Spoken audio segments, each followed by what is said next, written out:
Hello and welcome to this cloud computing full course by Intellipaat. What if I told you that some of the biggest companies in the world like Netflix or Spotify don't actually run everything on their own computers? Instead, they use something called the cloud. This is a global network of powerful servers that store, process, and deliver data at lightning speed. In fact, more than 60% of all corporate data today is stored in the cloud. Back in 2015, that number was just around 30%. That means in less than a decade, cloud adoption has literally doubled. And according to reports, the cloud computing market is expected to cross $1 trillion by 2030, which tells us one thing. The cloud isn't just a trend, it's the backbone of the digital world.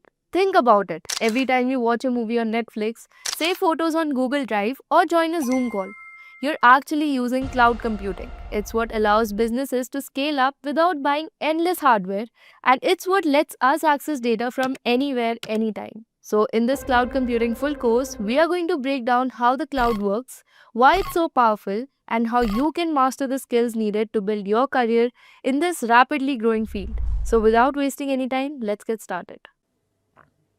Alright, so let's begin with a question. When was the last time you actually bought a DVD to watch a movie or carried a USB drive just to store your files? Come on, think about it. Alright, let me answer this for you. Probably a while ago, right? And why is that?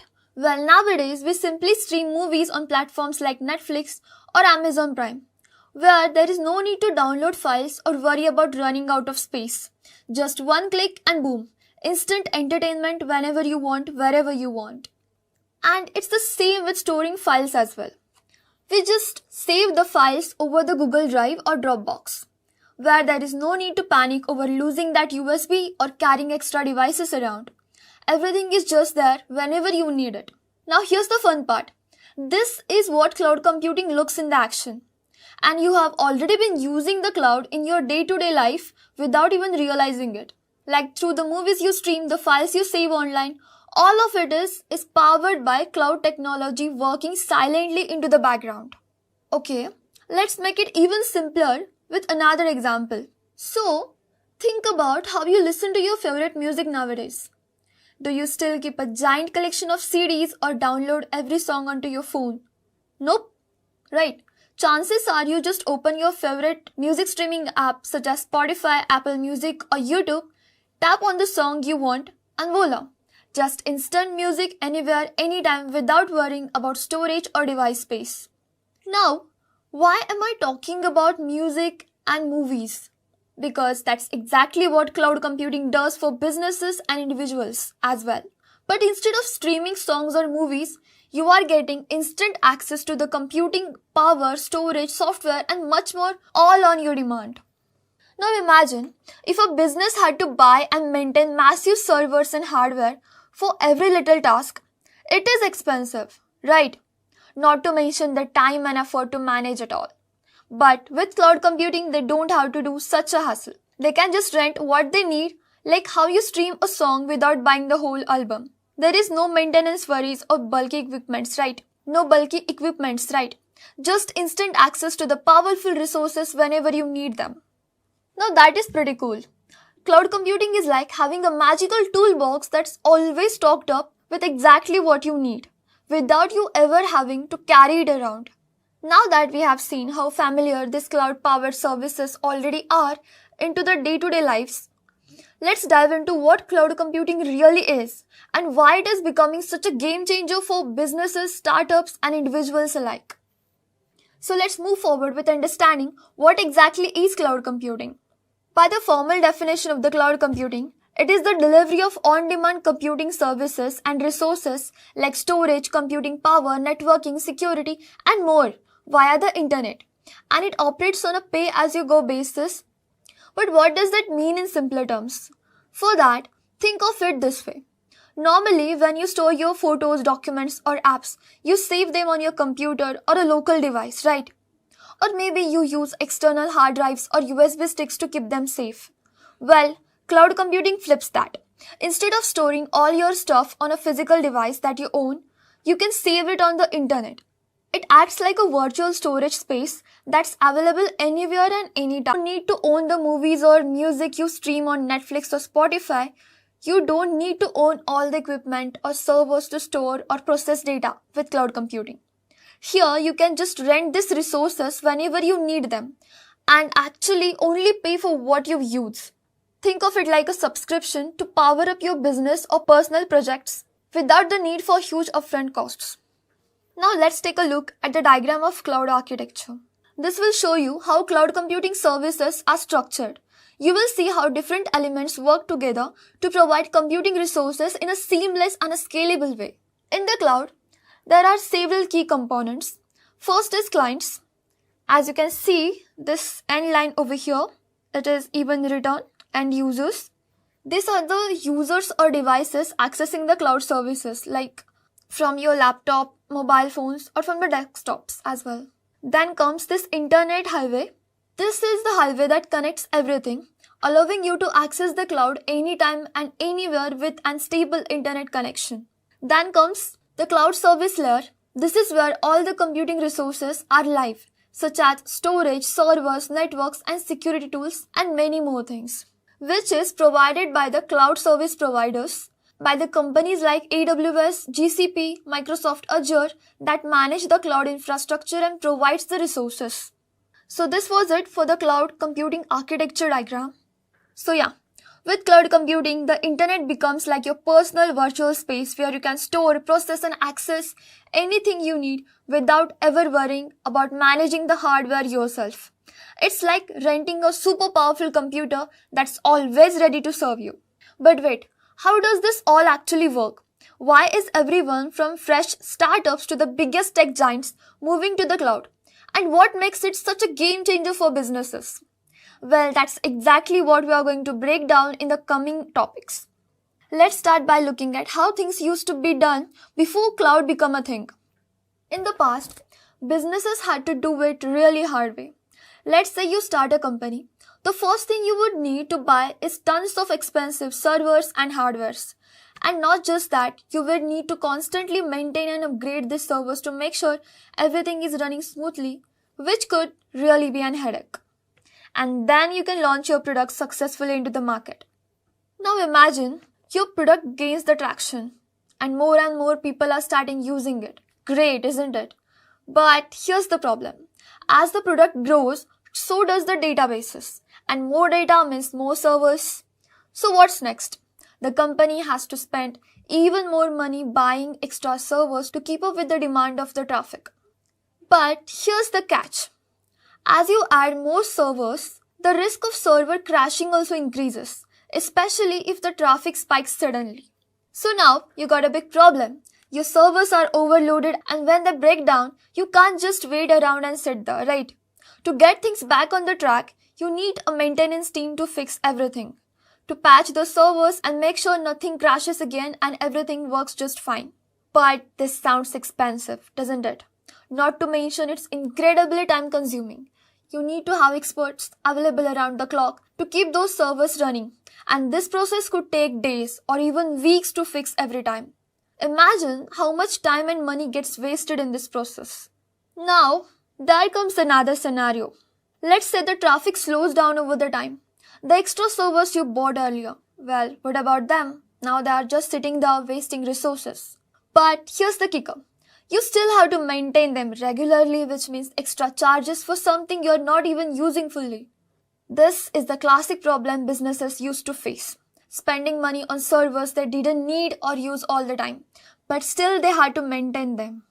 So, to sum up the traditional setup, businesses and companies had to buy, maintain and upgrade expensive physical servers, which comes along with huge costs for expensive hardware and software, maintenance and IT teams, offering limited flexibility as upgrading as per the traffic spike means buying new hardware every time, which is a time-consuming approach as setting up and updating servers might take weeks or even months sometimes.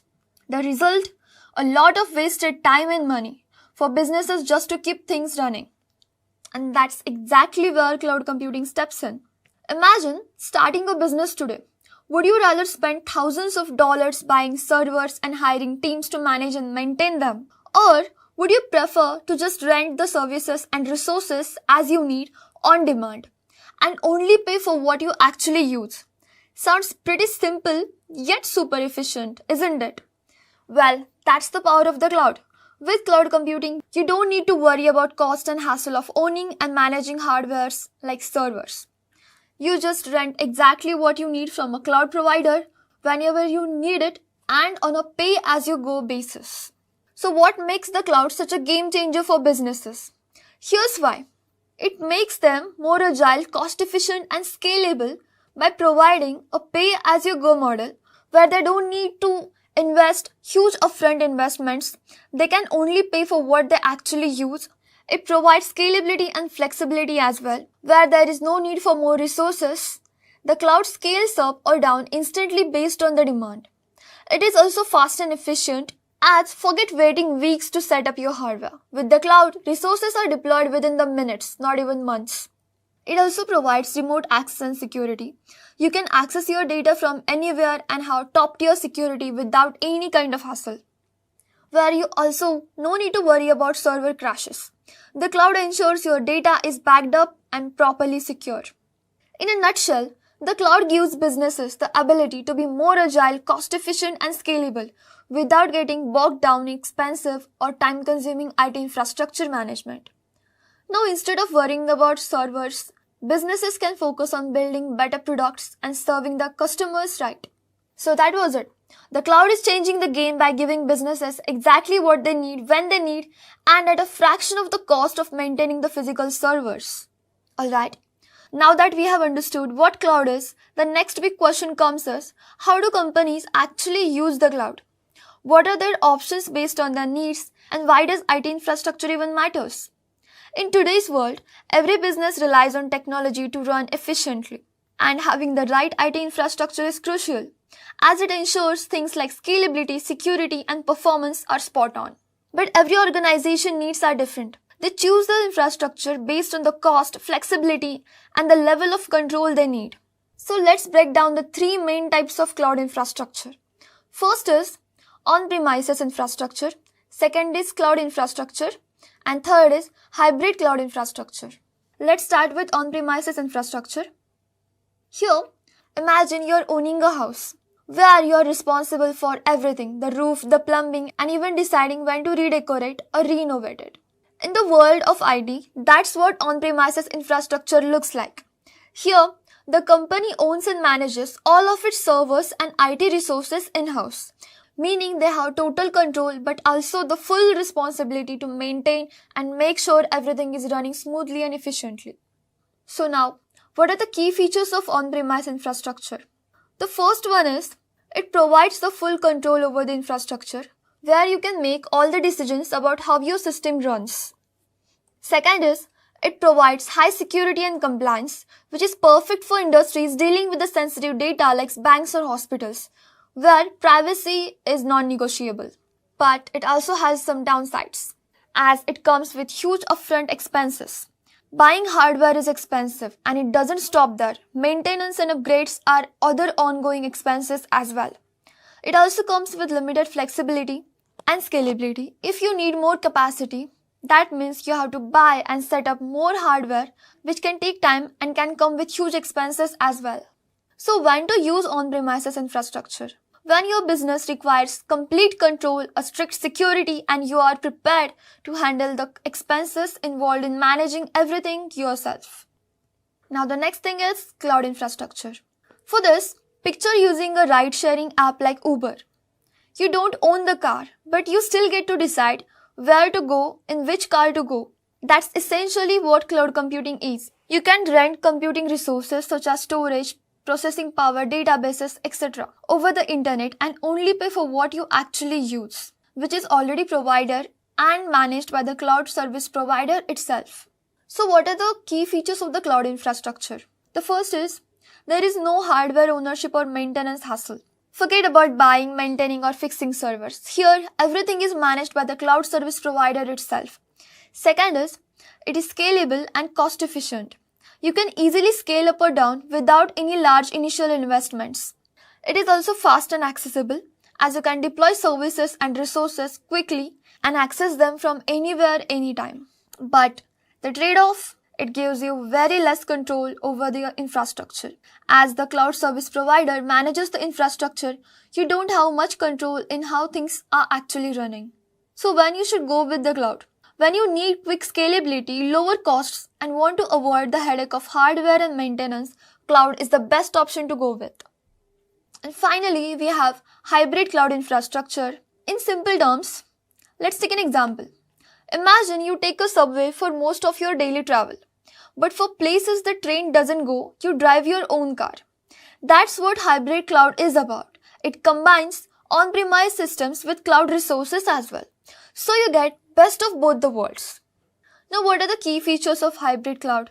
Well, the first is it gives you control as well as flexibility, which is considered as best of both the worlds, where you can keep the sensitive data secure in the in-house while enjoying the scalability of the cloud. Second is, it provides cost optimization, where you can use the cloud for the things where it is cheaper but keep the critical systems on premises. It also allows you for gradual cloud adoption, where you can move to the cloud gradually without a full commitment initially. But the challenge here is complexity, as managing both on-premises and cloud systems can get tricky and may require extra resources and hardcore experts handling it. So when to use hybrid cloud? When you need a balance of security and flexibility without fully committing to the cloud, this is the best option in this case. So as we have seen, each of these infrastructure types has its own pros and cons. Now let's take a look at the quick comparison of the types of IT infrastructures we just seen through a comparison table. So the first feature, that is ownership. On the on-premises, you own and control everything, which provides full control but with high responsibility. For the cloud computing infrastructure, it is managed by the cloud service provider itself.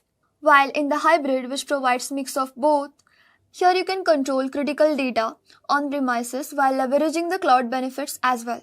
Coming to the second point, that is cost model. On the on-premises, you have to pay high upfront investments for the hardwares and infrastructure. But with the cloud infrastructure, it provides you with pay-as-you-go model, where you can only pay for what you actually use, making it very cost-effective. Coming to the third, that is hybrid cloud infrastructure, it provides you optimized costs because it balances between capital and operational expenses as of both on-premises and cloud. Coming to the third point, that is scalability. On-premises provides you with limited scalability as it requires buying more hardware if required.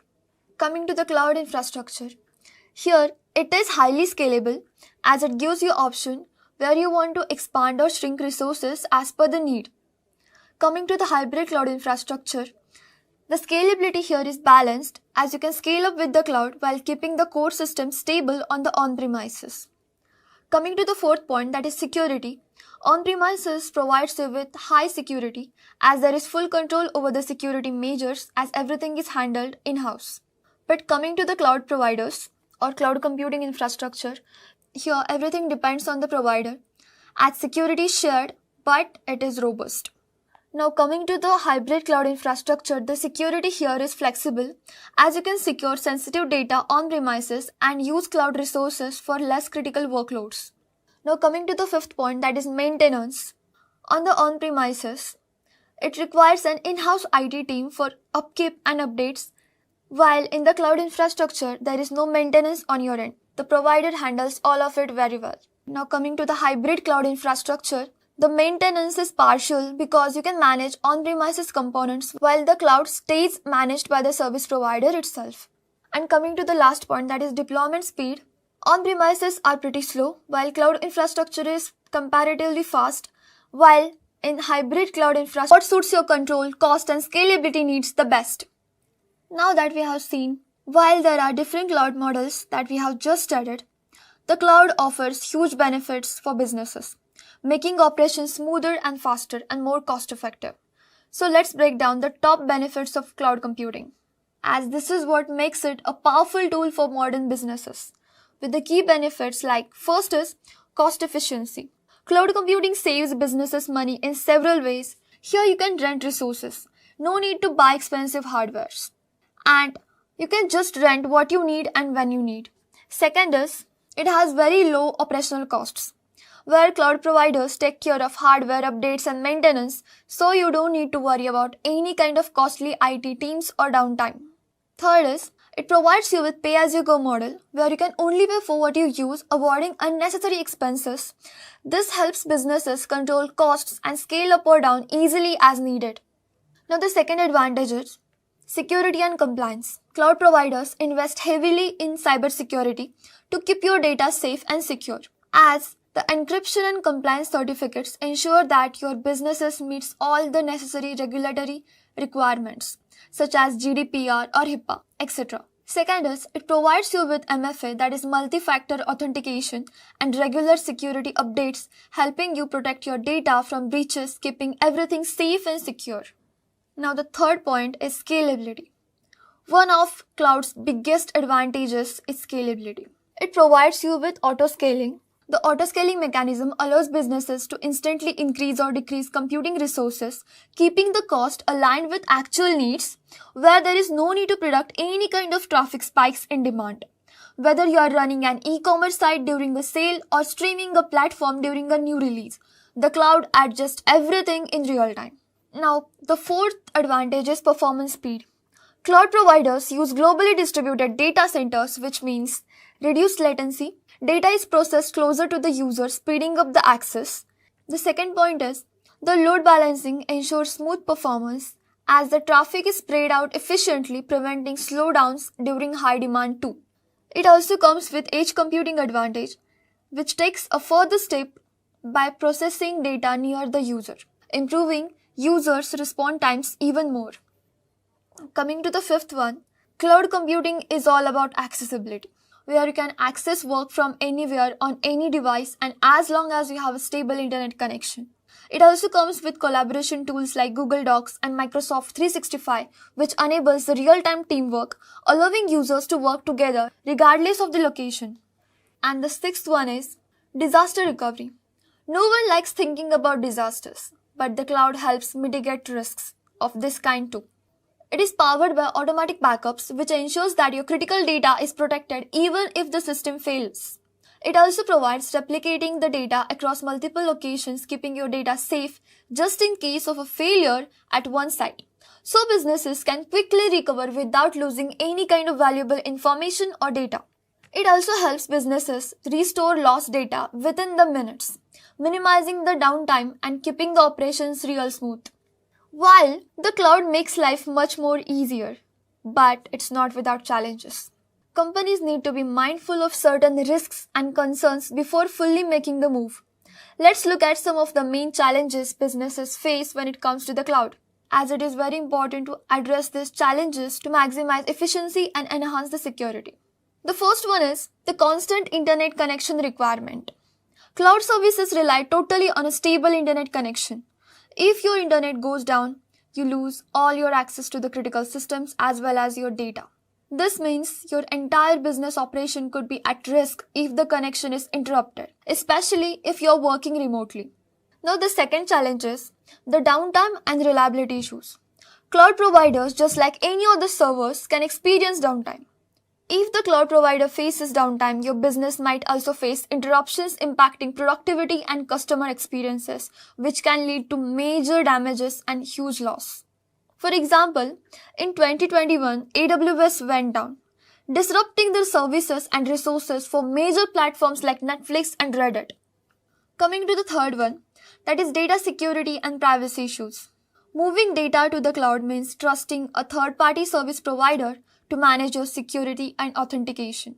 If a data breach occurs, sensitive customer information could be exposed, as businesses must assess the provider's security measures to ensure that the data is handled properly and is secure on the platforms. The fourth one is complex pricing models. The cost of cloud services can fluctuate unpredictably if the usage isn't monitored closely and properly, where the companies might need to overpay for resources and services they don't need, especially if they don't track the usage regularly and properly. It's important to choose the right plan to avoid unexpected charges as well. Now coming to the last challenge that we have and is majorly talked about is vendor lock-in. So what is vendor lock-in? Let's first see that. So vendor lock-in is when you're totally relied and dependent on a single cloud service provider that when it comes to migrating your systems or resources, it makes it difficult to switch to the another cloud service provider. So that is basically called as vendor lock-in. Here, moving data and services to the cloud often involves proprietary technologies that make it hard to switch providers later, as we discussed just now. It comes with high migration costs and compatibility issues that can prevent businesses from easily moving to a different cloud service provider if needed. This is a critical consideration when deciding on a cloud service vendor. So as we have seen, while the cloud comes and offers with huge and immense benefits, businesses must carefully consider these challenges as well before migrating.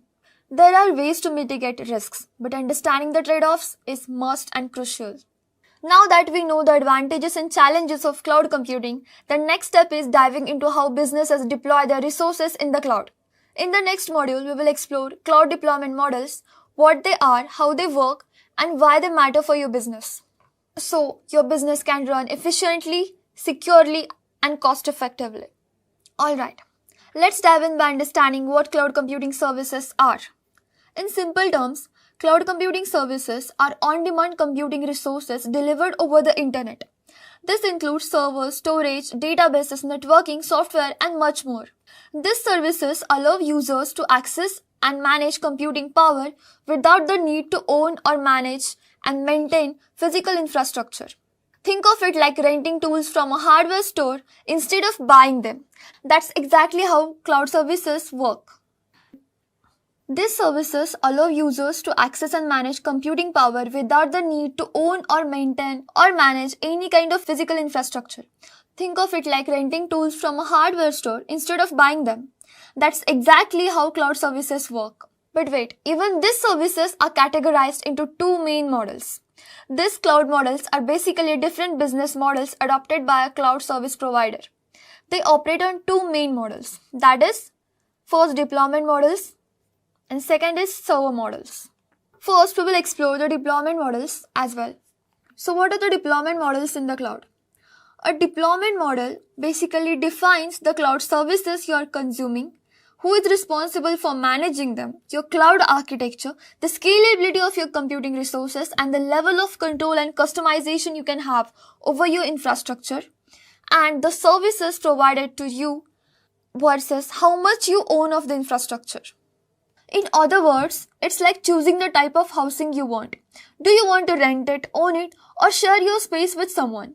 That's how exactly cloud deployment models work, defining how you can access and manage your resources. Based on this, there are four major types of cloud deployment models. First is public cloud, second is private cloud, third is hybrid cloud, and fourth is multi-cloud.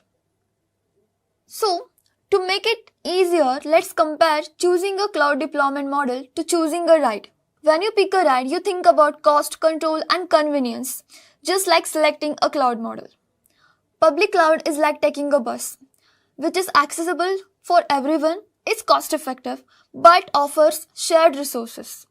While the private cloud is like owning a private car. It's exclusive only for you. It gives you full control and high security, but it comes with higher expenses as well. While the hybrid cloud is like using a taxi, which offers privacy and flexibility without the burden of full ownership. See how relatable that is. Now let's explore these models one by one, starting with the public cloud first. So what is public cloud? A public cloud is a cloud computing model where the third-party providers offer computing resources and services over the internet, which is shared among multiple organizations at once. For that, imagine using a gym. You get to access all the equipments there, but you share it with others as well, right? That's how public cloud works. Shared resources at an affordable price. So what are the key features of public cloud? First is scalability. Here you can dynamically scale resources based on the demand. Second is it is cost effective. There is no upfront hardware costs. You can only pay for what you actually use. Third is accessibility. You can access services from anywhere with a stable internet connection. Fourth is Managed services. The provider handles the complete infrastructure, updates and maintenance. So you don't have to worry about any of the technical side. But yeah, there are certain challenges that you need to address. First is security and compliance risks. Shared resources and environments may introduce certain vulnerabilities as well as risks. Second is limited customization, which means it gives you very less control compared to the private clouds. The third is potential downtime. Here you have to rely on the provider's reliability, which may occasionally lead to the service interruptions leading to the downtime. Now, what are the common use cases of public cloud? Well, it is best for hosting websites.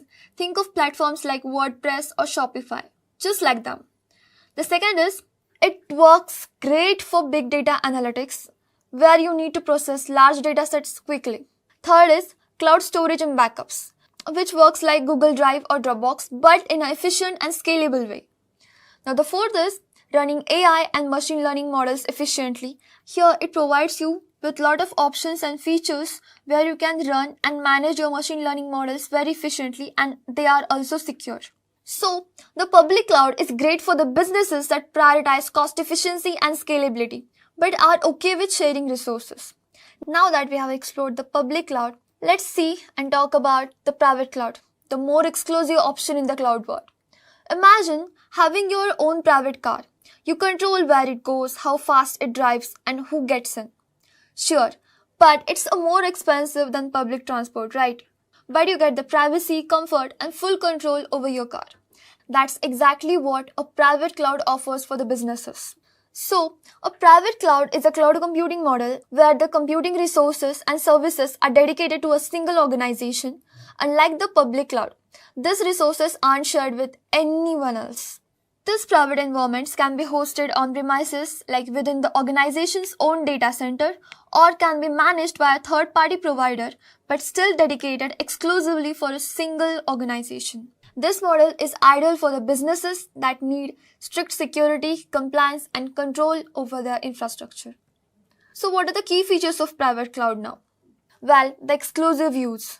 Resources here are reserved solely for one single organization, ensuring maximum privacy. The second is enhanced security. Organizations have greater control over the data and privacy compliances, making it ideal for the sensitive industries like healthcare, banking, and finances. Third one is customization. Here you can tailor the infrastructure to meet specific business goals and needs, something that's limited in the public cloud environments. But in the private cloud, you get the full customization option. Now the fourth is consistent performance. Since there's no resource sharing, you avoid the slowdowns or downtimes and get predictable, reliable performance. But again, it comes with huge upfront costs. So let's address the challenges of private cloud. While the private cloud offers huge and significant benefits, it comes with few challenges as well. The first is higher expenses. Building and maintaining a private cloud requires a significant upfront investment as well, from buying hardware to hiring a skilled IT staff. Thus, it comes with huge expenses. Second is complex management. Here, you will need in-house expertise or third-party management to handle the infrastructure. It's not like just set it and forget it. You have to manage and implement each and everything efficiently and seamlessly. The third is scalability limitations. Unlike the public cloud, scaling a private cloud often means physically adding more hardwares, which again comes to on-premises, taking your money and time. So when does it make sense to use a private cloud? Well, for the organizations with strict security and compliance requirements, such as healthcare, finance, government sectors, where data privacy is non-negotiable, or businesses needing customized infrastructure solutions, where they want tailored environments for unique business needs. And the third one is enterprises, where the requirement is for high performance computing without any kind of shared resources. This is ideal for workloads like scientific simulations, financial modeling, or big data analytics without the risks of any kind of shared resources. So, this was for the private cloud. It gives you privacy and control, but it again comes with higher expenses and management responsibilities. But what if you could get best of both the worlds? That is, cost effectiveness of the public cloud and the security of a private one. Exactly. That's where hybrid cloud steps in. So let's see what hybrid cloud is. We have looked at the public cloud like taking a bus, affordable but shared resources. Then the private cloud like owning a car, private but costly. But what if you could combine both? Imagine using a public transport for daily travel but driving your own car for special occasions or private trips. You get the cost savings of the bus and the privacy of your car. Adds best of both worlds again, right? That's exactly what the hybrid cloud offers. But what is hybrid cloud? Hybrid cloud combines both public and private cloud environments, allowing data and applications to move between them seamlessly, which provides better flexibility, scalability, and security. Why is that useful? Well, sometimes you need extra resources for certain workload spikes. That's when you can tap into the public cloud. But for the other times, when you need a strict security and control, that's when you can use the private cloud. It's all about flexibility and smart resource management. So let's see the key features of hybrid cloud.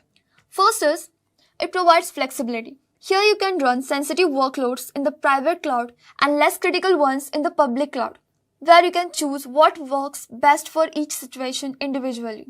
The second one is scalability. The need for extra power during peak seasons, right? Now expand resources instantly using the public cloud without any investment in more hardwares. The third one is security and compliance needs, where you can keep the sensitive data secure in the private cloud while enjoying the public cloud scalability for non-sensitive tasks, which is again cheaper than private cloud. The fourth one is cost optimization. Here you can avoid overspending by balancing the workloads, as you can use private infrastructure for the critical operations and public cloud for the variable demands. While the public and the private offers great benefits, and then comes the hybrid cloud, which is a perfect solution, but it does come with its own set of challenges. The first one is the complex management. Integrating two different environments means you will need to manage both and ensure they work together seamlessly and without any downtimes or any infrastructure complexity. Thus, it can be complex to manage both of it. The second is security risks. Moving data between the clouds. Well, that really requires a strong security measures to prevent data breaches or data leaks. And the third one is higher upfront costs. Managing both a private infrastructure and a public cloud can be expensive, especially if not optimized properly. As we have seen in one of the challenges, complex pricing. Remember? Yeah, exactly. This refers to that. Now, what are the common use cases of a hybrid cloud? So, when you should use a hybrid cloud? For the businesses needing data privacy and regulatory compliances, such as healthcare and finance sectors that also require cloud stability and scalability. Or for the companies with variable workloads, think of for e-commerce platforms where during holiday sales they need extra resources during peak times, but not around the year, like seasonal demand spikes. The third one is enterprises with on-premises infrastructure. The organizations that want cloud benefits without completely moving away from their existing on-premise setups. This is the best option to go with. Now, while the hybrid cloud offers best of the both worlds, that is flexibility, security, and cost optimization, but managing it can be tricky. But here's another interesting thought. What if you don't just stick to one cloud provider? What if you can use multiple cloud providers to avoid dependency and get the best features from each of it? While the hybrid cloud offers the best of the both worlds, providing you with flexibility, security, cost optimization, but managing it can be tricky and expensive. Here's another interesting thought. What if you didn't just stick to one cloud provider? What if you could use multiple cloud providers to avoid dependency and get the best features from each one of it? Yeah, that's exactly what the multi-cloud model is about. In the multi-cloud, you can just shop around and into one. It's like when you're shopping online, you might buy electronics from the Amazon, clothes from the Flipkart, and groceries from the Zepto. Why? Because you're looking for the best deal, quality, and convenience from different platforms. That's exactly what the multi-cloud approach is all about. The multi-cloud model involves using resources and services from multiple cloud providers like AWS, Azure, or Google Cloud Platform, that is GCP, simultaneously to optimize the performance, reduce dependency on a single cloud provider, and again enhance the resilience. Think of it like instead of putting all your eggs in one basket, you are spreading your workloads across different providers for better reliability and performance and easy access. So let's see the key features of multi-cloud. The first is, it comes with vendor independence. You remember I told you about the vendor lock-in and we have studied this concept into the challenges of cloud computing? Exactly. It gives you vendor independence, which means here you can avoid getting locked up into one provider's ecosystem. If one service becomes expensive or unreliable, you have got the alternatives as well. Here you no need for the high migration costs that comes with vendor lock-in as well. The second is best of breed services, which means here you can use different cloud service providers for the different multiple utilities. As you can use AWS for storage, GCP for AI tools, and Azure for enterprise solutions, getting the best each provider has to offer. The third one is resilience and redundancy. If one cloud goes down, others keep your services running, which means minimizing the downtime and reliability risks. The fourth one is optimized performance. It can help you deploy workloads on the cloud that best suits them. Need fast data processing? Choose the provider known for that. It's easy as that. So how does a multi-cloud environment actually works? Since this concept might seem new to you, let's break it down with a simple scenario. Imagine you run a global e-commerce platform. You use AWS to host your website for its scalability. Google Cloud manages your AI-driven product recommendations, and Azure handles financial transactions because of its strong compliance features. Yes, this is how it works. These services work together, ensuring your customer get the best experience without you being tied to a single cloud provider. So that is how it works. While multi-cloud has many perks, it's not all smooth sailing. It also has some challenges that need to be addressed. So, how does this actually works? Since this concept might seem new to you, let's break it down with a simple scenario. Imagine you're running a global e-commerce platform. You use AWS to host your website for its scalability, Google Cloud to manage your AI-driven product recommendations, and Azure to handle financial transactions because of its strong compliance features. This is exactly how it works. These services work together, ensuring your customers get the best experience without you being tied to a single cloud service provider, where organizations can distribute workloads across different cloud service providers, and the data and applications can interact across multiple cloud platforms as well. While the multi-cloud has so many perks, but it's not all smooth sailing. So the first challenge is complex management. Handling multiple cloud service providers means more dashboards, tools, and processes to manage and handle, which can be complex and tricky at times. The second is security risks. Different cloud service providers mean variety of security protocols, making it harder to maintain consistent protection as well. And the third one is integration issues. Ensuring a smooth communication between different cloud providers can be tricky and may need specialized tools and hardcore experts around you all the time. So, what are the common use cases and when you should use multi-cloud? For the enterprises needing high availability and disaster recovery, as if one cloud goes down, other clouds or other cloud service providers can keep things running smoothly and ensure everything is running just fine. The second is when you need cost optimization, where businesses pick best price services across clouds to save money. And the third one is businesses adopting to different cloud strength for different workloads. As we already discussed about this, you can use GCP for AI/ML projects, run databases on AWS, or handle enterprise applications on Azure. So now that we have explored how companies set up their cloud environments through different deployment models, let's quickly compare cloud deployment models with just enough context to make things crystal clear. Let's dive in. Alright, now that we have explored the different types of cloud deployment models, that is public, private, hybrid, and a multi-cloud strategy, let's bring these concepts to life with some real-world examples as well.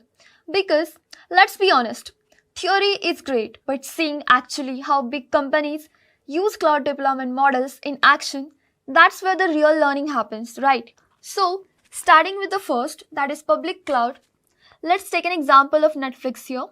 Have you ever wondered how Netflix seamlessly streams your favorite shows to millions of the users across the world without any kind of buffering issues? Well, here's the secret. They use the public cloud, specifically speaking AWS, that is Amazon Web Services, to manage their massive streaming traffic, store terabytes of video data, and process big data analytics for the personalized recommendations. Since public cloud is fully managed by the provider and scales automatically, Netflix can focus on delivering an uninterrupted binge watching experience while AWS handles the heavy weightlifting behind the scenes seamlessly. That was it for the public cloud. Now, what about industries where security is the number one priority? For example, take Bank of America. For an example, financial institutions handle sensitive customer data and they have to comply with the strict regulations as well. And that's why they use the private cloud, which gives them full control over their data, security, and infrastructure, while keeping it accessible only within their internal network. As this ensures that the customer data remains private and secure, meeting all the compliance requirements necessary for this. Now moving forward with the hybrid cloud model, have you heard about Lego? Yeah. Lego isn't just about colorful bricks anymore. It's also a tech-savvy company. To handle their operations efficiently, Lego uses a hybrid cloud approach as well. They store the sensitive data on premises for security and compliance reasons, while they use the public cloud, that is, Microsoft Azure, to scale their operations during high-demand seasons like Black Friday or holiday sales. This combination gives them the best of both the worlds, that is, security and flexibility on demand. Now, coming to the multi-cloud strategy, let's talk about Spotify here. Your go-to app for music streaming. Spotify uses the multi-cloud strategy relying on different cloud providers for different kind of tasks.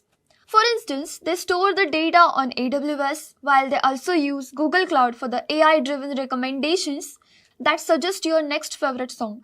Thus, by using multiple clouds, Spotify ensures high availability, cost optimization, and advanced analytics without being locked up into a single cloud provider. Efficient, isn't it? And there you have it. These real-world examples actually show how businesses use different kind of cloud deployment models to match their specific needs. Whether it's a global streaming service, a high-security financial institution, or a hybrid retail tech company, or even a data-driven music platform, cloud computing plays a crucial role in making all of this happen. So next time when you watch Netflix or shop online or even stream your favorite song, you will know there's some serious cloud stuff happening behind the scenes. Now let's quickly compare the cloud deployment models once again to make things crystal clear with the comparison table here. So coming to the first point, that is the ownership. In the public cloud, everything is owned and managed by the third-party providers like AWS or Azure, which is great when you don't want to manage the infrastructure. Coming to the private cloud, which is dedicated to a single organization, it is ideal for the companies needing full control. Now moving to the hybrid cloud, which is a mix of public and private clouds, is perfect when you need flexibility as well as security. While the multi-cloud approach, here it uses services from multiple providers, which helps avoid the vendor lock-in and provide you with optimized performance. Coming to the second point, that is scalability. In the public cloud, it scales easily to handle varying workloads, which is good for unpredictable demands. But in the private cloud, the scalability is limited, but it is best for stable and consistent workloads. While in the hybrid cloud, it offers you with the flexible scaling, as you can use the private cloud for the critical data and public cloud for the extra capacity you need. While in the multi-cloud, it provides you with high scalability across the multiple cloud providers, which is ideal for the global operations. Now coming to the third point, that is security. In public cloud, the security is of moderate level, which is sufficient for the general applications. While in the private cloud, it provides you with the high security, which is best for sensitive data and compliance needs.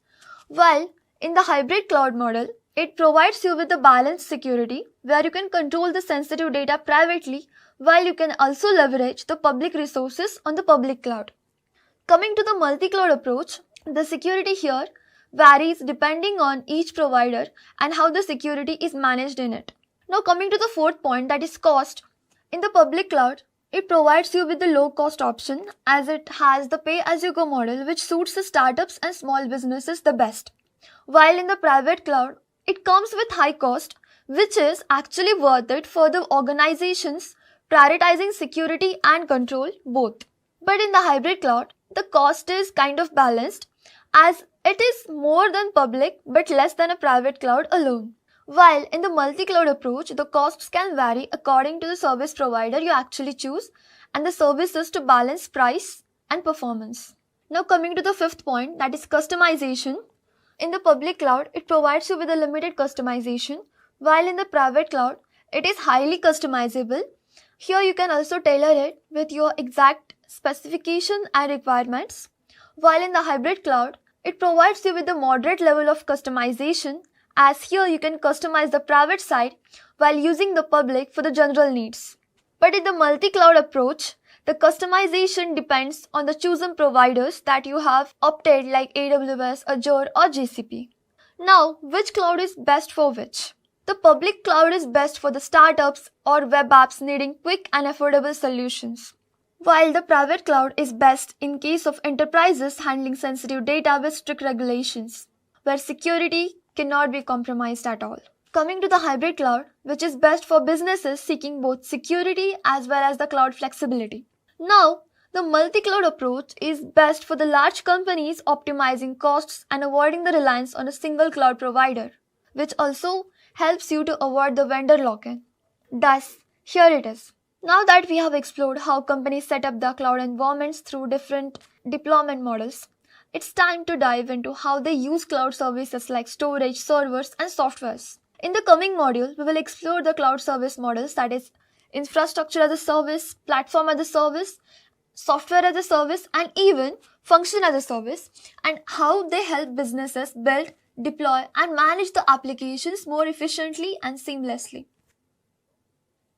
So, now that we have explored how companies set up the cloud environments through different deployment models, it's time to dive into how they use cloud services like storage, servers, and softwares efficiently. In this module, we will explore the cloud service models, that is infrastructure as a service, platform as a service, and software as a service, and how they help businesses build, deploy, and manage applications more efficiently and smoothly. So let's begin the understanding what exactly are cloud service models. So according to the definition, cloud computing service models define the different levels of computing resources that cloud providers offer to businesses and individuals. In simple terms, they define the levels of computing resources that cloud providers actually offer. They answer the one big question: who manages what? How much is handled by the provider itself, and how much do you actually manage? But why do we even need these service models? Think about it. Every business has different technical needs. Some companies want full control, managing their servers and softwares. Others just want ready-to-use applications without the headache of maintenance. And that's where cloud service models comes to rescue. They provide different levels of control, flexibility, and convenience, so companies can actually choose what works best as per their needs. The major four cloud service models are: first is infrastructure as a service, second is platform as a service, third is software as a service, and fourth is function as a service. Now to make things easier to understand, let's take a real world analogy here. Imagine you are setting up your dream house, or in this case your IT setup. Infrastructure as a service, think of it as renting an empty plot with the utilities. Here you can build the house your way, but the land and power supply are provided by a certain provider. While in the platform as a service, here think of it as renting a partially built house, where the walls and plumbing are already given to you. You just need to decorate and furnish it as per your needs. While in the software as a service model, think of it as booking a fully furnished Airbnb, where you can just walk in and start living. Now coming to the function as a service model, think of it as ordering room service in that Airbnb. You don't even need to worry about the kitchen. They deliver what you need when you need as per your demands. Now this was the simplest example to understand each one of the services. Now let's break this down with a relatable scenario. Imagine you're launching a new business. Now to start your business, you will need a website, a database to store the customer information, a secure network connection, a software to manage your daily operations. Now, how do you will set it up? Traditionally, you would have to buy expensive hardware, set up physical servers, install all the necessary softwares, and constantly maintain everything by yourself. And damn, sounds like a lot of work and money, right? But thanks to the cloud service models, you get to choose how much responsibility you handle versus how much the cloud service provider manages. It's like deciding between cooking at home, which gives you all effort and full control, or using a meal kit where you require less effort but you don't have much control over it as well, or simply dining at a restaurant, minimal effort, sit back and just enjoy your food. You pick here based on how much effort and time you want to invest in it and how quickly you need things up and running. So, here instead of owning and managing everything, businesses can just rent IT resources from a cloud service provider based on their needs and specifications. So, let's understand them in detail. Let's begin with the foundation model, that is, infrastructure as a service. Infrastructure as a service is like renting the land and utilities to build your own house. Here, you don't own the land. For example, that is the infrastructure here, but you actually build and manage the house, that is, apps or data in your infrastructure, the way you want and exactly as per your specifications and requirements.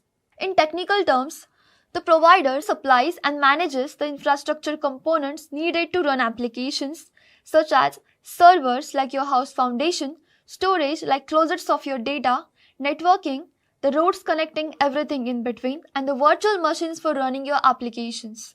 Here you can manage everything else like installing software, setting up firewalls, and maintaining the system. So what are the key features of infrastructure as a service?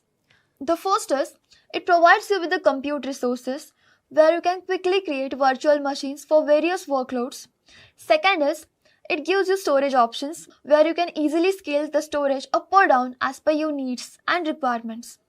The third is, it provides you with also the networking part where you can manage networks, load balancers and firewalls to secure your connections. The fourth is, it comes with pay-as-you-go model, as you can pay only for what you use. No need for massive upfront investments as well. Even with all the benefits, infrastructure as a service isn't without hurdles. There are some challenges as well. The first one is management complexity. Here you will need technical expertise to configure and manage the infrastructure. The second is security concerns. While the provider secures the physical data centers, but you are actually responsible for protecting your apps and data. The third point is data transfer costs, as moving large amounts of data from on-premises to the cloud can come up with huge upfront expenses as well. Now, what are the common use cases of infrastructure as a service?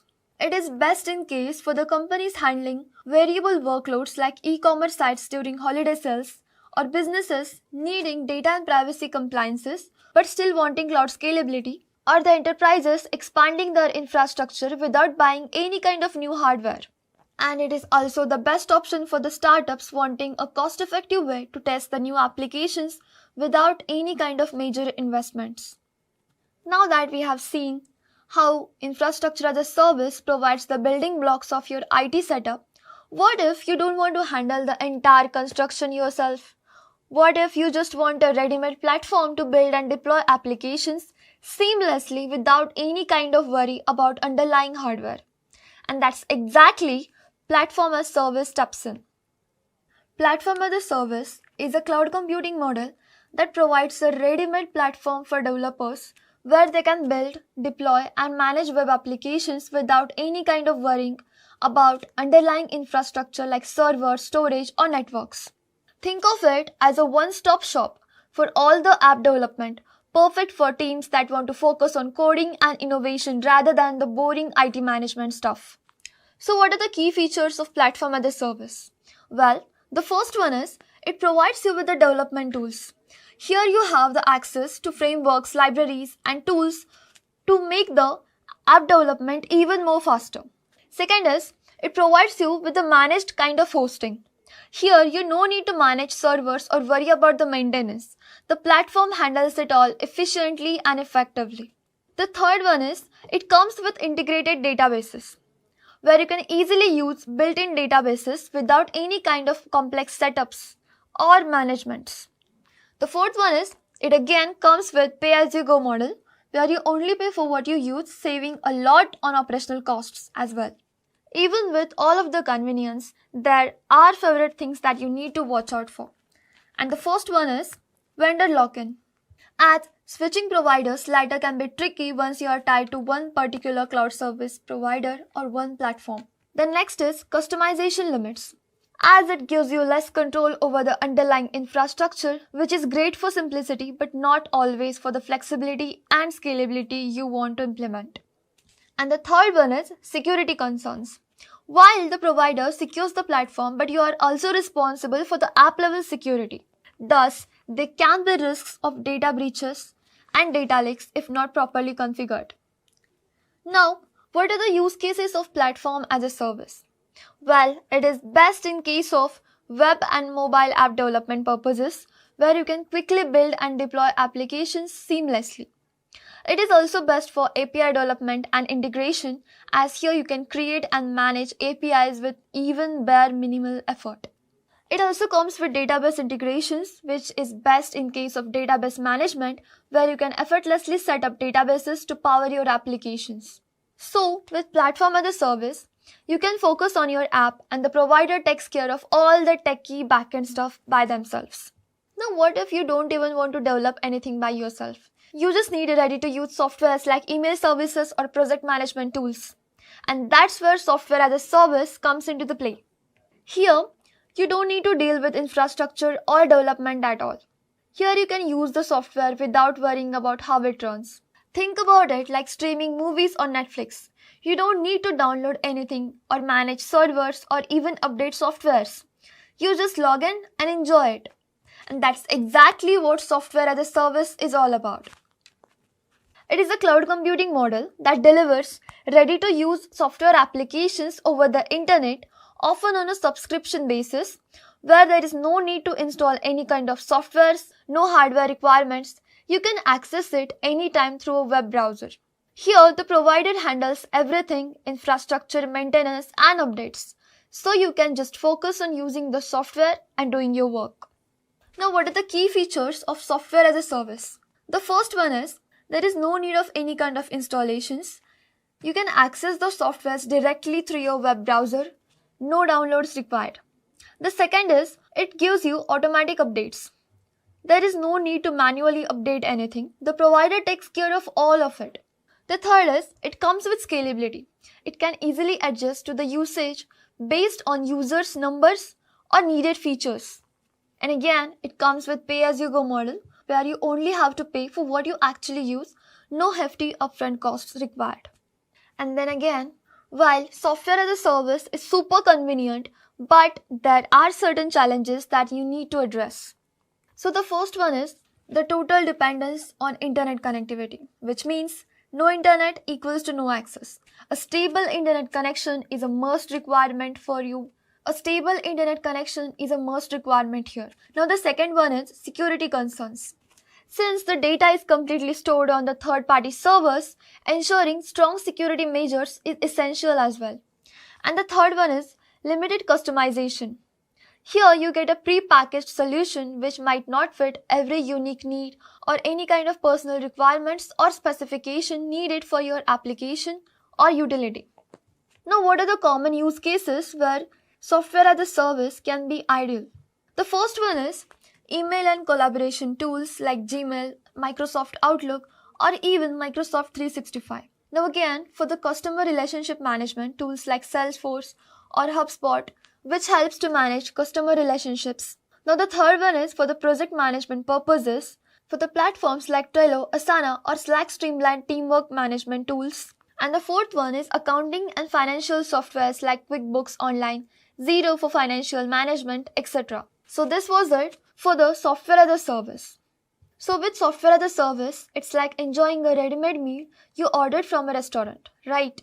But the question is, what if you need to run the code without worrying about servers or infrastructure at all? But now, what if you need to run the code without worrying about any kind of servers or infrastructures at all? And here comes function as a service, the ultimate set it and forget it model. To understand this, imagine a simple scenario. You walk into the coffee shop, place your order and get your coffee and leave. You don't care about how the coffee machine works or how the beans were roasted. You just want your coffee quickly. That's it. And that's function as a service in a nutshell. Here, you only focus on the code and the provider handles the rest of the things in the backend. So let's see what is function as a service.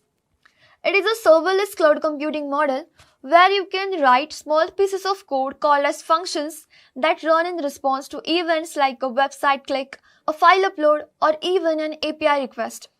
Here, there's no need to manage any kind of servers. The code runs only when it is triggered. And you only pay for the actual execution time of the function and not for any kind of servers. And it automatically scales based on the demand. Think of it like a vending machine. For an event, you push a button. And then as a cloud provider, that is the machine, delivers your snack. That is running your function. Easy, right? Now this is how function as a service works. So what are the key features of function as a service? The first is, it's event-driven execution, where the function triggers when something happens like an HTTP request, a file upload, or even a database change. And it is completely serverless. Serverless, it doesn't mean that there are no servers here. They are there. You just don't need to manage them. The cloud provider handles all of it in the backend.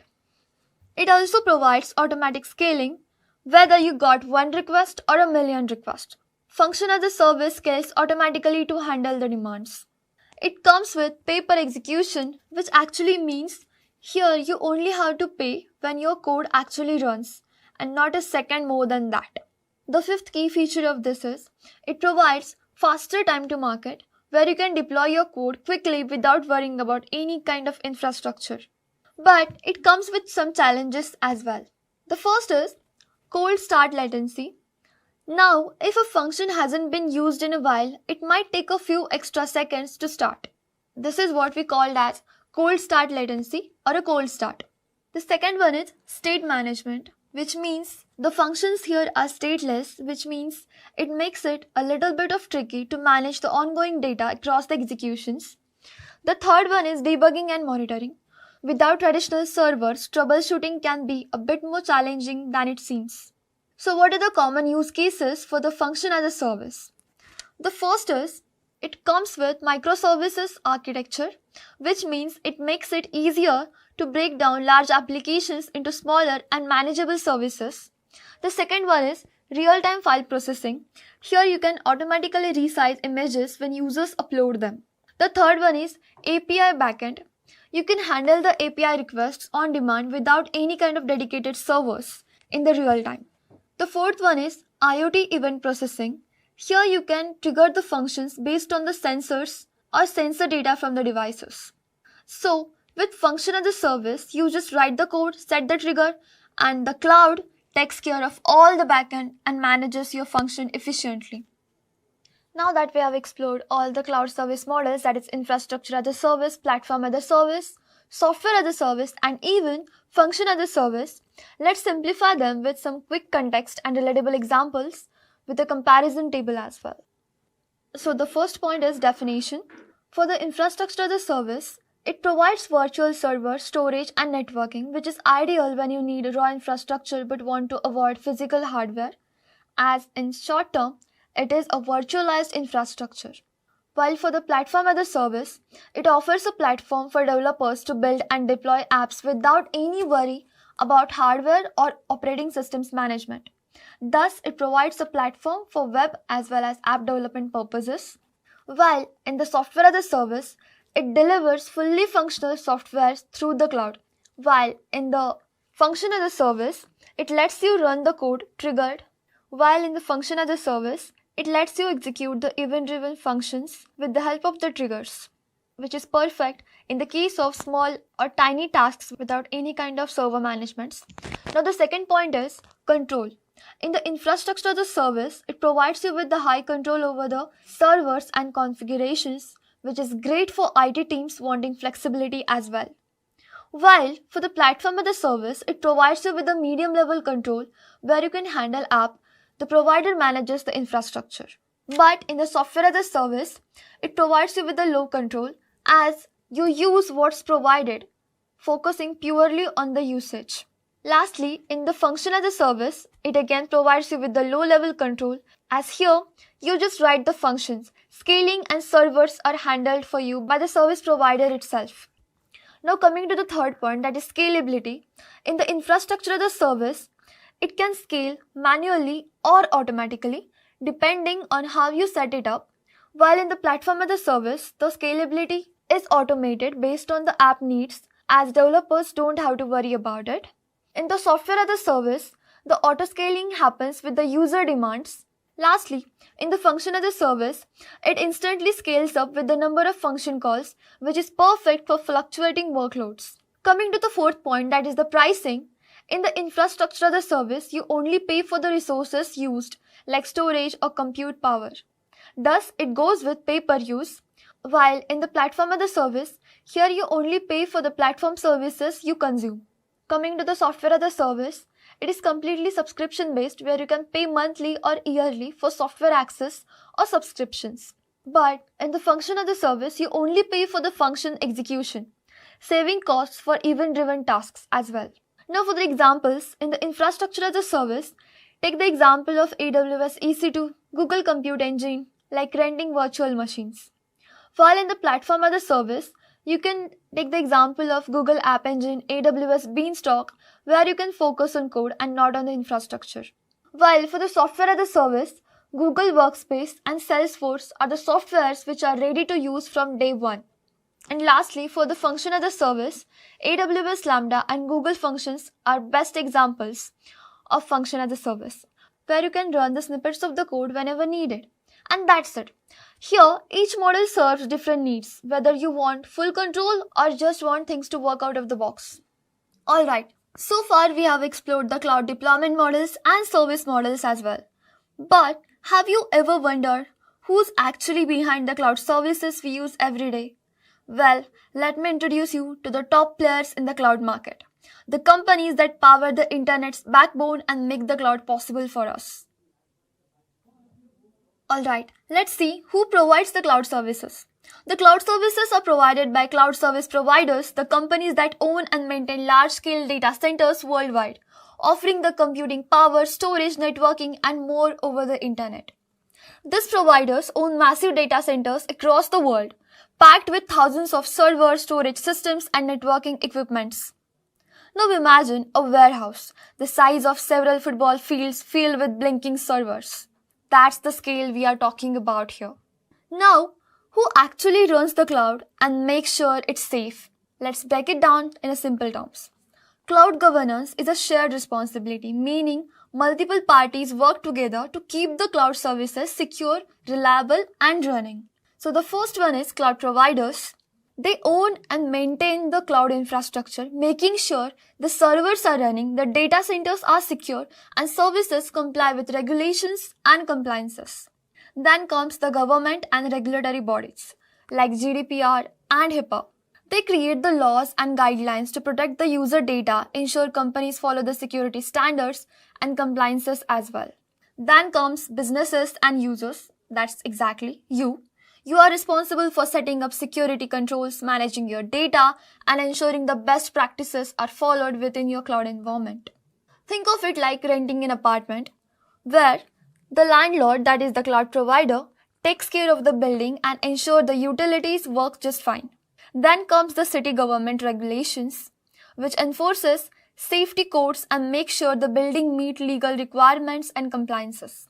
Then comes you, the tenant, who are staying there. You are responsible for locking your doors, managing your belongings, and keeping your space secure and clean. So, while the cloud providers give you the infrastructure, it's up to the businesses and users to ensure their data is safe and secure. Next, we'll see What is a cloud provider? The cloud provider is simply a company that rents out IT resources like servers, storage, databases, and software over the internet, where instead of buying expensive hardware and maintaining it, you pay for what you use. We have studied it already. So why do businesses use or choose or prefer cloud providers?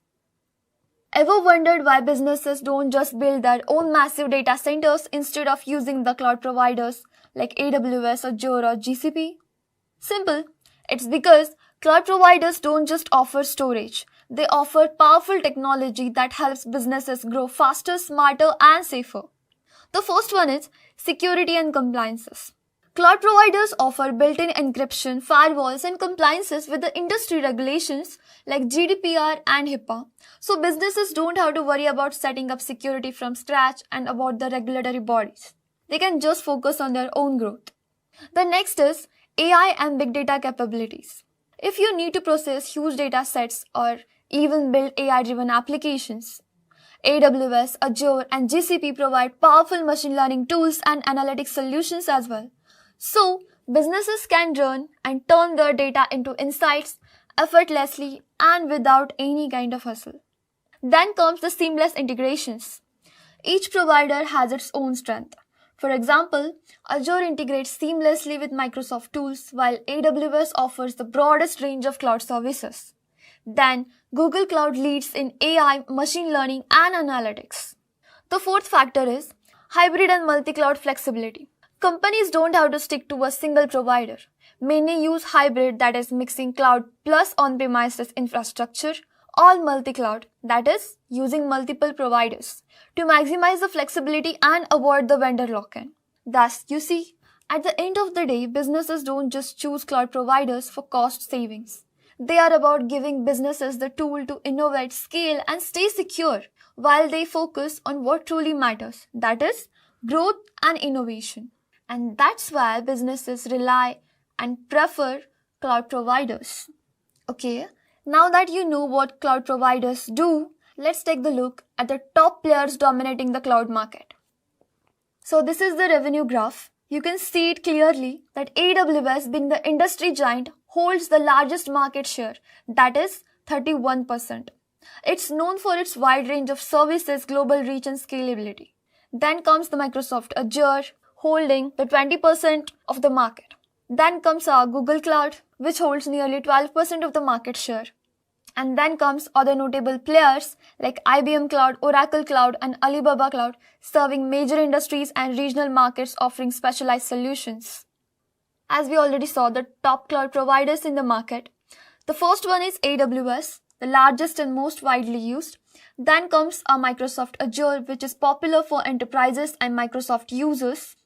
Then comes Google Cloud Platform, which is strong in AI and data analytics capabilities. Then comes other notable players like IBM Cloud, Oracle Cloud, Alibaba Cloud, etc. These providers are in fierce competition, but each has its own strengths, so choosing the right one depends on your own business needs and specifications. Now let's see the biggest player in the cloud space, that is AWS, which stands for Amazon Web Services, which was launched in 2006. As AWS was the first major cloud provider and has become the go-to choice for startups, large enterprises, and even governments worldwide. But why is AWS so popular? It provides vast range of services, that is over 200 services covering everything from computing to the AI. Second, it provides global infrastructure. The data centers called availability zones in regions are spread all across the globe. Third, that is reliability and scalability. It is trusted by companies like Netflix, Airbnb, and even NASA. Now let's see what are some AWS popular services. For the compute, EC2, which provides virtual machines to run your applications. Then comes Lambda, which is widely used for serverless computing. Remember the function as a service model? Yep, that's Lambda. Then comes the storage. For that, S3, which is a scalable object storage, which provides storage for files and backups. Then comes EBS, that is block storage for virtual machines. Then comes the databases. AWS provides RDS and DynamoDB.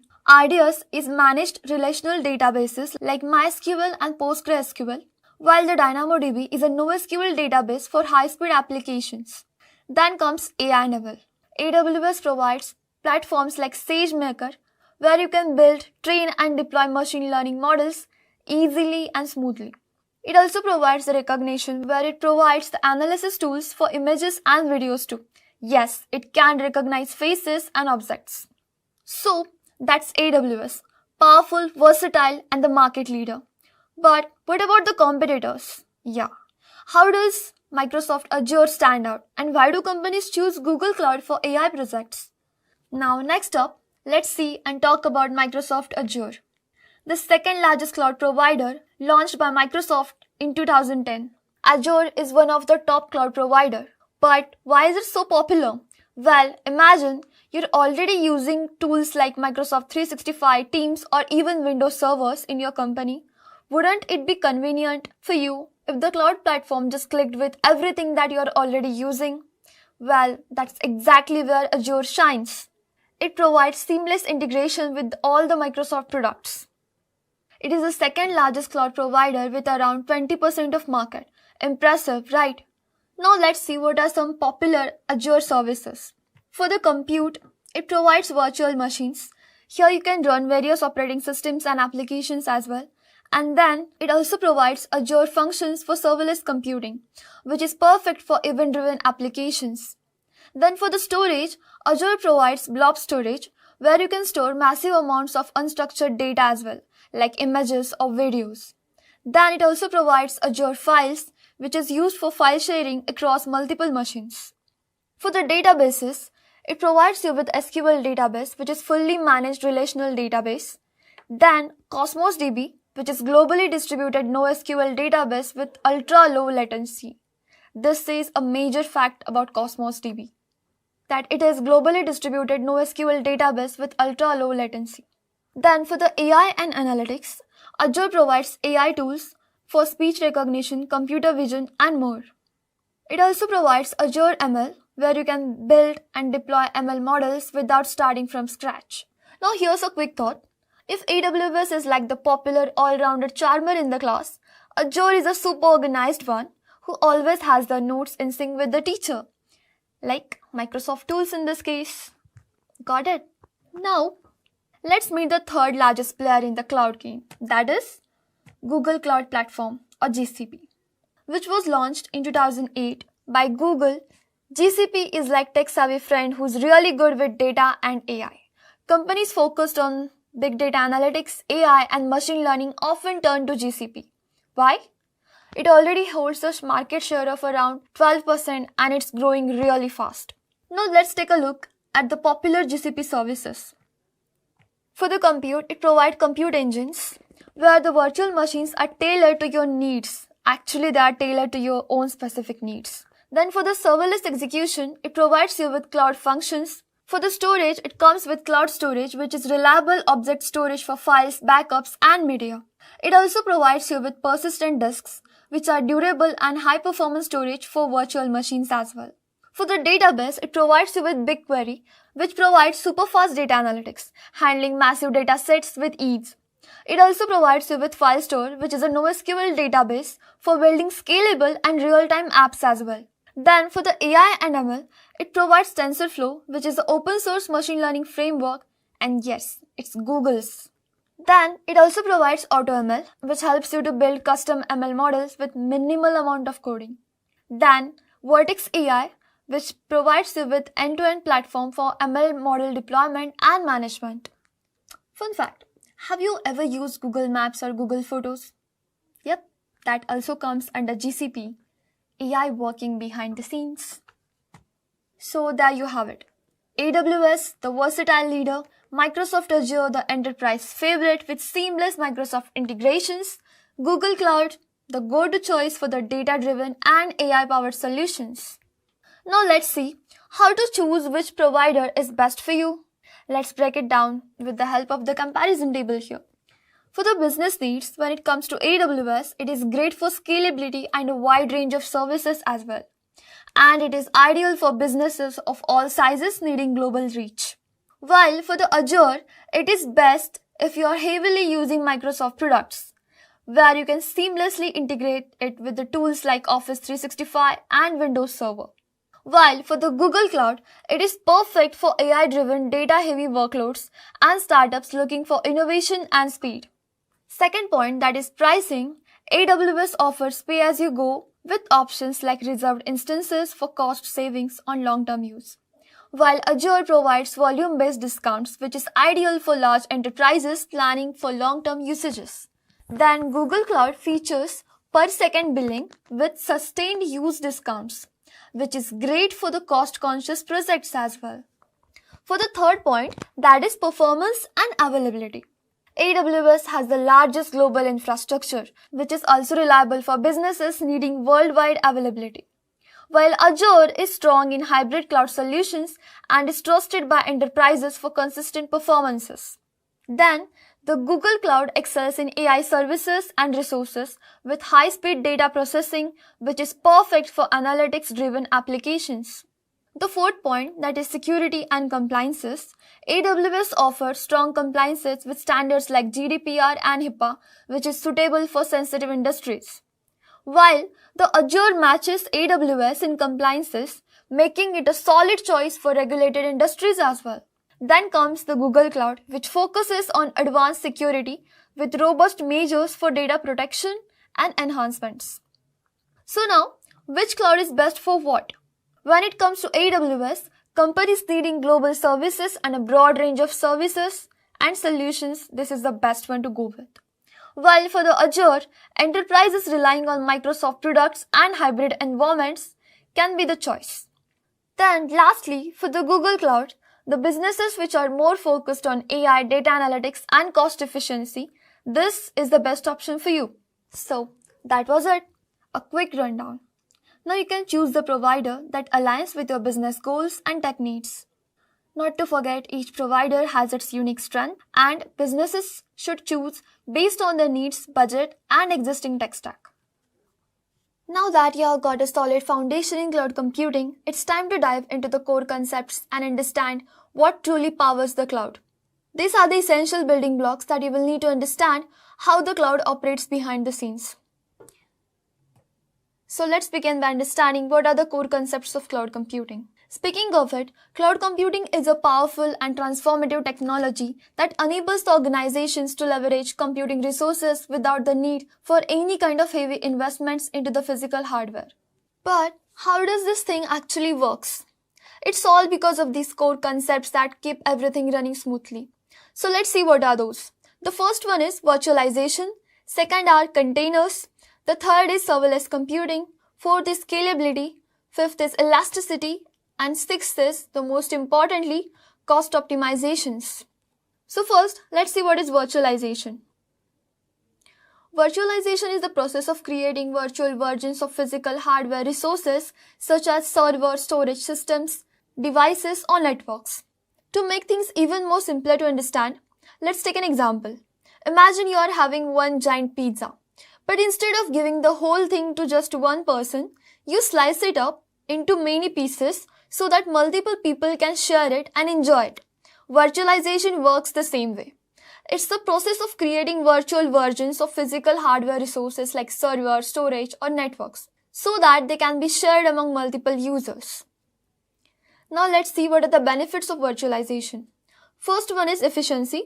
What does this mean is, you can maximize the hardware usage without wasting resources by creating a multiple virtual versions of it.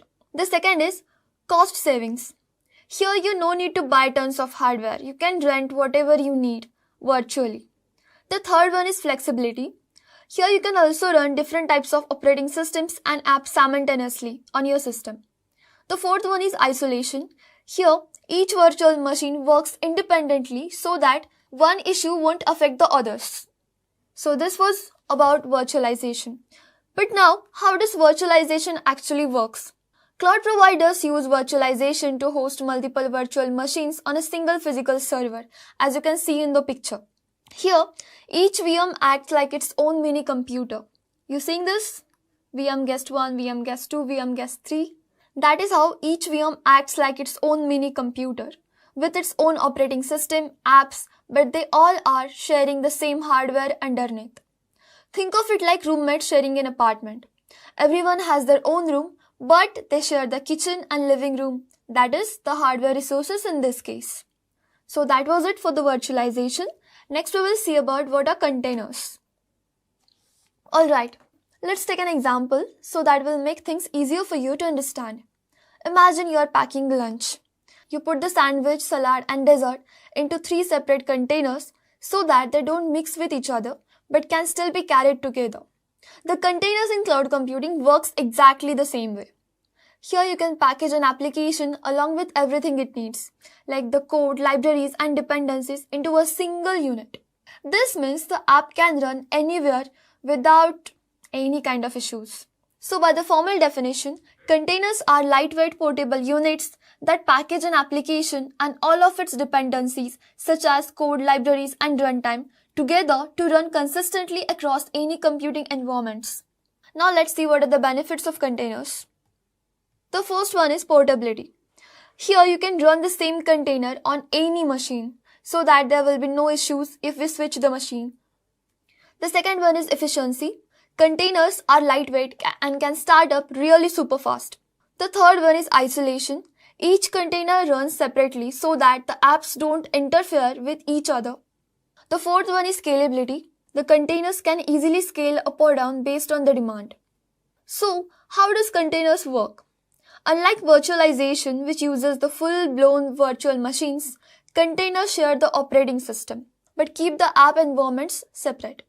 Think of it like a hotel, that is OS in our case, with different rooms that are the containers, and the guests in each room have their own privacy, but they all use the same building structure and services. So that's how it works. The most popular containers are Docker and Kubernetes. You might have heard about them, don't you? So the next up, that is, we'll see serverless computing. And no, it doesn't mean that there are no servers. There are servers, but you don't have to manage them. The cloud provider takes care of that for you. So what is serverless computing? Serverless computing is a cloud service model where developers write and deploy code without managing or provisioning any kind of physical infrastructure. The cloud providers handle the underlying servers and scaling and all the maintenance of it as well. For that, let's take an example here also.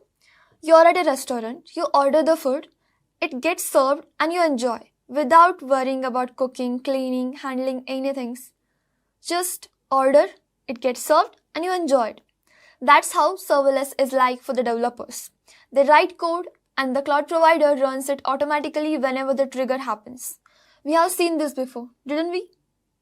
So what are the benefits of serverless computing? The first one is there is no need of managing any kind of infrastructure. You only focus on your codes and not on the servers, and everything is handled in the backend by the cloud service providers. The second one is automatic scaling. The functions you write here can scale up or down depending on the usage and on your needs.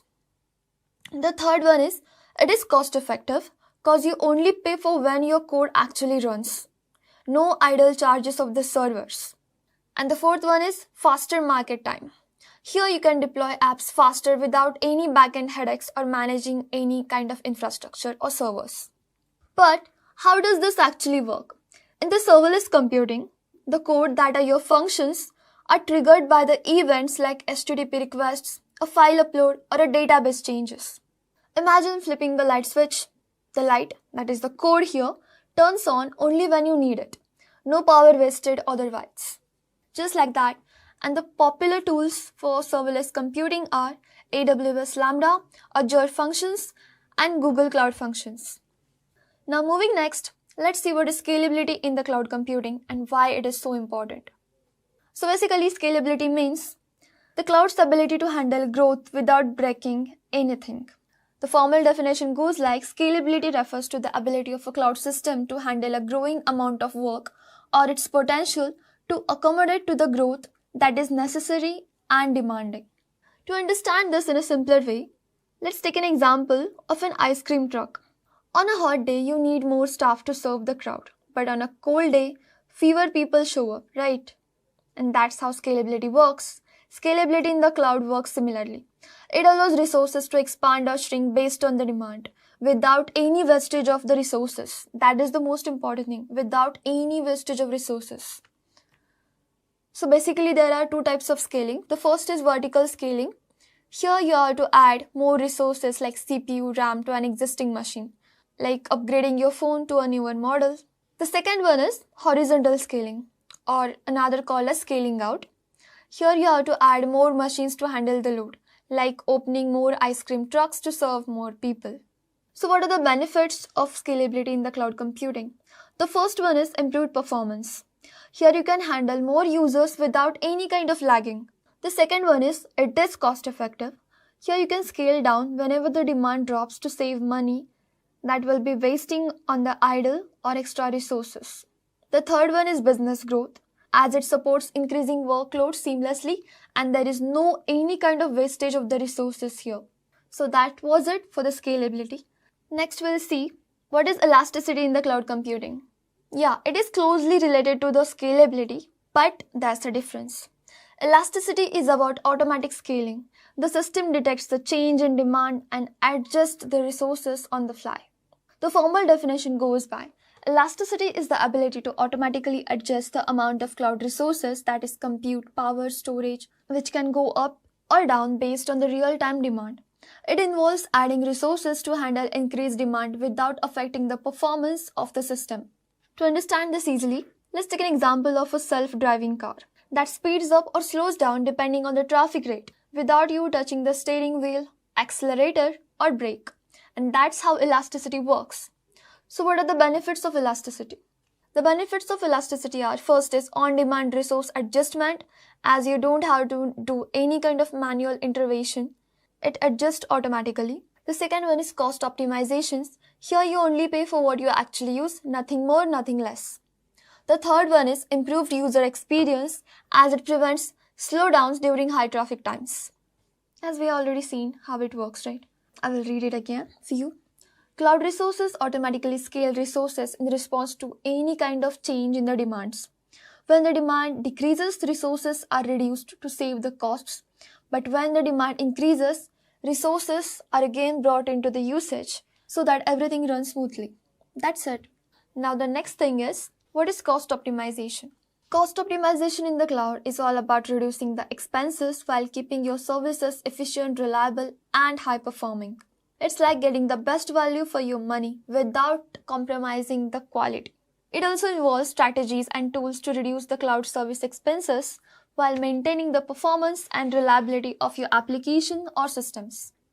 So, there are several techniques that are used to optimize the cost.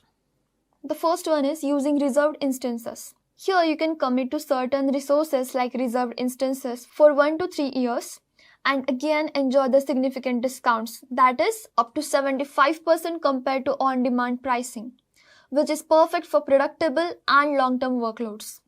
The second one is auto-scaling, where you can automatically add or remove resources based on the real-time demand. It is best in case when you have to handle peak loads without overspending when demand even drops.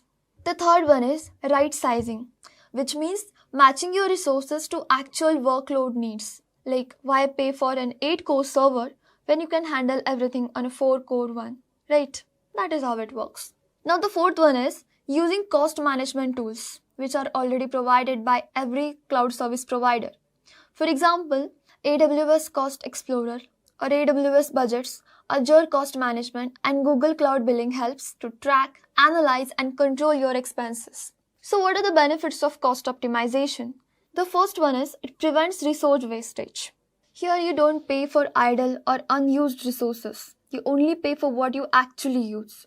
The second one is here you get to control the scalability costs, as you can scale efficiently without overspending. The third one is you can manage the dynamic usage patterns and adjust the resources as the demand fluctuates. The fourth one is budget control. Once you enable the budget control, you can stay within the spending limits, and even when you exceed the spending limits, immediately the alert is issued on your Gmail account that you have used in it. The fifth one is cheaper cloud billing. When you learn to manage these resources and services smartly, you can save a huge amount of money on this. So, cost optimization isn't just about saving money, but it's also about spending smarter while keeping your system reliable, efficient, and smooth. Pro tip: please regularly review your cloud usage and adapt to your strategies as per your business or project evolves. These were the concepts which are seen as the backbone of modern cloud solutions, helping businesses innovate faster, smarter, and speedier. How to become a cloud engineer in 2025? Cloud computing has become one of the rapidly growing tech industries worldwide. From Netflix to Spotify and our own personal Google Drive, Gmail, and photos. Cloud computing has created a new normal in how we store, process, and manage data. Now, due to such a high growth rate, having at least the bare minimum knowledge of cloud is going to become a necessity in the near future. This video is designed for absolute beginners who want to get an overview of what their cloud journey can look like. And that is because everybody has a different learning curve. The roadmap provided in this particular video stretches over 4 months, which is the minimum. If you have any prior knowledge of working with cloud, certain steps may seem too basic, so feel free to skip them. Month 1. Foundation and Basics. Start with networking fundamentals. Understand important networking concepts such as IP addressing, DNS, HTTP, HTTPS, subnets, etc. Next, install and use free tools like Cisco Packet Tracer and Wireshark for a solid hands-on practice. You can refer to free courses like Networking Concepts for Beginners, Introduction to Networking for Complete Beginners, and Basics of Computer Networking. For week 2, focus on Linux basics. Learn the important Linux concepts such as file handling, SSH, and process management. Refer to free courses like Linux Basics for Beginners, Linux for Beginners Crash Course, and Introduction to Linux Full Course for Beginners. If you want to use the Linux operating system on your PC, you can use free tools like VMware and VirtualBox. However, avoid using these if your system has lower specs, as they can significantly slow down your systems. For week 3 and 4, learn a basic programming language, preferably Python. You can refer to the Python full course for beginners. If Python is not your cup of tea, then you can even go with JavaScript or Java. So to sum up, by the end of month 1, you'll have a basic understanding of networking, Linux basics, and a programming language. Month 2, AWS core services. Now that you have a good grasp of the basics, we can proceed to creating an AWS account. Don't worry, you'll get to use the AWS free tier for a year. Explore virtual machines on cloud, cloud storage, databases, security services, and networking subnets and security groups. Don't dive too deep into any of these services, just understand the basics, like what they're used for or how they function, etc. You can refer to our AWS full course for 2024. Now that you have a good grip on cloud, it would be a good time to get an official validation. Start by preparing for the AWS Certified Cloud Practitioner certification. You can refer to the Cloud Practitioner Essentials free course and take up study guides and mock exams to better prepare. Remember that you only need to start preparing for the certifications. You can take the exam whenever you feel ready. Month 3, hands-on project. For the initial 3 weeks, focus on building projects. Start with basic projects like hosting a static website or building a serverless API. Later, move on to develop more advanced projects, like a full-fledged scalable web application by combining the various AWS services that you would have worked with. If you need help building any of these projects, you can use the step-by-step tutorials available on YouTube. In the last week, learn the basics of Terraform, where you will get to apply the programming language you learned in the beginning. You will learn to apply it in the form of infrastructure as a code. You can choose to learn AWS Terraform, Azure Terraform, or take up the Terraform full course available for free on this channel. By the end of month 3, you will have at least 2-3 projects that can demonstrate your real-world cloud knowledge. Month 4, portfolio and job preparation. Actively participate in workshops and make connections, along with earning certifications. And don't forget to update your progress continuously on LinkedIn to build even more connections.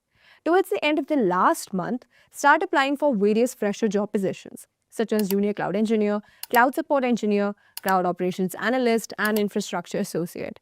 And yeah, don't forget to practice system design interview questions. So by the end of month 4, you'll have a polished GitHub account, a tailored resume, and you'll be actively applying for jobs. Now, doing this on your own can be challenging. Being highly disciplined is not that easy.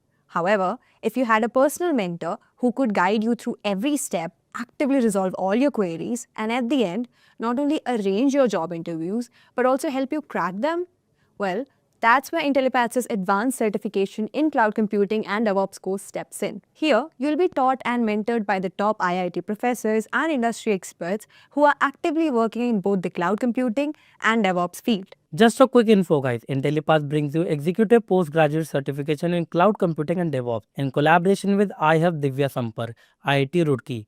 Through this program, you will gain in-demand skills like AWS, DevOps, Kubernetes, Terraform, Azure, and even cutting-edge topics like generative AI for cloud computing.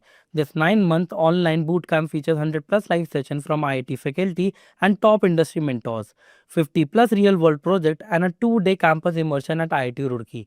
You also get guaranteed placement assistance with 3 Azure job interviews after entering the placement pool. And that's not all. This program offers Microsoft certification, a free exam voucher, and even a chance to pitch your startup idea for incubation support, up to rupees 50 lakhs from iHub Divya Sampark. If you are serious about building a future in cloud and DevOps, visit the course page linked in the description and take your first step toward an exciting career in cloud technology. First of all, before so I'll not read the slides. First of all, I'll not read the slides.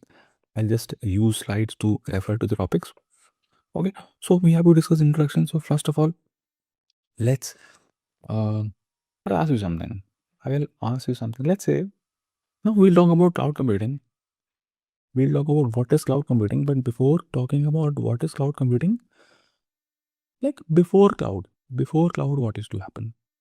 Before cloud, see, we have been through a lot of advancements in technology, right? Starting mainframes, we had then personal computers, then internet came in, then then mobile computing came in, then later came cloud computing.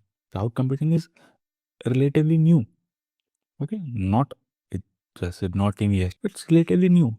Around 2006, 2007, that was the time when cloud computing came in. Now, before that, before cloud computing, if someone had to start a business, okay, if any entrepreneur, he had to give a online presence to his website. He want to go into a online business, or he has an application. So, what all things he would need to start it? Tell me, can you tell me what all things will be required to deploy an application if someone at that time wanted to do this thing? So I'll write down. Okay, so I'll write down the things. You just keep on telling me. So a web server, a server. I'll say server. Server is required to deploy an application. Okay, because there will be an application, a code, right? So a server is needed to deploy it. So at that time, what that entrepreneur would be doing, he would go to the market. He would go to the market and purchase a server, one or multiple servers. He will go and purchase. What else? Storage. In the storage. So he has to purchase storage also to store a lot of data. Okay. What else? I'll say networking equipments. Because wires, switches, cables, hubs, routers, a lot of things will be needed, right, for hosting a website. So he will go to the market, purchase these networking equipments also. Then these are devices, right? Servers, storages, they will be taking a lot of space. He has to invest in some property, right? Land. He has to rent a go down kind of a thing where he will keep a room. He has to rent a room. So he has to pay money. He has to pay some amount for maybe for rent. For rent, these devices will produce heat. So he has to spend on air conditioners, right? He has to spend on electricity. Electricity he has to spend on electricity. What else can you think of? Can you think of more like this? So I'm just listing down all the capital expenditure. I'm listing down all the expenditure he would be having if he want to start a business. What else can you think of? Can you think of security? Correct. Security. Correct. Security. Okay. Security. He'll have to spend money on security. Maybe he has to appoint some security guards who will be sitting outside that area, the data center, because maybe there is a theft or just to prevent the theft or unwanted access. He'll give security guards. He'll buy antiviruses, right? What else? He'll what else? What else can you think of? Can you think about maintenance? Maintenance. He has to spend money on maintenance, right? Because these devices can, sometimes wires are not, there is a fault in the wires. He has to hire some technical experts, some tech experts he has to hire to maintain them. If there is a fault in the servers, if any software failure or whatever, so he has to hire people for maintaining them. Upgrades also I can write, right? Upgrades, upgrades. So technology can go outdated soon. So maybe a new thing on the server is coming. He has to add more RAM. He has to add more CPUs. He has to add more storages. So upgrades will be needed. So in short, what I'm trying to tell you, I'm trying to tell you that starting a business before cloud computing came, that was a huge capital intensive thing. It required huge amount of capital. The person, the entrepreneur, has to go to the market and purchase all of these things himself. He has to own them. He has to bring it and keep them in his area. And he has to spend money on security, maintenance, spending money on tech experts, electricity, rent, upgrades. A lot of money he is investing. Now imagine he invested so much money. He invested so much money, and you never know business when the business goes down, right? Anything can happen. The technology might get outdated. Okay, the business might fail because of n number of reasons. Now he spent a lot of money. Now imagine his whole business went down. So he has lost a lot. He'll lose a lot of money, right? And what he will do with these servers? What he will do with the storages, equipments? What he will do with the room rent? What he will do with the people he has hired? Either he will sell all of these in second hand, or he will dump it because he doesn't have any option now. Again, a lot of money wasted. So in short, starting a business was too difficult. Was huge. It required a huge capital. It required huge capital, right? Yes or no? Are you getting it what I'm saying? Now let's dive into a bit more detail here. Okay, let's dive into a bit more detail here. So I'm just let's say intro something more. Okay, so let's dive into a bit more deeper here. So let's say if a application needs to be deployed, even any application, any code, you can say a code written in Java, C Sharp, Python, or any language, if it needs to be deployed, what do I need? First of all, I told you, then the person will go to the market and buy some hardware. Okay, if I say hardware means I can say, let's call it hardware. Let's call it hardware. And in this, I'm talking about RAM and hard disk. Okay, let's just talk about RAM and hard disk. So let's say he went to the market and purchased how much RAM? How much RAM? RAM, I'm saying, let's say RAM is 10 GB, 10 GB, and hard drive, 100 GB, 100 GB. This is what he went and purchased. Now he has to deploy an application on top of it. He has to deploy any application on top of it. Can he deploy an application directly on top of this hardware?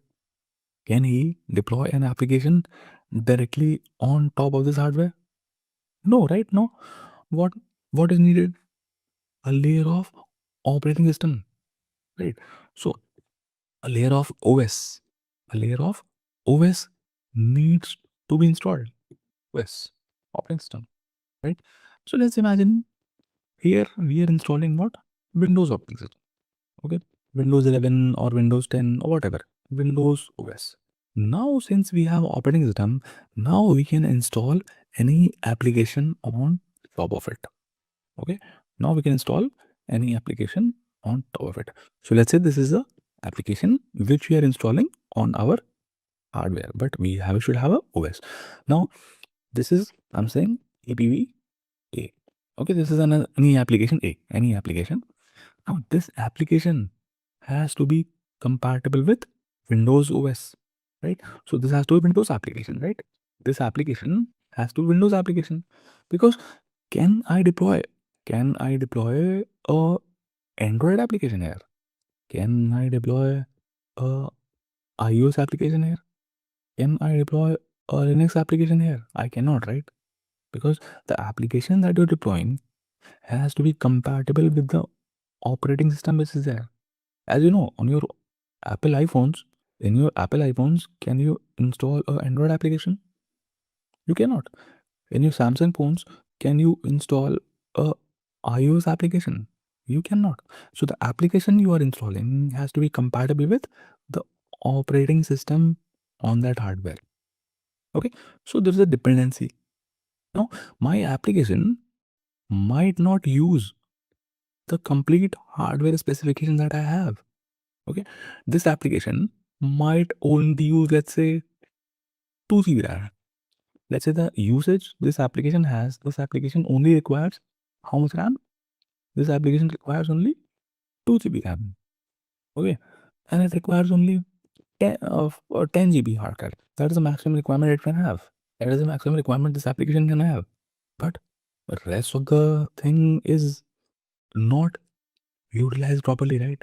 I have 10 GB RAM, 100 GB hard drive, which is not properly being utilized. This application only requires 2 GB RAM and 10 GB hard drive. Let's say I have another application. Let's say I have one more application. This application is APPB.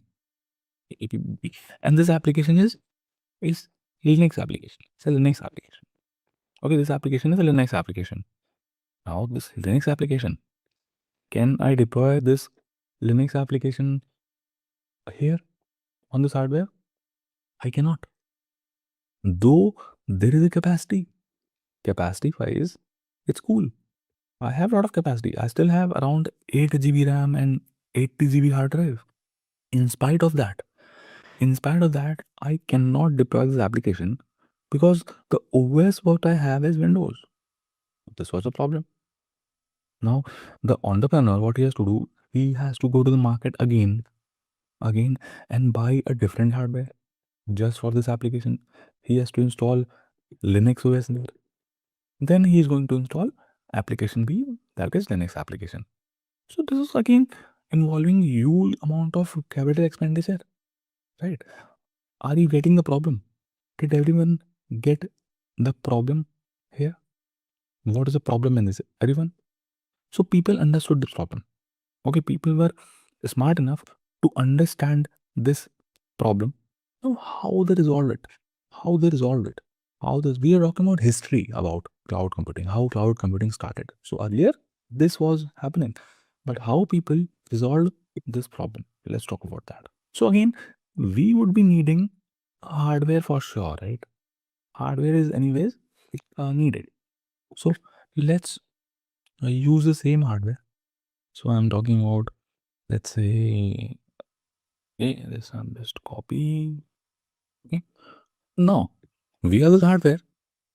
Now we would not have, we will not install operating system directly on top of this hardware. But instead of operating system, we will have layer of something called hypervisor. Okay, we have a layer of something called hypervisor. Hypervisor. Now, what is hypervisor? What is hypervisor? So this hypervisor is like a logical scissor. Like a scissor can cut things, right? So this hypervisor can divide this hardware and create multiple virtual machines. Dividing hardware doesn't mean like cutting the hardware into different parts physically. No, it's logical. Logically dividing this hardware and distributing the resources in different virtual machines. What is a virtual machine? Virtual machine is a machine which you cannot touch, which you cannot feel. So hardware is this. This you can see. This you can touch and feel. This is located somewhere. Maybe so it's located in Mumbai. Somewhere in Mumbai, This hardware is located in some room, in some house, in some area. It's occupying some space, consuming some electricity. This is the hardware. But using hypervisor is a software.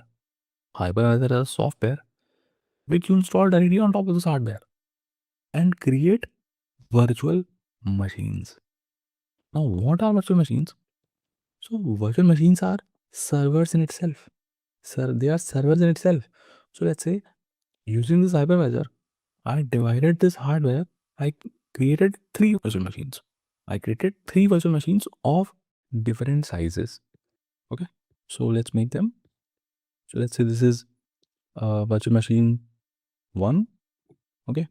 I'm making another virtual machine 2, and other virtual machine 3. Virtual machines of different sizes. So let's say while creating these virtual machines, let's name them also.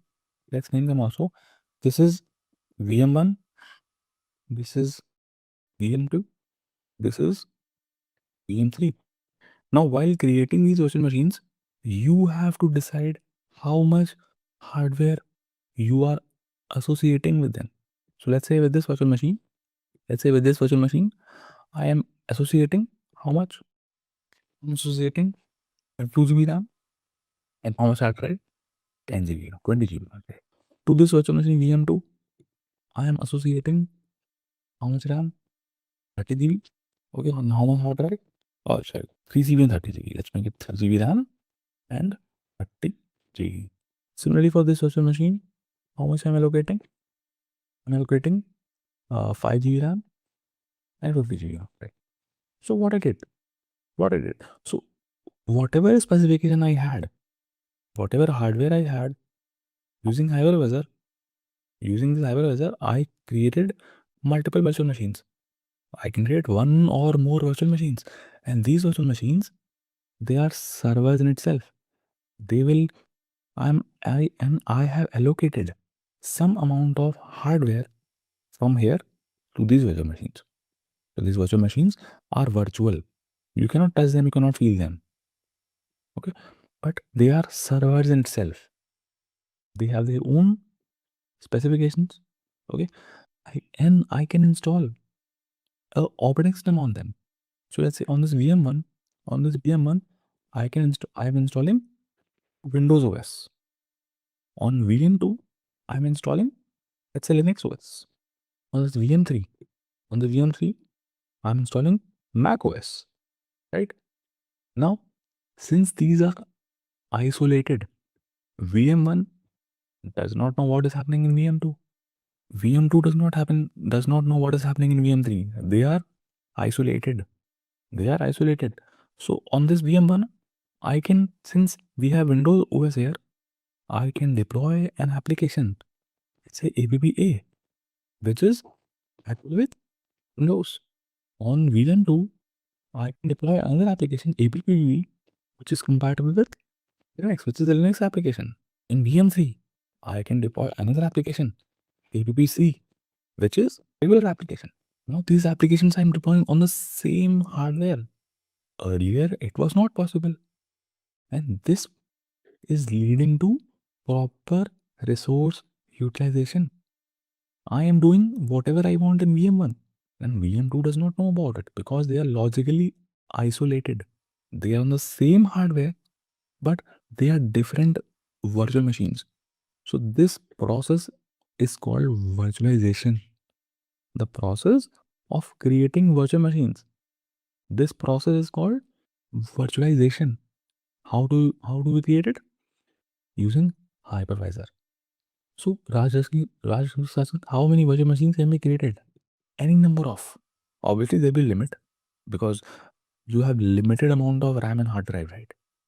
You have limited number of resources. So whatever resources you have, only those resources you can distribute on these virtual machines, right? So this process is called what? Virtualization. This process is called virtualization. And this is hardware level virtualization.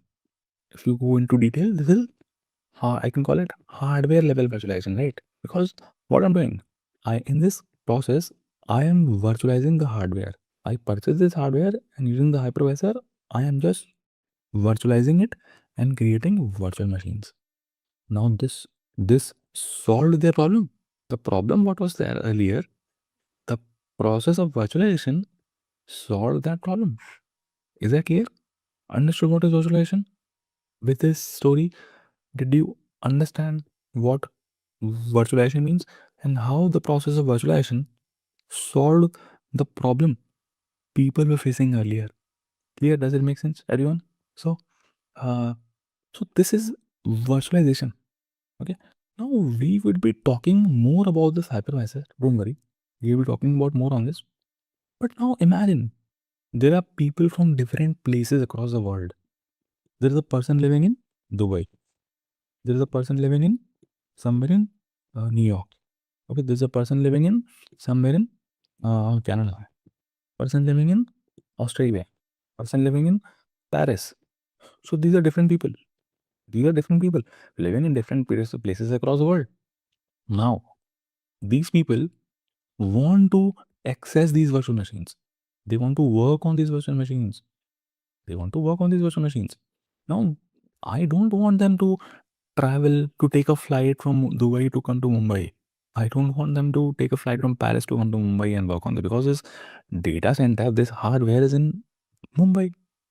So, what we can do, we can bring this virtual machines to cloud, means we to internet. Okay, if we bring this to internet, so I'm just making it like this. So let's say this is internet. Okay, now these people can use internet. These people can use internet to connect to these virtual machines. If they want to access these, if they want a virtual machine, let's say they want to install an application. These people, they want to install an application, so they don't have to take a flight and come to Mumbai. All they can do, they can just use internet. They can be sitting at their respective places. They will just use internet to access these virtual machines, to request for these virtual machines. Let's say with a person living in New York, he wants to deploy an application and he doesn't want to buy a server and go into all those complexity. He just wants to use this virtual machine. He just wants to deploy an application on top of it. That's how cloud started. This is what is cloud. So virtualization marked the beginning of cloud computing. Means I can say that cloud computing is equal to virtualization plus internet. Simple. Virtualization plus internet is equal to cloud computing. And this thing, this thing what we're talking about, some people made this as a business. Some big companies made this as a business. We call them cloud providers. And the popular cloud providers, AWS, Azure, GCP, these are the three most popular cloud providers. They made this a business. This process of virtualization and internet, they made this a business. How? What they did, what these guys did, they purchased huge hardwares. They purchased huge physical hardwares and kept them in their data center, in their area, in their big. They purchased acres and acres of land. Okay, there they created a proper data center. Like if I show you AWS data center, if I show you AWS data center, this is how it looks like. Yeah. So what they did, these guys purchased these kind of facilities, acres and acres of land, proper godown type structure, like big godowns. Okay, this is how it looks from outside. This is how, and these facilities are located at different places in the world, in different cities. Okay, this is how a data center looks from outside, and from inside, how it looks. From inside, it will look like this. Inside, it look like this. From inside, it will look like this. From inside, it will look like this. Inside, it will look like this. These servers, these are big physical servers, storages. Okay, kept in proper air conditioned environment. Because they have invested a huge amount of money in these physical server, and now whenever you require a server, let's say I am an entrepreneur, okay, and I want to start a business. So I won't go to the market and spend on all of these things because this is very time consuming, a lot of efforts, a lot of cost. So instead of going into all these details and managing everything on my own, hiring people, maintenance, security, upgrades. So what I'll do instead of doing these things, what I'll do, I will use internet. I will use this internet, okay, and request AWS to give me a virtual machine. I will request AWS to give me some storage, okay, and I can use that from internet. I don't have to go to these data centers of AWS, and I can just sit at my home using internet. I can create a virtual machine. I can access a virtual machine. I can just, I can just tell AWS that I want, uh, uh, I want some specification. I'll just say specification.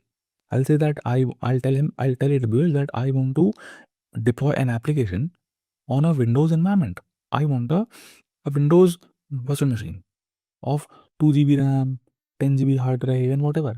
I'll just give it a specification. And AWS will create a virtual machine for me using hypervisor in their data center. Now, this is AWS data center, you can imagine. In their data center, they will use hypervisor and create a virtual machine for me, and they will give it to me. And I will be able to use it using internet. Okay, now I don't have to go to the market and purchase and invest in hardware. I don't have to worry about anything because all these things we talked about here, I don't have to manage it. So AWS is managing it. So this is AWS headache now. They are doing it on large scale. Okay, they have their own servers, they have their own storages, they have their own network equipment. They are paying for the rent, they are paying for electricity, they are investing in security. They have hired people who will be working on, you know, they will be hiring people who will be working on maintenance. They will be hiring people who are working on upgrades and all those things. So they will be doing on things on their data center. And what I'll do, I'll just use the internet and I will just ask them to give me what I want. And the best thing is, I just need to pay for the time I am using it. If I'm using for 1 hour, I pay for 1 hour. If I use for 10 hours, I pay for 10 hours. If I want to use for 1 year, I just pay for 1 year. So I don't have to invest. Don't have to go into buying all these things. And imagine I lose my business. My business goes corrupt, or my business, goes bad, or else I make a loss. My business has to shut down. So at least I don't have to worry about these things, right? Because I was just renting things from AWS, right?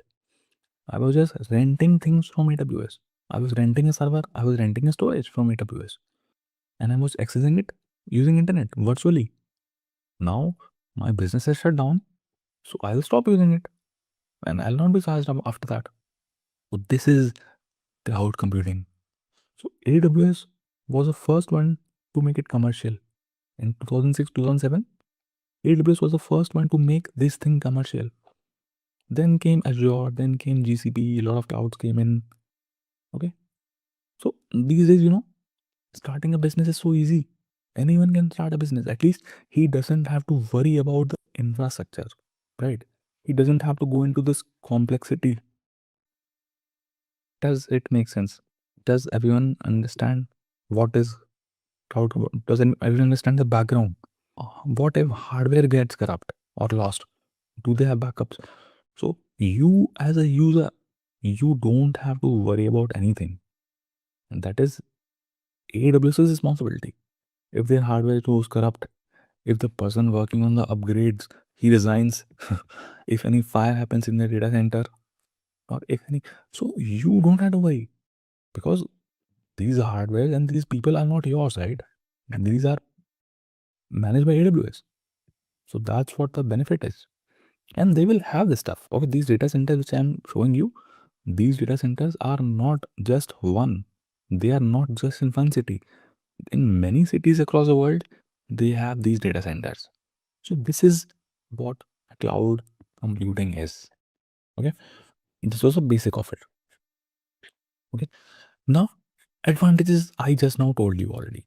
So no capital expenditure required, no or very less capital expenditure. or everything is charged on per second, per minute, per hour basis. Means you pay for whatever you use. Getting a new server or any resource is very easy.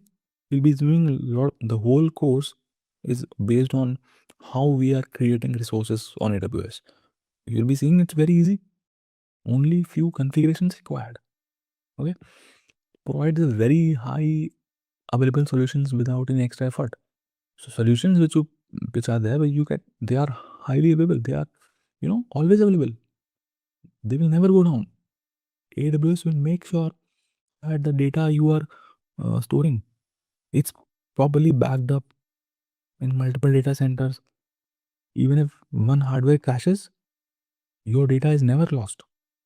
If your storage goes corrupt, if the storage goes corrupt at the data center side, your data will not get lost. Still, they will create multiple copies, multiple backups.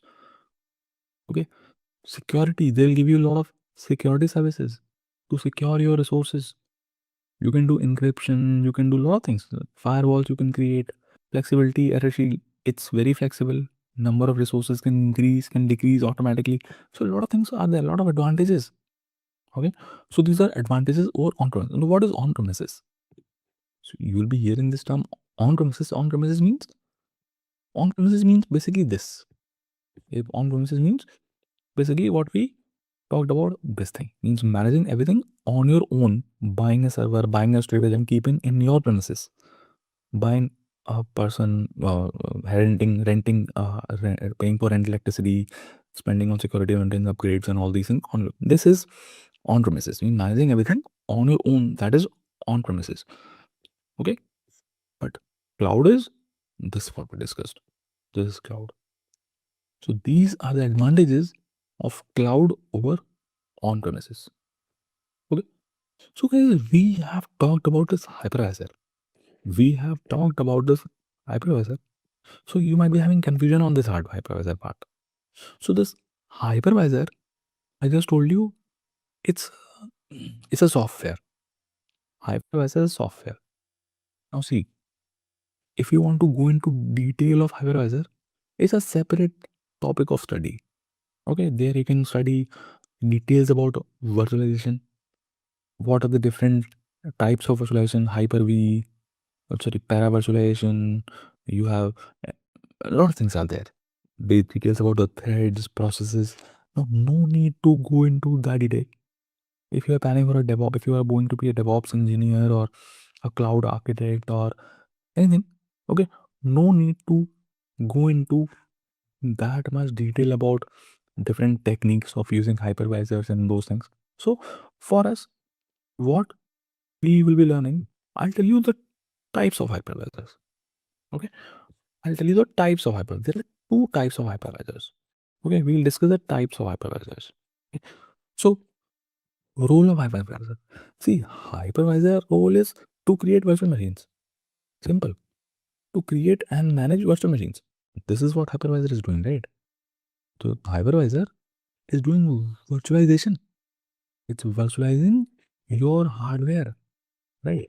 So this hypervisor will always virtualize the hardware. That is the role of hypervisor. So the hypervisor are of two types. Type 1 hypervisor and type 2 hypervisor. So type 1 hypervisor is called native or bare metal hypervisor. Okay. What is native or bare metal hypervisor? This type 1 hypervisor is sitting directly on top of the hardware. You have a hardware.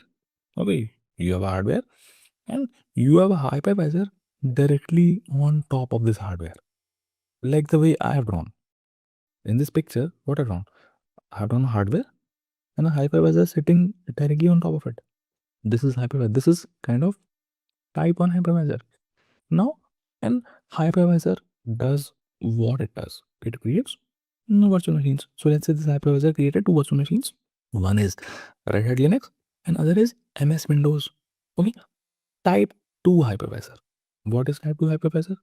In type 2 hypervisors, you have a hardware, but the hypervisor is not directly installed on top of this hardware, but you have a layer of operating system.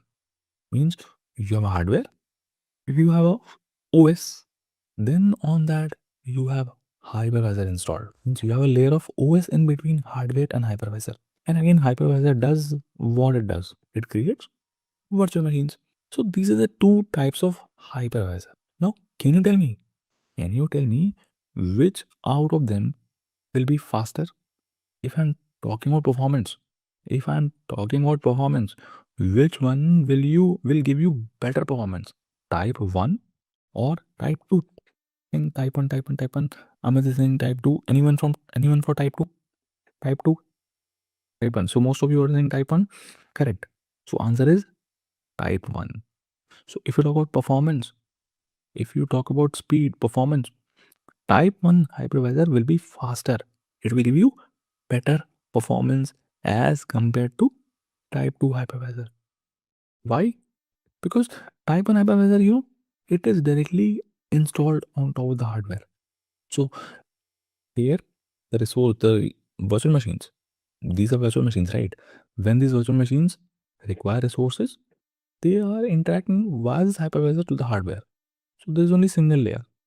But in this case, there are two layers in between. So that's why it slows things a bit down. Now the question is, what are the use cases? So all the cloud providers, AWS, Azure, GCP, or whatever cloud providers are operating commercially, they are using type 1 hypervisor only. They all use which hypervisor? They use type 1 hypervisor. Why? Because they want to give you a better performance. They are scaling in, they are, working in, working at scale. They have huge data centers, a lot of devices, a lot of things they have. So they use type 1 hypervisor because they give you, but they have to give you better performance. That's why they use type 1 hypervisor, all the cloud providers. Oh, you would be asking me, why do we use and what are the use cases of hosted? Why would someone would go for a hosted hypervisor? So this hosted hypervisor is used normally for some demos, some proof of concepts, or some testing work. It is not commercially used. Means you can use it on your laptop also. Means on your laptop, let's say it's a Windows laptop. You have a Windows laptop. Okay. So what you can do means you have hardware. You have Windows OS all installed there. So on your laptop, you can install a hypervisor. And using that hypervisor, you can create virtual machines. So in your laptop, where you have Windows, you can create a Linux environment also there. A Linux virtual machine also you can create in your laptop. Now this can help you to test few things. Maybe you are a developer. Okay, maybe you have developed a Linux application. You have developed an iOS application. So what you can do, you can create a virtual machine on your laptop and do some testing, do some proof of concepts. So type 2 hypervisor is used for that only. But all the cloud providers, they use native or bare metal or type 1 hypervisors. Understood? If I give you some examples, so you see type 1 hypervisor. So type 1 hypervisors examples. So VMware ESXi. So VMware ESXi, you have Microsoft Hyper-V, you have KVM, Citrix hypervisor, Zen hypervisor, you have Nutanix, Oracle VM server, Power. So these are some examples of type 1 hypervisor. Okay, type 1 hypervisor. Now, AWS uses Zen hypervisor. Okay, AWS uses hypervisor. AWS uses Zen hypervisor. You see XEN. This hypervisor is used by AWS. Okay. Now some examples of type 2 hypervisor. Type 2 hypervisors, which you can install on your laptop also. So these are the examples of type 2 hypervisors. You have Microsoft Virtual PC, Oracle VirtualBox, VMware Workstation, Oracle Storage. So you can install these as an application, like a software on your laptop, and then you can create virtual machines. Understood? Does it Make sense? Till here, does it make sense? Any questions? So these are the two types of hypervisor. Now, no need to go into that detail about how hypervisor works, processes, virtualization techniques. If you want to learn, you can learn. You can you can do a PhD on it. There is no one stopping you. But do you require all these things? I would say no, not that much required. If you're a cloud admin, if you're going for any cloud role, cloud DevOps role, so you don't require those things in detail. Okay, this much information which I gave you is more than sufficient to crack any interview. Okay, to understand our topics. So what we have learned so far, we have talked about history of cloud computing, how it started. Okay, we talked about what is a hypervisor, what is virtualization, okay, and some advantages of cloud computing. This is what we have done so far. So we are going to cover two important topics. That is, these are two things. We'll talk about first is we'll talk about service models, cloud service models. Now, what is a service model? Service model tells you what kind of services does cloud provide to you. So what kind of services do cloud offer you? So basically there are three kinds of services which cloud offer you: IaaS, PaaS, and SaaS. Means infrastructure as a service, platform as a service, and software as a service. Now to understand these, let's take a pizza example. Let's take an example of a pizza. Let's say you want to eat a pizza. You want to eat a pizza. So one scenario is, what you can do is you can go to the market and purchase all these things. Means all the equipments. You can go to the market and purchase microwave. You can purchase oven. You can purchase pizza cutter. You can purchase knife, fork, rolling pin. These things. Okay, and bring it to your house. You have the complete control on it. You can decide that which brand of oven you want. You can decide how sharp the knife is. You can decide each and everything because you are owning it. You are buying it and bringing it to your house. Then when you are also going to the market and buying some vegetables, some veggies, some cheese, some toppings, then you are cooking your pizza and eating it or sending it to someone, right? This is scenario number one, where you are managing each and everything. You have the complete control over the process. Now if I relate this with IT or any IT stuff, so in if you want to deploy any application, what all things you need? If you deploy any application, you would need what? These things are required. First of all, a data center will be required. Data center will be data center would be any go down. Okay, where you are placing your storages, your servers, you will be requiring a network. Okay, you will be requiring storages, some servers. You will be having a layer of virtualization. You'll be having a layer of virtualization. Then you need a OS operating system. You need a database. Okay, for you might have a different application because that will require some data. Okay, that you are keeping in a database. You will implement security, and then you have an application. Application is a code. Application means code. You're writing in Python, C Sharp, Java, whichever language. So in on premises means everything is where is on premises. It's managed by you. You are managing each and everything. So here it's like scenario number one, the pizza example which we discussed. The pizza example scenario what we discussed, where you were managing everything, each and every part. So it's similar to this on premises. Okay, where you are governing each and every point. You are setting up a data center. You are buying some storage servers. You are putting a layer of virtualization using hypervisor. You are deciding which OS to use. You are worrying about database and doing things on that, purchasing licenses and all those things. Then you worry about security. Then you have to deploy an application, write a code. You have the complete control. You can decide which brand of servers to purchase, whether to purchase servers and storages from HP or Dell or uh, or IBM. You can decide what is the size of those servers. Everything you can decide about wires and cables. Everything you decide. So it's like on premises. Okay.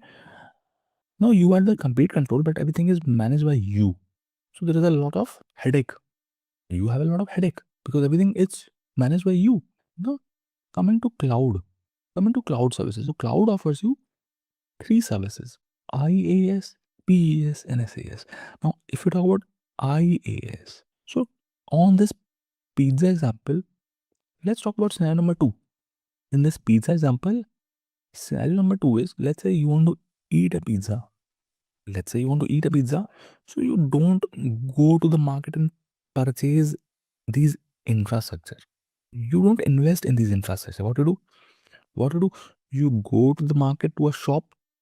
That shop already has all these infrastructure, because they already have oven, they already have knife, they already have dishwasher, they already have all these things. Now you don't have control on that because these things are managed by them, but you have the control on the platform.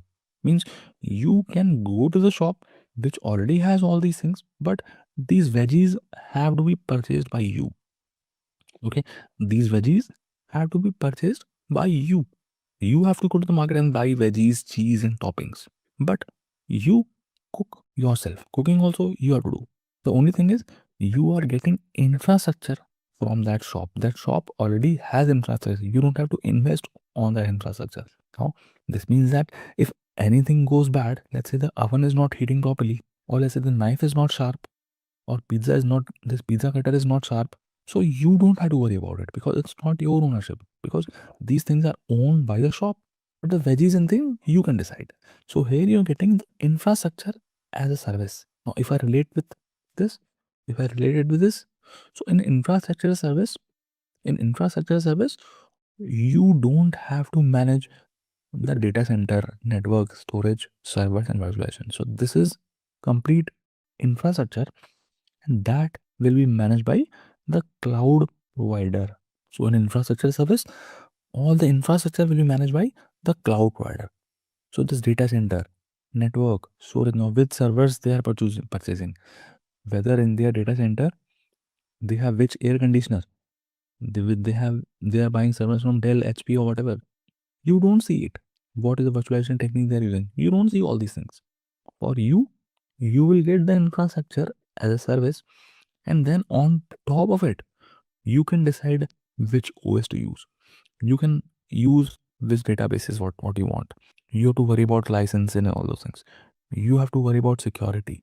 You have to worry about upgrades, about applications. What is the code you are writing? It's you. So the blue things which you see here will be managed by you, and the orange things which you see here will be managed by the cloud provider. So this is infrastructure as a service. Okay. Now, what is a platform as a service? What is a platform as a service? So, guys, one thing is, in AWS, in Azure, in GCP, you will have so many services. Some services will fall under the category of infrastructure service. Some services will fall under the category of platform as a service, and some services will fall under the category of software as a service. Okay. Now, coming to platform as a service. Coming to platform as a service. Now, your platform as a service, you can take scenario number three. Scenario number three is, you want to eat a pizza. Now, you went to the shop. The shop already has this infrastructure. That shop already has these veggies and cheese and toppings.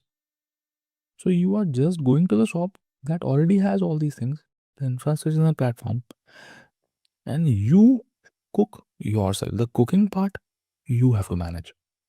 You have to look at the recipe and cook. So this is like a platform as a service where the cloud provider provides you the complete platform. Means in addition to the infrastructure, you also get a platform, OS, database security. You get this part. This is also managed by the cloud provider. Now you just need to deploy an application. You just need to write a code and deploy an application on top of the platform. So This is pretty good for a developer, right? Imagine you're a developer. Imagine you're a front-end developer or back-end developer. Now you don't have to worry about the infrastructure. You don't even have to worry about the platform. You can focus on your code, right? You can focus on the business logic of your code, and you just need to deploy that code on a platform as service.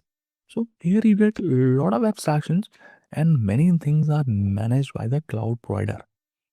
So this is platform as service. Okay. Now coming to software as service. Coming to slide number 4 in pizza. In pizza example, you want to eat a pizza. So what do? You just order it from Domino's or Pizza Hut. Simple.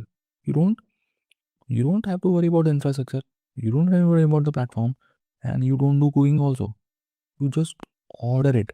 So this you can relate it with software as a service where cloud provider manages everything for you.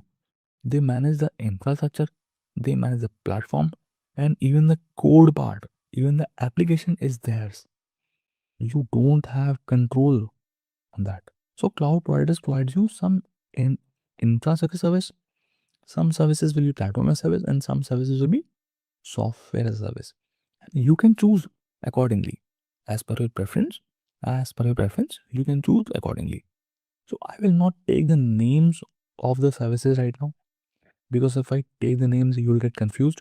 Again, if you want to hear, so IS EC2 is the example of infrastructure service in AWS.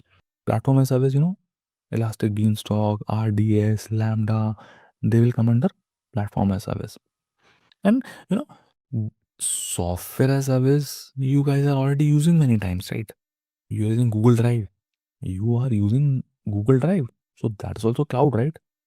If you are storing some data, a movie in Google Drive, can you see in which storage is getting stored? You cannot see, right? So that is software as service. Can you change the code of Google Drive? Can you modify the code of Gmail or Google Drive? You cannot, right? So that is software as service. You pay for use, or there is some free trial or some limited amount of free resources you get. So this is cloud service model, which tells you what kind of services do cloud provide you. Is that here? Cloud service model, does it make sense? Cloud service models. No, this was service models. Now comes deployment models. Now comes deployment models. Now what is deployment? Deployment model tells you how is your application deployed on cloud. Service model tells you what kind of services cloud provides you, but deployment model tells you what how how you deploy an application to cloud. So three there are three deployment models: public cloud, private cloud, and hybrid cloud. Now these are very self-descriptive. They are self-explanatory. Public cloud and private cloud. Let's discuss about public cloud. So public cloud is like a public bus. Public cloud is like a public bus. So you can take that bus. I can also sit in that bus. Someone else can also sit in that bus, right? We just need to buy a ticket. We need to pay for our journeys, and many of us can use the same bus. That is public cloud, like similar to public cloud. Private cloud is like a private taxi. If you want to go from one place to another, you can rent a taxi. You pay for that trip, but the taxi is private for you. Means, can I share the taxi with you? Means, can I sit in the taxi which is boarded by you? I cannot. So private taxi is for a single consumer. Okay, it's private. You get more security there. So public cloud, all these cloud providers, AWS, Azure, GCP, they all are public clouds. Means I just now showed you the data center, right? How they are public clouds. See, these data centers which I showed you, these data centers will have some storages. Okay, uh, they have some hardware, physical servers, and all those things. They are using virtualization and all those we have seen, right? They're using hypervisor to virtualize things. Now, if I want a server, I request AWS that okay, give me a server of this configuration. So AWS will give me a server which might be located in this data center. They will give me one virtual machine. AWS will give me a virtual machine. That virtual machine might be on this hardware. Okay, they have virtualized this hardware and they gave me this virtual machine. Maybe you are requesting for it. AWS gives you a server in this virtual machine. You are requesting for more. Maybe AWS is giving you somewhere here, somewhere here, somewhere here, somewhere here. Means your data is also in the same data center. My data is also in the same data center. So it's like public cloud. So this is what is public cloud. Okay. So if we are using a public cloud, means our resources are kept in the same, they might be kept in the same data center. Okay. So anyone can use it like a public bus. Okay. I'm not saying it's not secure. Security lies in your own hands, right? AWS gives you, or all the cloud providers, they give you a lot of security related services. You can encrypt your data, you can put firewalls, you have network security options, you have a lot of things, you have security. So its security lies in your own hands. But in the public cloud caters to multiple customers, and all the customers' data or the resources, they might lie on the same data center. So that is public cloud. But guys, some companies, they are not comfortable with this. They are maybe bounded by some compliance. They want very tight security. They want a very tight security. For example, take an example. Take an example. Let's say I am a bank. I am a My client is a bank in somewhere in France. Okay. Now in that, now I have a compliance. That bank has a compliance because that data of the customers is very critical. The data for the customer is very critical. What they want, they don't want to use public cloud because they want very, very, very high security. They uh, uh, so what they can use? They can use private cloud. Private cloud is what? They can hire a third party. They can hire some third party which is specialized in providing private cloud, a private cloud provider. Now, what they will do, they will ask them to set up a data center for them. So that private cloud provider will set up a small data center for this bank. Maybe their data center is located somewhere remote. Okay, and maybe their data center is located somewhere near the bank only, in the bank premises only. That data center will be only for that bank, only for the bank. So all the data or all the servers that those bank uses, they will be there in that data center only. Okay, and I cannot create a I as a user or some XYZ person, he cannot store data in that data center, in that cloud. Okay, it's not for public, it's for a single customer. So only that bank resources will be there. So that is private cloud. So private cloud is more secure. Okay, because there is no doubt about security in private cloud. It's you only, right? It's your bank only. It's caters to a single client. So it's very highly secure. So if an organization wants to, it's it's on a compliance. If they have to follow a compliance, if they want very high security, so they can go for private cloud. Can you think about the cost? Which one will be costly? Can you talk about? Can you tell me, will private cloud be costly or will public cloud be costly? Which one will be costly? Obviously, private will be costly. Okay, because simple, you take a private taxi, that will be more costly than taking a bus, right? Because private cloud is just for you. That is going to be costly. Security, I have already told you. Security wise, private cloud will be very highly secure. Okay, but public cloud, it doesn't mean that public cloud is not secure, but here, you have to think about security. You have to do a lot of things on security part. And now scalability. Talk about scalability. Can you tell me which one will be more scalable? Which one will be more scalable? Scalable in the sense, scalable, I'll give you an example. What does scalability means? What does scalability means? Let's say I have an application. I have an application, a website. A website. Okay. Now that website, uh, suddenly became very popular. Or maybe I had a product, it came into Shark Tank. I went to Shark Tank and I I did a lot of marketing, and suddenly there are a lot of traffic coming in the website overnight. Okay, can my application handle that traffic? Do I have enough resources? So that is scalability. So even if 1,000 requests comes in, and even if 1 million requests comes in, are my resources capable of handling the traffic? So that is scalability. If more and more and more data keeps on coming, do I have way to handle it? Do I have way to store my data? So can you tell me which cloud will be better in that case? Will that be public or private? It will be public, will be more scalable. Why? Because I showed you these data centers. These data centers from AWS.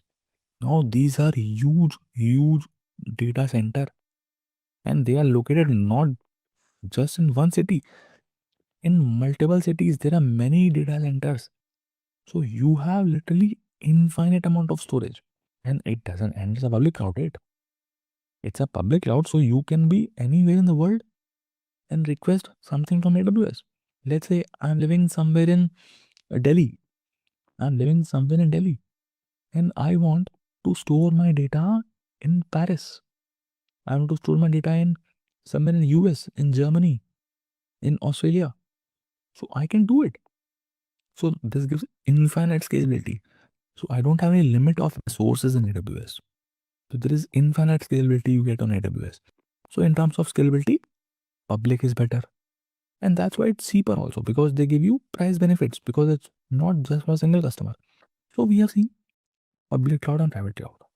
Now what is hybrid cloud? Hybrid cloud takes the best out of public and private. Public was better in terms of cost, in terms of scalability. Private was better in terms of security. Okay. So what is hybrid cloud?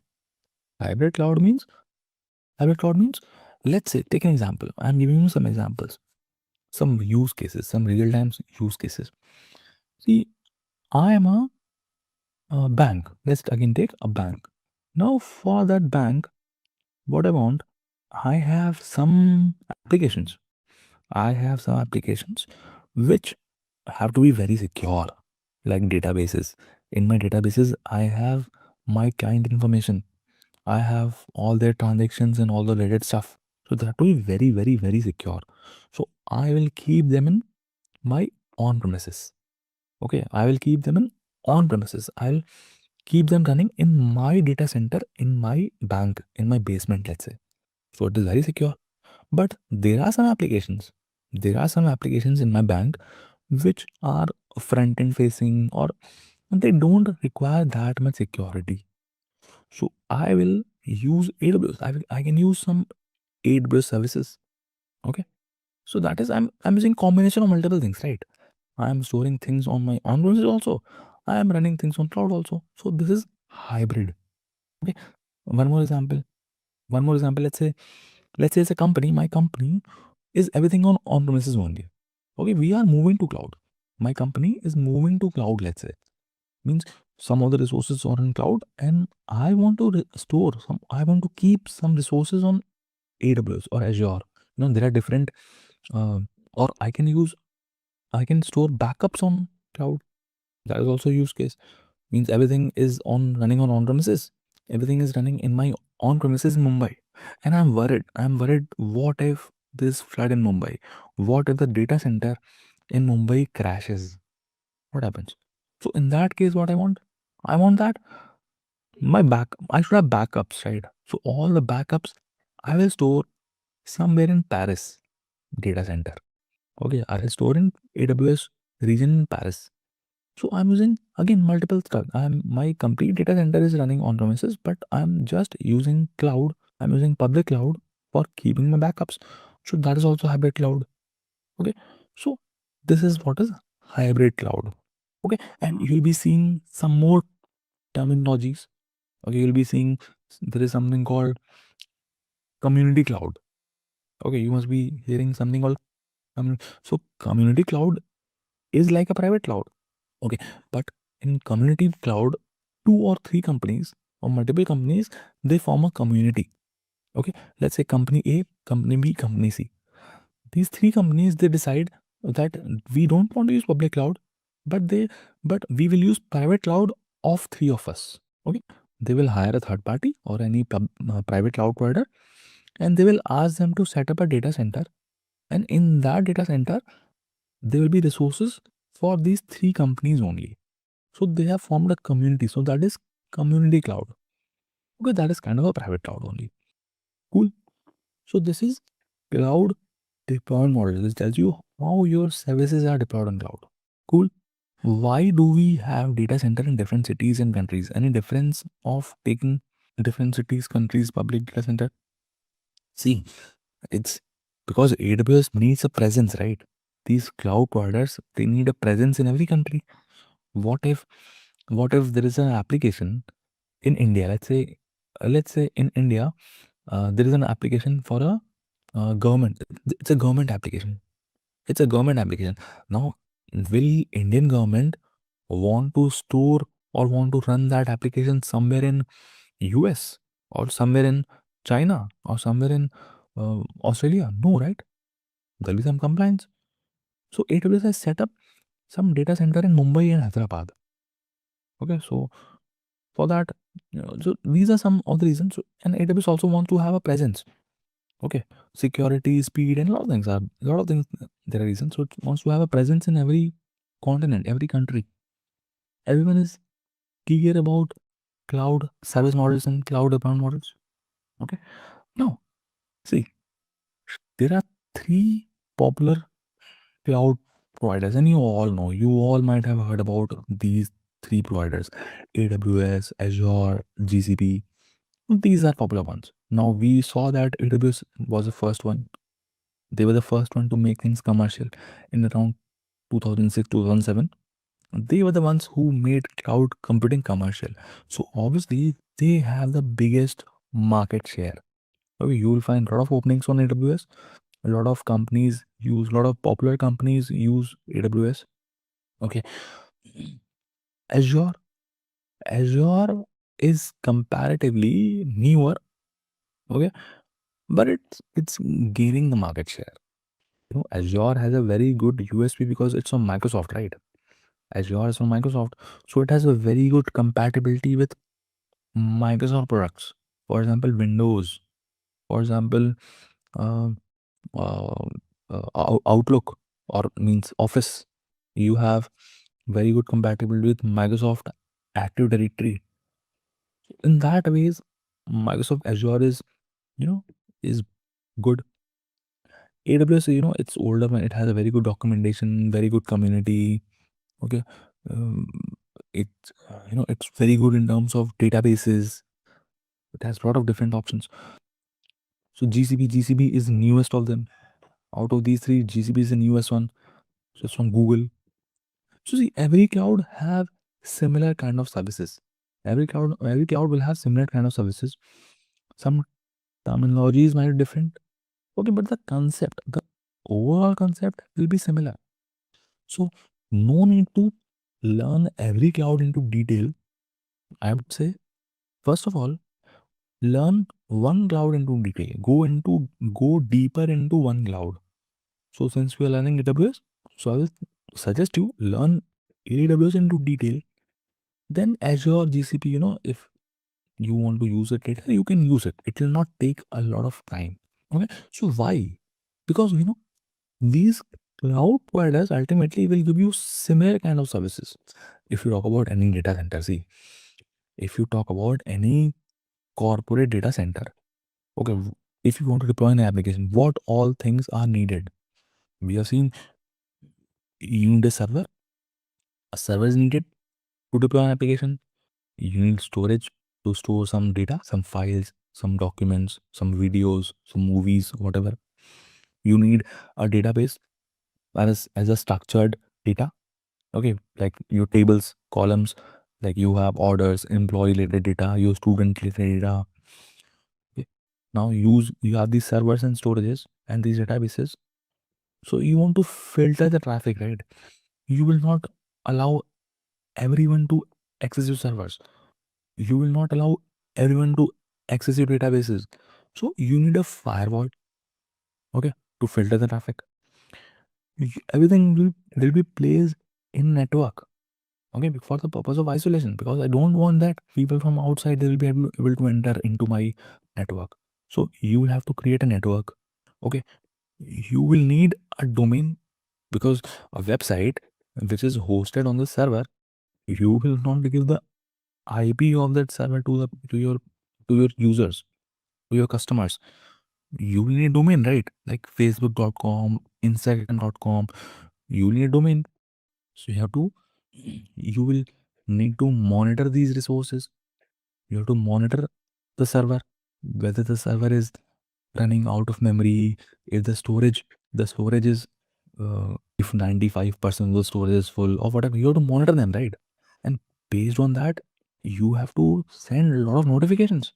You have to send notification to your team. The server is going out of capacity. The storage is almost full. Please do something. You have to monitor your application which is deployed here.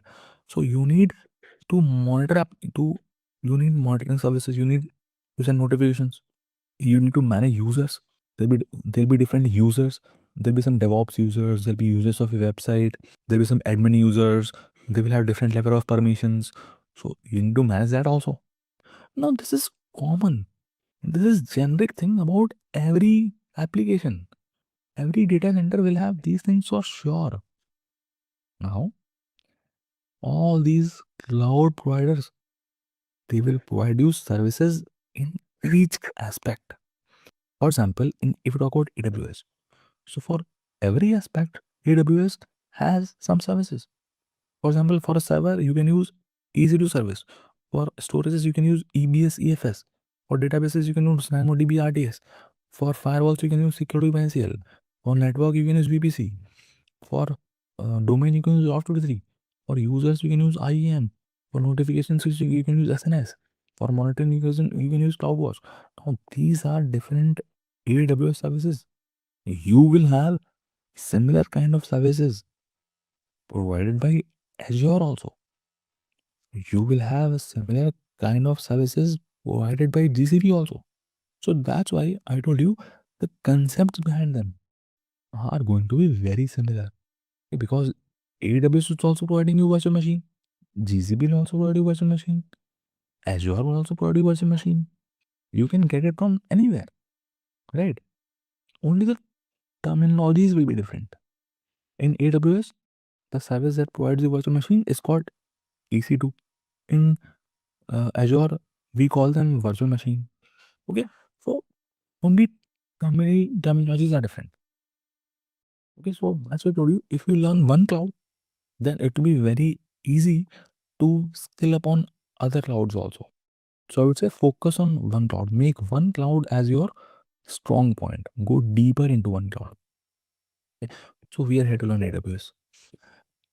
Shaggy was saying, how does AWS ensure secure data transfer in a hybrid cloud environment? It is there. So there are a lot of AWS services. There are a lot of AWS services. So for transfer and migration, there are different sets of services. Okay. We'll be seeing them, don't worry. Many services we'll be covering. Till here, does it make sense? Till here, does it make sense? AWS Suite means what kind of category of services you can say. What are the portfolio? You can say suite means portfolio of services offered by AWS, you can say. So guys, have you created your AWS accounts? One question, have you created your AWS accounts? AWS account creation is done for everyone.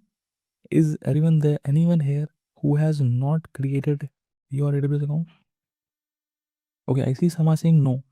So one request, create your AWS accounts. Get your account created, because that is important. We'll be doing a lot of demos, we'll be doing a lot of things. In that case, you will need a AWS account. You need to have an AWS account. So you need to create it in a free tier. If you create in free tier for 12 months, for the first 12 months, it's free. Free as in you'll be having a lot of offers. You'll be having a lot of free tier quota. Okay. But creating an account is very easy. I think you already had for creating the AWS account. So I'll show you how it looks like. So AWS account looks like this. So if I do a login, let me log into my AWS account. So you need to fill your username email address. So here you will see two options: root user and IAM user. Now what is root user, what is IAM user, we'll talk about later and then when we are covering IAM, but you need to log in as a root user. Root user is a user using which you created your AWS account. So when you create your account, you have to provide an email ID. So that is a root user. So my email ID is this. So I'll say put this. Okay. Give your username password. Give your username password. And so this is what your AWS console looks like. We call this AWS console. So it will take you to this page. So on this page, you see this, so all these things. So you see here on the left, you have AWS branding. So if you click on it, it will always bring you to the console. Okay. Then you have this kind of keypad kind of stuff. Here you see different categories of services being offered to you by AWS. This is AWS Suite. Okay, you can say this is AWS Suite. So these are different services which are offered to you by AWS. Now you can think of any category. You can think of any category and AWS will have a service for it. Think of any category. Analytics. AWS has so many services related to analytics. Talk about blockchain. So AWS has a service for blockchain also, for application integration, for business applications, for compute, for financial management, for containers, okay, for customer enablement, okay, for databases, for for game development, for front end mobile applications, for IoT, for machine learning, for anything. You just name a category. Think of category: satellite, robotics, quantum technology, networking, content delivery. You have storage. You have security. You have migration and transfer. So these are different AWS services.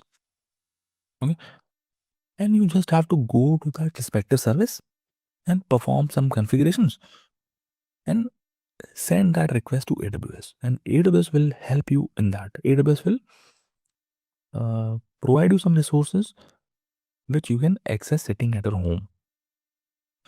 So there are so many services, and we won't be covering every service. It's not possible and not required to talk about each and every service because there are around 300 services, more than 300 services.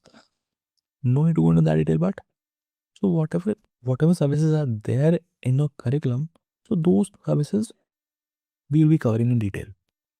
Okay, so many services, they will be like building blocks, very important. If you know those services, if you know the services, your life will be easy. Okay, means you can pick up on any service. If you understand those services, you can pick up on any other service. They're like very important. You have to know those services. So we'll cover them in detail. But one thing is you have to go and create your AWS accounts. Okay, you need to have an AWS account. Okay, you can search for a service here. In the search box, you can search for a service here. Okay, if you come on the right, you see this is your account name. You might have created your AWS account. So this is your account name. Your account will have a unique ID. So this is the ID of my account. Okay, your account will be having some other ID. Then you have in this, you have use settings where you can change the mode, light mode, dark mode, or whatever. Okay, so you have a page where you can go to the support.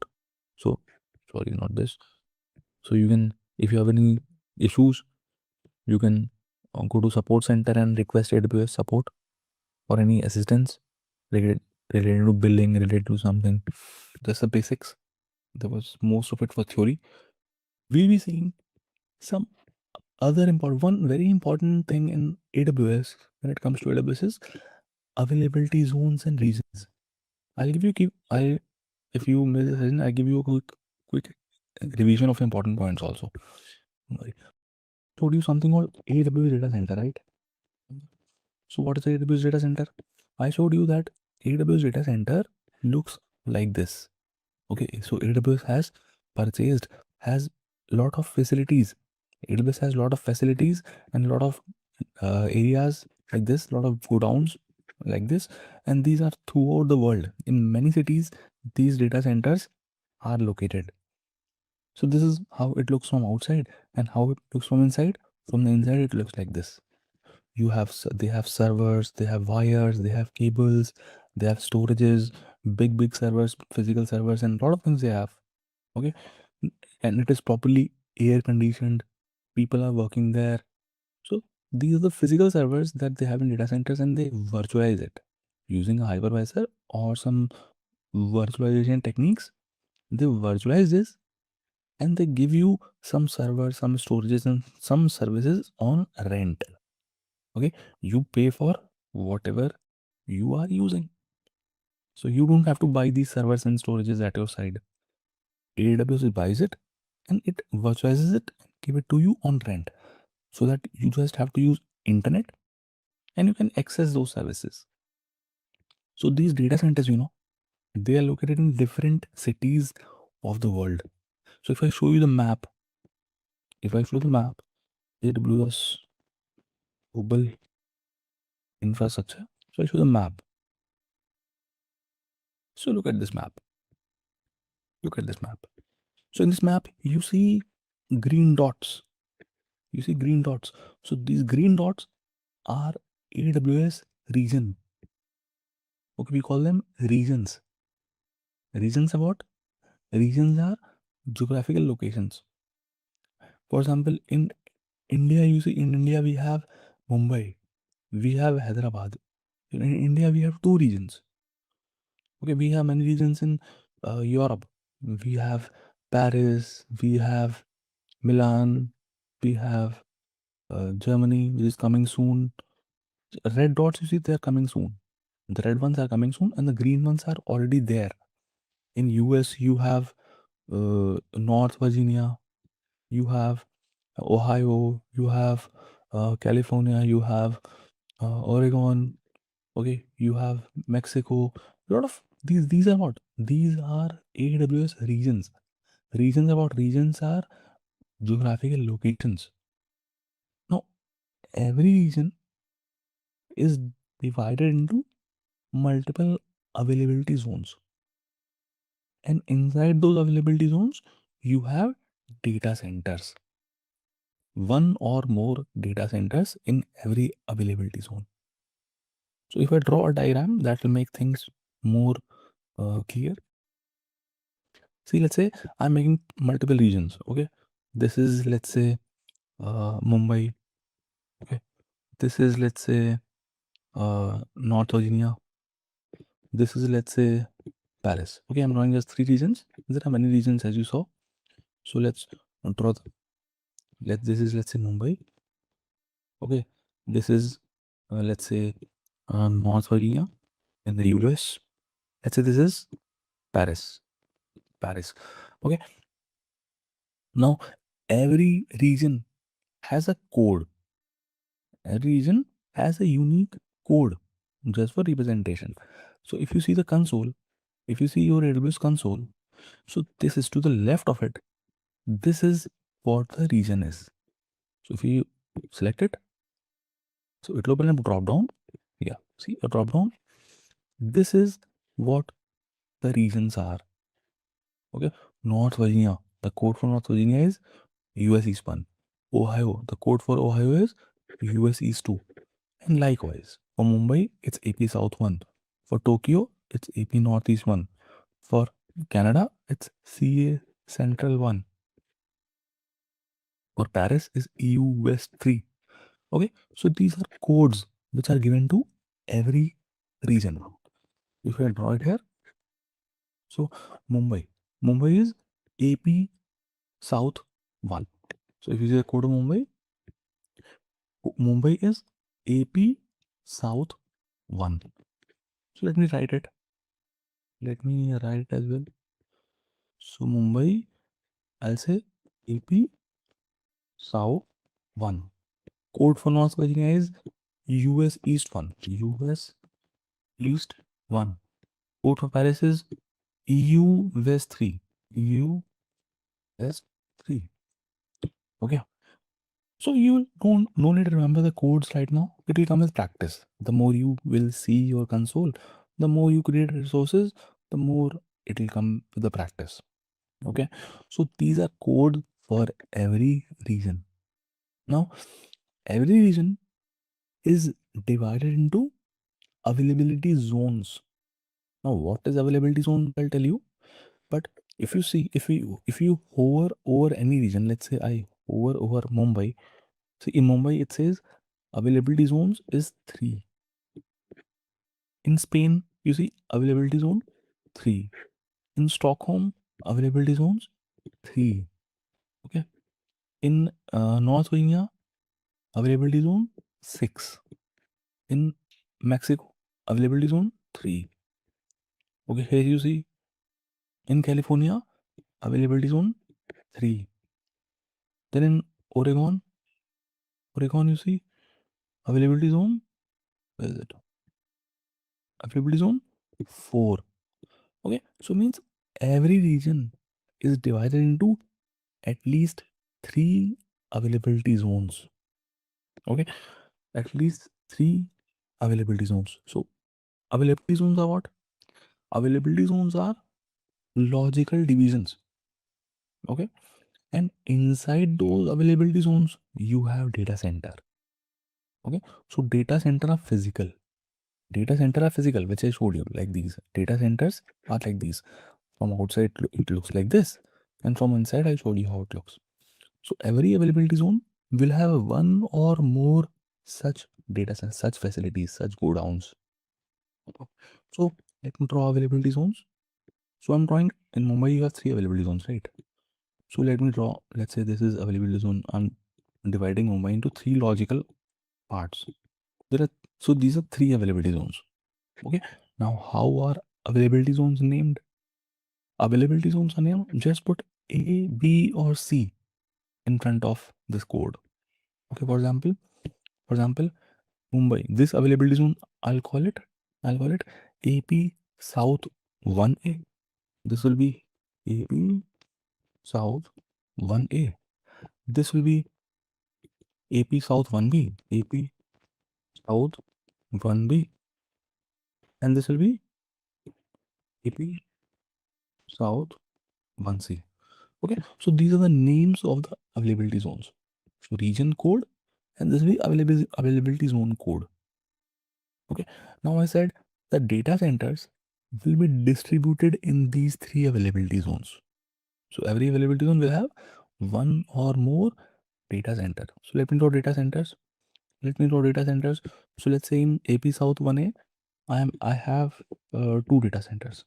In AP South 1B, I have 3 data centers. AWS has 3 data centers.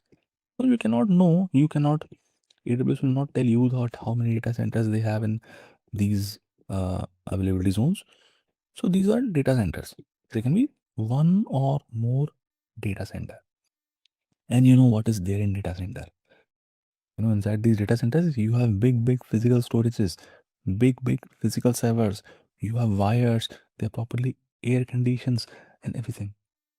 So the question is, why does AWS has so many data centers in different regions? And why they are far away? Why they are separated? They can be very close also, right?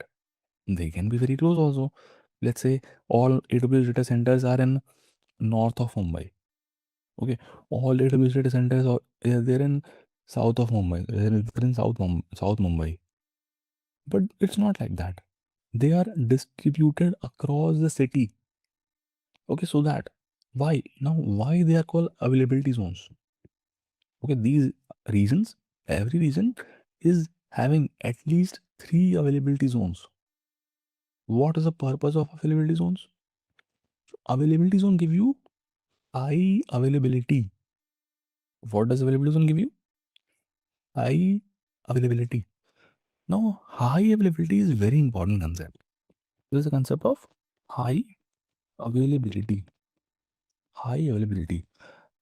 So high availability means that your resources, whatever you are creating, they are highly available. Whatever you're creating is highly available, is always available. For example, let's say I'm saying that in a company, an employee is highly available.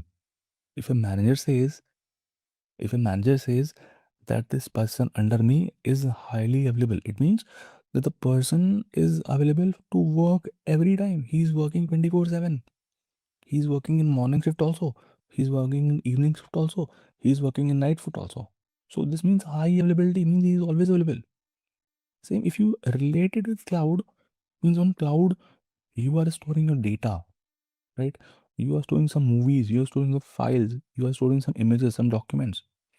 So your data will always be available. Means even if something crashes, even then your data is available. So how is that achieved? How is that resilience and high availability achieved? So with the help of availability zones only. So here you have different data centers in different availability zones. So in episode 1A, let's say you have two availability zones. In episode 1B, you have three availability zones. In episode 1C, you have three availability zones, four availability zones. Now let's say you store a data. Okay, you store some data, you run some servers, or you run any workload or anything. You are running a website. You have some data. So that data will be present here also. And for the purpose of backups, it will be copied to multiple data centers. Your data will be copied to multiple data centers. Okay, now across availability zones. Okay, your data will be copied to some data centers in this availability zone, some data centers in this availability zone, and some data centers this availability zones. And availability zones are a bit far away. It's not like very close. They are having some distance. Now let's say there were some floods. Some flood happened in AP's South one in this region of Mumbai. Let's say this was north of Mumbai, and this was affected by floods, or because of anything, because of any man-made disaster, or natural disaster, power grid failure, or anything. It can anything happen, right? Maybe the storage in this data center got corrupt. Okay, maybe anything happened there. So in that case, this data center won't be working. This data center won't be working. It's outage, right? Or maybe this whole availability zone is not working. Means all the data centers in this availability zone are not working. But you don't have to worry. You don't have to worry because your applications are running in multiple data centers. Your data is saved here also, here also, here also, here also. Your server's applications, your server is running here also, here also. So you don't have to worry. So this means you have a high availability of your applications. So your users will not face any downtime. The users of website, they will still see everything running. They will still see everything is accessible because they won't even know that this data center has gone down. Their request will go to these data centers. So this is high availability. And how we achieve high availability? With the help of availability zones. That's why they are called availability zones. Okay, so whenever in future you hear the term high availability, you can think about availability zones and vice versa. If you hear the term about high availability, if you hear the term availability zones, you have to think about high availability. Does it make sense? Everyone understood? So we're saying India has two available. No, India has two regions. Okay, so if you see the map, I showed the map, right? I showed the map. So if you see India, India has two dots. So these are regions. In the map, you see these are regions. In India, you have Mumbai region, and one is Hyderabad region. Okay, Mumbai region came in 2016, but Hyderabad is recently introduced in 2022. Okay, so these are two regions in Mumbai. Now, Mumbai region also has three availability zones, and Hyderabad also has three availability zones.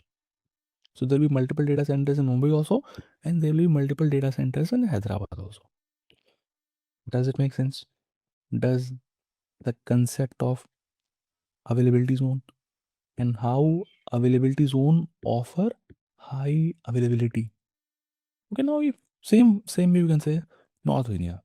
Okay, the code for North Virginia is US East 1. And how many availability zones in North Virginia? You can check in the map. So most of the regions have 3 availability zones only. There are some regions, for example, North Virginia. See, North Virginia has 6 availability zones. Okay, 6 availability zones. So the code for North Virginia is US East 1. So the availability zones in North Virginia will be US East 1A, US East 1B, US East 1C, US East 1D, US East 1E, US East 1F. So these will be availability zones in North Virginia. Similarly, Paris is US 13, so US 3. So availability zones in Paris will be EU West 3A, EU West 3B, and EU West 3C. Okay, so there are some alphabet. There are some alphabets after the region code. Okay. Okay.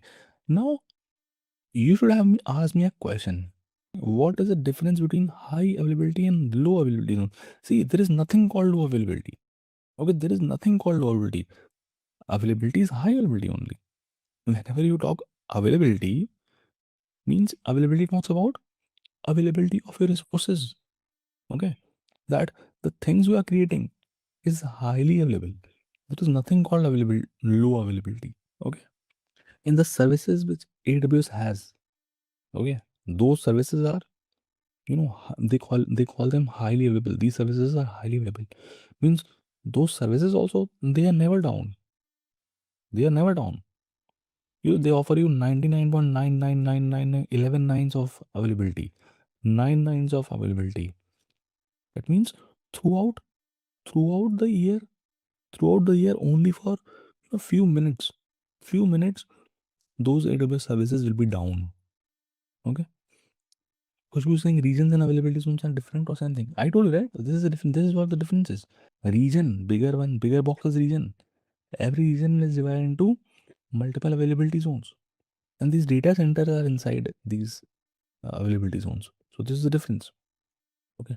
Srikanth saying what will the capacity of each availability zone? For example, how does AWS decide to open a new availability? That is their decision. Okay. The capacity of each availability zone and how does AWS decide to open a new availability? AWS doesn't add a availability zone. Availability zones are fixed. Okay. Availability zones are like, don't confuse availability zones with data centers. Okay. So you got it right. So availability, AWS can open a new data center in this availability zone. You can say like that. AWS can open a new data center in this availability zone. Got it? Mon is saying local zone. Local zone is something else. She can say is that in few question, exam question. So this will be you'll be facing in everything, everywhere. Mon is saying how many data centers are in a zone. So it is not fixed. Okay, this is not fixed. It is having one or more data center. A number of data centers and availability zones, they can be one or more, but a region has at least 3 availability zones. Every region will have at least 3 available. You can assume, like for example, take an example. In Mumbai you have one availability zone in north of Mumbai. This is center of Mumbai. This is south of Mumbai. Okay, there'll be some data centers in north of Mumbai. These 3 data centers are in central Mumbai center. These 4 data centers are in south Mumbai.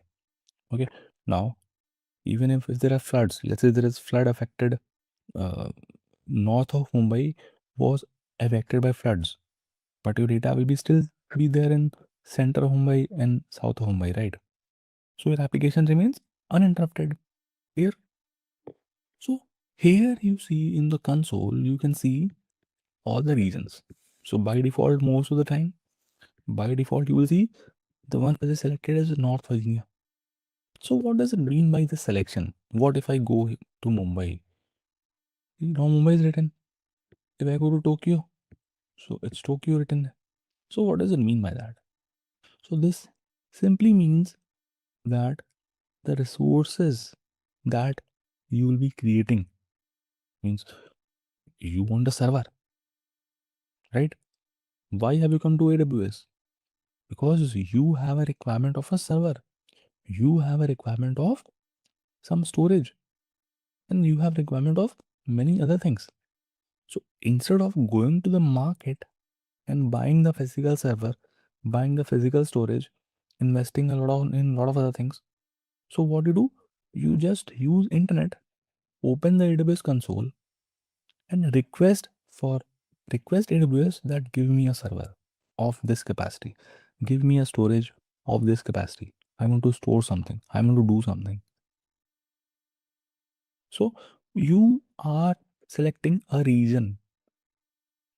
Means right now Tokyo is selected. Okay, right now what? Tokyo is selected. So means if I now I selected Tokyo, and if I go and request AWS to give me a server, if I request AWS to give me a storage, if I store data in that storage, so where it is actually getting stored? So that will be actually getting stored in some data centers in Tokyo region. Okay, because in Tokyo region there will be some of these data centers like these. Okay, so my data, my servers, they will be running somewhere in these data centers only in Tokyo region. Okay, same way if you select, let's say I select Mumbai, I select Mumbai. So now if I create a server, now if I request AWS to give me a server, if I store some data, so this means my data will be kept in some data centers in Mumbai. Okay, my service, my servers, my application, my website will be hosted somewhere in the data center in Mumbai region. Got it?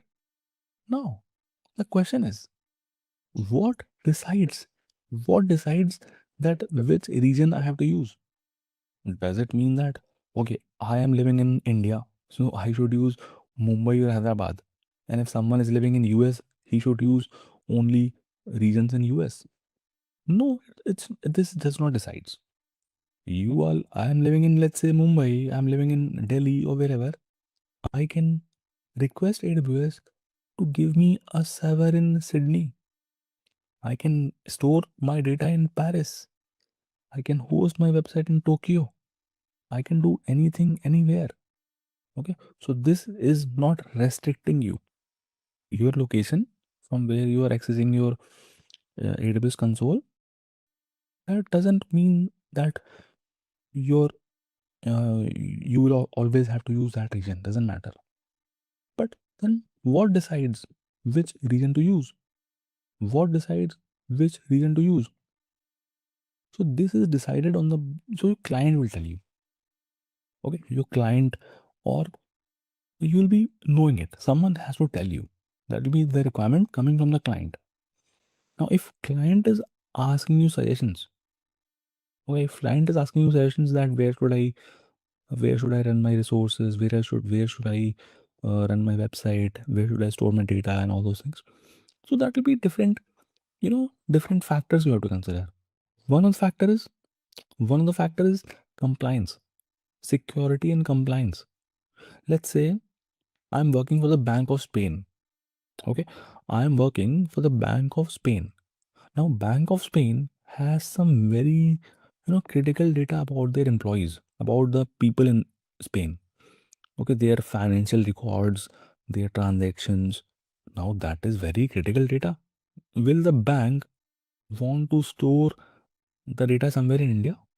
Will the bank want to store that data somewhere in some other country? No, right? No. They would want that the data and the applications and everything should be running in Spain only.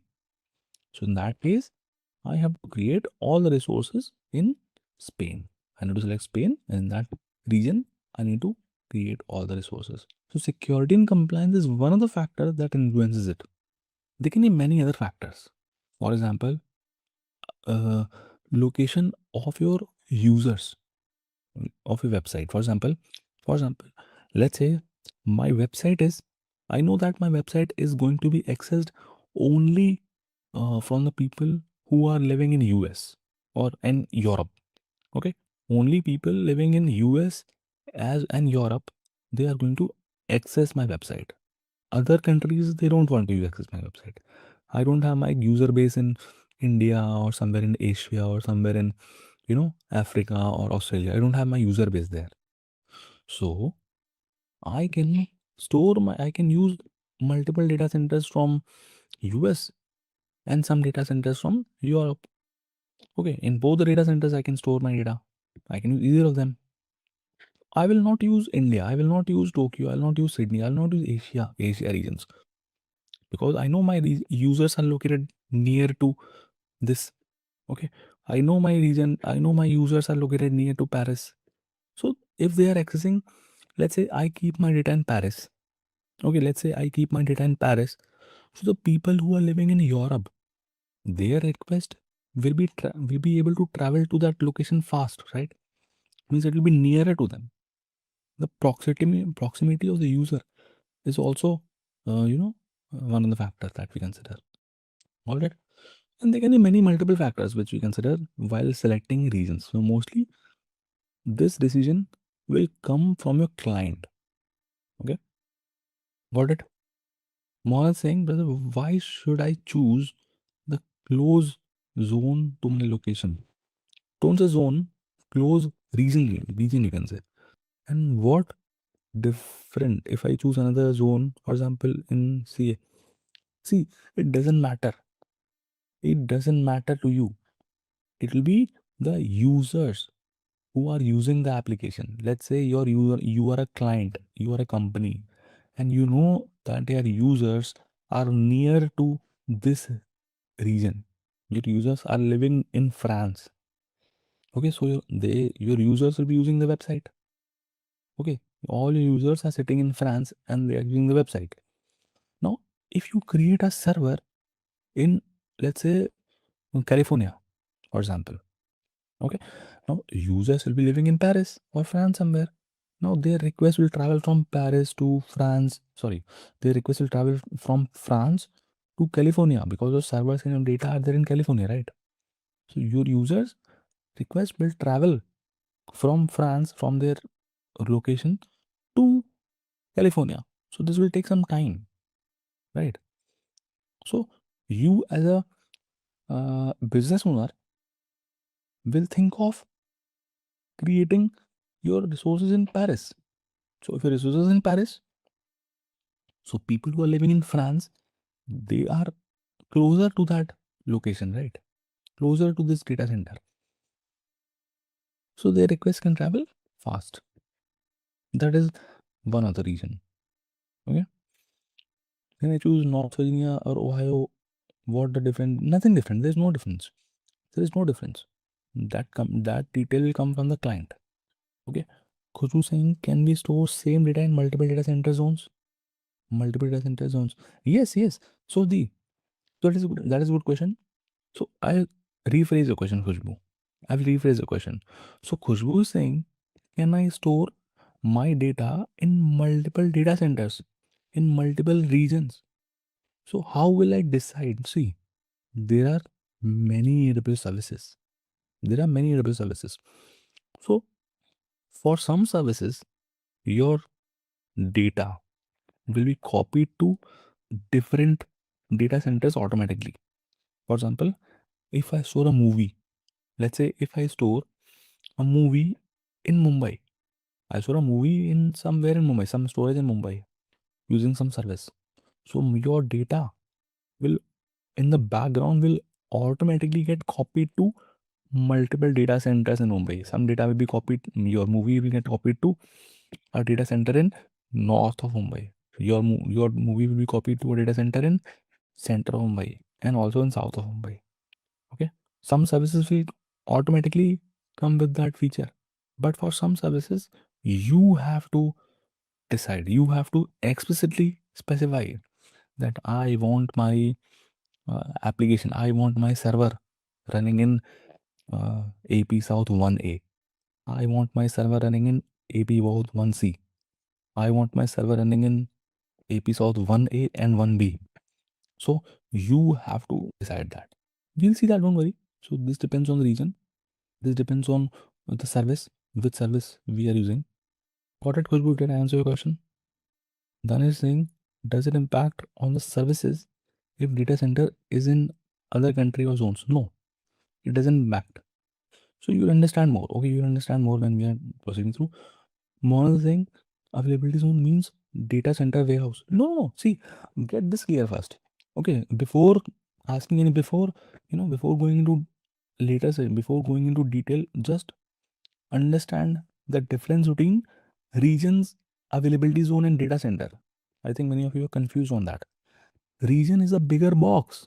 Region is like, you can say, like a country. Like I gave an example, right? I gave an example. Mumbai is a region. Hyderabad is a region. North Virginia is a region. Okay, every region is divided into at least 3 availability zones. For example, in if you consider Mumbai region, in Mumbai, availability zones will be, take an example, north of Mumbai, center of Mumbai, south of Mumbai. These three are availability zones. There will be some data centers in north of Mumbai. There will be some data centers in south of Mumbai. There will be some data center in center of Mumbai. Okay, got it? Is that clear, Manat? So availability zone doesn't mean data center warehouse. There can be multiple data centers in that availability zones. Okay, so availability zone doesn't refer to one data center. There can be multiple data centers in Mumbai. There are, for example, in south of Mumbai, I have drawn 4 data centers. So in this availability zone, there are 4 data centers. In this availability zones, there are 2 data centers. Is that clear to everyone? Practicing, you can suggest any questions from exam from this topic. So this topic is, availability zones concept will be used in every surface. So it's not a topic. So if right now you are feeling bit difficult, or maybe it's a new, but you'll be seeing it's nothing. And this concept is, you'll be seeing this in every service. So this was the concept of availability zones and regions. Now coming to our first AWS service. So the first AWS service that we are going to learn is EC2. EC2. So if you see these categories which I showed you, there's a category of compute. So in compute, there lies EC2 service.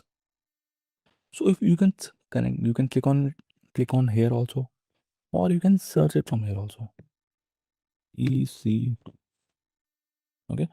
So EC2 says virtual servers in the cloud. So EC2 is a service. EC2 is a service using which you can create virtual machines. We have already seen the concept of virtual machines, right? That you have data centers like these, means you have physical hardware, some RAM, some hard drive. You are using hypervisor and creating virtual machines. And in this virtual machine, you can do whatever you want. You can install whatever options, you can choose whatever operating system, you can install whatever application you want. Okay, these are virtual machines. Okay, and you can access these virtual machines from wherever you want. So virtual machines are servers. Simple. Okay, so if you want a server, so now you don't have to go to the market and buy a physical server or buy something. You just use internet, open your AWS console, go to EC2 and say launch instance. Simple. And here you fill this form with your specification. Whatever your specification is, fill that specification and just say launch instance. Just say launch instance. So this request will go to AWS. AWS will read your configuration. Okay, like what is your hardware requirement, what is the software requirement, and they will give you a virtual machine to use, and you can access that virtual machine from your house, from wherever you are sitting remotely. Okay, so this is EC2 service. Okay, so what is the full form of EC2? First of all, what is the full form of EC2? Full form of EC2 is Elastic Compute Cloud. So let me open the slide. Okay, full form of EC2 is Elastic Compute Cloud.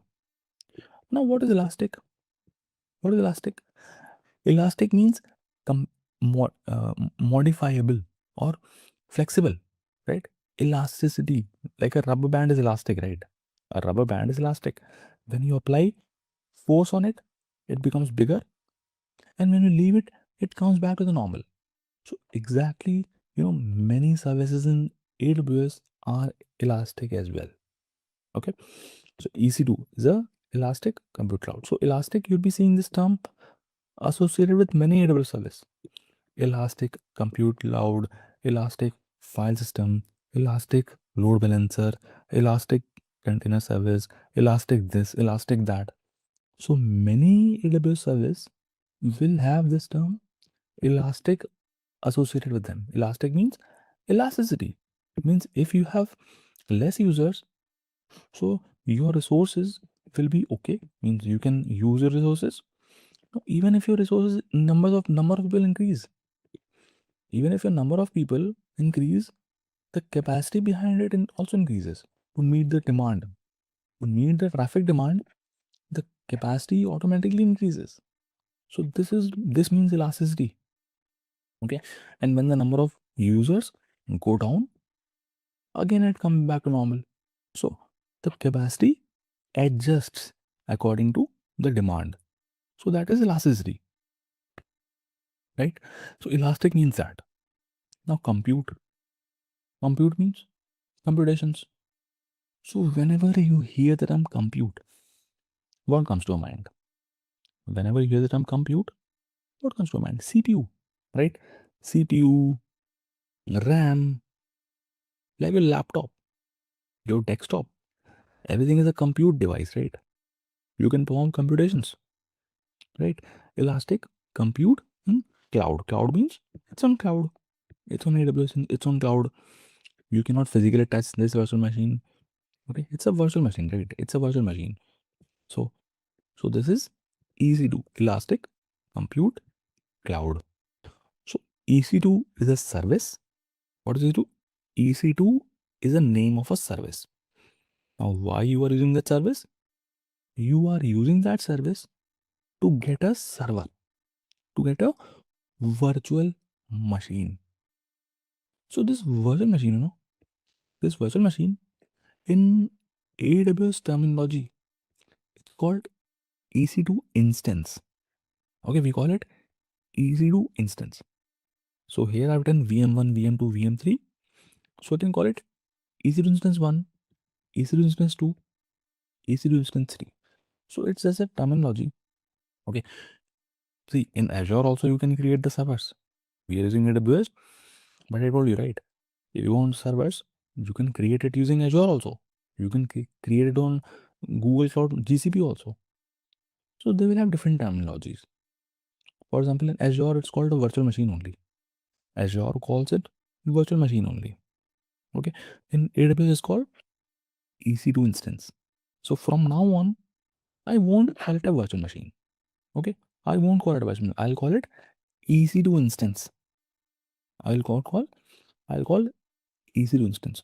So EC2 instance is a resource which you are creating using EC2 service. So like what you do, let's say you want to buy a laptop. You want to buy a laptop. What do? You go to the market, you go to the shop owner, and you will tell that shop owner your requirement. Okay, you will tell him that, okay, I want a laptop with Windows OS, or I want a I want a MacBook. So he will give you different options. You need to tell him that you need to tell him the configuration also, right? Do you want quad core, octa core, or do you want how much RAM? You want 8 GB RAM in that laptop. You want 16 GB RAM or 4 GB RAM. You will tell him whether you want a graphic card or not. Whether you want to play games, you want graphic card. For what purpose you're in? You're in the purpose also. And then after getting your requirements, he will give you a laptop, right? So exactly same thing happens in AWS also. You are a entrepreneur, you are someone, and you want to install an application. Okay, you want to store some data, install an application. You want to host a website or anything. The use case can be anything. Means whatever you so you use. So what do you do? You don't have to go to the market and buy a server. You don't have to go to the market and buy a physical server and bring it to your data center and do things on it. Instead of spending money by buying a server yourself, you just tell AWS that I want a server, I want a virtual machine, or I want a EC2 instance with this configuration. I want a Windows EC2 instance having 8 GB RAM, having this graphic card, having this. So this you have to open EC2. So you do this using EC2 service. Okay. Introduction of EC2, does it make sense? Does everyone understand what is EC2 instance? Is that clear? What is EC2 service? We'll see. We'll see now. What is the form? What is the form? What are the things you need to fill here? The first thing that you need to specify is a name and tags. Means the name of an instance.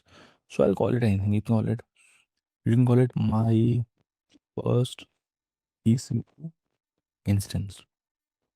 Or you can call it my first. This is the name of your instance. Okay, you can name it whatever you want.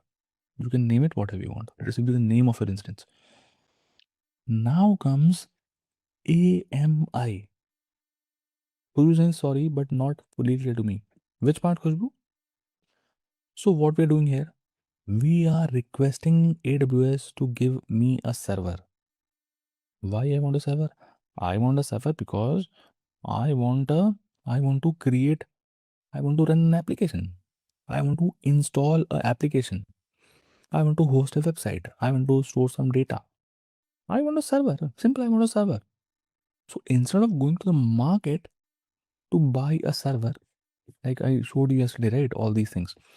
So instead of going to the market and investing in server, investing in storage, investing in all these things, investing in a person who will be handling security, investing in the rent, electricity, investing in maintenance, hiring some tech experts, and investing in upgrades.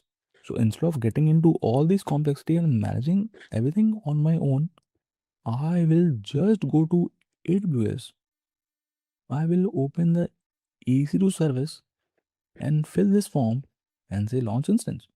So AWS will give me a server and I can be sitting anywhere in the world and I can access that server. I can do whatever I want on this server. I can do whatever. I can create some data I want to. I can create some files. I can install an application. I can do whatever I want to do. This is what EC2 service is for. Shrikant is saying, is AWS service for free for training and practice? No, no. See, the account which you have created, I hope everyone has created their AWS account. I hope everyone has created their AWS account. So you have created your account in free tier. Free tier is valid for first 12 months. So if you created your account, so till 15th of January 2026, your account will be valid. Means it will be in free tier. Means in the free tier you will enjoy a lot of offers, lot of benefits, and you can practice things for free. There will be some limitations, some quotas which you need to respect.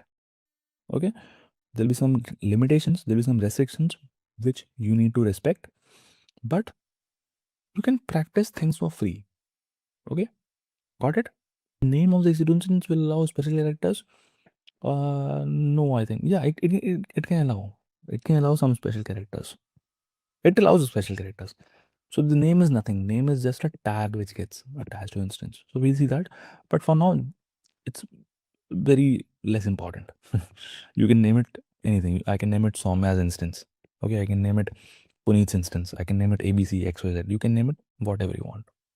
Okay, this is just a name of some instance. Okay, you can have special characters and everything there. Doesn't matter. So here you see the first thing what we have to give is the name of our instance. This is the name of our instance. Then second setting is application and OS images. So here you need to specify something called AMI. AMI is Amazon Machine Image. So what is an AMI? AMI is a template that contains software configuration. So, like I told you, right? When you go to the market and buy a laptop, what you tell the shopkeeper first? You will tell the shopkeeper that whether you want a Windows laptop or whether you want a Apple laptop, right? Means you need to tell in the operating system. So in the Apple laptops, you have Mac OS installed. In Windows laptop, you have Windows installed, Windows operating system installed, and you also in your in that laptop there are many things pre-installed, right? So many Windows laptop will come with Microsoft Office pre-installed. There'll be some small games pre-installed. Okay, there is some Notepad installed for free. There are some softwares which are installed free. There are some drivers which are installed. So with the help of AMI, you are basically talking about software requirements of yours. So here you have to choose which operating system you want. Okay, so this is AMI setting, Amazon Machine Image. So it's a template that specifies the software configuration. Okay, what is a operating system you want, what applications you want should be pre-installed. So you have to select your requirement. You can choose whichever operating system you want. You can choose Windows. So the server that we create, the EC2 instance that will be created, that will get Windows installed. Or you can select your favorite operating system. Favorite as in, this will depend on what you want to do.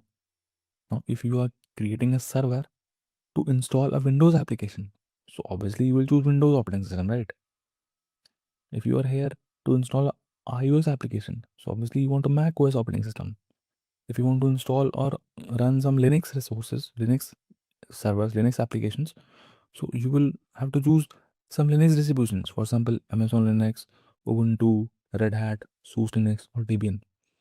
So you have to just specify your operating system requirement here. So if you choose Windows, so there'll be bunch of options which will be available. Okay, you can go with the latest Windows Server 2025 base AMI. So if you want to go for Windows Server Core Base Edition, Windows Server 2022 Base Edition, Windows Server 2016 Base Edition, even older versions are available. Okay, now there'll be these are all AMIs. These are different Amazon machine images. Okay, and you can select as per your requirement. So if you want a Windows server, see Microsoft Windows Server with SQL Server 2022 installed. So in this, there's SQL Server software installed already. If you choose this AMI, here SQL Server Enterprise Edition is installed. Okay, so you can choose any so you can choose any of the AMI which is listed here.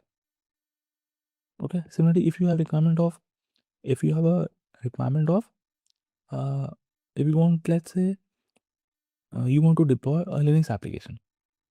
Okay, if you want to deploy a Linux application, so you can go to Amazon Linux, or see all these are Linux distributions only. Okay, so you can come to Amazon Linux and you can go for whatever. So Amazon Linux 2023 AMI, and a lot of other options are also available. See, there is something called uh, deep learning OSS NVIDIA driver. So it's a AMI, okay, which is having NVIDIA driver installed, which will be having GPU, sorry, AMI, PyTorch 2.5 installed. So there are some softwares which are already installed in there. Okay, so you can choose any as per your requirement. Okay, so these are the Linux distributions which are there: Amazon Linux, Ubuntu, Red Hat Linux, SUSE Linux, Debian. You have option of Windows also. You have option of Mac OS also. So these are the options which you have, and you can choose any one from them as per your requirements, depending on the requirements. Okay, so I am going to choose the default one. Okay, Amazon Linux is Amazon's own operating system. Amazon Linux is Amazon's own operating. It's a Linux based. So as you see, it's Linux based. It's Amazon's own operating system. So I will go for Amazon Linux 2023 AMI. So this is the latest one here, Amazon Linux 2023 AMI. Okay, you can read the description that Amazon Linux 2023 is a modern general purpose Linux based operating system that comes with a 5-year long term support. Okay, you can read the description. So basically, in short, AMI is what? AMI talks about software configuration. What is the operating system you want? In that, you want which kind of softwares you want pre-installed. Okay, so these are some AMIs. So I've selected one AMI, the default AMI. Got it? AMI clear? AMI is clear to everyone? Now comes third setting, that is instance type. Now instance type is hardware requirement. Now you go to the shop to buy a laptop. In addition to telling him that you want Windows or Mac laptop, instead of that, so in addition to that, you also tell him the configuration, right? You tell him that you want a laptop with 8 GB RAM. You want a laptop in which graphic card is there. You want a laptop with a 1 TB hard drive. You want octa core, dual core, quad core. You want a laptop with Intel processor, with AMD processor, right? These are what? These are hardware requirements. So obviously, you have to tell these things also to AWS, right? Software requirements you have already told with the help of AMI. Now you tell AWS about your hardware requirements. Okay. So here you see instance type. Now what is instance type? Instance type tells you the type of your EC2 instance. So there are there are 5 different categories of instance type which AWS offers you. Okay. So instance type determines the hardware of the underlying host computer on which EC2 instance are launched. So instance type are of 4 types. Means there are 5 categories. Instance type have 5 categories: general purpose, memory optimized, storage optimized, accelerated computing, compute optimized. Okay, so these are the 4 categories of instance types. Now, why do we have 5 categories? See, when you want to buy a laptop, so you will tell the shopkeeper, right, whether you want to buy a laptop for gaming purpose. So if you are buying a laptop for gaming purpose, so obviously that laptop, he will suggest you the laptop with a graphic card, right? NVIDIA graphic card. He'll suggest you laptop with a more RAM. If you tell him that I want to buy a laptop for just for making documents, okay, just for watching a movie, so he will not suggest you some advanced uh, configuration, right? He will suggest you a cheaper one. Okay, a cheaper laptop he'll give you. So you're depending on a use case, you can choose. You have different instance types. I'll take an example of buying a car. If you want to buy a car, now you won't buy a Ferrari to run it on, on a city traffic, right? You will not take like if you buy a Ferrari, you will not take that Ferrari to drive it in a mountain region, right? So you choose as per your requirement. So instance types are 5 different categories.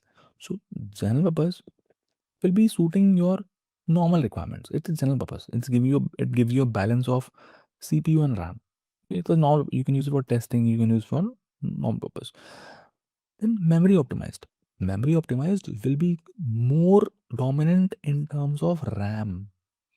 Here you will get a good amount of RAM. So for the applications that need good performance, good RAM, high RAM requirements. So in that case, you can go for memory optimized instances. Storage optimized, they are good in terms of storage. So if your requirement is not the good performance, you don't want a good performance, but your main idea is to store a lot of data. Okay, your idea is to store a lot of data. So you can use storage optimized. They are good for storage point of view. Then comes accelerated computing. Accelerated computing is for what? For advanced performance. Means for, let's say, you want to run a gaming application. Okay, any gaming application, any video processing application, for video editing, for comes complex AI ML algorithms, for advanced visualizations. You need graphic cards, right? For video processing, you need graphic card, right? So some games require graphic cards. Okay, so accelerated computing will be coming in that category. Okay, you will get very advanced performance and graphic cards and all those things in accelerated computing. Then comes compute optimized. Compute optimized will be giving you more compute power. Means if you want to do a lot of computations, you want to run a database, you want to have you have a database where a lot of people are making a query, they are searching your website, there are a lot of requests coming in, and they are hitting your website with a lot of queries. They are finding products. Okay, they are shopping, they are adding items to the cart. Okay, so that is, you need a lot of parallel processing. Many multiple processes are running in your app, in your server, let's say. Okay, so in that case you can use compute optimized. So these are different instance types, categories, okay, which you can use as per your use case. Now every category will have some families. General purpose will be having T2 family, M5 family, M4 family, and 3 family more. So these are families of instances. Memory optimized will have these families. Storage optimized will have these families. Accelerated computing will have these families. Compute optimized will have these families. So these are families of instance types. Okay, now, this is a bit theory. You don't have to remember all these things. Okay, this is just to give you an idea that you have everything what you want. AWS is giving you everything what you want. What is T2 burstable? We'll talk about that later. We'll talk about those things. But for now, understand instance type. Instance type is talking about hardware requirements. You can select as per your requirements. So you have to understand, as a infrastructure engineer or as a DevOps engineer, as a AWS admin, you have to understand what is the requirement. So if you want to run an application that requires only 2 GB RAM, okay, requirement is only 2 GB RAM, so you will not go for a higher machine, right? You will not go for a bigger machine. So you will be going for 2 GB RAM something. So you have to come and compare instance. If you want to compare instance types, you can click on compare instance types. Okay, here you see AWS gives you so many instance types. There are around 759 instance type. So from all these instance types, you can select whatever your requirement is. So instance type will look like this. Okay, they will have a name. This is this is instance type. These are all instance types. So there'll be a dot in between. Okay, see, there is a dot in between. Left side of the dot tells you the family. Okay, T1 family, T2 family, T2 family. You have T3 family. This is C3 family. This is C4 family. This is C5A family. So the left side of the dot tells you the family. The right side talks about the size. See, micro, nano, small, medium, large, X large, 2X large, 4X large, USMR 8X large, 24X large, 16X large. Left side is family and right side is size. Now, every instance type will differ on the amount of RAM, amount of CPUs, the price, the storage. Every instance type will have different settings, and you can choose whatever is best suitable for you. If you want to run an application, let's say you are playing a game. Let's say you are playing a game, you want to play a game. Now that game has a minimum requirement of 4 GB RAM. Okay, so you might go for T2 medium, because T2 medium offers you 4 GB RAM, or even you can go for higher if you want also. So you can select as per your wish. If you have a confusion, which one to choose, you have get advice option. You can click on get advice, okay, and you can fill in your requirements. That what is your workload type? What do you want to do? Do you want to use it for scientific research? Do you want to use it for streaming? Do you want it for video encoding? Do you want it for deep learning? Do you want it for data warehousing? Do you want to run a web server? Whatever. So I specify, let's say web server. I want to run a website. Okay, what is the use case? Do you want web hosting? Do you want it for e-commerce website? Do you want for gaming? Let's say I want for gaming website. I want a gaming website. Okay. Priority, what is a priority? Whether price to performance ratio is a priority, or you want to focus on low cost, or whether you want to focus on high performance. You can choose your requirement. Let's my is price to performance ratio. I want a good price to performance ratio. CPU manufacturer. Do you want the CPU from Intel, AMD, Apple, Amazon, whatever? So I'll say you can choose any that you know reference. Okay, and you can give some advanced parameter also. So let's say I want to specify that I want a RAM memory, and can specify memory. I want RAM of how much GB? 8 GB RAM. I want 8 GB RAM minimum. Okay. So minimum is 8. So minimum you can specify. Minimum is, let's say, 4, and maximum is 8. So in this range, suggest me some good instance types. So basically you are filling kind of a, you are just filling a form kind of a thing and says get instance type advice. So AWS will give you some advices. So based on your requirement, based on the requirement you filled, AWS is advising you that you can use C7GN, M7GD, and C7GD instance types. Okay, and they're giving you proper reason behind it.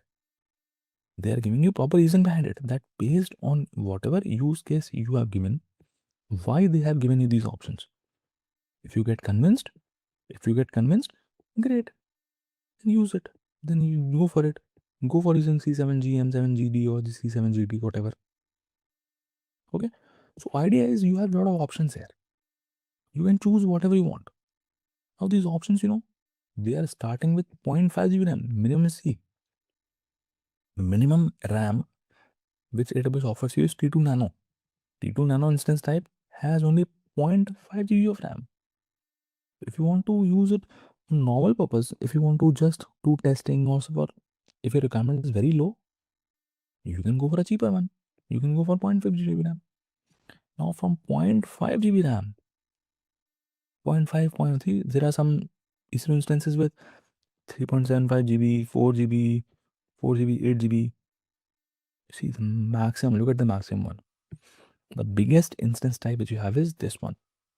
It's having 12,288 GB of RAM. Now this is not MB, this is GB. Imagine 12,288 GB of RAM. It's a lot. It's too much. If you have an advanced use case, you can go for this also. So, and obviously the pricing will differ. If you go and buy a laptop with a huge configuration, that will be costly, right? But if you buy a laptop with a very basic configuration, normal configuration, 2 GB RAM or something, it'll be cheaper. Pricing will be different for all. So if you see on the right side, it talks about pricing also. See the cheapest one, let's say T2 Nano. T2 Nano is cheapest one. T2 Nano is 0.0076 USDs per hour. Per hour you have to pay only $0.076.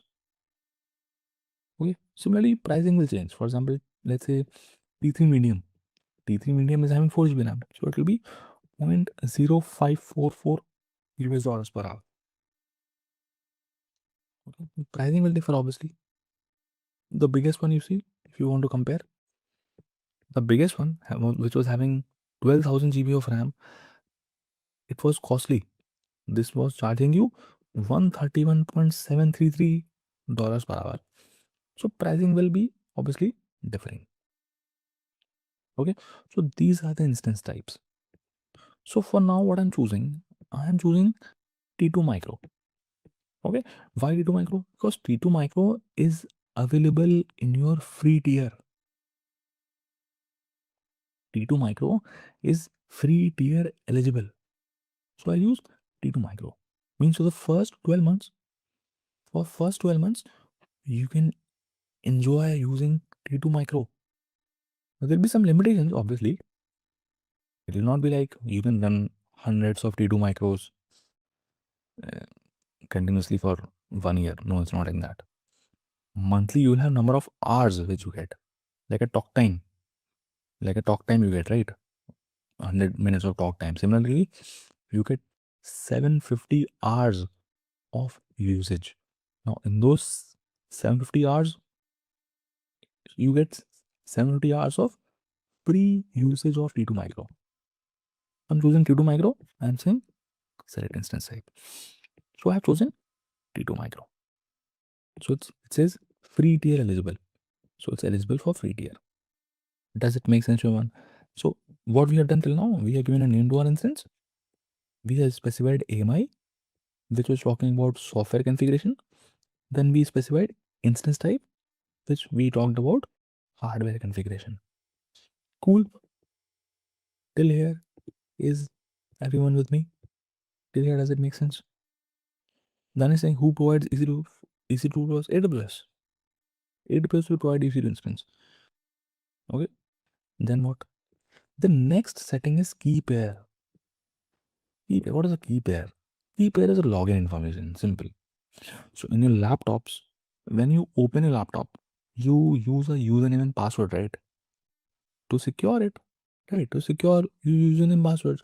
So if my use my laptop or my phone is secured by a password, so only the person who knows the password, only he can open it, right? Only he can get inside it. Okay. So you have key pair. For that you have for that key pair. Key pair you can use to securely connect to your instance. Okay. You can use username password also, but that is not a recommended way. A recommended way from AWS is using a key pair to connect to your instance. Now, why is it called a key pair? Why is it called a key pair? So I'll tell you one thing. So let's say we are looking at cloud, right? So let's say I'm drawing cloud. So this is cloud. Okay, this is cloud. Somewhere in cloud, okay, I have my EC2 instance created. So let's say I requested AWS to give me a EC2 instance, and based on my configuration, based on whatever configuration I specified, AWS created an instance for me. So this is my EC2 instance. This is my EC2 instance, which is created somewhere in AWS data center, somewhere remotely. So this is my EC2. This is my EC2. Now I want to access it. Why I have created it? Why I have created this EC2 instance? I have created it because I want to do many things there. I want to install an application. I want to create files. I want to watch a movie. I want to play games or whatever. I want to do video editing. I want to run my software or anything. Now, if I want to access it, so I'm sitting somewhere here. Okay, let's say I am sitting somewhere here. Okay, somewhere here. And I have my laptop. So this is my laptop. This is my laptop. Okay. So from here, I want to connect to my instance, right? Because I want to do things there. So from here, I'm living in, let's say, India, somewhere in Delhi. Okay.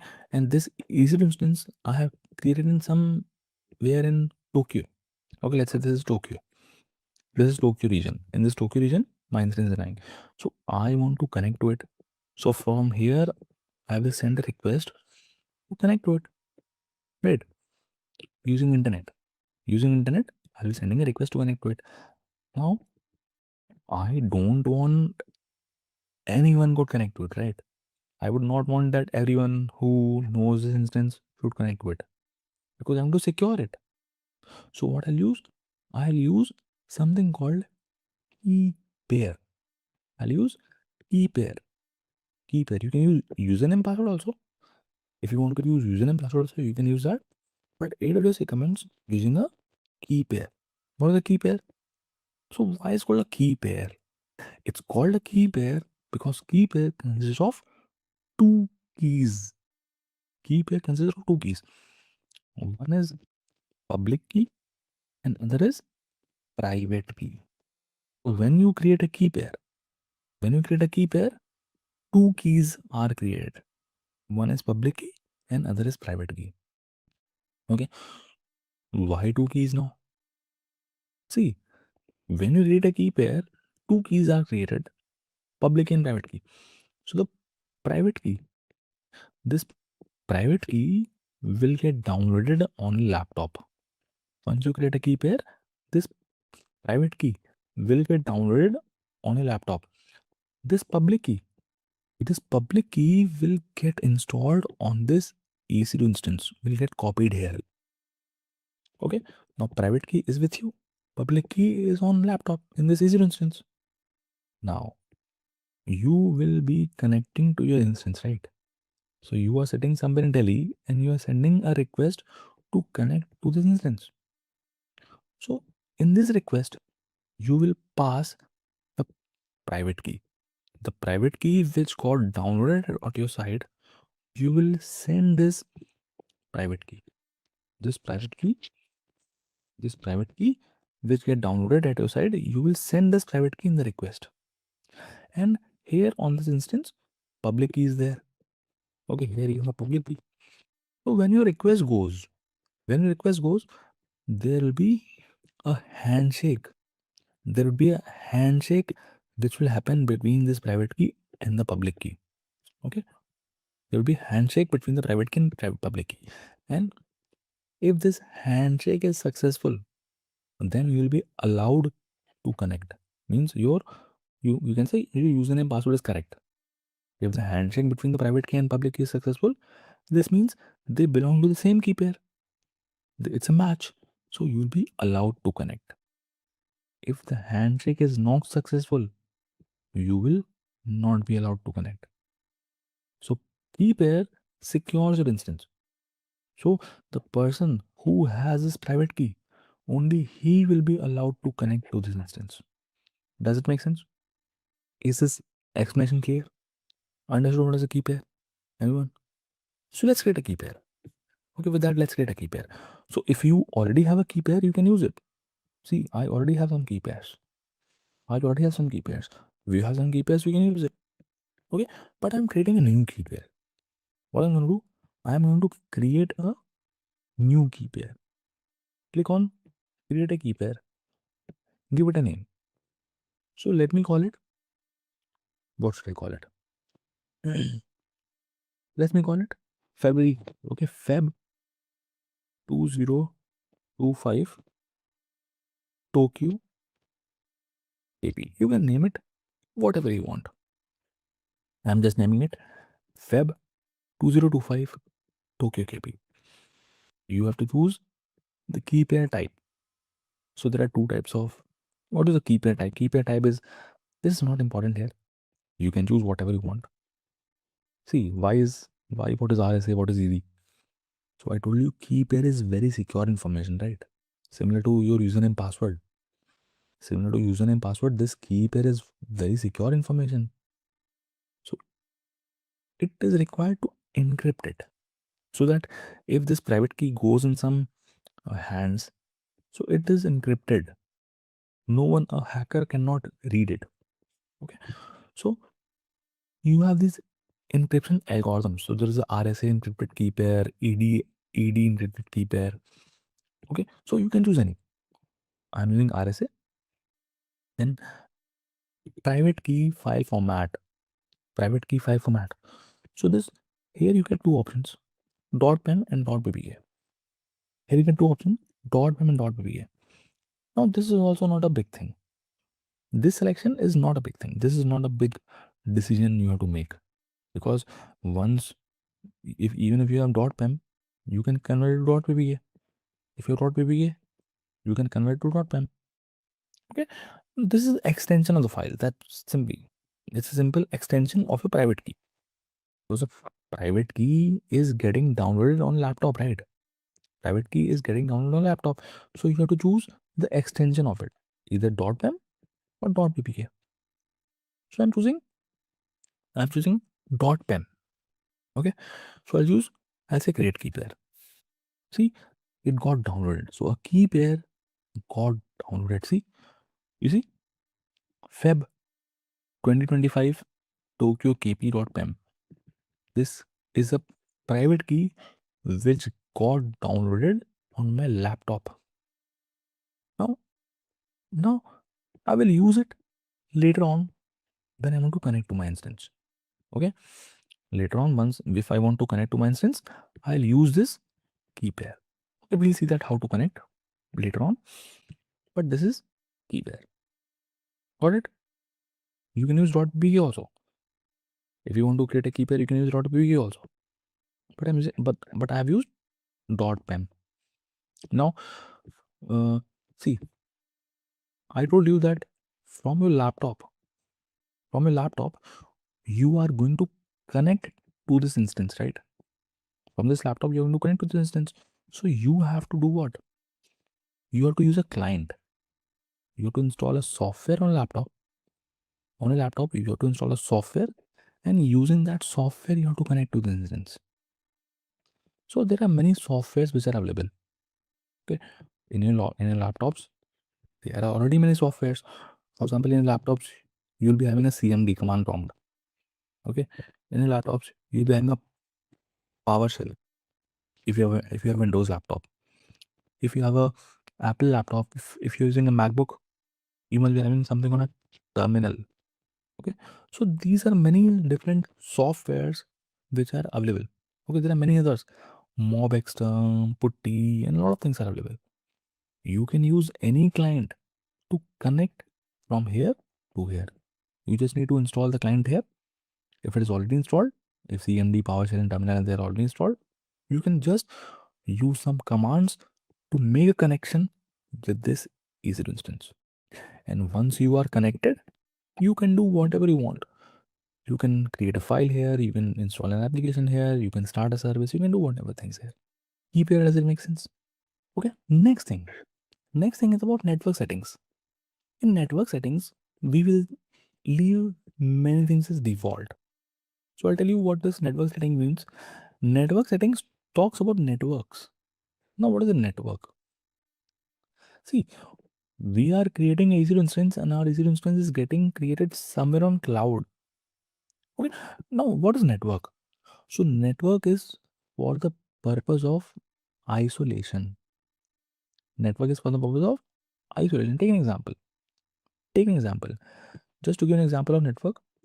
So this is my IBM network. I'm working in an IBM company, let's say IBM. So this is a network inside IBM. So let me call it IBM. This is IBM company. Okay. So in this company, there will be some uh, servers. Oh, sorry. There will be some laptops. There will be many people working, right? They have their laptops. There will be a lot of desktops. There will be a lot of phones. A lot of things will be there. Okay. A lot of storage and things will be there. And there's a printer also. Okay. Let's say this is a printer.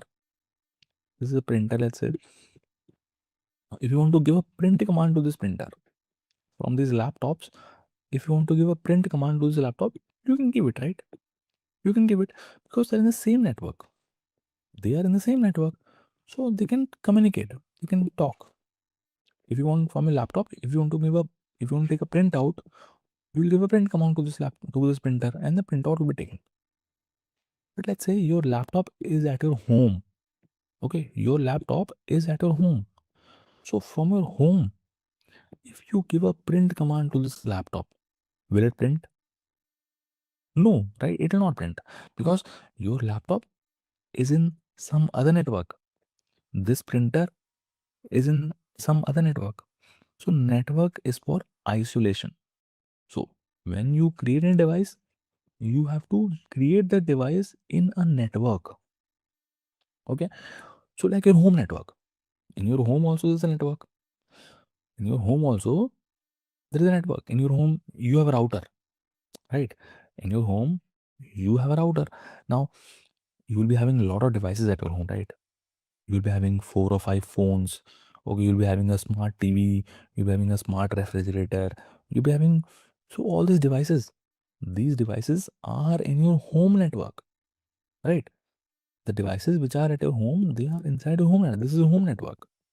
So in your home network, there'll be some of your laptops. Okay, there'll be some mobiles. There'll be some mobiles. There'll be some smart TVs. There'll be some smart refrigerators or whatever.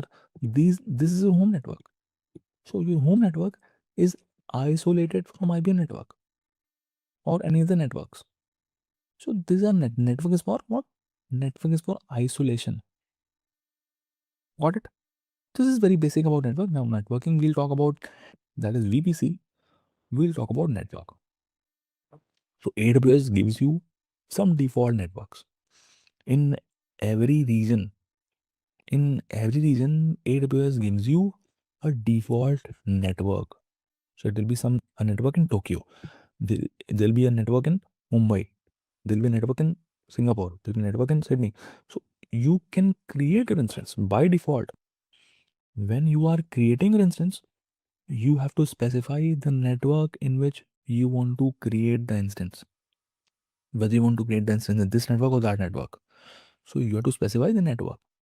So I am not choosing anything here because I want to create my instance in the default network provided to me by AWS. So I'll choose this. I'll leave it as default. What is subnet? Subnet is subnetwork. Okay, this network is a big thing. Okay, this network is also divided into multiple subnetworks. So I'll here also you can choose it, but I'm not giving any preference. Okay, I won't give any preference right now. So I'll leave it this also default. We'll talk about subnets and networks in VPC. When we're covering VPC, we'll talk about. Then there is a setting for auto assign public IP. The setting of auto assign. Now, what is that auto assign public IP? We will talk about later. About this auto assign public IP, we will talk about later. But I want you guys, I want everyone to remember. I want everyone to remember what is the selection that I have done. I have chosen auto assign public IP as enable. Remember it. Okay, you can disable it also. If you want to disable it, you can go to edit and disable it. We'll talk about what disabling means, but what setting I have chosen? I have chosen auto assign public IP as enable. Okay. Then what? Then firewall. Firewall. We have to choose a firewall. Firewall is what? Take an example. I'll keep on explaining you with a lot of examples so that you understand it better. See, let's say you have a house. Okay, this is your house. This is your house. Okay. Now your house has a guard. You have a guard outside sitting at your house. Outside your house. Okay. This is a guard here. This is a security guard. This is a security. You have kept the security guard outside your house. Now you have told this guard, you have given a list to this guard, a list of, a guest list, kind of who are the friends which are allowed. So in this list, you have written the name of your 3 friends, this friend, this friend, and this friend. And this list you have given to this guard. Now this guard will not allow anyone to enter this house. You have told this guard, don't allow anyone to enter this house. Only allow these 3 friends of mine if they are coming. So when a person comes in, this guard will check whether this person's name is there in the list or not.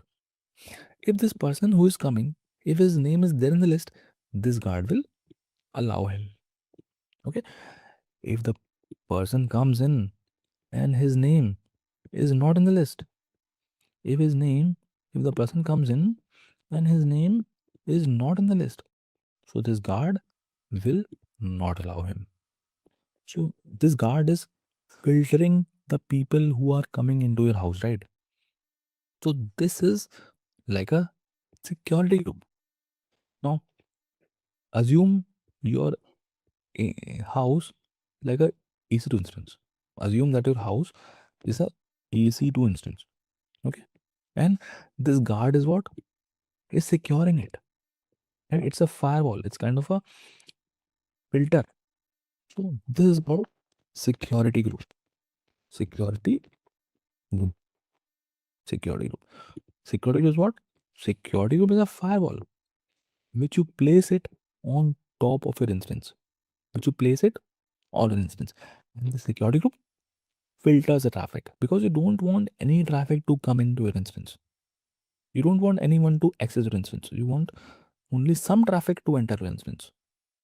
So the security guard will be guarding it. You just have to tell the security group that what traffic is allowed and what traffic is not allowed. Got it? Does it make sense? So this is a security group you are configuring. Okay. So here, if you have some existing security group, you can select it. But I'm creating a new one. I'll say create security group. So you have, it's asking you the name of security group. So the name of the security group is Launch Wizard 3. Okay. This is the name of the security group. Launch Wizard 3. Okay. Now you have to tell the guard that what traffic to allow. So I'll select all three. I want to allow SSH traffic. I want to allow HTTPS traffic, and I want to allow HTTP traffic. So I am telling the guard. So here we are configuring. We are configuring the security group. So the name of the security group is Launch Wizard 3. And in security group, we have to create rules, right? In security group, we have to create rules like you tell your guard that the name of friends. This name of friends is like rules. These are the rules which you're telling to guard. So the same way, you have to tell the security group that which traffic is allowed. So I am allowing SSH traffic from anywhere. I am allowing HTTPS traffic from anywhere. I am allowing HTTP traffic from anywhere. Okay. So guys, do you know what is HTTP, HTTPS, SSH? Is that does everyone know what is SSH? What is HTTP? What is HTTPS? Does not know about HTTP, HTTPS, these traffic protocols. See, this is not just AWS. This is very generic concept, not just an AWS. This is very normal IT concept. Okay. Uh, See, what is it? So basically, we'll talk about port and protocols. Okay, ports and protocols. See, you have what? You have a server you are creating, right? So this is AWS network. This is cloud. Okay, and here you are creating a instance. You are creating a EC2 instance. This is your EC2 instance which you got. Okay, now you'll be connecting to it. Now there are multiple ways of connecting to it. Multiple ways as in you might want to connect to it for different purposes, right? One purpose is that you want to do few things on this server. Maybe you want to create a file. Maybe you want to create a directory. Maybe you want to install an application. Maybe you want to run a website. Maybe you want to do some changes inside it. So for that you need to connect to it, right? You have to go inside it. If you want to do some changes, you have to connect to it from your laptop. Obviously, this is a laptop. Let's say this is a laptop at your house, and from here you'll be sending a request to connect to this. You have to get inside it to install something, to create a directory, to create files. Okay, so how to do that? So for that, you will use SSH protocol. Which protocol you'll use? SSH protocol. Now, what is a protocol? Protocol is a way of communication. It's in rules using which the devices communicate. Now, if I want to talk to you, I can call you with your name, right? I can talk. Talking is a protocol. Or I can use some sign languages. Or I can do what? I can write something and I can communicate with you, right? So this is the protocol we are communicating in English. Yeah, we are talking in English. So that is the protocol we are following, right? But these devices, these are not human beings, right? These are not human beings. So they will need they use some protocols to connect. Okay. So there are different types of protocols. Okay, there are different types of protocols. There are various type of protocols. So many of protocols you might have heard about. So SSH is one protocol. You have TB, you have TTPS. Okay, you have many. You have ICMP. You have many. There are many different type of protocols. Okay, so if you want to connect to your instance from here, from a laptop, if you want to connect to instance, let's say this instance is a Linux instance, like in our case, it's a Linux instance. It's a Linux instance, Linux EC2. So you have to use which protocol? You have to use SSH. SSH is secure shell. Now, if this instance, was a Windows instance, let's say you have another instance here. There is another instance, and this is a Windows instance. This is a Windows instance. Here I have Windows operating system. Now to connect to this, can you tell me which protocol you'll use? Can you tell me which protocol you'll use to connect to this Windows instance? Anyone? Not HTTP, not SSH, RDP. RDP. RDP is what? Remote desktop protocol. This protocol is not a new thing for you, right? In your offices, if your laptop is not working, in your offices, if your computer is not working, so the IT guy takes a remote control of a laptop, right? The IT guy takes a remote control of a laptop, right? What he does? He uses RDP protocol. Have you seen him? Have you seen this, guys? So he takes the remote control of a laptop and he can fix things, right? He starts it and he uh, uh, he changes things. He installs few things. What is that? He's using RDP protocol, remote desktop protocol, because your laptop is Windows laptop. But if your laptop was a Linux laptop, if your laptop was a Linux instance, then Linux laptop, he would have used what? He would have used SSH. So SSH is used to connect to Linux instances. RDP protocol is used to connect to Windows instances. Okay. RDP is remote desktop protocol. Then what? So this is the purpose of connecting to instance. Using these protocols, you can connect to instance and run few things, whatever you want. You can install things, you can start a service, you can create files, you can install games, you can create directory, you can download a movie, you can do whatever changes you want. So for that, you need to connect. So using RDP SSH. Now, there can also be a use case where you want to access your website. There is a website which is running here. Let's say on this instance, there is Instagram running. Here, Instagram is running. On this instance, we have Instagram application installed. This is Instagram servers. This is Instagram server. Okay. Now, from your mobile or from a laptop, you are trying to access this Instagram website. From a mobile or from a laptop, you're trying to access Instagram website. What do you do? Which protocol is it? Can you tell me? Which protocol you are using to access anything from your browser? Can you tell me? HTTPS, not RDP. Why would it be RDP? RDP is for connecting. So you use a website, you use Instagram.com, right? What do you open? You open HTTPS, LinkedIn.com, Instagram.com. Use HTTPS, right? All the websites which you open from browser, that is HTTPS, right? Use HTTPS. HTTPS, HTTP, all these HTTPS only. Zoom meeting link you have. WebEx link you have. LinkedIn link, GitHub link, all the links. You have all this. So this is HTTPS only. So if you want to connect to these servers, you'll use RDBSH. But if you want to just access the website which is running here or here, you will use which protocol? You will use HTTP or HTTPS. Okay, so here you're not making changes, you're not installing something, you're not with HTTPS, you don't connect to this. You just want to access a website. Does it make sense? Here, protocol here. Understand the protocol? Does everyone understand the protocol? What are the protocols? Now, what are ports? So these are protocols.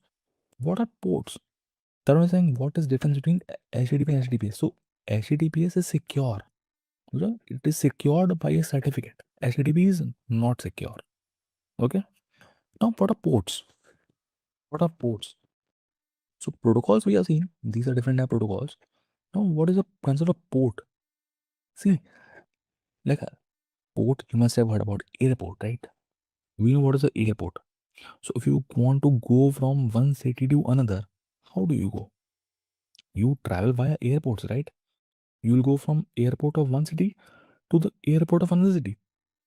You have seaports, right? For trading, not for you. If any trade happens between two countries, trade happens via seaport, right? Cargo ships and everything. So ports are what? Ports are a point of contact. Means like gates. Like gates. In your TV, in your, in your any PS5 or any TV, you have ports, right? You have ports. Inside that you plug in wires. So all these are ports. So every server has ports. Every machine, every device has ports. So the port has numbers. Ports are numbered. So ports are numbered from 0 to 6553. Okay. So these are the number of ports that we have. 0 to 6535. Now your applications that are running in your server, they will be running on a particular port. Okay, the applications which are running on server, they are running on a particular port. For example, Instagram. For example, here Instagram, take an example. So let's say Instagram is running on port number 95. Take an example, just take an example that this Instagram is running on port number 95. Now, from here, you want to access Instagram. Okay, so you will use port number, you will hit on port number 95 of this server. Okay, so let's say the IP of the server is, let's say the IP of server. Let's say the IP of server is, let's say anything. It's 54.7.9.26. This is the IP of the server. Okay. Now, how will you hit Instagram? If you want to hit Instagram, if you want to open Instagram from laptop, what you will do? You will use HTTPS colon IP colon 95. Right. Now, if you put this, if you use this URL, if you are using this URL, your request will be going to Instagram server, Instagram application, and you will be opening Instagram on a device. Now, let's say on the same server, I have some other application also running. I have, let's say, LinkedIn running. LinkedIn which is running here. Okay, here we have LinkedIn. This is in now LinkedIn. This is LinkedIn. I'll write LinkedIn. Now LinkedIn is running on port number, let's say 4000. Okay, let's say LinkedIn is running. I'm just saying, I'm talking randomly. Okay, it can be any port. So LinkedIn is running on port 4000. Okay, now how will you access LinkedIn? How will you access LinkedIn? So you have to hit this URL. You have to use HTTPS the IP colon port 4000. So if you hit this in the URL, okay, if you hit this in the URL, your request will go to LinkedIn. LinkedIn will open on your phone. If you use this URL, Instagram will open on your phone because you are hitting different ports. Instagram is running on port number 95. LinkedIn is running on port number 4000. So this is a concept. And which protocol you are using? You are using HTTPS protocol. So concept of port and protocol is clear to everyone. Concept of port and protocol is clear to everyone. Okay, now every protocol will have separate ports. Will have default ports. For example, default port for SSH is 22. Okay, default port for SSH is 22.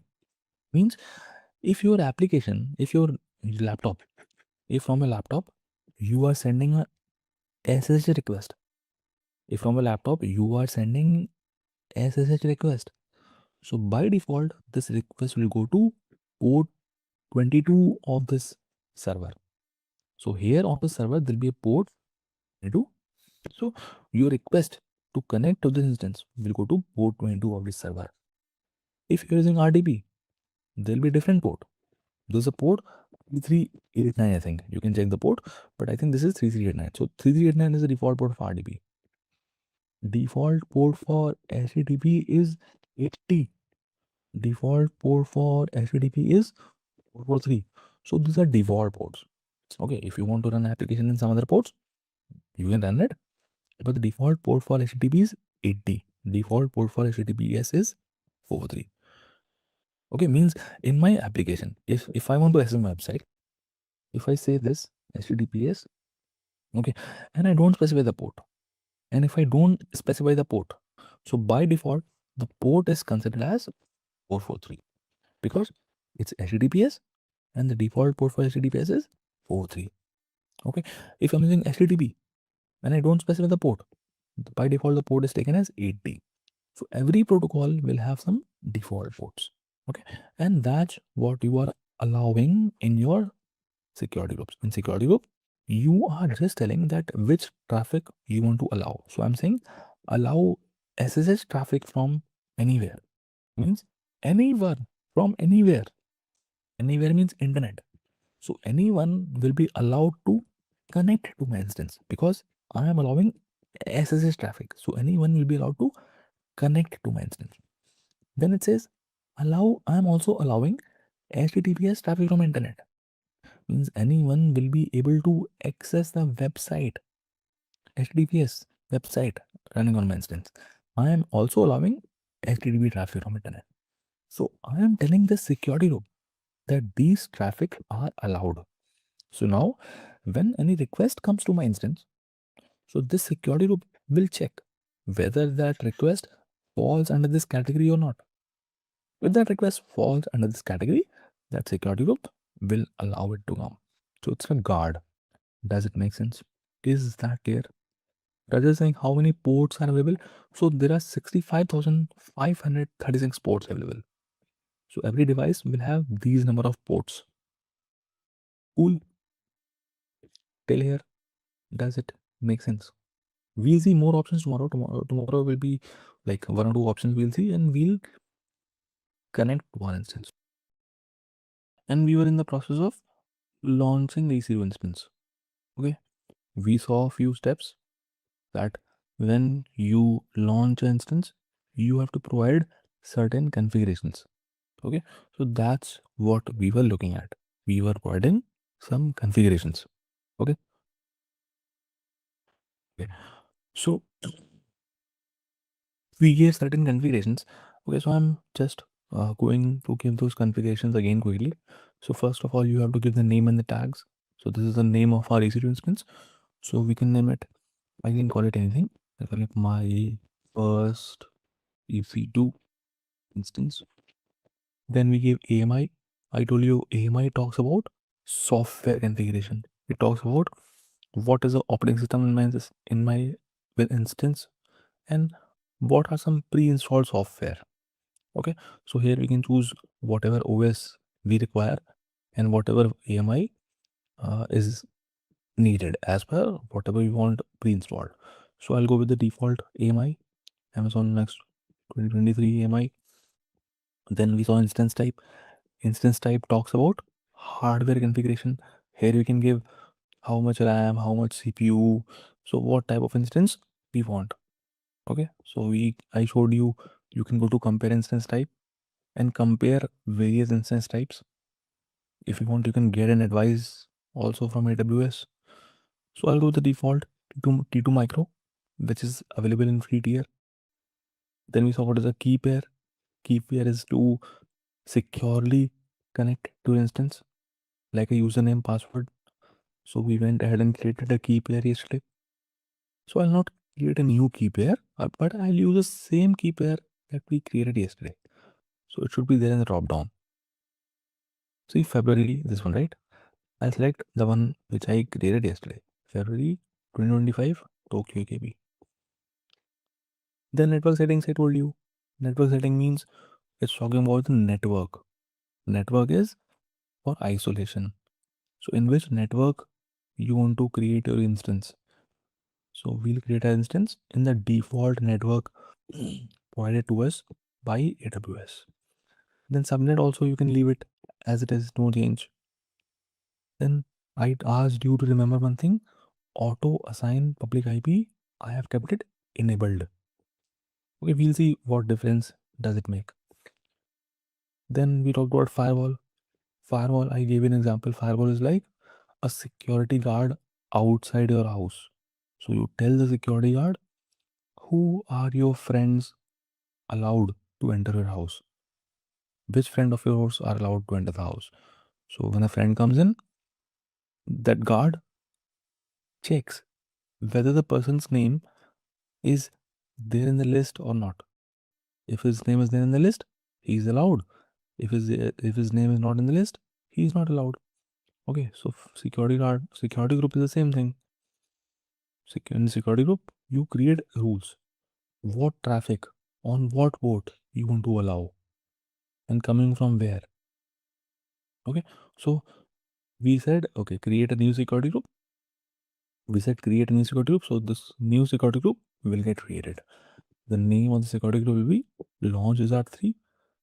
And what we are telling that security group, we are telling that security group to allow SSH traffic from anywhere. That means SSH is for connecting to the instance. So anyone from anywhere, if sends a SSH request to connect to the instance, please allow him to connect. Allow HTTPS traffic from internet. Allow HTTP traffic from internet. So these two rules are allowing anyone to access a website running on my instance.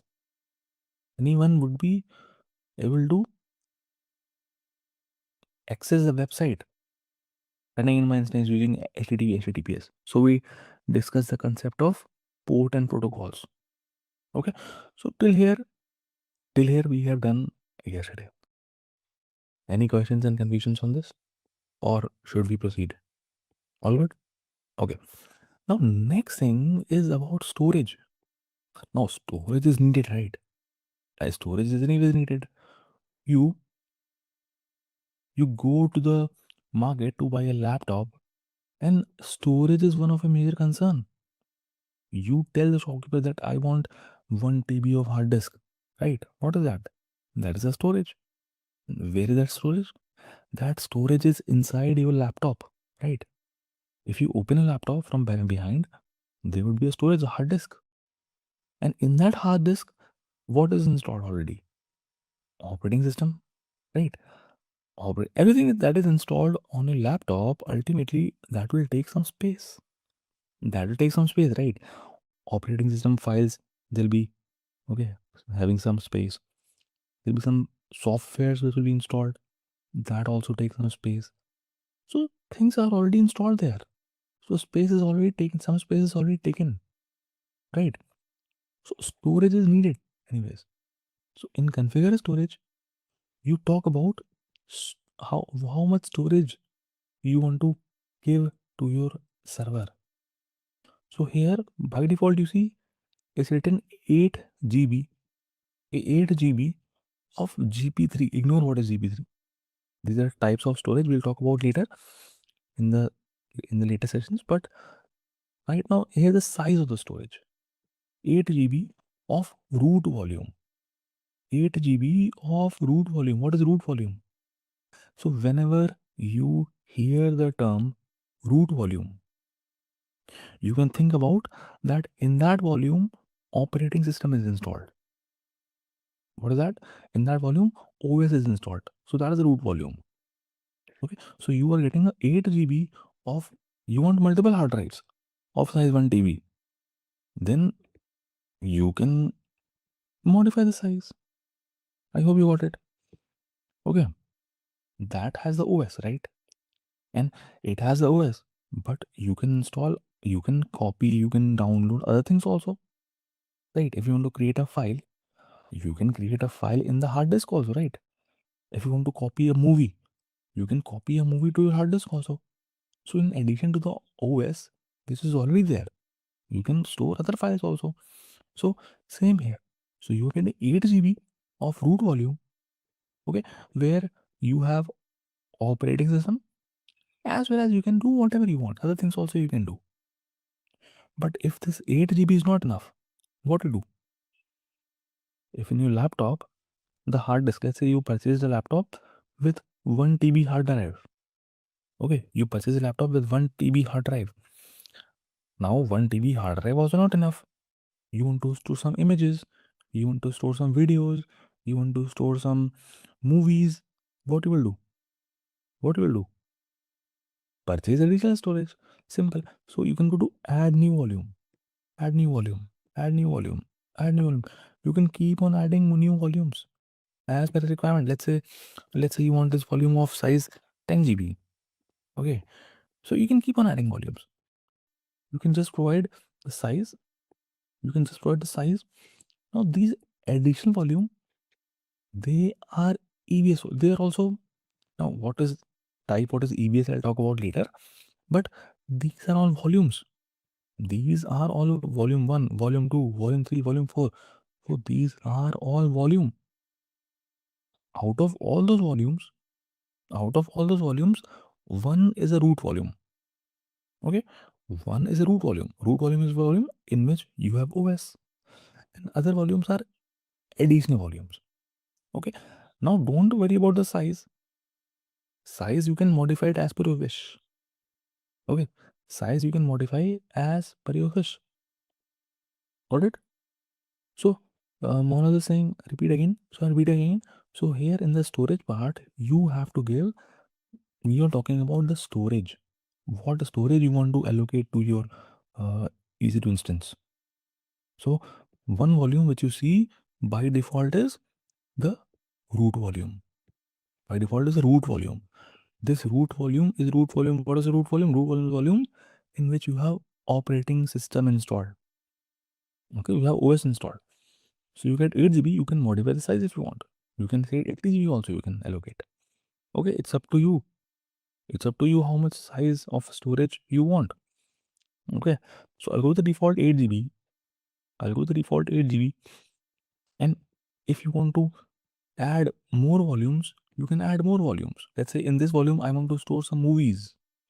Okay, in this volume, I want a 100 GB storage for storing movies.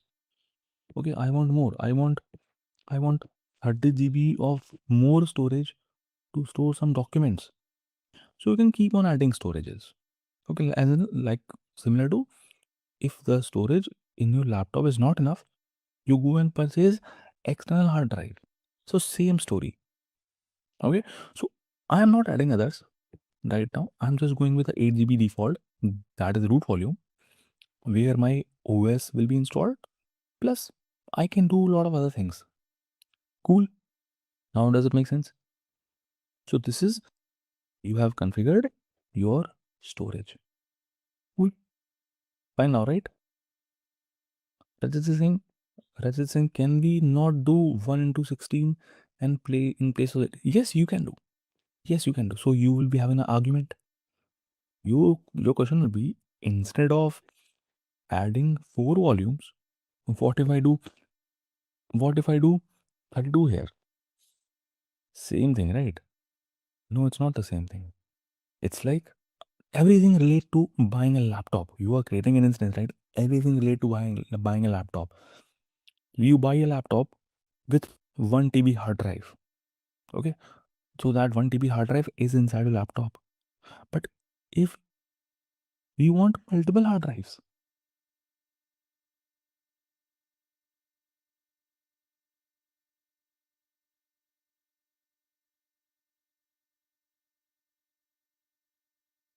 cool. So this is configure storage part. Now comes advanced details. I'm going with 8 GB. Sorry, this was just for showing you. Again, go to make it 8 only. 8 is my default. So here also you enjoy free tier. Okay, so free tier eligible customers can get up to 30 GB of EBS volume. Okay, you can get up to 30 GB of EBS volumes in free tier, means for the first 12 months. But beyond that, it will be charged. Beyond 30 GB, it will be charged. Then comes advanced details. In advanced details, you give some advanced configurations. Okay, expand it, and you will be seeing a lot of configurations. Okay, a lot of advanced details. So we'll see later on. Some you will see, some you can check in the info. Okay, not that important, but you can click on info, like what is the shutdown behavior, what is hibernate behavior, what is termination protection, what is stop protection. These are very, you know, self-explanatory terms. If you go and go to info, you can see what they mean.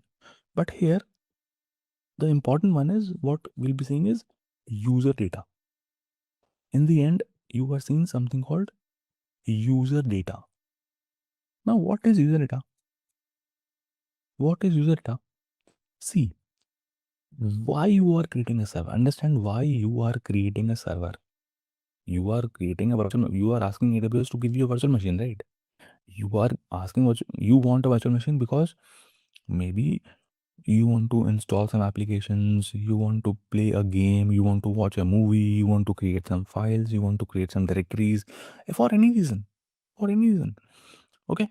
Now you want, after you uh, uh, get your instance, after you fill all these things and say launch instance, after you fill all these things and say launch instance, you will your request will go to AWS, and AWS will give you a EC2 instance which you can access using internet. You can access it. Now you want to do many things on it. Let's say you want to do some tasks on that instance. Okay, what tasks?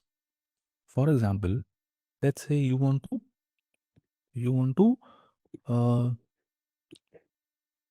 first task you want to do it after installing, after connecting to your instance. What you want to do? You want to install some softwares. You want to install a software, any software you want to install. Okay, any game you want to install, any MySQL you want to install, install Docker, you want to install Jenkins, you want to install any application you want to install. Okay, then you want to start it, maybe start that service, start that application. Then you want to, let's create a file, create a directory. I'm listing some activities which you want to do. Let's say you want to create a directory. Okay, then after that, what will do? You will create a file. You will create a file. Then what to do? You want to what do you want? You want to uh, uh, make a database connection, create a DB connection. Okay, anything. There can be many activities you want to want, right? And so on and so on. These are some examples. Now, what you will do?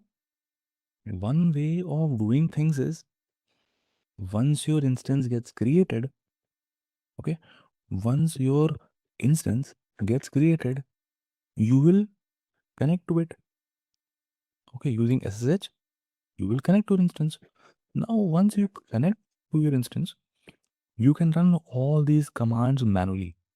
Okay, you will run a Linux command to install a software. Then you will run another command to start a service. Then you will run another command to create a directory. Then you will run another command to create a file. Then you will run another command to create a DB connection, and so on. Means you are doing things manually. But what if? What if you want to automate all these things? Because these are kind of activities which you can automate also. So you can write a code as in you can write a shell script. Any commands, means shell script is what? Shell script is combination of Linux commands. So all these Linux commands you can write in the form of a shell script and put it here. Now, whatever you put in the user data, that will get executed while your instance is getting launched. Okay, so all these steps, they will happen automatically when your instance is getting launched. Okay, so when you will connect to your instance, you will see these steps have already happened automatically. So this is a part of user data. So user data you use for automation. Okay, so there are some prerequisites that you want, that you have an intention that these should be there in your instance. You are bootstrapping your instance.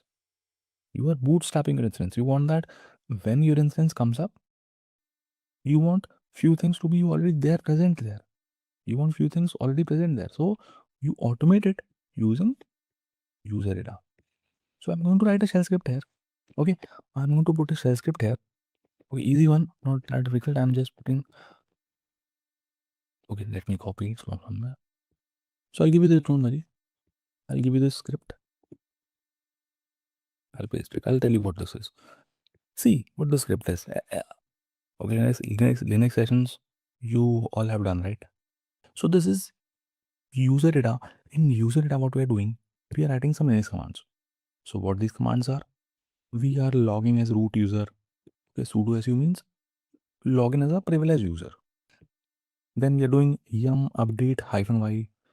We are updating some packages. The packages which are there inside my instance, we are just updating it. Then we are doing yum install httpd -y. With this command, what we're doing, we are installing httpd. Now, what is httpd? httpd is software. httpd is a web server from Apache. Now, what is web server? So, web server is used to host an application, host a website. So, you can imagine web server is like a container. Okay, web server is like a container. In that container, if you place a page, any HTML page, if you place, so that will come up as a website. Okay, so we are installing HTTPD, so that is a web server. Then after installing, we are starting it. Okay, we started HTTPD. Then what we're doing, we are doing check config HTTPD on. Check config HTTPD on. What this is doing, this is just making sure that your web server, which you have just now started, so that remains started.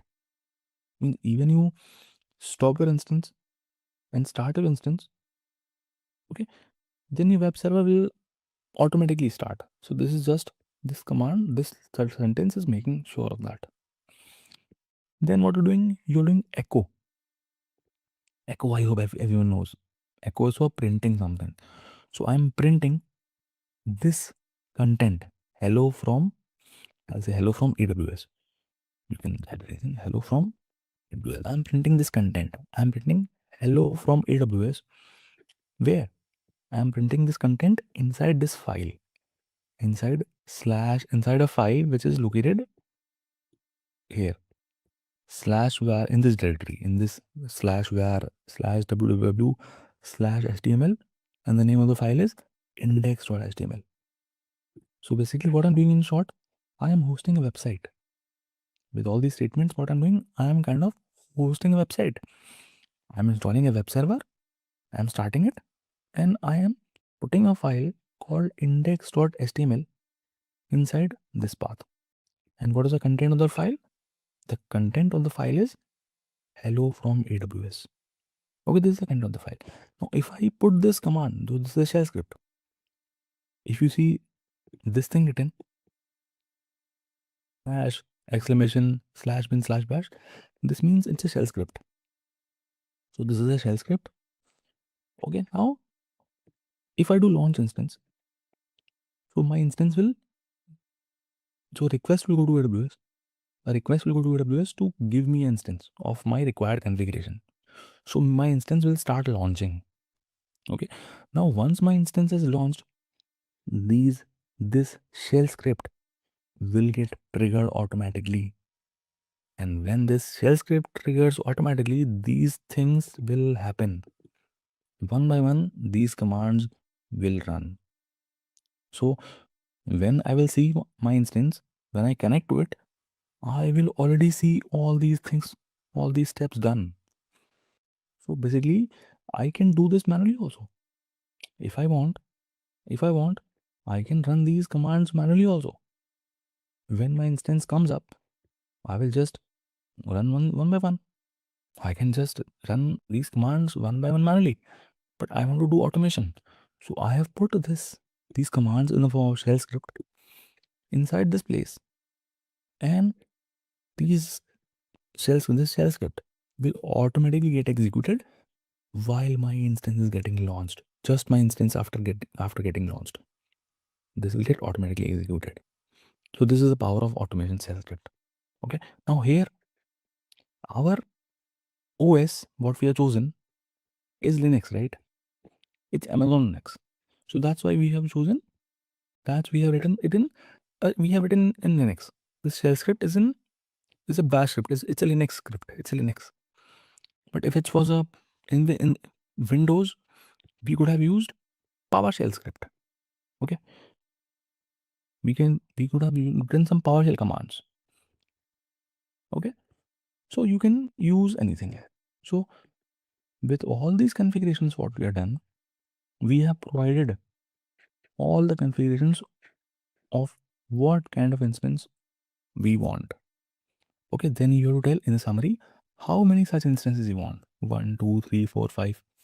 So if you say 5, for example, so with such configurations, AWS will give you 5 EC2 instances. But I'm going with 1 and say launch instance. Let's say launch instance. See what is happening.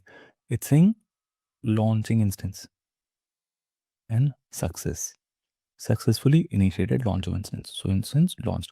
Say view all instances. Okay, and you will see an instance which is running. So you have requested AWS to give you instance, and AWS has given you a virtual machine. Cool. And you can see the description of it. You can see its name, you can see instance ID. So instance ID is a unique ID given to instance.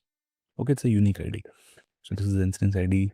It shows you the state of the instance, whether it's running, whether it's stopped, whether it's terminated. Or you can see the instance type. We have chosen T2 micro. You can see status sec. Status sec is health sec. Okay, status sec is health sec. In a couple of minutes, you'll be seeing something here. It will be green. It will be green. It will say 2 out of 2 checks passed. So basically, it tells you whether your instance is healthy or not. Okay. So you do a lot of things. You see availability zone. Look at it. You see availability zone. So your instance is got created by default in AP Northeast 1C. We're in Tokyo, right? We're in Tokyo. Asia Pacific Tokyo we have selected. So in Tokyo, we have 3 availability zones. So my instance got created by default in AP Northeast 1C availability zone. That means in Tokyo region, we will have 3 availability zones. So in AP North 1A, AP North 1B, AP North 1C. So my instance has got created in AP North 1C. That means in this availability zone, there would have been some data centers. I don't know how many. They can be 1, 2, 3, 4, and a number of. So in one of the data center, I have this instance created. This particular instance got created. And you can imagine the same thing. There would be some physical servers in that data center. Okay, there'll be huge physical servers in that data center. So AWS has used some hypervisor. Okay, and it has created a virtual machine for you based on the configurations you gave. And now you have that virtual machine. You can do whatever you want inside it. It's like you have bought a laptop. The laptop is with you now. Now you can connect to it. You can install games. You can watch a movie. You can do video editing. You can do anything. So for that, you need to connect to it, right? For that, you need to connect to it. So we'll see how to connect to it. But till here, does it make sense? Everyone, till here makes sense? Okay. Now let's connect to it. Let's connect to it. We'll see more details. We'll see more details now. So the easiest way to connect to your instance is select your instance, click on connect. Here you see multiple tabs. I'll go with EC2 Instance Connect. I'll go with the default tab, first tab, EC2 Instance Connect. Okay, and just say connect. Just say connect.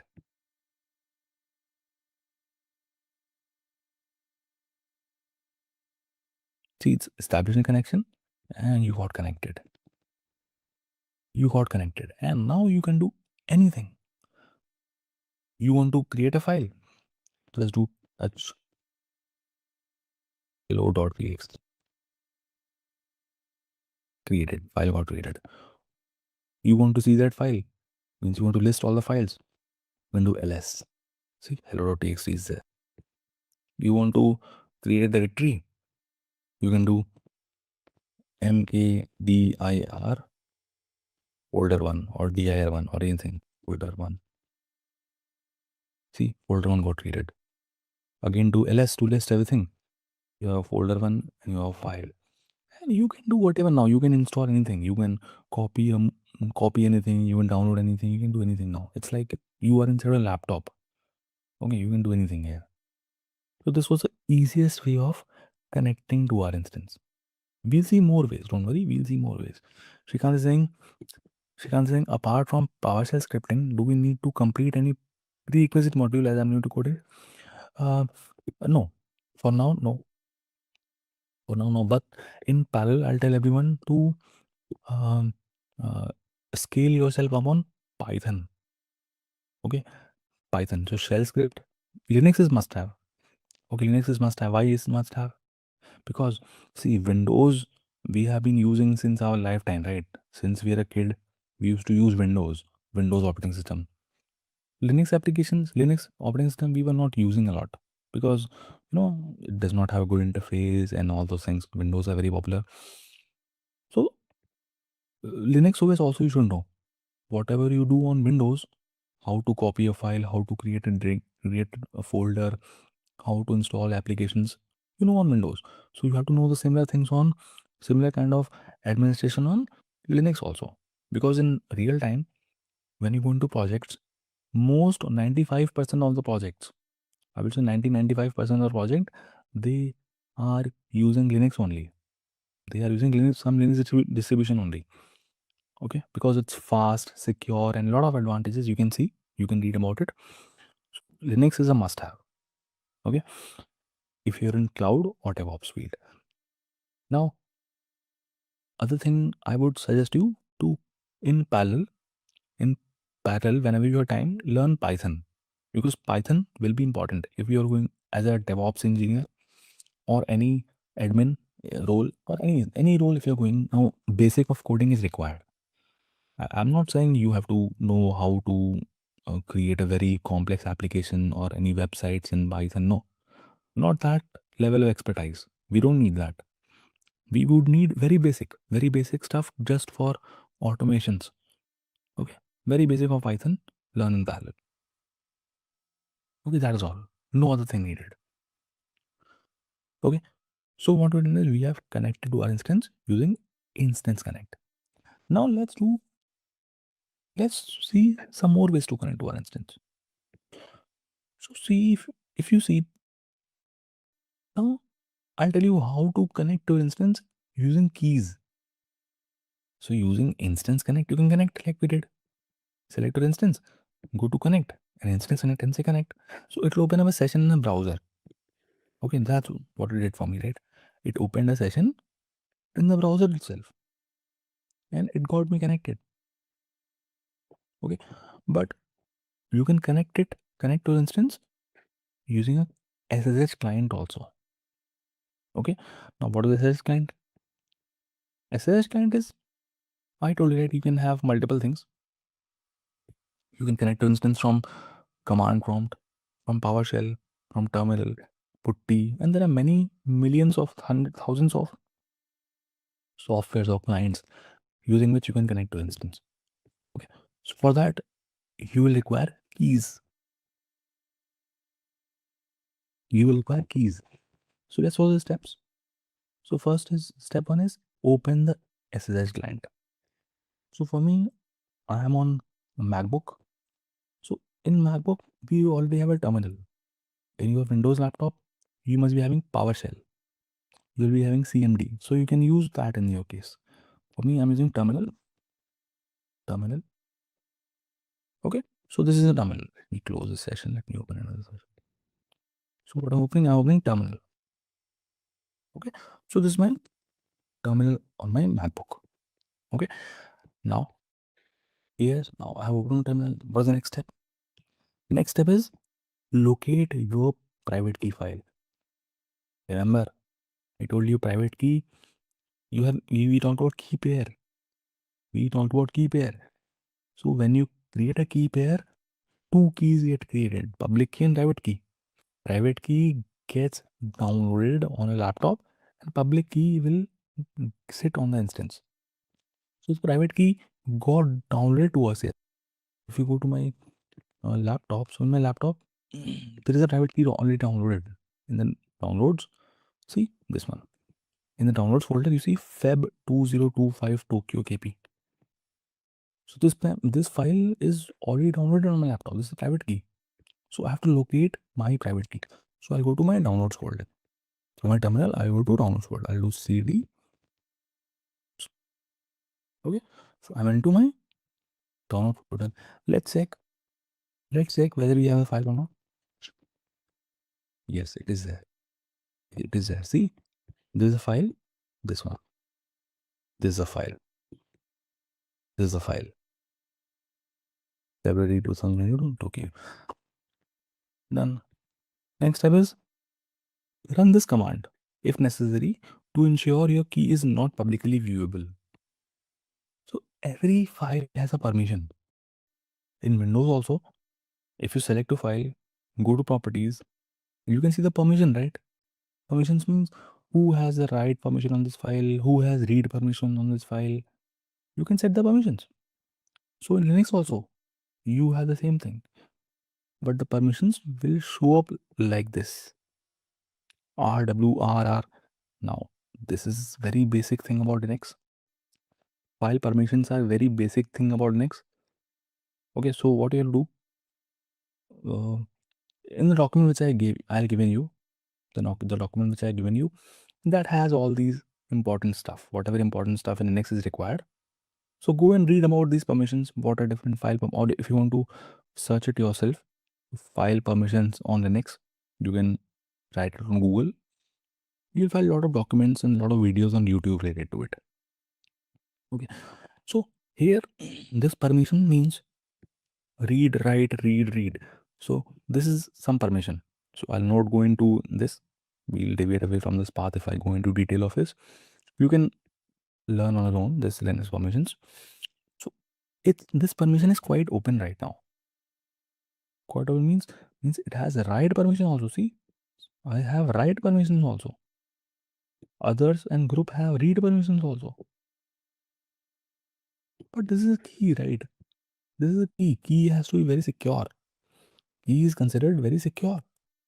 So I need to secure it. For securing it, I have to modify its permission. So this is a command I have to use. chmod 400 and name of the key. So I'll simply copy this command. And I'll paste it here. chmod 400 name of the key and say enter. Done.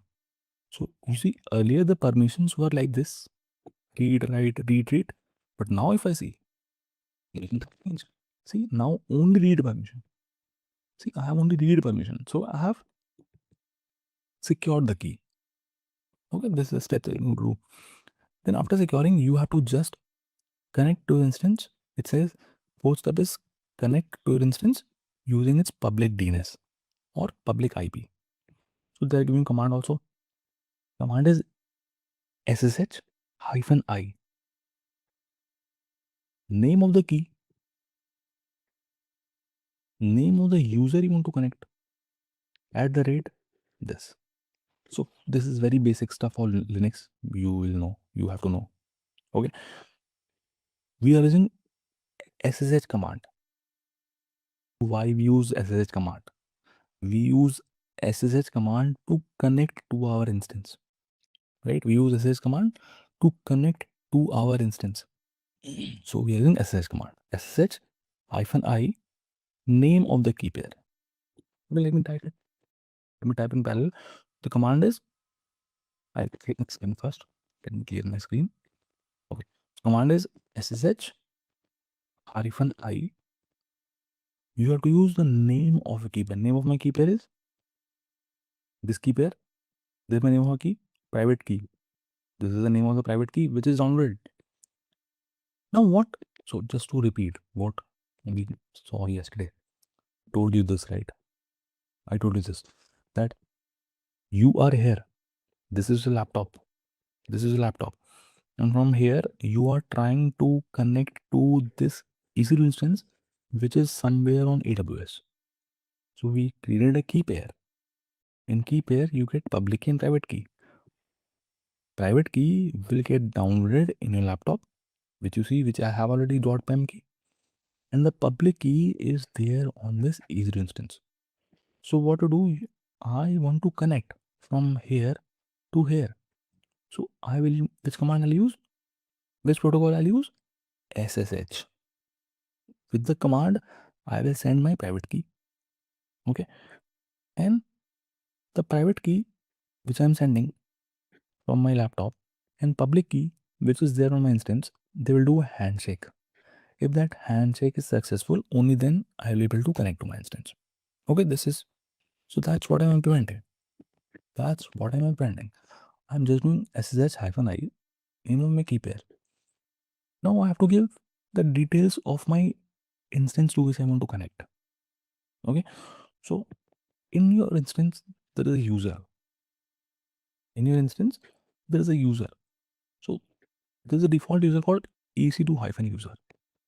Okay, you have to remember EC2-user. So you are going to connect to that user. EC2-user. You are going to connect to that user. At the rate, you have to give the IP of your instance. The public IP of your instance. Now, what is public IP? We'll come to that. But if you see your instance has been created, if you see your instance has been, let me go back to my instance. Yeah, this my instance. This my instance.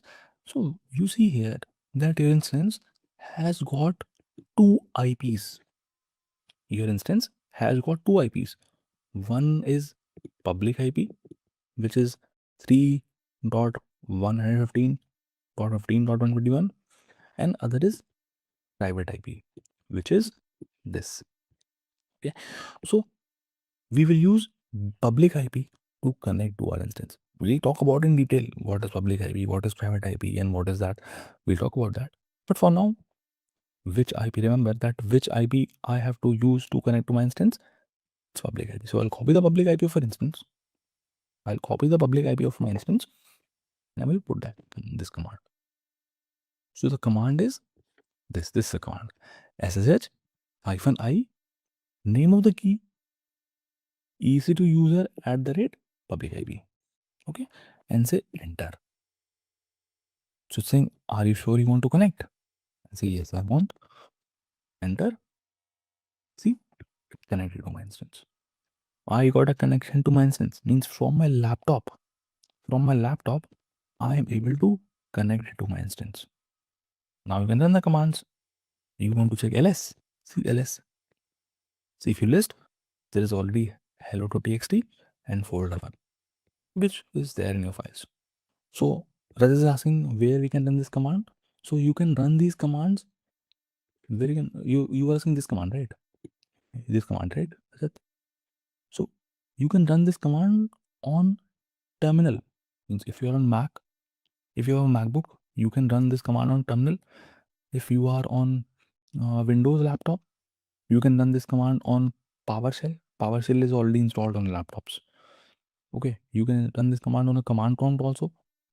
at many places. Or you can download some clients. There are many SSH clients which are available, like Putty you can download. You can download MobXterm. Okay, there are many clients you can download. Got it? I would suggest use PowerShell. PowerShell is cool in Windows. Got it? So this is how you can connect them. So we saw two ways of connecting to our instance. What we saw? We saw two different ways to connect to our instance. One is using Instance Connect, which is very simple, and other is connecting using keys. Cool. Till here, does it make sense? Till here, is it fine? Now what we'll do? Now let's. So we have seen public IP, right? We have seen that we have created our instance. We have created our instance, and when we created our instance, we got a public IP address and a private IP address. Now what is that? Why two IP addresses? What is private IP? What is public IP? We'll see that. See, remember that every instance you create or every device you create, that will get a IP for sure, and that will be the private IP. Okay, you are creating an instance, your instance will get a private IP for sure, 100%. But public IP, your instance might have, or your instance might not have. This depends on, remember that option. I asked you to remember one thing, right? When I was launching an instance, there was an option, auto assign public IP, right? And I enabled it. That's why my instance has public IP address. But if I would have disabled it, my instance would not have public IP address. But private IP address, your instance will have 100%. Your instance will have for sure. Okay, now the question is, what is private IP? What is public IP? Where these things are coming from? See, private IP is coming from where? Private IP is coming from the network in which you create your instance. Remember when we were launching our instance, there was a section for network settings, right? There was a section for networks. In network settings, there was a network mentioned, right? This was mentioned on the network. VPC this something. So this is the default network from AWS given to me. So I have chosen this network for my instance. My instance is getting created in this network. So this network will have some range of IP addresses. Okay, this network will have lot of IP addresses. So my instance is getting one of the IP from this range. That is private IP. Okay, my instance is getting a private IP from this network only. So this is about private IP. Okay, now question is, why do we use private IP? Private IP is used for internal communication. What does internal communication means? Internal communication means communicating within the network. Okay, communicating within the network. So for example, let's say this is an instance. Okay, so this is a network, this blue thing is a network, and this is an instance in that network. Now if I have one more instance, imagine I have one more instance like this and one more instance like this. So these three instances can communicate with each other using private IPs. If they want to talk, let's say this instance wants to talk to this instance, they can talk with the help of private IP. This instance will call this instance using private IP. This instance will call this instance using private, because they're in the same network. They are in the same network, so they can talk using private IP. Private IP is for internal communication. But can you use a private IP? Can you, sitting outside, can you use a private IP to connect to that instance? No, you cannot. You have to use public IP. Now imagine we have two names, right? Most of us have two names. Means one is the name using which our parents call us, right? With means our family members call us, our pet name. Okay. So other name what we have is our official name, using which our office colleagues or our teachers or our or in my friends in our college, they call us. So private IP, you can assume, is your private name, is your pet name, which your parents call you. So you are living in the same house, so they can refer to you with your pet name only. But will your office manager call you with that name? Will your office teachers or someone, they will call you with that name? No, right? They will call you with the official name. So public IP is like that official name, but private IP is like a pet name. Okay, just a analogy which you can remember. So the private IP we saw is coming from where? The private IP is coming from the network in which you create an instance. But the public IP, the public IP, the public IP, you know why you have public IP. We understood why you use public IP. Public IP is for external communication. Means if from outside I want to connect to my instance, or whether if I want to access the website running in my instance from outside, so I have to use the public IP of my instance.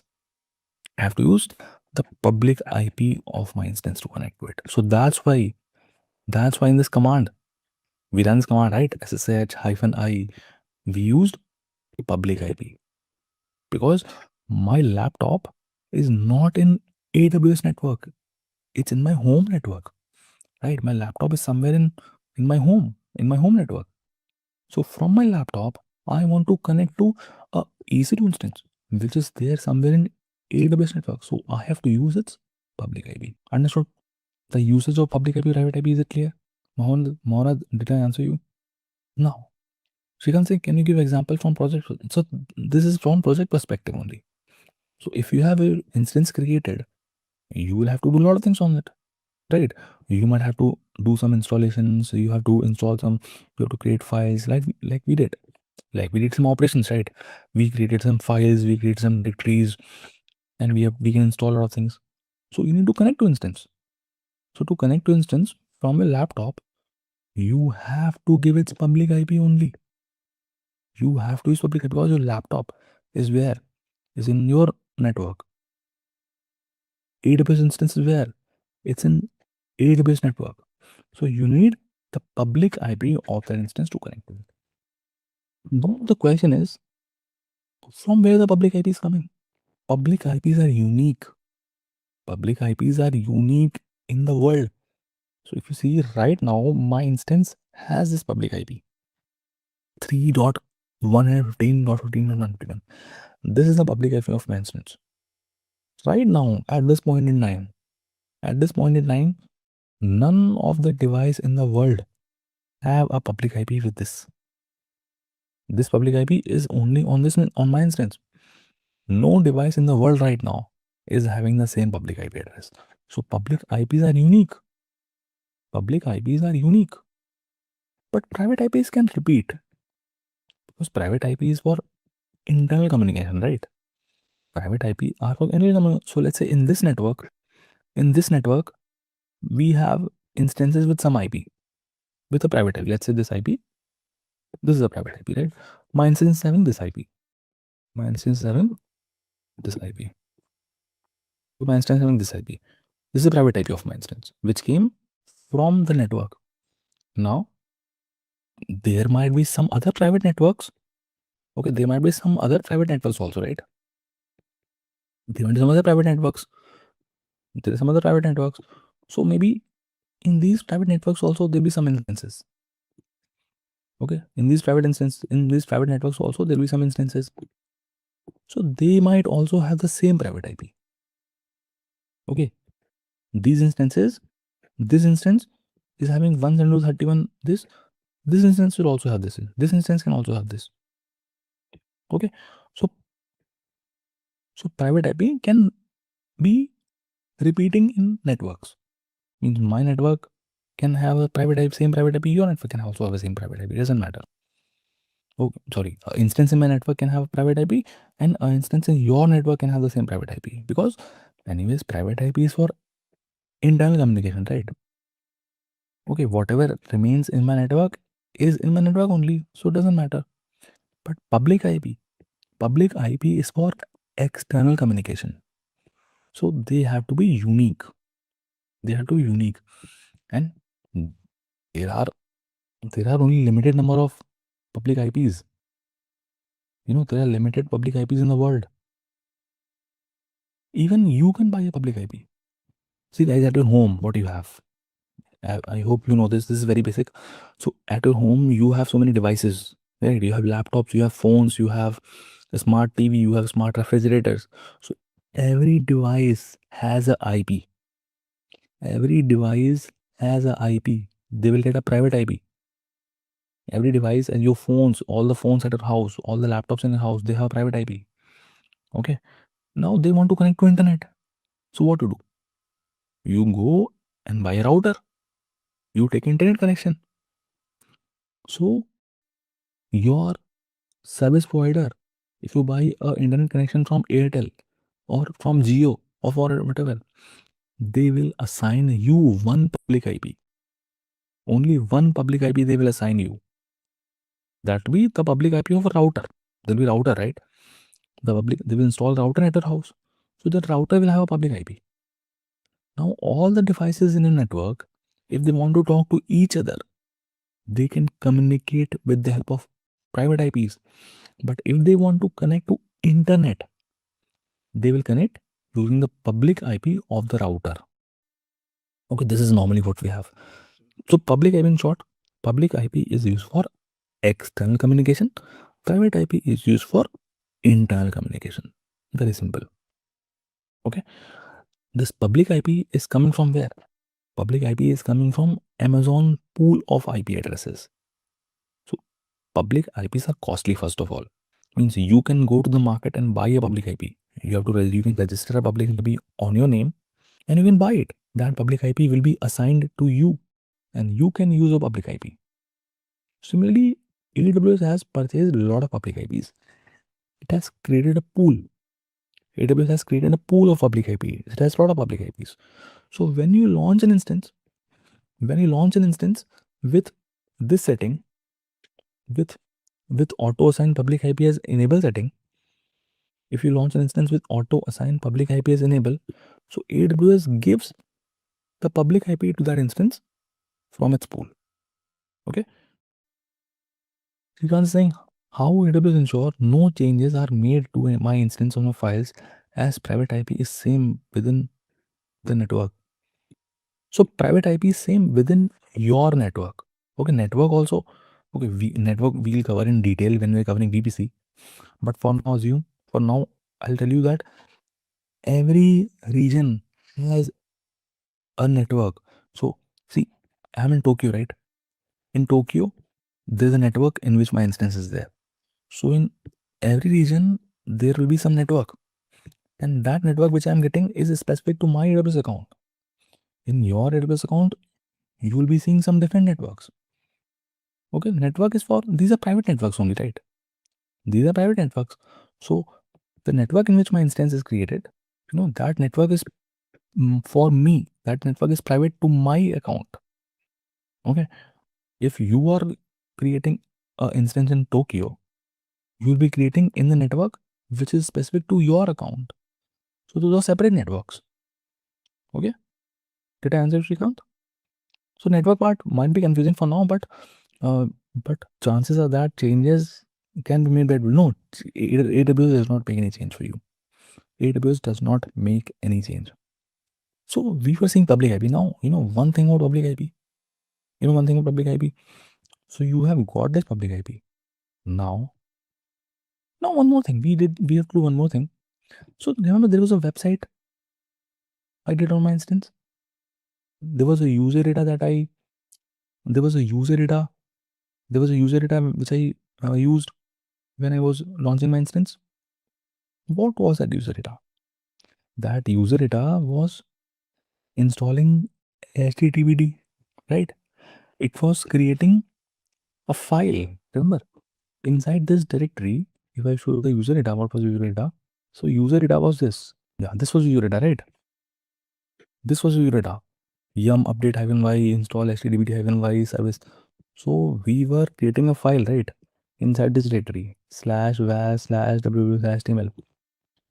Let's verify.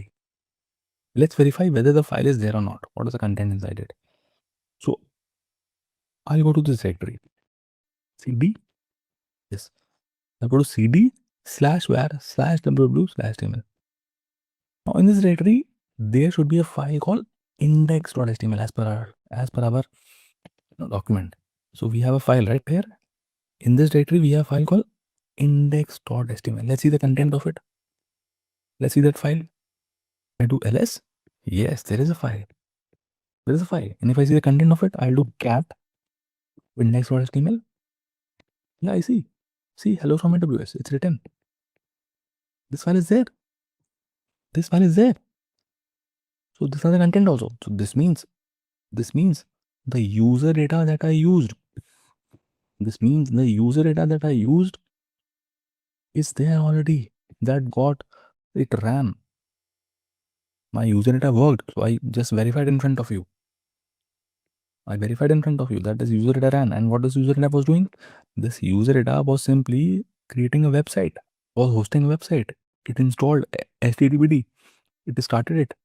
Then in the directory /var/www/html, in this directory, a file got created called index.html. In that index.html, we got some content, hello from AWS. So this had ran. So that's why you see it here. Now this means the website is running on my instance. There is a website hosted on my instance. How will I access it? How will I access it? Simply using the public IP of your instance. You can copy the public IP of your instance. Okay, just copy the public IP of your instance and just paste that in the browser. Just paste that in the browser. Now, can you tell me which protocol will be used? If I hit enter, which protocol will be used? HTTPS, right? Correct. HTTP or HTTPS. Okay, it can be HTTP, but I have not used any certificate right now. So it will be HTTP. I say enter. See, it shows up. Hello from AWS. It shows up hello from AWS. So I have to use port also. Talked about ports also. So this is, I have not mentioned the port. So by default, it's port 80. Default port for HTTP is 80. So even if you mention it or not, doesn't matter. Even if I mention 80, port 80, so it doesn't matter. Okay. So website is shown up to you. So you can give this URL to users. It's a website, right? You can give this IP to your users, to your customers, and they can access your website. Now the thing is, this is a public IP, right? See, this is a public IP. And why I'm using public IP? Because I am opening this website from my laptop, right? Or you can open the website from my phone. My phone, my laptop, they are not in AWS network. They are in my home network. So I have to use public IP. Okay, because my EC2 instance is in AWS network. Where did that go? Now EC2 instance is in AWS network, and I am sitting here. So from here, if I want to connect to it, so I have to use the public IP. Till here, fine. So let's resume. So one thing about public IP is, one important thing about public IP is, let's say my instance has got this public IP. Now if I stop my instance, okay, my instance right now is in running state. Now if I go and stop my instance, select the instance. How do you stop your instance? Select your instance, go to instance state and say stop instance. Okay, and say stop. So your instance will get stopped. See, it's saying successfully initiated stop. So instance is going to stopping state, and soon it will going to stop the state. See, your instance is going to stop state. You will be seeing one thing. Let it stop. Let your instance stop. Still stopping. Then stopped. So your instance stopped. Do you see public IP now? Public IP is vanished. Public IP is vanished. So this means as soon as you stop your instance, the public IP goes back to the place where it came from. The public IP came from Amazon pool of IP addresses, right? So there is where it went back. Now your website will not be accessible. Okay, because your instance is stopped. Your instance is stopped, so your website will not be accessible. It will not run. You'll be seeing error. You will not be able to connect to your instance.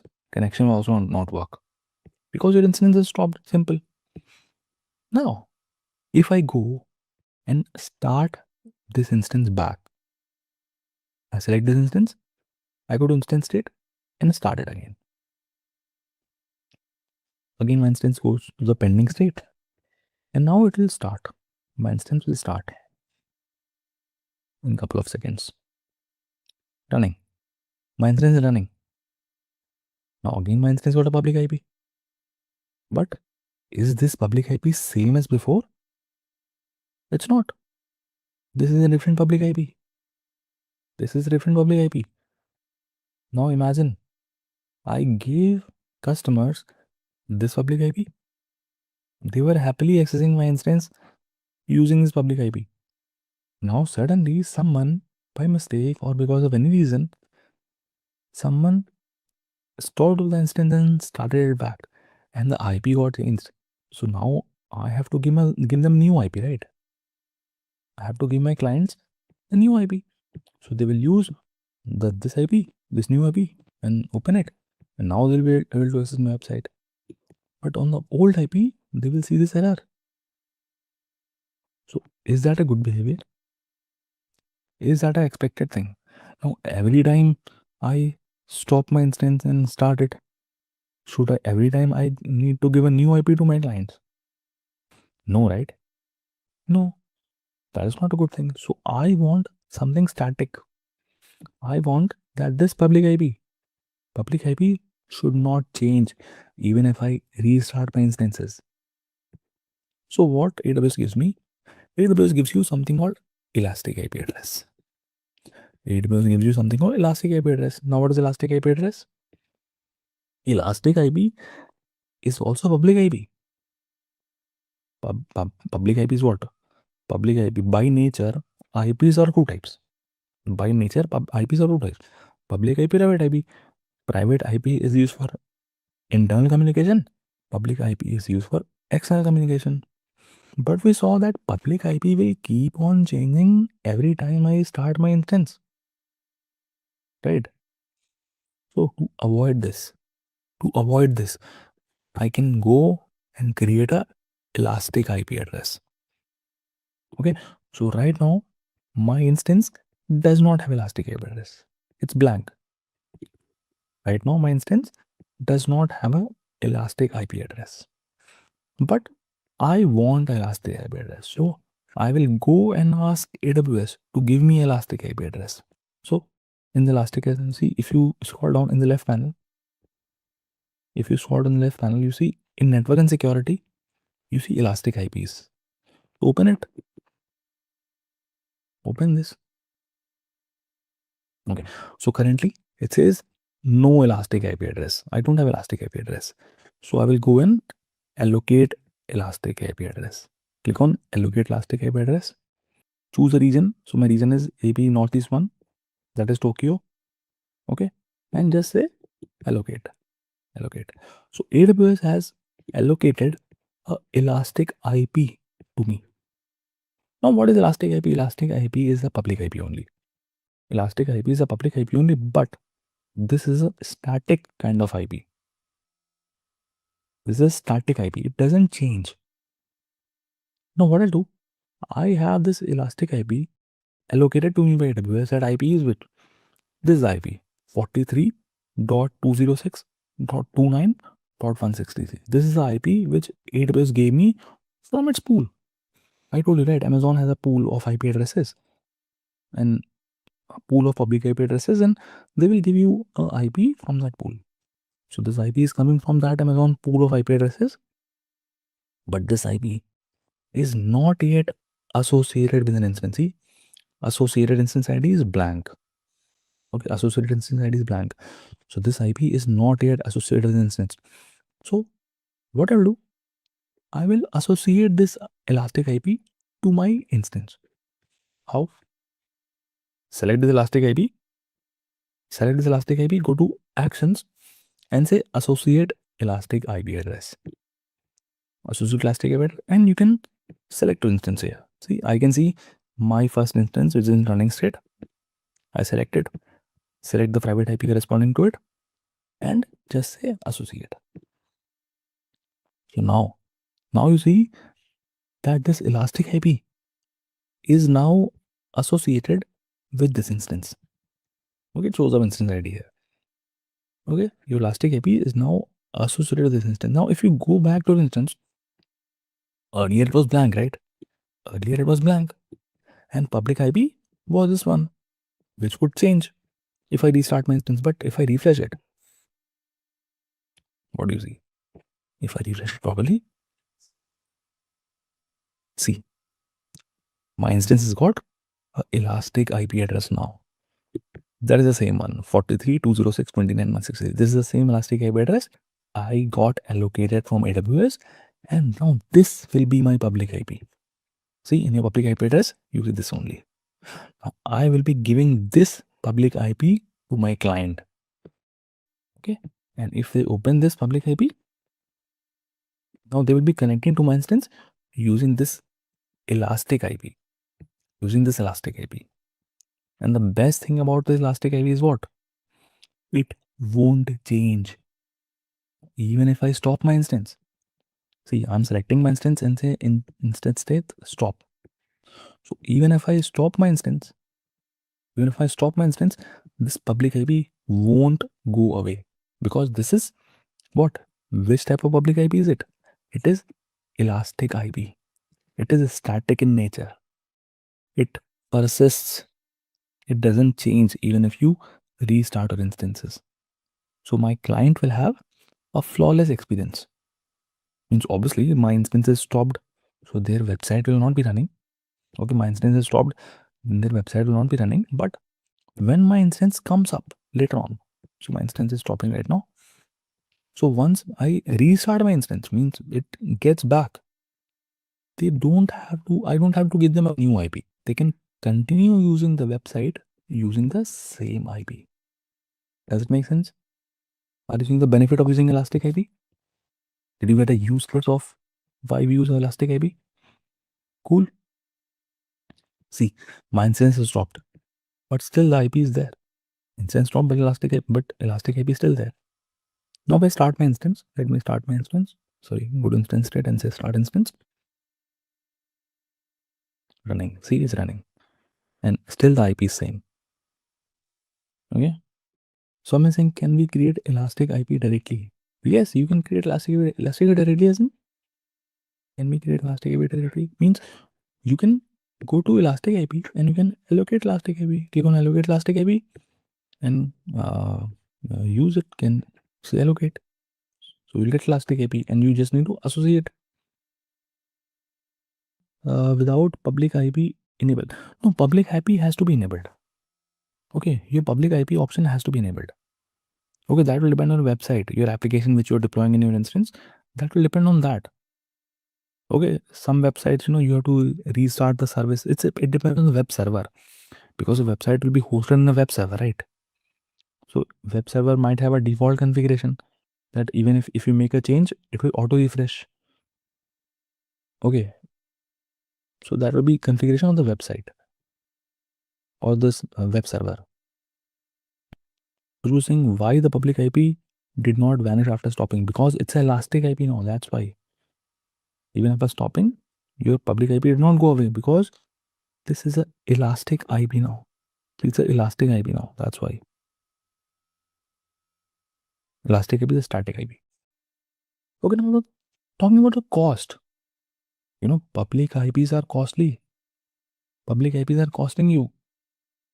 So earlier, AWS used to charge only for static elastic IPs. There was no charge of public IPs. Even if you go and create an instance, means without elastic IP, if you go and create an instance before February 2024, AWS will not charge. AWS was not giving you some additional charges for public IP. But since February 2024, AWS has started charging for the public IP separately. Okay, means if your instance is running, obviously it will have a public IP and you will get charged. You will get charged. Okay, so elastic IPs were anyways chargeable. Earlier also, elastic IP were chargeable. For example, right now, my elastic IP is there 43.206.29.163, which I have got allocated from AWS. Where did that go? So I can open that elastic IP. So, okay, so this is the elastic IP is there, which I got allocated from AWS. Now, AWS is charging me for it. AWS is charging me for it. So what you need to do, once you are done with your demos, so release this elastic IP address. Even if your instance is not running now even if I stop my instance, even then AWS will charge me because my elastic IP is there, right? I have asked AWS to allocate me a elastic IP. So AWS will keep on charging me. So what you need to do, you need to disassociate that elastic IP from here. Select elastic IP means after you're done with the demos, after you're done, select elastic IP, go to actions and say disassociate elastic IP address. Like earlier we associated, now we disassociate and say disassociate. Okay, elastic IP address disassociated successfully. Okay, now your instance will lose that elastic IP. If you see now your instance has some other IP. It has some other public IP now. It has lost that elastic IP. Elastic IP is blank now. Okay, now it's safe. Now you can release your elastic IP address. Select elastic IP address, go to actions and say release. And say release. Done. Elastic IP released.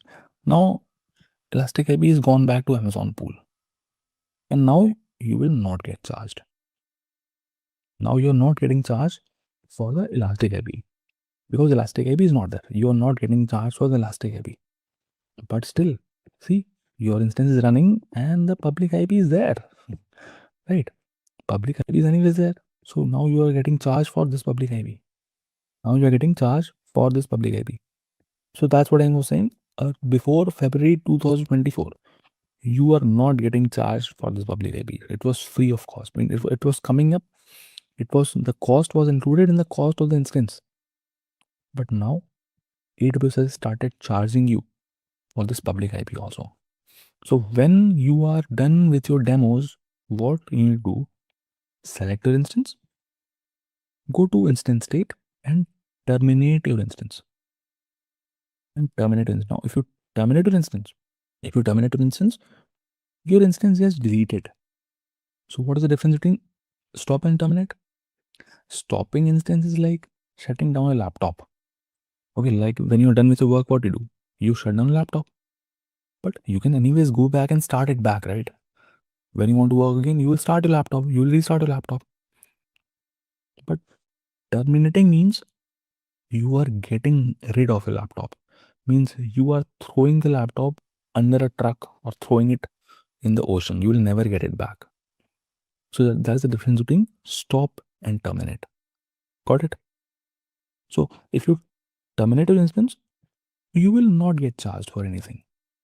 If you terminate your instance means you have lost it. You are done with it. You are now lost. You are deleted your instance. So you will not getting charged. Okay.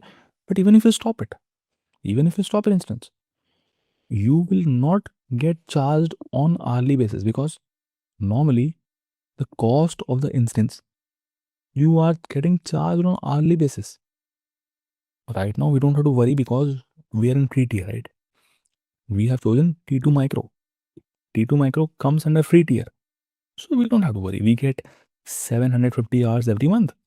And if we are in that free tier, it's fine. We are good. But if you use some other instance type, some costly instance types, or your free tier expired, then you will get charged on hourly basis. Hourly basis for the time your instance is running. Only when your instance is in running state, you will get charged. If your instance is running for 10 hours, you have to pay for 10 hours. If your instance is running for 4 hours, you have to pay for 4 hours. So if you're done, what do you need to do? You just go to instance state and stop your instance. So if your instance is stopped, you are not paying anything. At least for the instance, you are not paying. But still, you'll be getting charged for the storage, the volume that is there in your instance. Because storage also cost, right? Storage is attracts cost. So storage is also costly. For now, you don't have to worry. For now, you are in free tier, right? You get 30 GB of storage also. You get 30 GB of storage also. You get 70 hours of T2 micro runtime also. So for free tier, don't need to worry. But if your free tier expires or you are choosing some instance, other instance type, so you will be charged for the time your instance is running. Cool. Understood the pricing aspect. Understood the pricing aspect of EC2. Okay. Now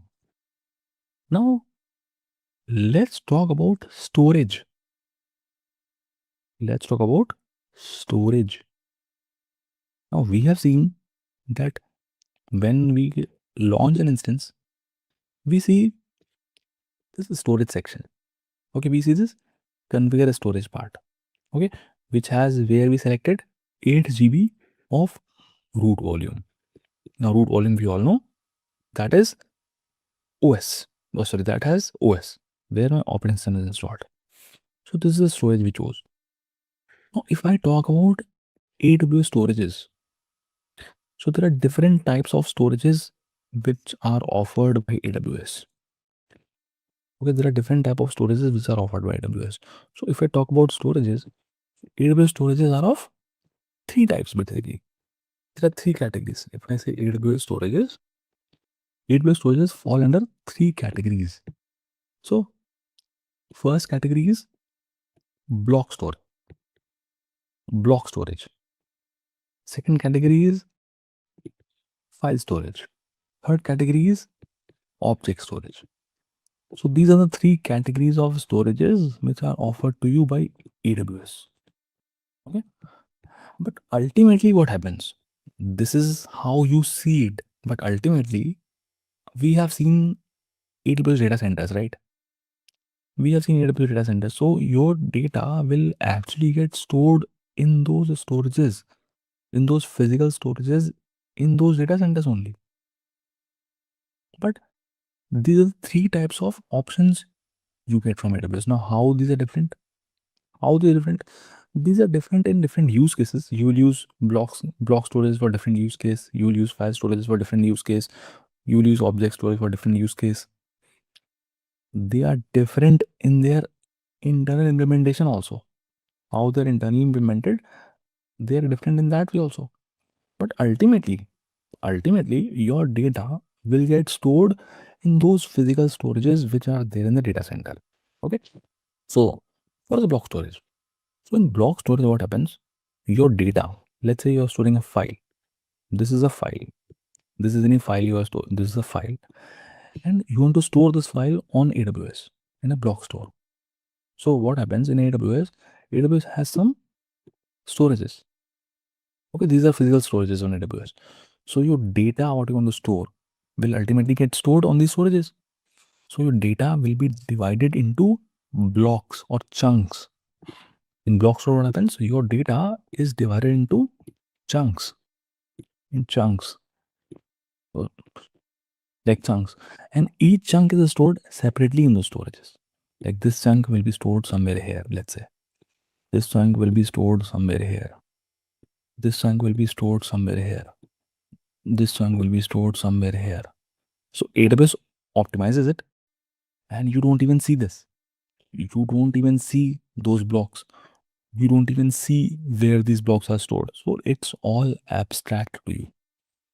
You just need to know how it is stored. That's all. You are using a block storage. For you, it's very simple process. You just store the data and retrieve it. But internally, this is what happens. So your data will be divided into chunks and each chunk will be stored separately on these devices. So when you're trying to access it, when you're trying to access your file, what will happen? You will access the first block will keep that as a second block will keep that as a third block. So internally this is how it's implemented. Again, not that important because you don't even see this. This is all abstract to you. Okay? So AWS internally optimizes it. So that is AWS's own procedure. They have their own stuff. So they optimize it properly. So you don't have to worry about it. You get a fast. So block storages are fast. They are fast. So all the processes of, what you do. Ultimately, what you do for a storage, you store data and you retrieve it. Okay. For you, only that only matters, right? Storing data and retrieving it. So for you do this only. You just store data or create data, and when you want it, you retrieve it. Internally, how it matters, you don't see it. How it happens in the background, you don't see it. So block storages are fast. Now, block storages are of two types. Block storages are of two types. One is instant store, okay, and other is elastic block store, elastic block storage, or whatever you call it. Okay, or EBS. We call it EBS also. EBS also. So block storage are of two types: instant store and elastic block store. But right now we are talking about block storage. So block storage, I told you here, the data is stored in the form of blocks. Okay, block storage are of two types: instant store and elastic block store. I will tell you a very important concept. So see, instant store is called ephemeral storage. Instant store is also called EPHEMERAL. Ephemeral. What is ephemeral? Can you tell me what is the English meaning of ephemeral? Ephemeral means temporary. Ephemeral means temporary. So instant store are also called ephemeral storage. Elastic block store are persistent. They are called persistent. What is the English meaning of persistent? Persistent means storing or saving, right? Saving some data, permanent. Now the question is, why instant store are temporary? Why elastic block store are permanent? Let's not rush. Let's go with the process. So right now I am talking about block storage. I told you how block storage is implemented. Okay, right now we'll see in detail what is the block storage. File storage and object storage, we'll see in detail, don't worry. What are the use cases, what are some examples, we'll do demos, we'll do everything, don't worry. Okay, but right now let's focus on instant store and block store. So why instant store are called ephemeral? Why elastic block store are called persistent? See, in the background, I'll tell you very important thing. This is very important. You should know how things work like this in the background. In AWS data center, there are big physical servers, right? Let's say this is a physical server. I'm making two physical servers. These are physical servers. Okay, these are two physical servers in the AWS data center. Now these physical servers, they will have some storage also, right? They will have some storage also. Let's make storage here. So let's say this is storage. These storages. Okay. Now we know in the background what happens. There is a virtualizer. Oh, sorry, there is a hypervisor. With the help of hypervisor, virtual machines are created. So let's say on this physical server, let's call this physical server 1. Okay, let's call this physical server PH1. I'll call it physical server 2, PH2. Okay, these are two physical servers. Now, using hypervisor, we create virtual machines. So virtual machines are actually created on these physical servers only. So let's say on this physical server 1, there was one instance. Okay, there was this EC2 instance. I requested for EC2 instance. I requested AWS to give me EC2 instance, and AWS gave me an instance on this physical server. Okay, now what is instant store? So instant store is directly on this physical server, the storage which is directly attached with this physical server. So let's say this is a instant store. So this is instant store. So there'll be a couple of storages. There'll be a couple of volumes, instant store volumes here. There'll be a couple of storages. So these are what? These are instance store. I'm making IS. Yes. Okay, these are instance stores. Yes. Instance store is what? Instance store is a volume or a storage that is directly attached with the physical server. It's there inside the physical server. It's directly attached to it. So if I use instance store, so my EC2 instance will keep all the data in this instance store. Okay, we'll keep all the data in the instance store. Whatever files I'm creating, whatever documents I'm keeping, so all this data will be stored in this storage. Now, you know what? One interesting thing is, let's say my instance is running. My instance is created on this physical server. This is my EC2 instance. Right? Let's make it EC2. Let's call it EC2. Now, you know, one thing is that if I stop my instance, and start it back, that means if I restart my instance, it is possible that AWS gives you restarts your instance in this physical server. It is possible that your instance was earlier in here, your instance was located here, your instance got up here, but when you started and started back or restarted, your instance starts in this physical server. It is possible, or maybe in some other physical server. Now, this instance was using the data that was stored here, right? Now, how will this instance read the data? So the data is lost. So that's why instance store are ephemeral in nature. Means if you restart your instance, the data in your instance store gets lost. Your instance can no longer access it because your EC2 instance changes the hardware once you restart it. Does it make sense? Instance store, does it make sense? Yes or no? Now, what is EBS? What is EBS? Now, see, EBS volume is the volume or the storage that is not directly attached to your instance. Means that is not directly on the physical server. That is some external storage. This is, let's say, EBS volume. This is EBS volume. Okay, these are EBS volumes. These are EBS volumes. So these EBS volumes, they are not attached to the physical server directly. These EBS volumes, they are not attached with this physical server directly, but they are kept somewhere separate. And if your instance, let's draw a new instance. Let's say this is an instance. If you have created an instance, and this time you are not using instance store, but you are using EBS volumes.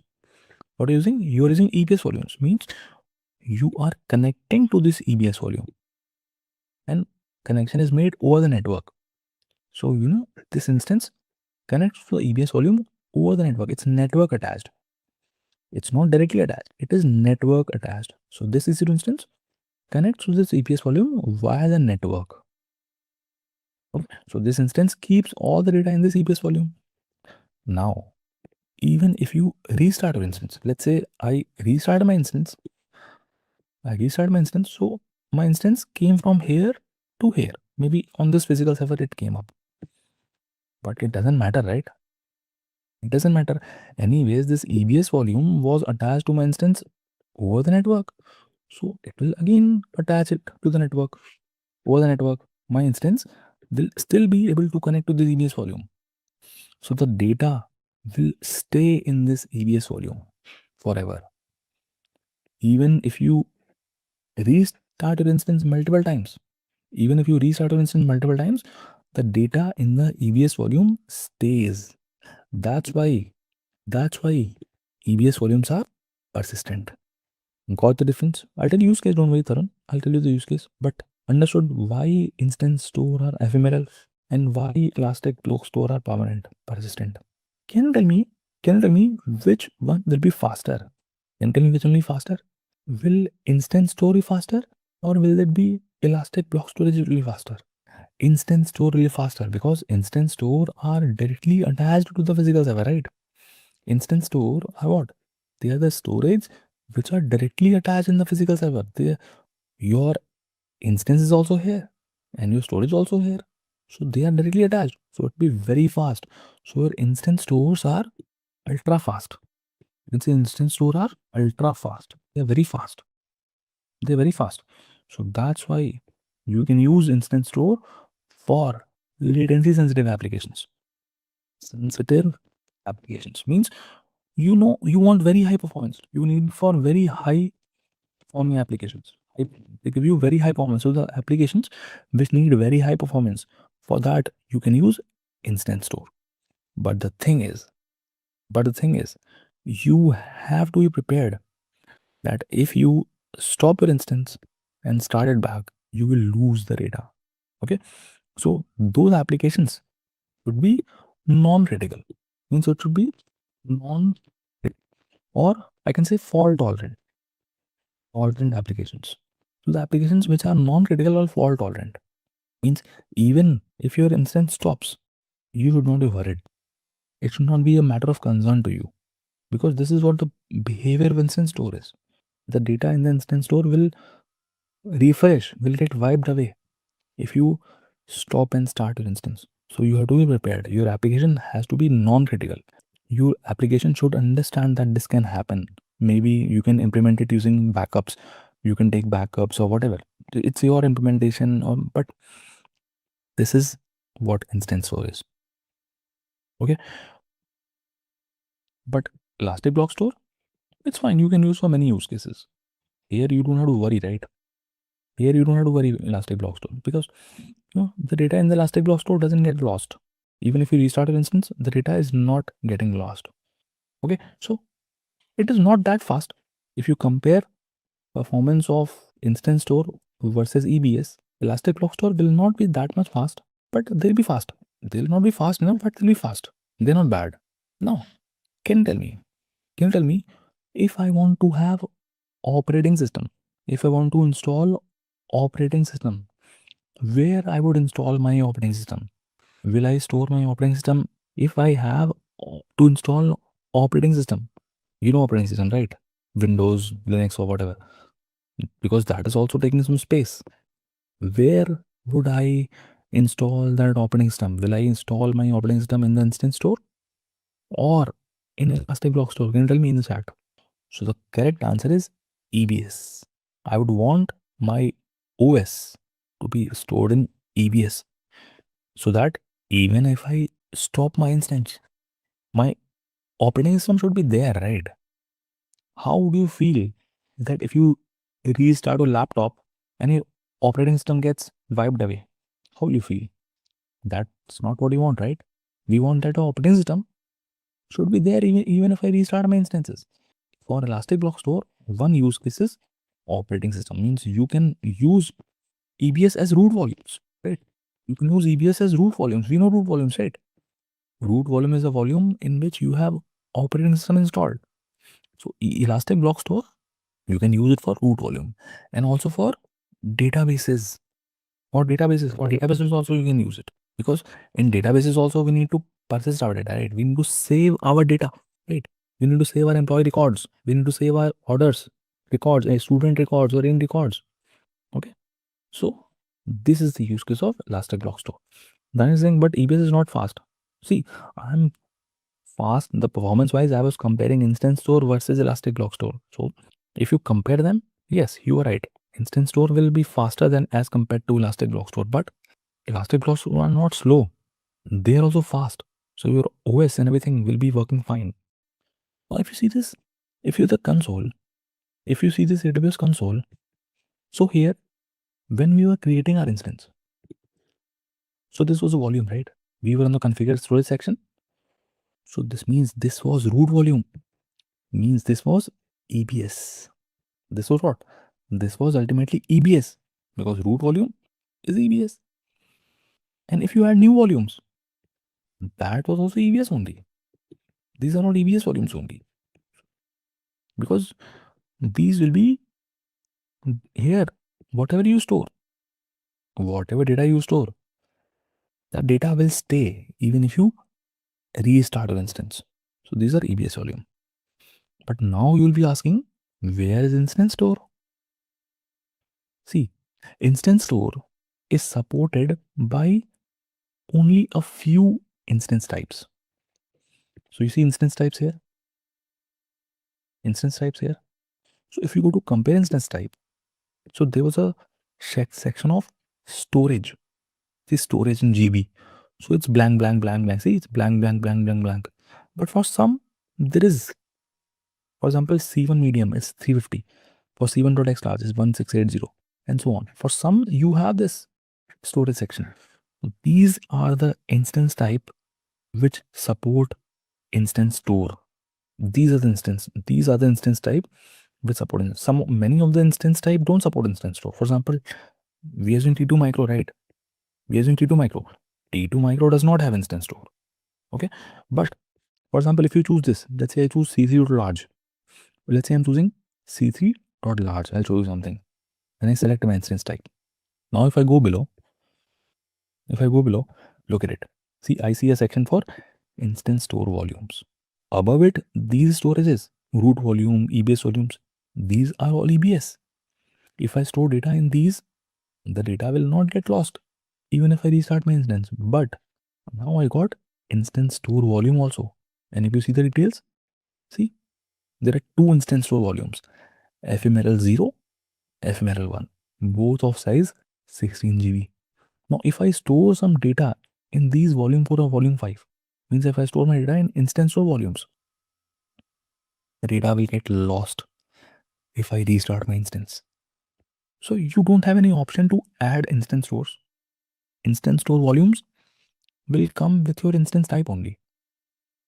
And we have seen only for some instance types, you have it. You can go to compare instance type and you can check which instance type has how much instance store.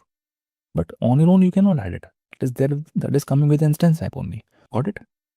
Just a quick info, guys. Intellipaat brings you executive postgraduate certification in cloud computing and DevOps in collaboration with I have Divya Sampar, IIT Roorkee. Through this program, you will gain in-demand skills like AWS, DevOps, Kubernetes, Terraform, Azure, and even cutting-edge topics like generative AI for cloud computing. This 9-month online bootcamp features 100 plus live sessions from IIT faculty and top industry mentors, 50 plus real-world projects, and a 2-day campus immersion at IIT Roorkee.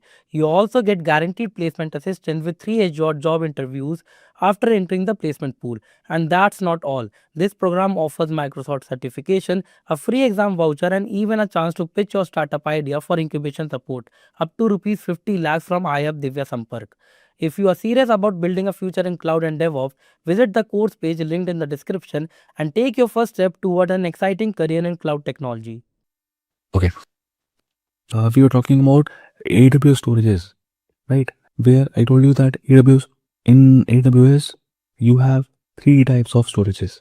You have block storage, you have file storage, and you have a object storage. Then block storage is of 2 types, instance store, elastic block store, right? So we were mostly talking about block storages. So instance store is ephemeral storage. Elastic block store is persistent storage.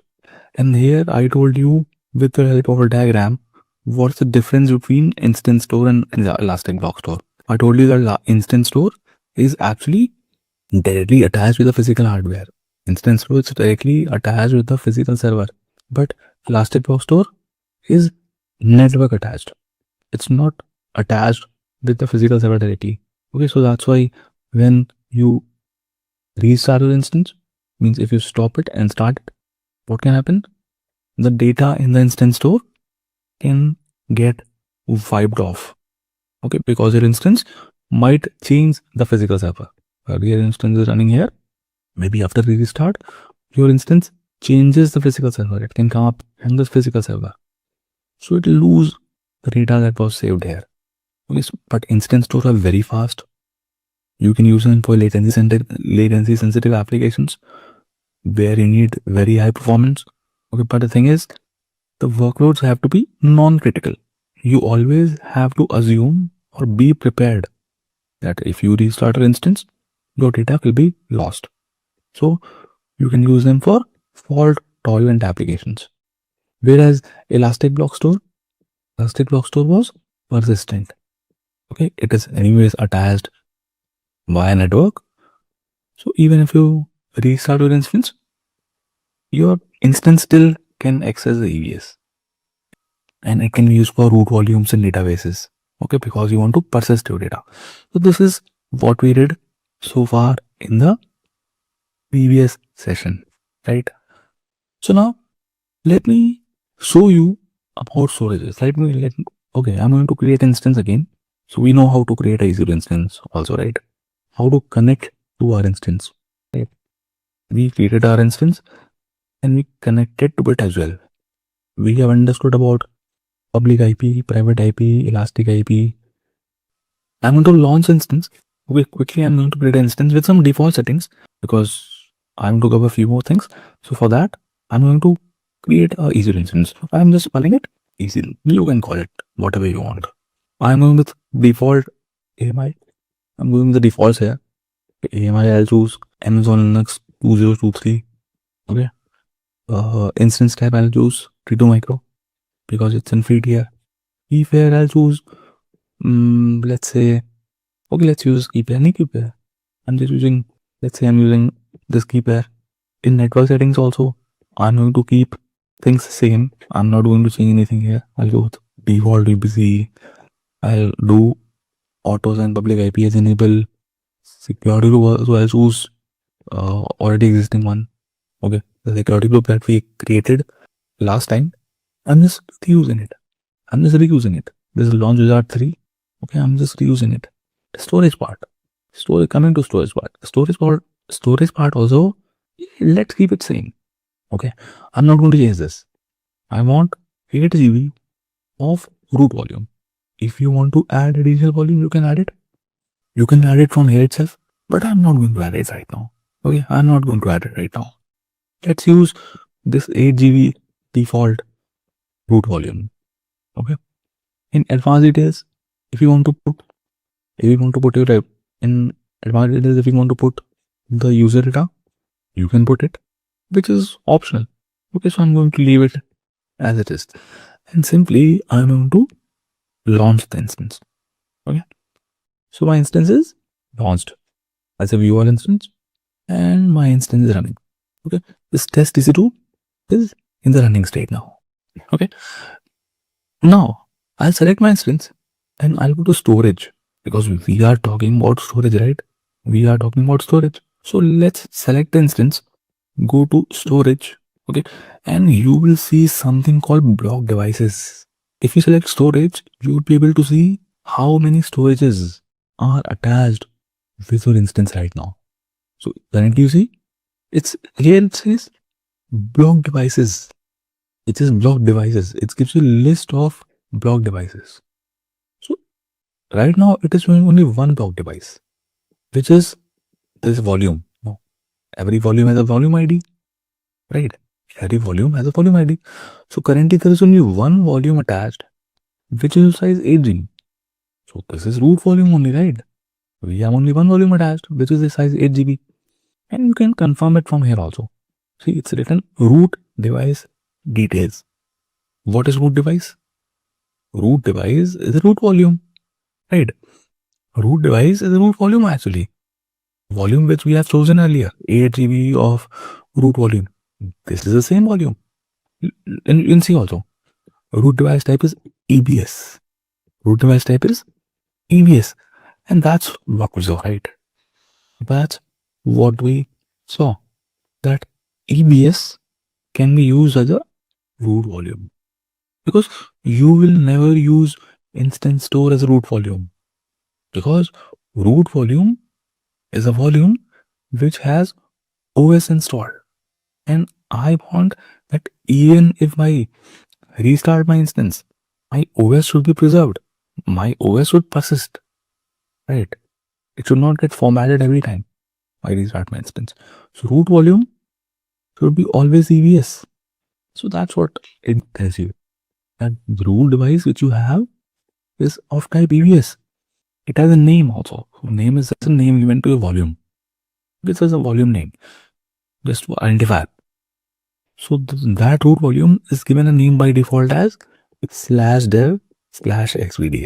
Okay, this is the name of the root device, and this is a path. Now, if you see the block device, so here you see that detail. You see that? Okay, this is the volume ID, device name. Device name, see? Device name is /xvda. And you see, this is actually root volume only. This is actually root volume only. You can see its size. It's also 8 GB. It's attached. Okay, attachment time and all those things. So this thing you. So this is the detail of the EBS volume, which is right now attached with your instance. Okay.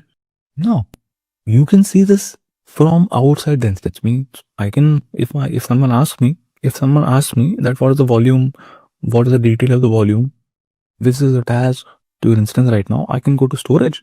Simply I can go to storage and I can show them. I can show them that there is only one volume which is attached to my instance. So these details you can see from inside the instance also. See, if I connect to my instance, I select my instance, go to connect. You know how to connect to instance, right? I'm going to use instance connect as a connect. And this connected to my instance. So I've connected to my instance. Now what I'm going to do, I am going to show you how to find that how many volumes are attached to your instance from inside using commands. Using commands, how to find it. So the command is lsblk. Okay, lsblk -f. lsblk means list block devices. ls means list, blk means block devices. And that's what you were seeing here, right? You go to storage and you see block devices. So this was actually listing the block devices. Currently it's one. So if I do lsblk-f and press enter, wait, I see the detail. I see the detail here. So this is a Linux command. Linux command, I have told you, right, how to use Linux commands, and I have already given you a document. But the new commands or extra commands, whatever commands I am telling you, we are using, I'll explain you that also. So this command we are saying is lsblk-f. So lsblk is listing block devices. lsblk-f. Then what this commands give you? It gives you this output. What is this output? It tells you about the name of the volume. Name of the volume. So look at it. It's xvda. xvda. And see, it's consistent, right? Here also it was slash there, slash xvda. So xvda is a default name of the root volume, you can say. Okay. And it tells you other details also. For example, now you see xvda1, xvda127, xvda1, what is that? These are partitions. The xvda1, xvda127, xvda128. These three are the partitions of this root volume. You know partitions, right? You know partitions. In your laptop, you have, let's say, 1 TB of volume, but you have C drive, D drive, E drive, F drive, right? So you have created partitions. You have allocated 256 GB, right, for every drives. So that is, we have created partition. So this default volume means this root volume, that is also having three partitions: xvd1, xvd128, xvd128, 128. These are the partitions, and these partitions are of different sizes. Okay, so the biggest partition is this one. We are interested in this only. xvd1. See, xvd1, it's of size fs available. See, it's of size 6.4 GB. Okay, it's of size 6.4 GB is available. xvd1 here 6.4 GB is available. This also tells you some few other details. You are getting some other details here. lsblk command gives you some other details. It does not show volume ID. Yes or no? It does not show volume ID. It just show you internal details of that volume. Now this, what is fs type? Fs type is file system. Now here, these are, this is automatically done. For this root volume, it's automatically done. They have done it automatically. AWS has done it automatically. They have created a file system inside. Now, what is a file system? FS type is a file system type. FS type tells you what kind of file system is installed in that volume. File system you can assume as you want to, why you are creating a volume, why you are using a volume, to maybe to create directories inside it, to create files, right? To use it simply, right? To use it for creating files, to create directories, to install something, right? Your volume is usable only if it has a file system inside it. Means your volume is right. By default, volume is a raw volume. Okay, there is a raw volume. But after you install a file system inside it, after that only it becomes usable. So that's why they have installed XFS type of file system. Okay, there are different types of file systems: XFS, exe4, vfat. So XFS type of file system is there in this partition. Yeah, a unique ID. FS available tells you how much space is available in that volume. So it says X21 has 6.4 GB available. FS percent use means 20% is in use. 20% is already used. Okay, and mount point is slash. Mount point is that on which directory it's mounted. Okay, we'll talk about mount point. Don't worry. Okay, if you see these details again. If you are getting confused, don't worry. We will see these details again. But point to be taken right now is with lsblk-f command, you can see the block devices, how many volumes are attached to your instance. So right now it shows that there is only one volume, that is xvda, which is attached to my instance. Okay, now I'll tell you one more command. So basically when you talk about volumes, you'll be using two commands only to do a troubleshooting or just for checking all those things. So one is lsblk-f, other is df-h. df-h. So this df-h command tells you how much, means details about a file system. See, now it tells you that okay, you have so many file systems there in your instance, which are there in your instance. So one is, others are default, means or a default only.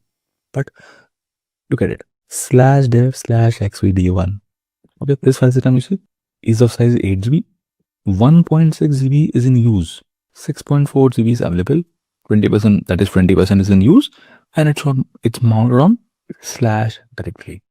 Now, can you tell me what is this 1.6 GB taken by? What is there in this 1.6 GB? We have done nothing, right? We have just created an instance. So what is this 1.6 GB space occupied by?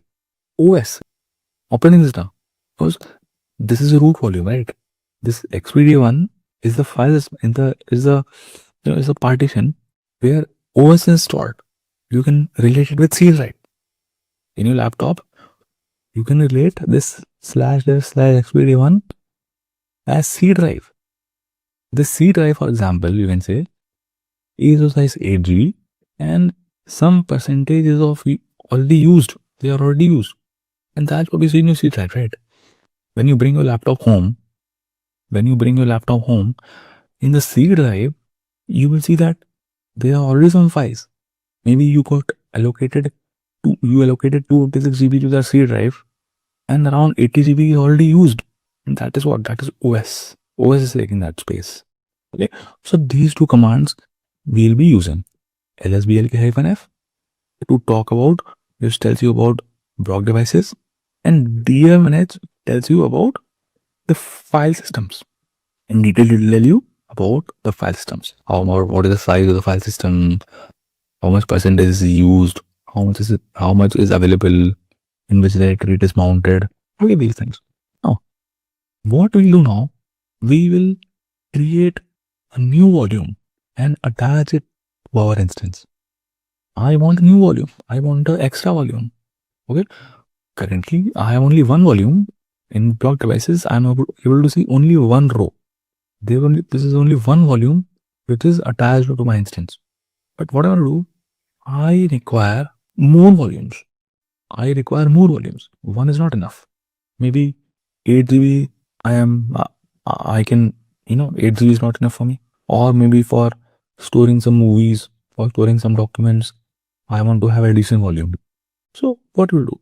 You can create a new volume and attach it to your instance. How you create a new volume? So here in the left panel, if you scroll down, you see Elastic Block Store. You see Elastic Block Store? Here you see volumes. Let's open this volume in a new tab. Okay, this is what I see. Okay, ignore this 11 GB. This I created by my phone, so I'm deleting it for now. Okay, So currently you see, we have only one volume. 8 GB. And you can check the volume ID also if you want to match. See, this volume ID is ending with 237F. And if you match it, 237F. Okay, so this is the 8 GB volume which you are able to see it. Okay, here if you click on volumes, volumes will tell you all the volumes that are present in this region. How many volumes are there in that region? So currently there is one volume. Now we want to create a new volume, right? So I'll click on create volume. I'll click on create volume. Now when you click on create volume, you have to provide certain settings, certain details about the volume. It's like going to the market and purchasing a external hard drive. You can go to the market and purchase a external hard drive, right? And you will tell the specifications of it while purchasing it. So these are some specifications of that kind of external hard drive. You talk about volume type. Okay, ultimately it's EBS. See, it says create an Amazon EBS volume to attach to an EC2 instance, because ultimately it will be EBS volume only, right? Can I create an instance store? Can I create a instance store? I cannot create an instance store, because in the previous session only I told you that instance store are coming along with your instance type, right? For example, T2 Micro does not support instance store, but some instance types like C3.large, C3.extra large, some special instances, they have instance store. So if you want instance stores, you can use those particular instance types. But we don't have those instance types right now. We are using T2 Micro, right? Our instance is T2 Micro, so it does not have instance store. But what we are creating? We are creating an extra volume. We are creating a new volume to attach it to our instance. Okay, so we can specify the specifications. We can specify the volume type. Now these volume type are the types of EBS volume. Now EBS volume also has different types. EBS volume also has different types. If I want to show you, EBS volume also has different types. Okay, we'll talk about them later. What are the types of EBS volumes? So we can specify the type, the different types. Size, how much size you want? Let's say I want 12 GB of EBS. This extra volume which I'm creating, I want it to be size 12 GB. What is IOPS? What is throughput? Just park it for now. What is throughput? We will talk about it. Then it's talking about availability zone.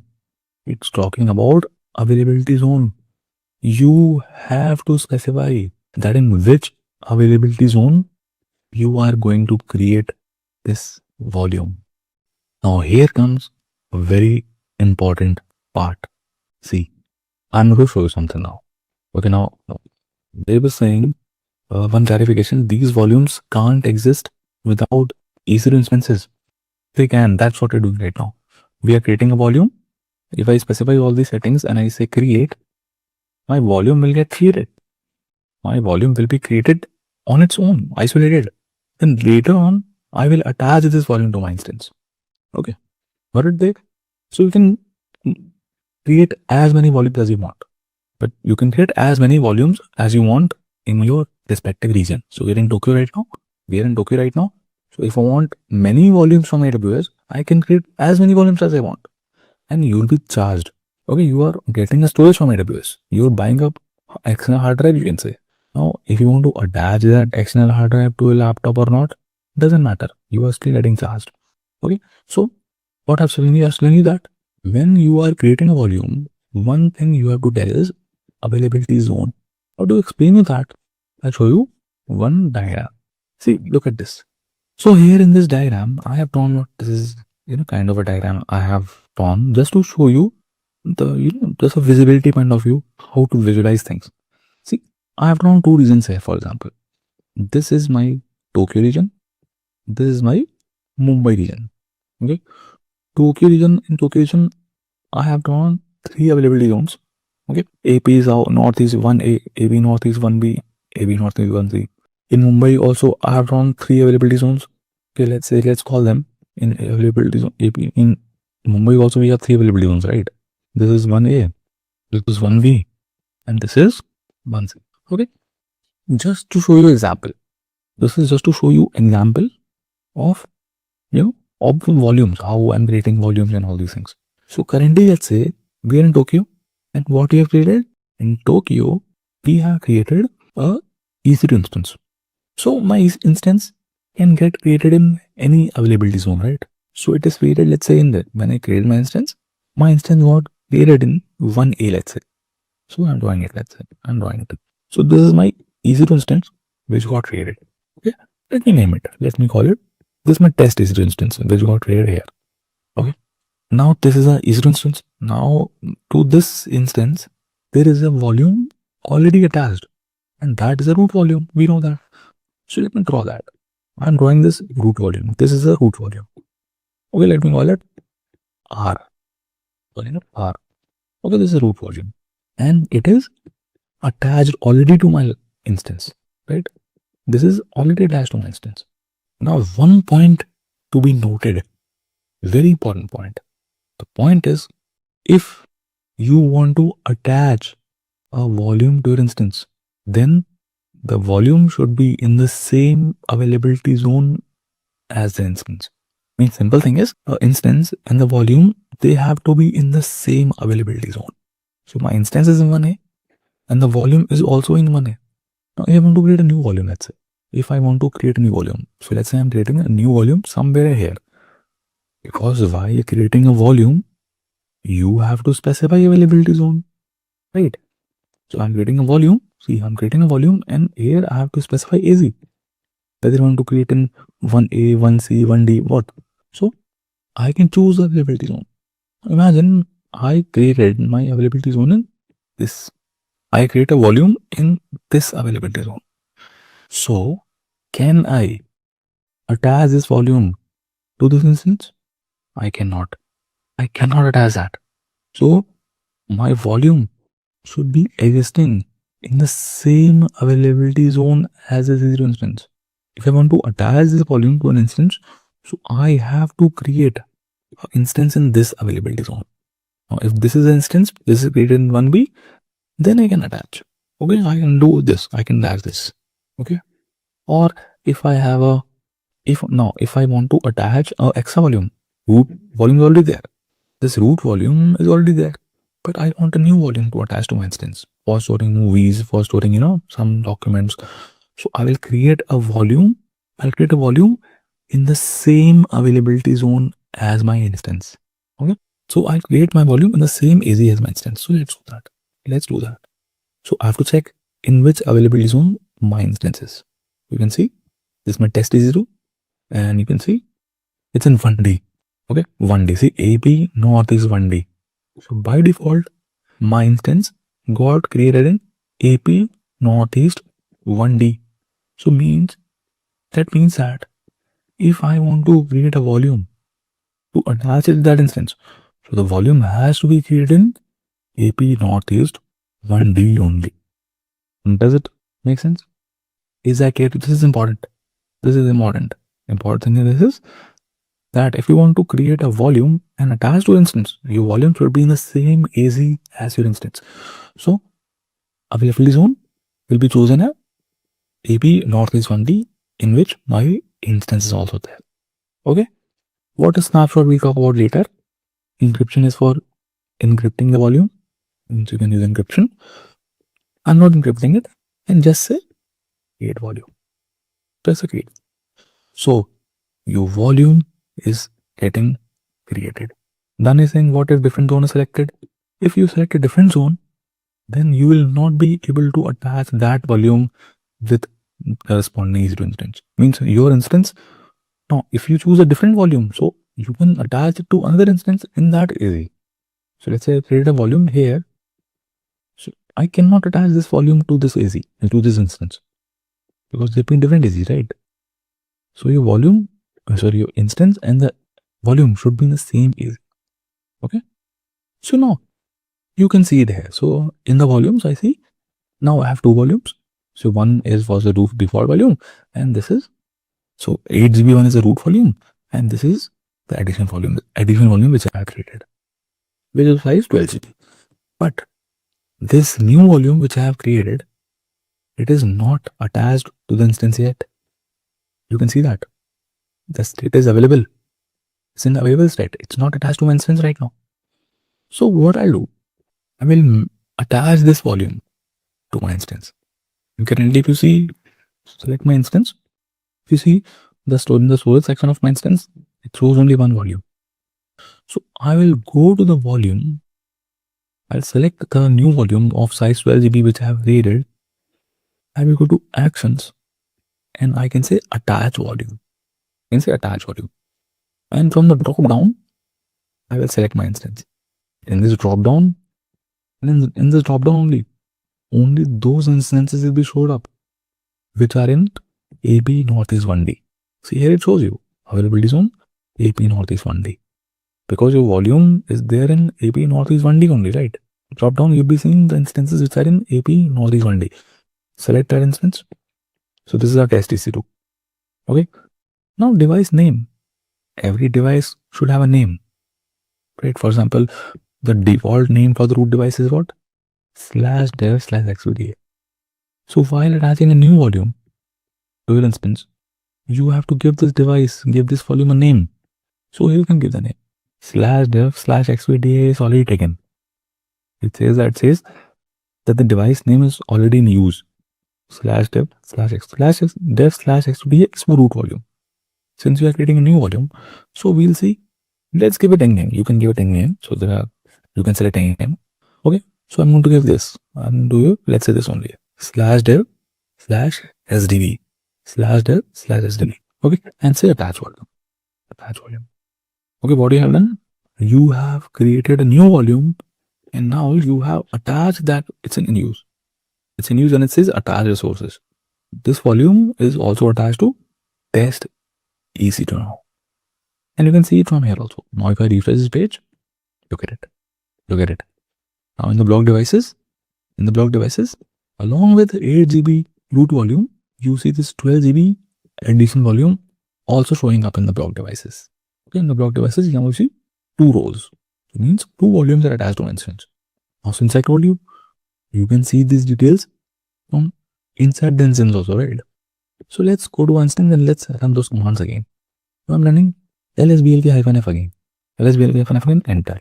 Now, see, xvda, xvdb. Look at it. It shows you that xvdb is there. Along with xvda, you have xvdb also now. Means xvdb is the same as db. So this volume is online. This name is /dev/sdb. Right? So this is what you see. So it internally converts the name to xvdb, but this is the same name. This is the same sdb one only. So done. You have created a new volume and attached it to your instance. But is it usable? Is the new volume which you have created, is it usable? The answer is no. It is not yet usable because it does not have a file system. See, xvdb shows blank. There is no detail of it because it's a raw volume. The volume which you have created by yourself right now, it's a raw volume. It's not usable. To make it usable, you have to install a file system there. You have to install a file system there inside it. And that's why also, if you do df-h, xvdb will not be shown up here. xvdb won't show, it's not showing up here. See, it is not showing up. Why? Because it's not usable. It's a raw volume right now. So I have to install a file system inside it. First of all, my first step would be to install a file system. Now, what is the command I should use? See, commands and everything, those are available in documentation. You don't have to remember these commands. Okay, you need to just search those commands in documentation. Okay, you can simply Google it. Okay, just simply Google it. Just say attach EBS volume EC2. Okay, let's do this and say enter. Okay, see the first link open. Open the first link, attach this from Amazon AWS documentation. Attach an EBS volume to Amazon EC2 instance. Open it. Okay, and you will be seeing steps. See, all the steps and everything is there in documentation. So you don't have to worry. So it's telling you all the steps. What are the steps you have to do? We open the EC2 instance, select the volume, go to attach volume. Oh, we have done that, right? We have done that already. Then go to select a new name. See, go to select a device name, selected name, this name also we have given. Okay. Till here we have done. We have attached the volume. I told you my volume is not usable. So you have to follow step number 7 now. See, it says connect to the instance and mount the volume. For more information, see this. So I'll open this link. Make an EBS volume available for use. Okay. Now you can select here what is your instance. So there'll be a few things you need to do. Now, depending on what your instance is, what is the OS in your instance. So my instance has Linux OS. So I'll use the steps provided here. Okay, if your instance is a Windows instance, you can use these steps. Okay, so I'm going to use this instance. Now here it gives you different steps. Okay, so we have discussed what is LSBL command. Okay, I already told you what is LSBL command. Now our intention is to create a file system inside the raw volume, because the volume is raw right now. It's raw. It does not have a file system. So what I do, I'll open the documentation and there is a command here, you see, sudo mkfs. Mkfs is make file system. So just copy this command. Let's copy this command and I will paste it. And I'll tell you what this command is. So the command is sudo mkfs. Mkfs means make file system. What type of file system you want to create? -t is type xfs. So we want to install xfs file system inside our raw volume. Okay, and then mention the name of the volume. So my name of the volume is xvdb, right? It's xvdb. So instead of xvdf, I'll replace it with xvdb and say enter. Done. So file system is made in the raw volume. You have created a file system. So we have created a file system inside our volume. If you see now lsblk-f, you see it's there, right? You see a file system is created. Earlier it was showing blank, right? It was raw volume. It was totally raw volume. So what I did, I created a file system inside it. Sudo mkfs -t xfs, the name of the volume. So this file system is created. Now my volume is usable, you can say. Usable as in I can create directories inside it. I can create files inside it. I can use it. But here some details are not showing up. Okay. And if you see dav-h, if I use dav-h command, I still don't see xvdb. See, I don't see xvdb here. So I have to do one more step of mounting the volume to a directory. Now what is mounting? I'll give an example. Okay, to understand mounting, I'll give you an example. So guys, when you attach, let's say a pen drive to a laptop, okay, you have a pen drive. Let's say the name of the pen drive is Puneet's pen drive. Okay, this is the name of the pen drive, Puneet's pen drive. So when you attach that pen drive to a laptop, a new folder comes up, right? In your laptop, a new folder comes up with the name Puneet's pen drive folder. If you go inside the folder and copy a file inside it, or create a directory, create a file inside it, so where is that file getting created? Is the file getting created inside the laptop, or it is getting created in the pen drive? That file is getting created in the pen drive, right? The same thing happens when you insert your mobile, insert your phone.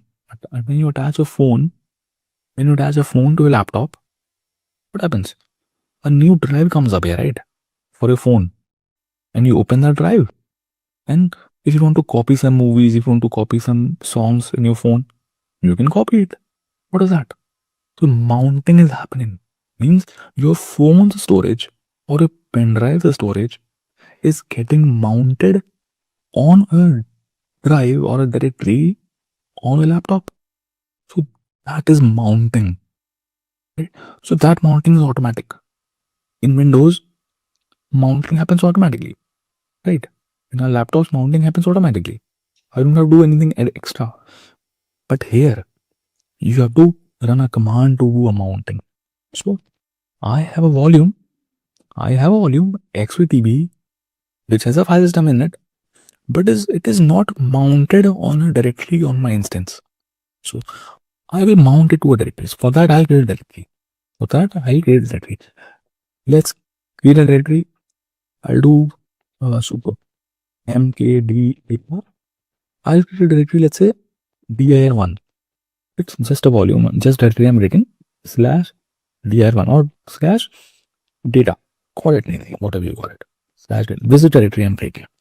Sudo mkdir slash data.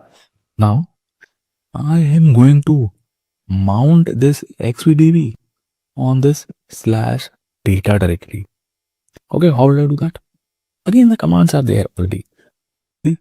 Use mkdir command to create a mount point, to create directory. Okay, then mount. We have already done this. Sudo mkdir data. Now we have to just mount the volume to this directory. Simple. So I'll copy this command. Okay, and I will it's there. Okay, and modify it because my volume name is xvdb. It's not xvdf, it's xvdb.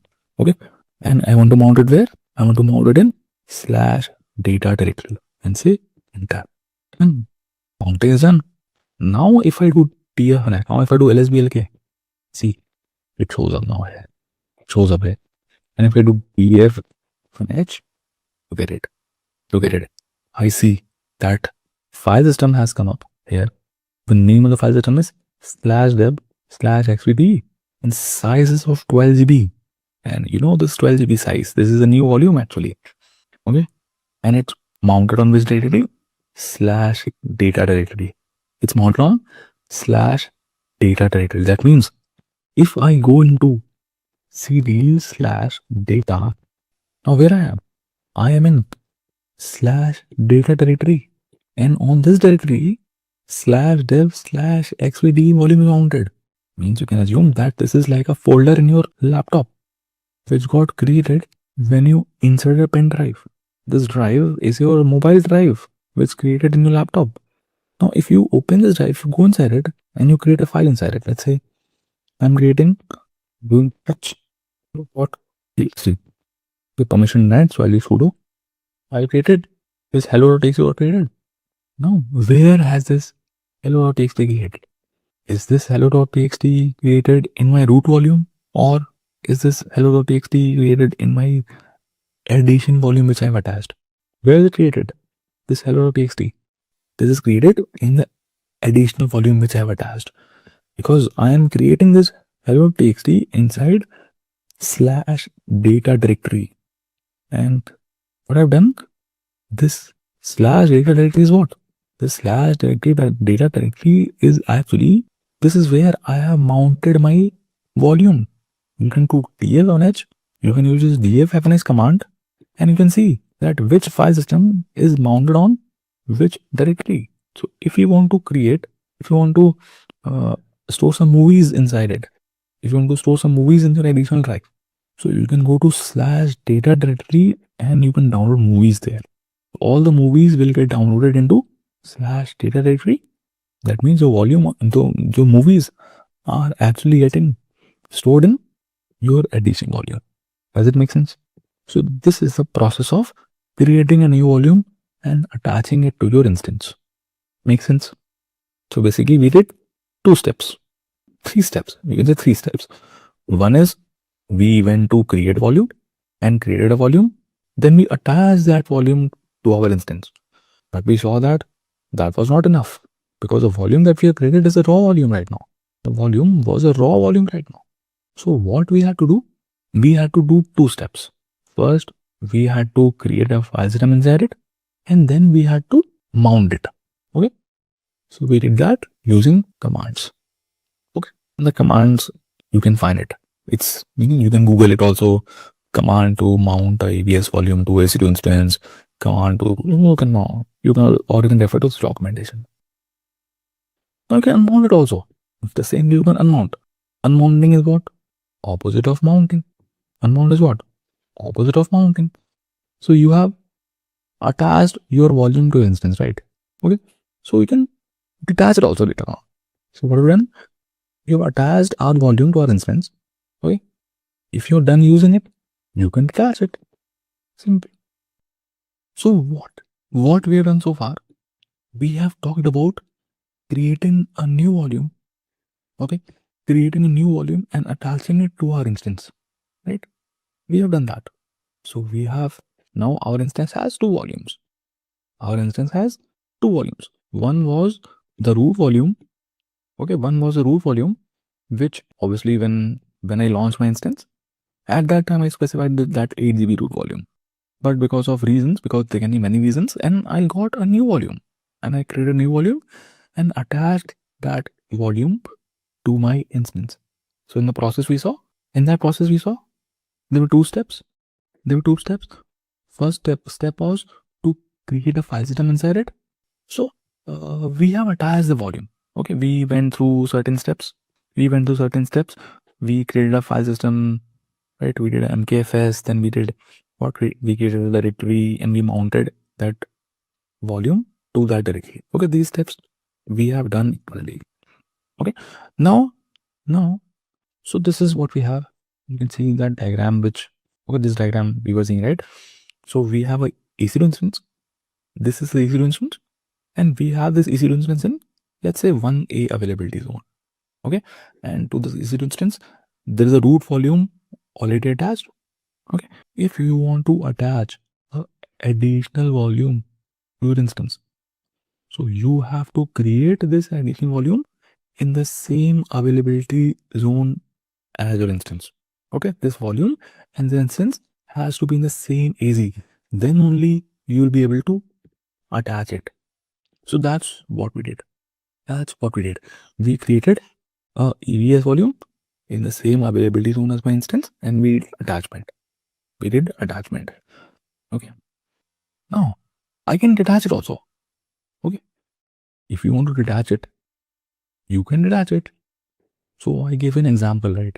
So this extra EVS volume is very similar to the external hard drive that you purchase for your laptops. It's not the same, but you can relate it with it.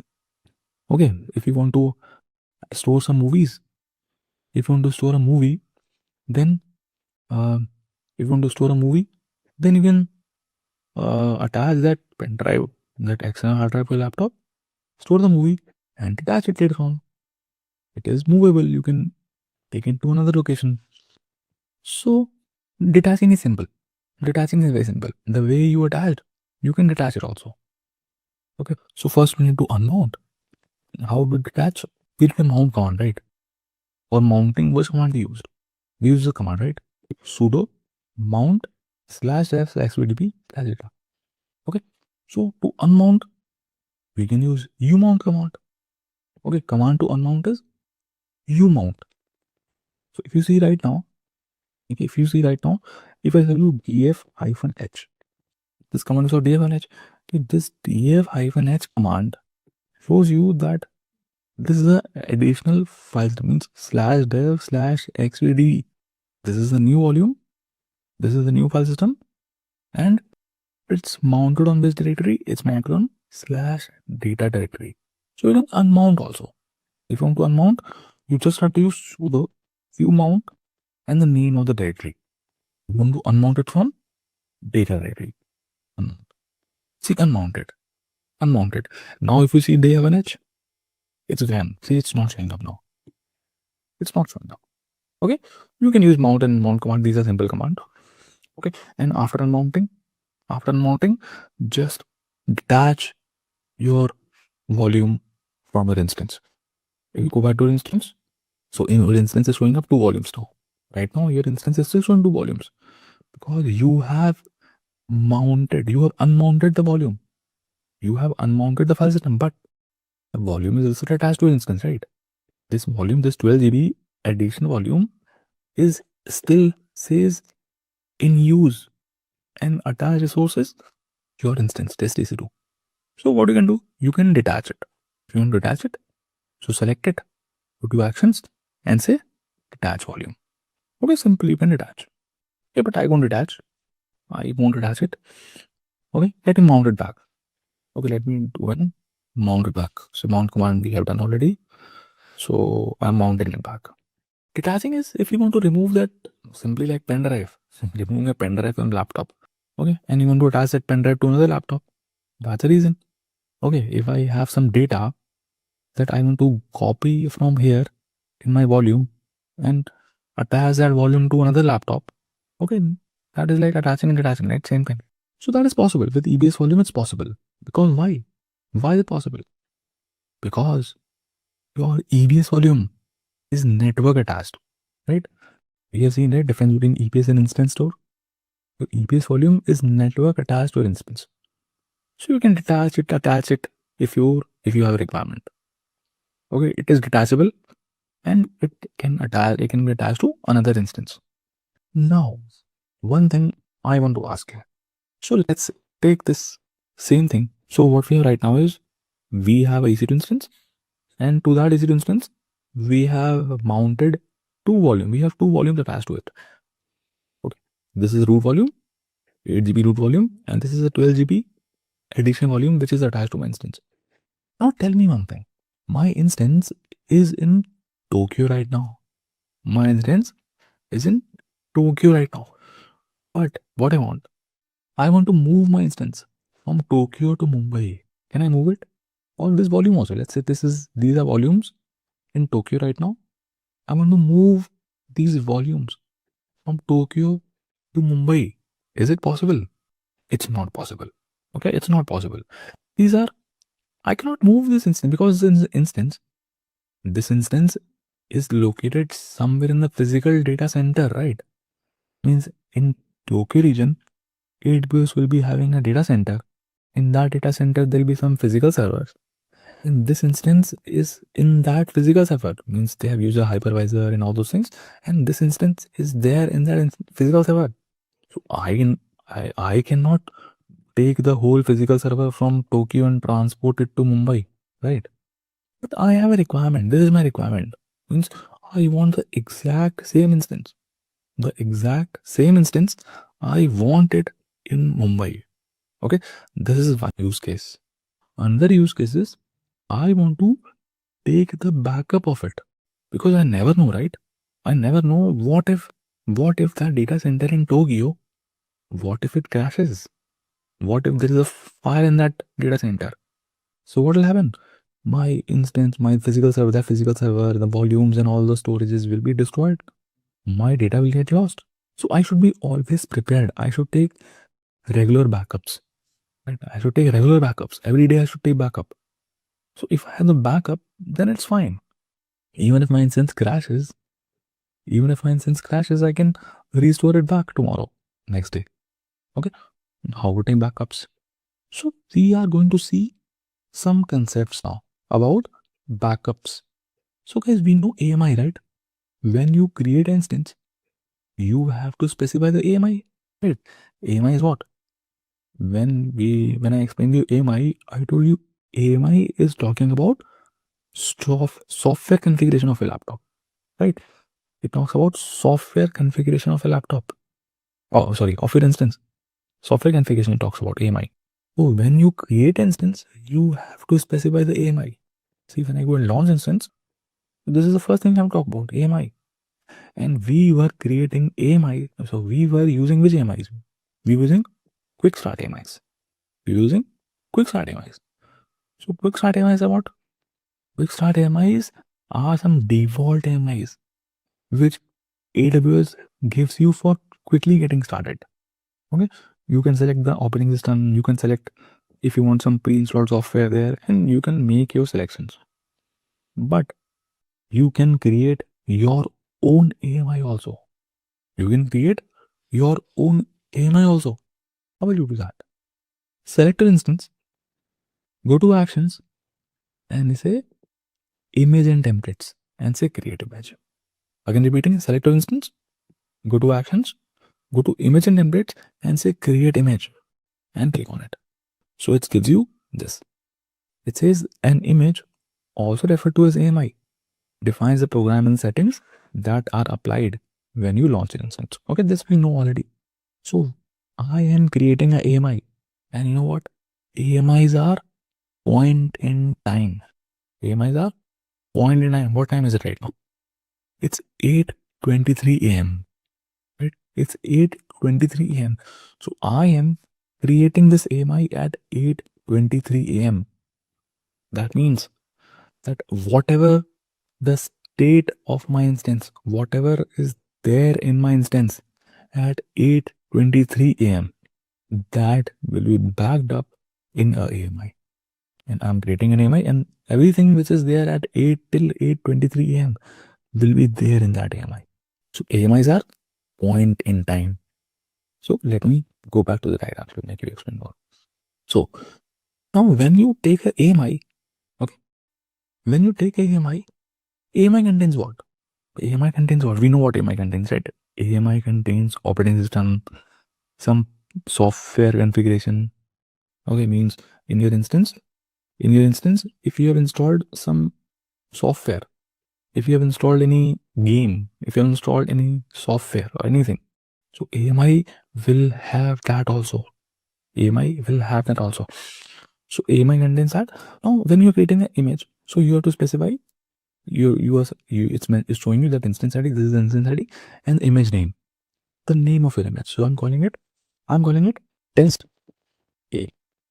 That's what it test AMI. You can name it whatever you want. You can give a description, anything, the option. Okay. So this AMI also contains information about the volumes that are attached to the instance. Okay. So AMI backup, same thing. You can imagine the same thing. Backup is, just a different language of using it. Backups or creating an AMI, creating that. So understand AMI. So forget about backup right now. So I'm creating an AMI. I am creating an image. I'm creating an AMI, whatever you call it. Okay. So this is same as backup only. So if I say backup, create a backup for instance, create a backup of volume. So it's similar. So I gave the name of my image. So I'm going to create this image from this instance. So from my test EC2, I'm going to create an image. Okay. It also talks about instance volume. So it sees that the instance, that EC2 instance currently has two volumes attached. Your instance has two volumes attached. You know that, right? One is the 8 GB root volume and other is 12 GB additional volume. So it is asking you that, okay, you are going to create a AMI. So in that AMI, so AMI contains what? Let's come back and see what AMI contains. AMI contains three things I told you, right? If someone asks you what AMI contains, AMI contains operating system. AMI contains some software, means you can say pre-installed software or any software that you install on your own. And AMI also contain block devices, list of details of the block devices that are attached to your instance. So these three things are there in the AMI. Okay, so you see it here. See, it shows you instance volume. It tells you that your instance has two volumes attached. Now, do you want to back up both of them? So your root volume will be backed up by default. You don't have an option to disable it. See, it's grayed out. It's grayed out. Means the backup of the root volume will be taken for sure. But the additional volume which you have, it's giving you an option. If you can cross it. If you want to cross it, cross it. So it will not take the backup of your root volume.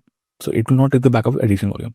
The backup of the root volume will be taken for sure. But the backup of additional volume, it depends on you. Whether you want to contain that information in that AMI or not. Okay. And if you want to add new volumes, you can add volumes here also. Okay. And you can say create image. Simply say create image. So what is happening now? See, it says currently creating AMI this from instance this. Okay. And says check that the AMI status is available before deleting and all those things. So you see in the left panel, if you see images, in the left panel you see images, AMI. So I go to AMI and I will see that my test AMI is getting created. It's in progress right now. See, it's pending. Test AMI is in the pending state. Now what has happened? Let's come back to the diagram and understand. So my purpose is what? My purpose is to create a backup. Okay. My purpose is to create a exactly same instance like this in Mumbai also. The thing is, I cannot transfer it. I cannot move it. This is not portable. My EC2 instance and my volume, they are somewhere in Tokyo data center. They are not portable. So how do I move them? So I will create a AMI. What I did? I created AMI. AMIs are point in time. So let's create. So let's do it. So just to represent this in diagram. So I took a AMI. So let's say what time is it? 8:30, whatever, 8:30, let's say. Okay. This was my AMI. I created a backup and the backup got stored somewhere in the same region somewhere. Okay, this is a backup. This is a backup and this got stored in the same region. So let's make it dotted so that you understand that this is a backup. I'm making it dotted. Okay, I'm just making it dotted. Okay, this is a AMI. Okay. And this AMI has these details of the volume also. Okay, so means when you took a AMI, the backup of the volume also got taken, and you can see that. See, this is the AMI. It's in the pending state. Okay, it will be soon be in the available state. Okay, still pending, still pending, still pending. So when I took the AMI, the backup of the volume also is in progress. Okay, now backup of the volumes are called snapshots. The backup of the volume are called snapshots. Okay, so you will see in the Elastic Block Store there is snapshots. See, these two snapshots are getting created. One snapshot belongs to that 12 GB volume, and the other snapshot belongs to 8 GB volume. Ultimately, I told you this only, right? I told you that you are creating an AMI because you want to back up your instance. You want to back up your instance means whatever data is there in this setup, whatever data is there and whatever the software installed, whatever the log files, and whatever the movies, whatever the images, whatever the data is there in these volumes, everything is being backed up. Everything is being backed up. Okay. And now question is, where are they getting stored? Where is the AMI and the snapshots getting stored? They are getting stored in the same region, but in some object storage. Okay. They are getting stored in somewhere object storage. Now, what is object storage? We'll come to that later. Okay. So S3 is the object storage in AWS. Okay. S3 is a type of object storage. So it is stored somewhere in object storage in Tokyo region only. So still, I have not copied my this stuff to Mumbai. Everything is still lying in Tokyo region. So in my Tokyo region, there was a EC2 instance running. It had 2 volumes, and I took backup of it at whatever 8:30 a.m. let's say. So a backup got created. Backup in the sense the AMI and the snapshots. The AMI and the snapshots, they got created at 8:30 a.m. That means whatever was the data, whatever was the content, whatever software, whatever the state of my instance was at 8:30 a.m. My instance is still running. My instance is still running. But the backup that you have, that is from 8:30 a.m. Now, whatever happens to your instance now, even if this instance crashes, even if this instance dies, or even there's a fire in that data center, or whatever happens, you have the backup. The backup will be there. Now, even if someone deletes the instance, someone uninstalls everything, someone formats this instance, even then the backup you have it, right? So backups are point in time. They won't change. Your backups won't get affected irrespective of whatever happens to your instance. Okay. Now you have backup. You have backup. Now what you can do? You can copy this AMI to Mumbai. Okay. So these AMIs and snapshots, they are portable. AMIs and snapshots are portable. So what I can do? I can copy this backup, or you can say AMI and snapshots. I can copy it to Mumbai. Okay. Now that in Mumbai, I could not move the EC2 instance and the volume, but AMI and the snapshots, I can move it. Okay. So I moved it here. Okay. Let me move them there. let me show you how to move them. So I'll go to AMIs. Okay, now if I refresh, my AMI should be available. See, it's available. Okay, my AMI is available now. Okay. But it is in Tokyo region. It's in Tokyo region.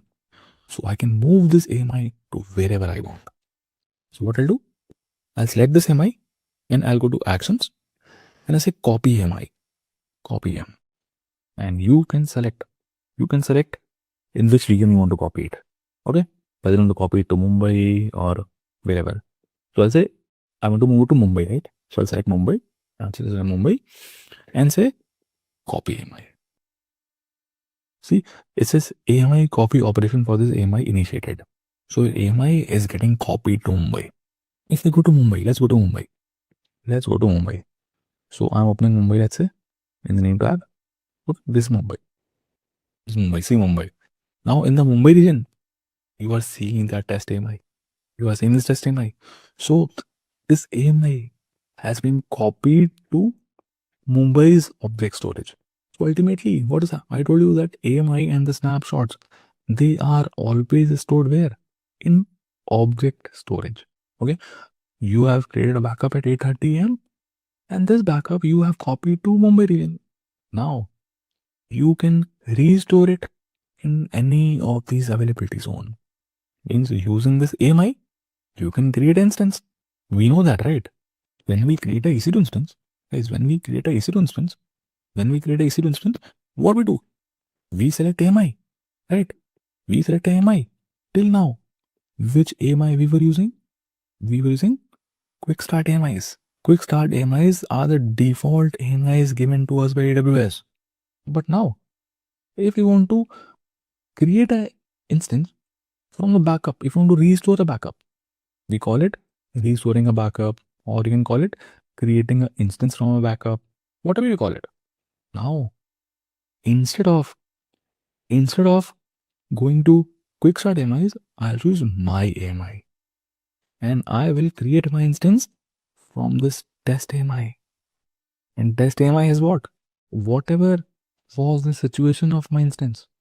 Whatever was the situation of my instance at 8:30 a.m. At 8:30 a.m., I took the backup.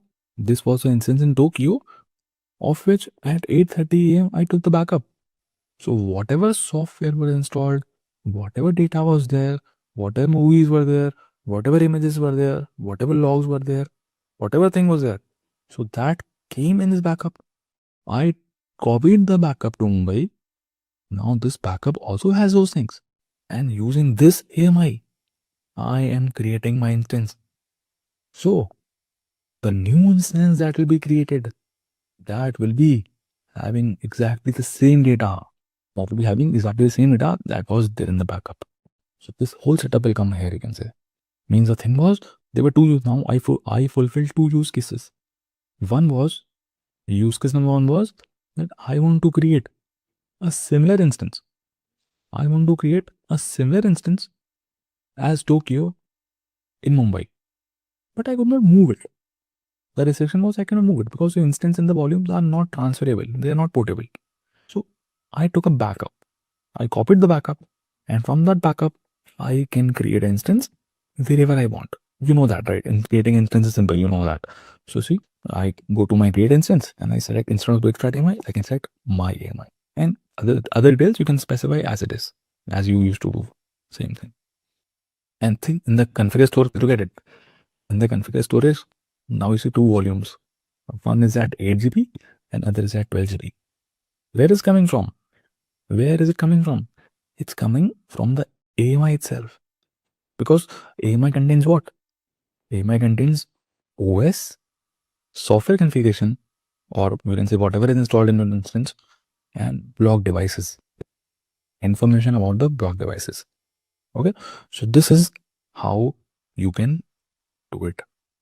Okay, so creating a AMI leads to creation of snapshots also. Okay, now snapshot is what? Snapshot what, right? A snapshot is the backup of the volume. Snapshot is what? A snapshot is the backup of the volume, right? So when we create our AMI, let's go and see again. So I have instance, again repeating it kind of. I have my instance. If I want to create a backup, what time is it? 8:41. So I want to take a backup of whatever thing is there in my instance is 8:41. I want to take a backup. Select my instance. I go to actions. I go to images templates. I go to create image. Okay. And here in the volume section, you have an option to choose that which volumes you want to back up along with your AMI. Means if you select both, if you keep selecting both, so your AMI which you are creating, the AMI which XYZ AMI, so this is XYZ AMI, XYZ, this AMI will contain details of both the snapshots, means both the backups, means backup of your root volume also and backup of your edition volume also. But if you want that this AMI should only contain information about the root volume backup, so you can remove the edition volume. See, this 12 GB, it's optional. I can remove it. See, removed. I removed it. Now this AMI will contain information of only the backup of the root volume. Okay. So means what we're saying is the backup of the volumes are automatically taken when I create a AMI. Okay. When I create an AMI, the backup of the root volume is automatically taken. Now, what if I want to just take the backup of a particular volume? I want to just take a backup of a particular volume. Let's say I have these volumes. Okay. Or maybe some volumes are attached to my instance, or maybe I have some extra volumes which are not attached to an instance. I can have it, right? I can have some volumes which are not attached to an instance. I want to take a backup of these volumes. How will I do it? So you can go and create a snapshot of that particular volume. Let's say in this volume, there were some movies. In this volume, there were some movies. In this volume, there were some images. In this volume, there were some PDF files and important documents. And I want to take the backup of them. Okay. So I can take a snapshot. So backup of the volume is called snapshot. So how you can do that? So you can go to the volume. If you go to the volume, see, I have two volumes right now. So let's say I want to take backup of only this 12 GB volume. Okay, I want to take backup of only this 12 GB volume. So how do you do that? Select it, select that volume, go to actions and say create a snapshot. Create snapshot. So snapshot is the backup of the volume. So snapshot detail, name it, give the detail to the snapshot. Let's say this is, I'll call it NDB scenario, or let's say movies, I'll say movies backup. Movies backup. Okay, and say create snapshot. So it says successfully created snapshot snap for the volume this. So for this 12 GB edition volume in which your movies were stored, for that you have created a snapshot. You have created a snapshot, and you can see that in snapshot section. See, in snapshot section, you can see movies backup. You see, so this is how to take a snapshot separately, because every time I don't want to create a AMI, right? I want to back up just that movies folder, just that movies volume. I don't want to back up everything. I don't want to back up root volume. I don't want to create a AMI and go with the process. What I can do, I just want to back up this volume. I just want to back up this volume. So what I did, I just selected my volume and created a snapshot of that particular volume. Okay, and you can see it's in the pending state. And now the same story. What happened? So when you created a backup of this volume, what happened? The backup got stored where? The backup got stored somewhere in the object storage, somewhere here. Okay, and this is a backup. You can say this is a backup. Backup got created here. Now, if you want to move it to another region, you can move it. You can move it to another, you can move it to Mumbai, copy to Mumbai. How to copy? Same process. Select it. Select the snapshot. Go to actions and say copy snapshot. Copy snapshot. And you can select in which region you want to copy. If I want to copy that in Mumbai, so code for Mumbai is AP South 1. Okay. And say copy snapshot. Done. So your snapshot is getting copied to Mumbai.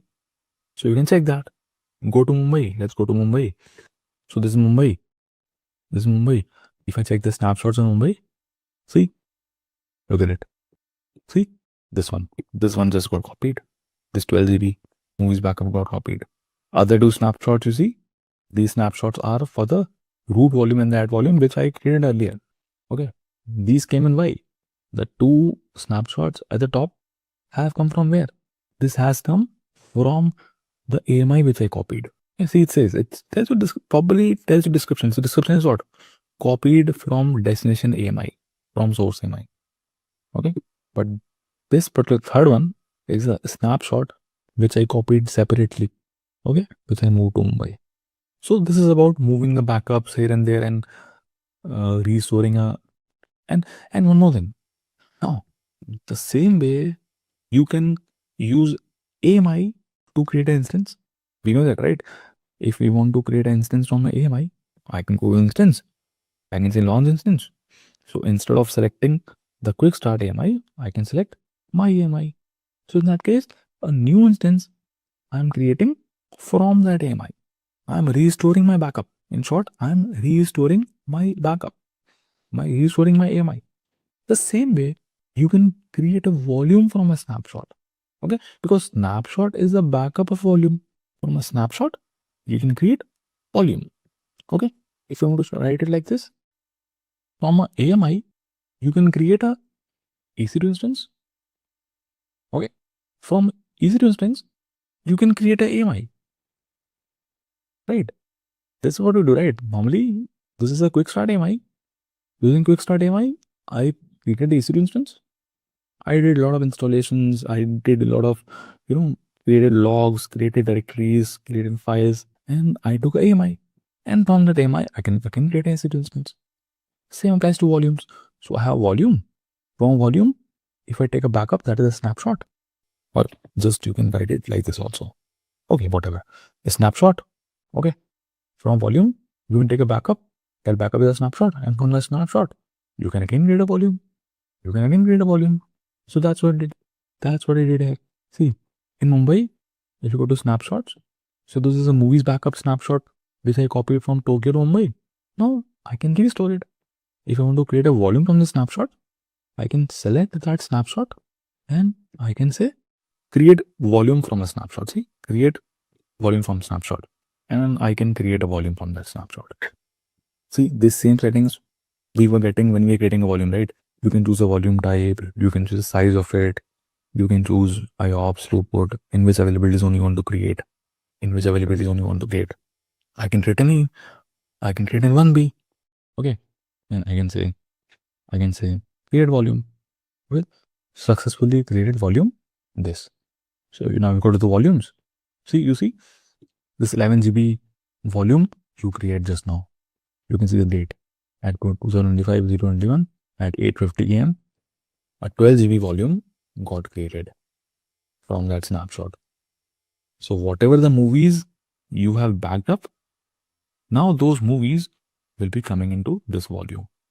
And you can attach this volume to a EC2 instance like we have seen. Understood? Does it make sense? You can try this. It's like just moving things here and there. It's just like moving things here and there. Okay, you can just go to select it, go to actions, and you can do anything. Okay. Now also here, one additional point is in, already, I think. So this volume, let's say this volume is in, again, a different way of telling things. This is an additional volume. This is a 12 GB additional volume. Now I have a EC2 instance, let's say, here. Okay, I have a EC2 instance here, and I want to attach this volume to this EC2 instance. Not possible, right? Not possible, because this volume has to be in the same AZ as this instance if I want to attach to it. Right? Instance and the volume have to be in the same availability zone. But can I move this from here to here? Because volumes are not transferable. Volumes are not portable. I cannot move a volume from here to here. What I can do? How can I bring the data from here to here? I just want the data from this volume. I don't want to create a whole AMI. Simple. I'll create a snapshot for it. Using this volume, I will create a snapshot. So snapshot will get created. So the snapshot will be created. Now, using that snapshot, I can create a volume here. Create a volume. And this volume, I'll attach to my instance. Logical, right? So try playing with this. Okay, try playing with these things. Go home and try creating a AMI, try creating snapshots, try moving things here and there. Okay, and you will get it. It's not that difficult. It's not that difficult. Okay, but I hope you got the purpose of doing these things. So it's a normal process in your companies, in your projects. You'll be seeing that there is a automation. They have automation that will regularly create the backups. Okay, and creating backups is very important. And regularly creating backups is very important because I never know what happens in the next moment. Right? What if something happened to my instance? My instance got crashed suddenly. Now I will not wait for my instance to crash and then take the backup. Backups have to be taken regularly. So I will schedule automation. Means every morning at 2 a.m. whatever 2 a.m. or 3 a.m. automatically the backups will be created. The AMI, the snapshots, they are getting created every day. They are getting created every day. Okay. But now you'll be thinking that if I create backups every day, that will be taking a lot of space, right? What do you think? That will be taking a lot of space. If I have a 20 GB volume, let's say, okay, this volume is of size, let's say 20 GB or 20 GB. This is a 20 GB volume, 20 GB volume. Now, if I schedule creating a snapshot of it every day at 3 a.m. in the morning, so imagine how much data will be consumed. It's not free. Storages are not free. In AWS, you are charged for everything, for creating snapshots, because snapshot will take space, right? Snapshots are what? The snapshots are actually backups. So the movies that you have copied in this storage, you have taken a snapshot of it. You have taken a snapshot of it. You have taken a snapshot of it. So that snapshot of the backup will be containing all your movies. So this 20 GB is taking some space, right? And you will be charged for it. It's not free. Storages are charged. Now that's what you'll be thinking. You'll be thinking that every day if 20 GB backup gets created, it will be like I'll be having to pay a lot of money. But it's not like that. So we will discuss the incremental nature of snapshots. Okay. Now, a few more things about snapshot. One very important thing about snapshot is that the snapshots are incremental.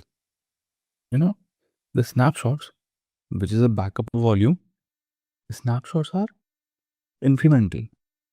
What does incremental means? Why is snapshots called incremental? Because I'll show that with the help of a diagram. Okay, then it will make more sense what I'm trying to say. Okay, I'll use a diagram from AWS documentation. Okay, for all the diagrams and or for all the concepts, I would suggest everyone to use AWS documentation. Open the AWS documentation and refer to what you want, because that documentation is always updated. So I'm going to use incremental I'll say in snapshots. Just write anything which AWS, Amazon ES snapshots. Okay, so I'll open it. Yeah, how Amazon ES snapshot work. So you can see every detail about snapshot. If you want to go into detail, you want to get your concepts clear in snapshots, you can read that in very detail. Everything about snapshots is written here. Okay, so I'll maybe open this, how Amazon snapshot work. Okay, because I want to show you a diagram. Yeah, this diagram. So look at this diagram and it will be very clear. Okay, first of all, let's see this one on the left. First thing I'm showing you. So this particular diagram denotes how the snapshot for multiple, for let's start from here. Let's start from here. Okay, on day number 1, this box denotes day number 1. On day number 1, you created a snapshot. Okay, means you had a volume. Imagine you had a volume, any volume, volume 1. Name of the volume is volume 1. The size of the volume is 15 GB. What is the size of the volume? Size of the volume is 15 GB volume. Now, you created a 15 GB volume, but it is not necessary that you will store full 15 GB data into it, right? You might store 5 GB, 6 GB, 8 GB, 10 GB, whatever. So imagine on day number 1, we had 10 GB data in that 15 GB volume. Like a pen drive can be 1 TB pen drive, but maybe you are storing only 10 GB in that pen drive, right? So this is what right now. So on day number one, this denotes day number one. On day number one, you had a volume. That volume was of size 15 GB, but how much data you were storing? Only 10 GB data. Rest 5 GB was empty. There was a space of 5 GB. And you took a snapshot. You wanted to take the backup, so you took a snapshot of this volume. Now, what will be the size of the snapshot? So, size of the snapshot will be equal to the amount of data that will be stored in the volume. So, the size of the snapshot will be just 10 GB because you are backing up 10 GB data only. So, size of snapshot A will be 10 GB.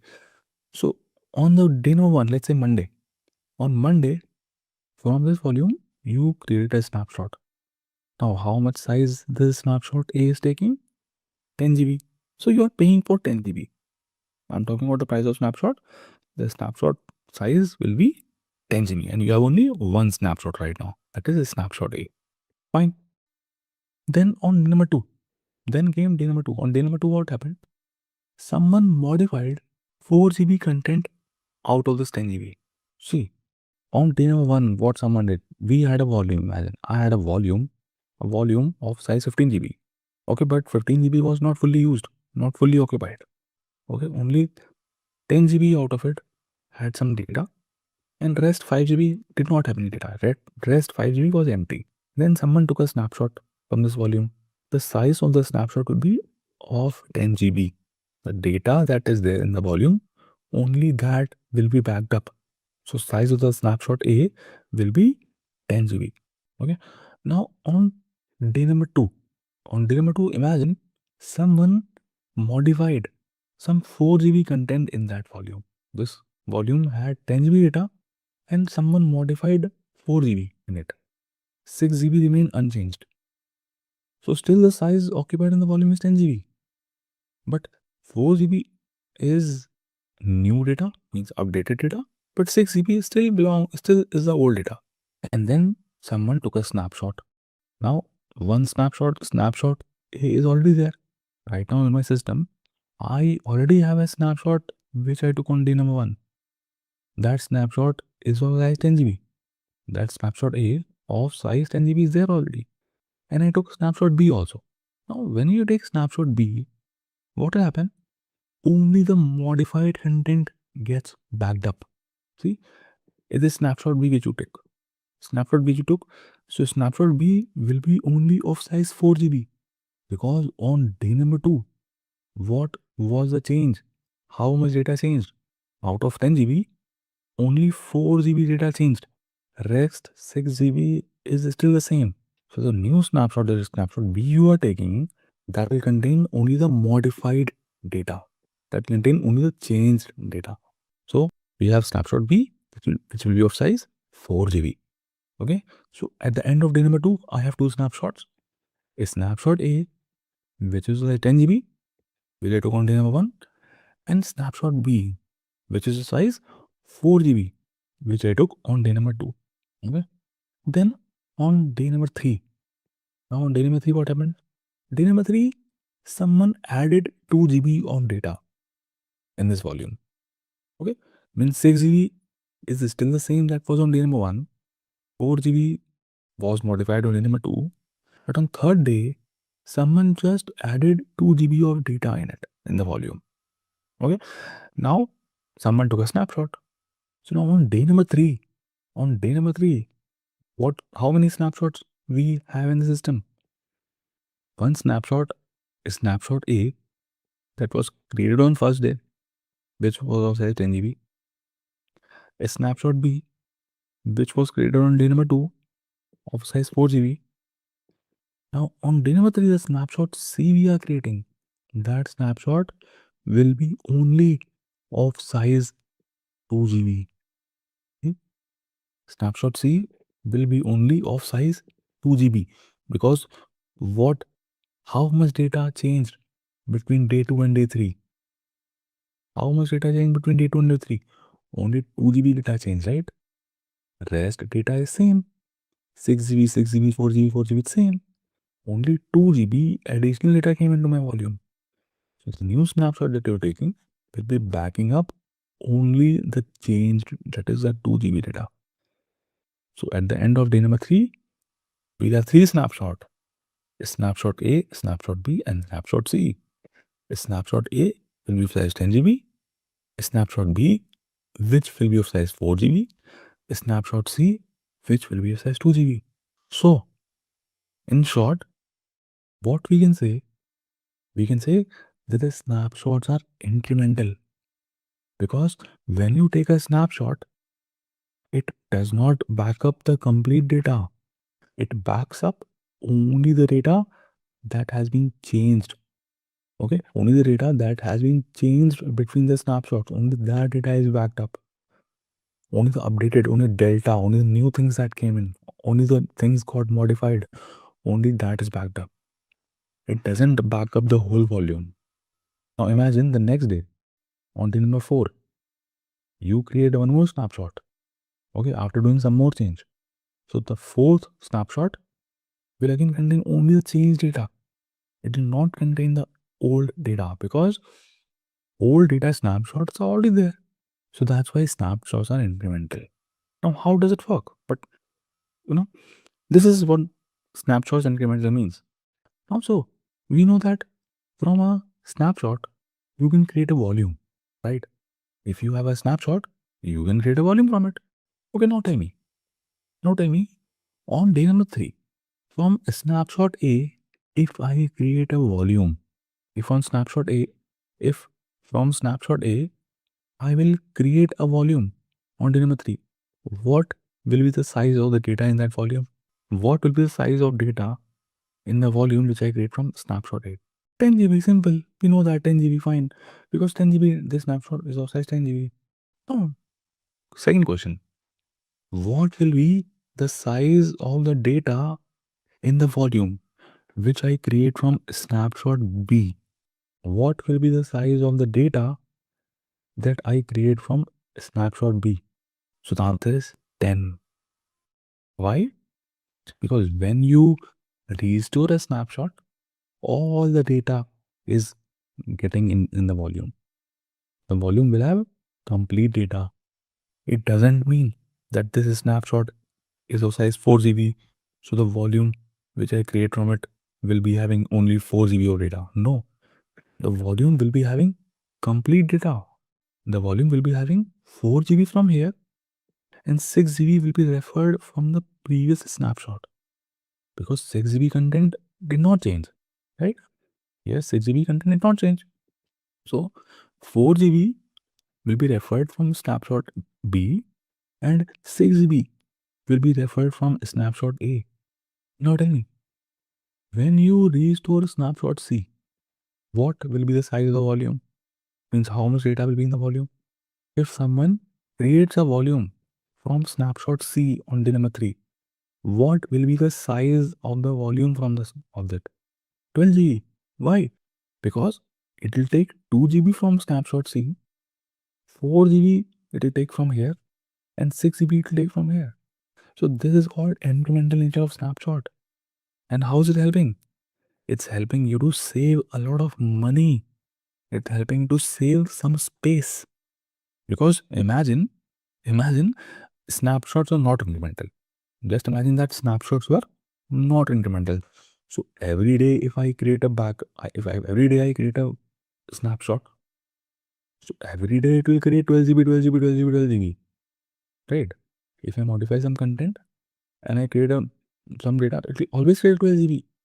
So how many snapshots? How much size it will take? 12 GB plus 12 GB plus 12 GB. Right? That would have been 36 GB in total if your snapshots are not incremental. But since snapshots are incremental, how much total size these 3 snapshots are occupying? 10 GB plus 4 GB plus 2 GB. Right? Only 16 GB. Got it? Now what question? Tell me one question. What if I delete my snapshot A? Okay? After deleting snapshot A, I deleted my snapshot A. Imagine I clean my snapshot. Let's say there were a lot of snapshots and I clean the older snapshots. Snapshot A I clean. I delete it. After deleting snapshot A, I am creating a volume from snapshot B. Now tell me what will be the size of the data in the volume. Means I don't have snapshot A right now. Snapshot A is deleted. Error will not, I'll not get error. Because if I delete snapshot A, snapshot is deleted. You can delete, right? You can delete anything. But I'm creating a volume from snapshot B. What will be the size of the data in that volume? The answer is 10 GB. So you know what will happen? When you delete snapshot A, that 6 GB data that was there here, that will be coming into snapshot B. Okay? That will be propagated, that will be propagated to snapshot B. Snapshot A is deleted, but that data is propagated to snapshot B. Okay, now snapshot B will be referring you 4 GB also and 6 GB also. Now if someone deletes snapshot B, imagine someone deletes snapshot B also, then all the data, 6 GB from here and 4 GB data, all the data will be referred into snapshot B. They will be propagated to snapshot B, snapshot C. I'm talking about deletion. If you delete snapshot A, what will happen? The 6 GB data that was being referred from here, that will be propagated to the next snapshot. Means when you delete a older snapshot, the data is propagated to subsequent snapshot. So this means that if you restore the latest snapshot, you will get complete data, irrespective of even if your older snapshots are existing or not. Now even if snapshot A, snapshot B are deleted, it doesn't matter. I have snapshot C. Snapshot C will give me everything. Because when I delete snapshot A, data will propagate here. If I delete snapshot B, all the data will be propagated here. So my snapshot C will contain everything. And I can create a volume from snapshot C. The volume will have everything. Okay. Propagation will happen only when deletion is done. Because this is a valid case. This is a valid case. Now I told you, right? You have to create backups daily. Organization will have a requirement of creating daily backups. Now imagine I create backups for 365 days. How many snapshots I will have? I have 365 snapshots, right? I have so many snapshots. Managing so many snapshots is also a difficult task. Okay, those snapshots are incremental, fine. They are incremental and you save money, fine. But still managing those 365 snapshots is the task. Imagine your project runs for 2 years. So 365 into 2 snapshots. So many snapshots. So what we do, we normally clean the older snapshots. Okay, we do with some automation. We clean some older snapshots. The snapshots older than 5 days, 6 days or something, depending on the compliance, we clean them. We delete them. And cleaning does not affect anything. Because we have the new snapshots, right? New snapshots will always be giving you all the data. When all snapshot C is deleted, nothing will happen. If a snapshot C is deleted, then snapshots is deleted. Then that data, that the backup you had here of size 2 GB, means the 2 GB backup, 2 GB changed data, the data that you added on day number 3, which you backed up, that will be gone. That will be gone. Okay, snapshot C is deleted. Then you have snapshot A and B. And snapshot A and B are normal. Like you had, means you will lose the backup which you created on day number 3. Simple. If snapshot C is deleted, you will lose the backup which you created on day number 3. So this applies the same thing. So if you delete any snapshot, so the data from it is propagated to a subsequent snapshot. Okay. And you know what? This all thing I discussed with you, this complete explanation which I gave you, you cannot see it. This is all abstract and this is being done by AWS in the background. Okay, for you, life is easy. For you, simply you select a volume and create a snapshot. You choose a snapshot and create a volume from it. You copy the snapshot and copy to another region. So for you, it's very simple. But in the background, this is how AWS manages it. Okay? See, remember, EBS is a block storage, right? EBS is what? EBS is block storage. and data is stored in the form of blocks. So with the help of, how does AWS identify what content changed? By checking which blocks changed, right? Only the blocks which have changed, only those blocks will be backed up. Simple. The blocks of storage where no change happen, those blocks won't be backed up. Okay, this is how it is managed in the background. Okay, but that is internal to AWS. That is totally internal. You don't see it. That is, you won't see it. You don't see anything. Cool. Is that clear to everyone? So if you want to go into very detail, you can go and read this article. This is, everything about, this is everything about EBS. It's a Bible, everything about EBS. You will get all the information. Okay. If a snapshot A is deleted, that's 6 GB data that was being referenced from here. That 6 GB will be propagated to the next snapshot, to snapshot B. Now snapshot B will be having this 4 GB and also that 6 GB. And if a snapshot B gets deleted, this 6 GB and 4 GB data that was there, that will propagate to the snapshot C. So snapshot C will be having all the data. If a snapshot C is deleted, then you lose the backup, right? A snapshot C was what? A snapshot C is the backup of all the data which you have. Right? If you delete all the snapshots, you lose all the backups. Now, if you want to delete only snapshot C, you want to preserve snapshot A and snapshot B, you delete snapshot C. So it's simple. You are like deleting the backup. The backup which you created on day number 3, which had the backup of this 2 GB data, you are deleting that. Now, what we will see two things about EBS. Now, when you were creating EBS volume, let's say I'm creating a volume, go to volume and say create volume. Okay. So here we saw it was asking you IOPS and throughput. What is that? So way to measure the performance of EBS volume. These are the ways to measure the performance. These are the properties of any storage. Properties of any storage will be how to measure the performance of a storage. You have two parameters or two factors to understand it. One is throughput and other is IOPS. Throughput. What is throughput? Throughput and IOPS. This is what we will see now. So whenever you create a volume, it is a volume and so IOPS and throughput is a characteristic of any storage, not just EBS, any storage. So what is throughput? Throughput is measured in MB per second. MB per second. The unit of throughput is MB per second. Means it talks about how much data. How much data? It's talking about how much. How much data can flow through the volume in 1 second. MB per second. If I say my throughput is 100 MB per second, if I say my throughput is 1000 Mbps, let's say 1000 Mbps, 1000 MB per second. So means imagine this is a volume. Imagine this is a volume, EBS volume, and through this 1000 MB of data can go in and out in 1 second. Going in the volume means someone can write 1000 MB of data in 1 second. Going out means someone can read or someone can download 1000 MB of data per second.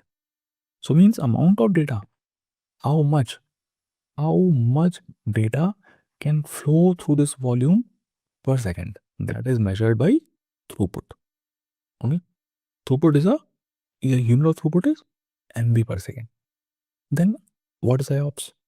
IOPS is how many. Here you say how many operations. How many operations can happen in your volume in 1 second. IOPS means input, output per second. Input, output per second means how many input operations and how many output operations can happen in a volume in 1 second. So IOPS does not have a unit. It's a number, right? So IOPS does not have any unit.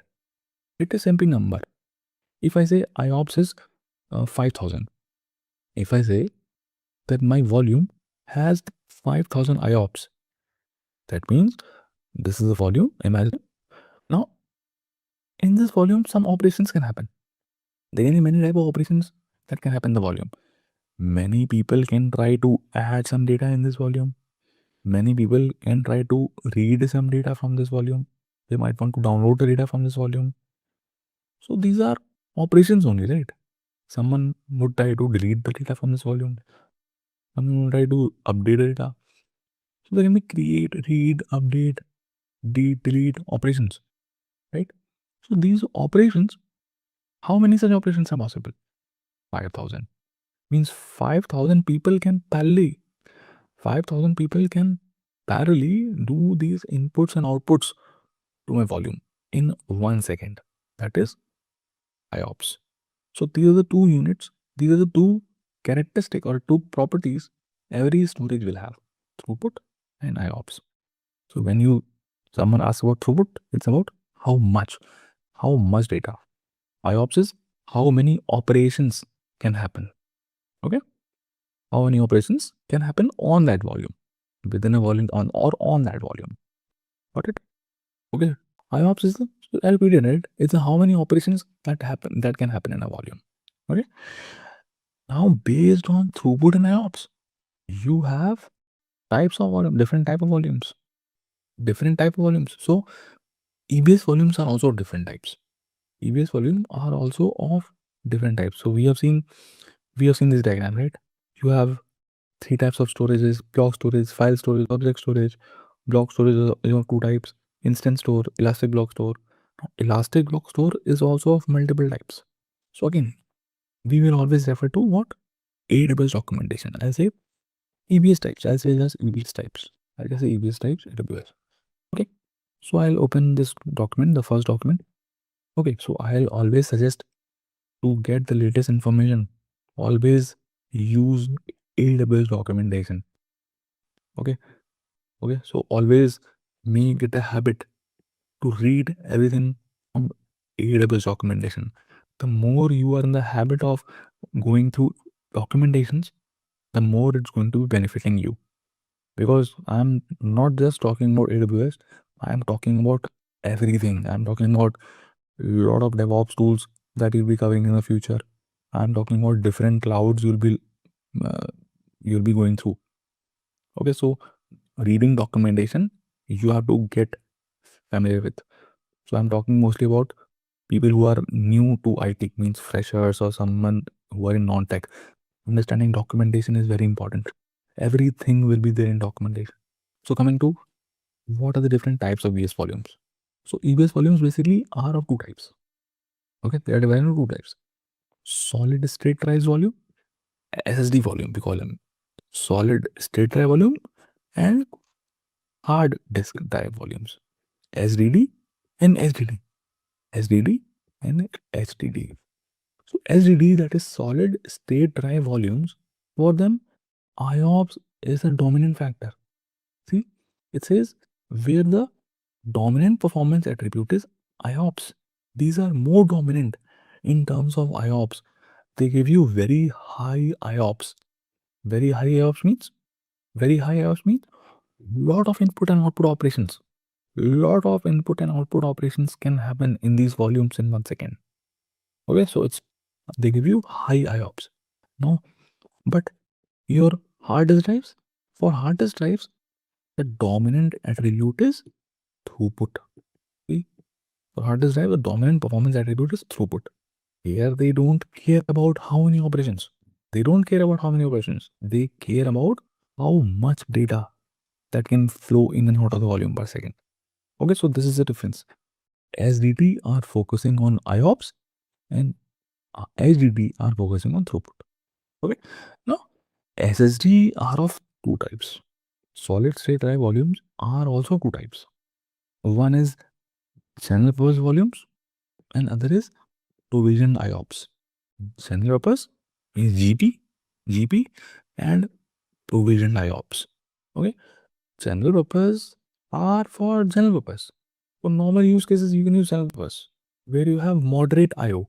Okay, where the IO requirement is fine, good. You have a good IO requirement. Provision IOPS, they will be giving you very high IOPS. Very high IOPS. Now, channel buffers are also two types, GP3 and GP2. These are the two offerings you get, GP3 and GP2, which you can see here. If I select volume type, here, so you see GP3, GP2. So channel buffers are this is written properly written. General purpose SSD means GP3. General purpose SSD, GP2. So these are two general purpose SSD volumes, GP2 and GP3, and they can be used for normal use cases. Some use cases you can see can be used for virtual desktop, some transactional workloads, or medium-sized single instance databases, means for normal databases, or medium size, low latency interactive applications. The applications which need good performance, or fine performance, low latency. They can be used for root volumes. They can be used for development and test environments. Okay, means general purpose can be used for general purpose. The name says, right, for normal use cases. Okay, some characteristics, some more properties. So they have, you can create GP2 and GP3 of size 1 GB up to 16 GB. Means minimum is 1 GB and maximum 16 GB. You can see that. If I go and create a volume, if I select GP2 or if I select GP3, okay, the size it says min is 1 GB and max is 16384, means 16 GB. So minimum size of GP2 and GP3 is 1 GB and maximum you can go up to is 16 TB. Okay, how much IOPS you get? They can give you 16,000 max IOPS. This is the maximum IOPS you can get. They can give you 16,000 IOPS. 16,000 IOPS. You can select that. See, here you have to mention IOPS.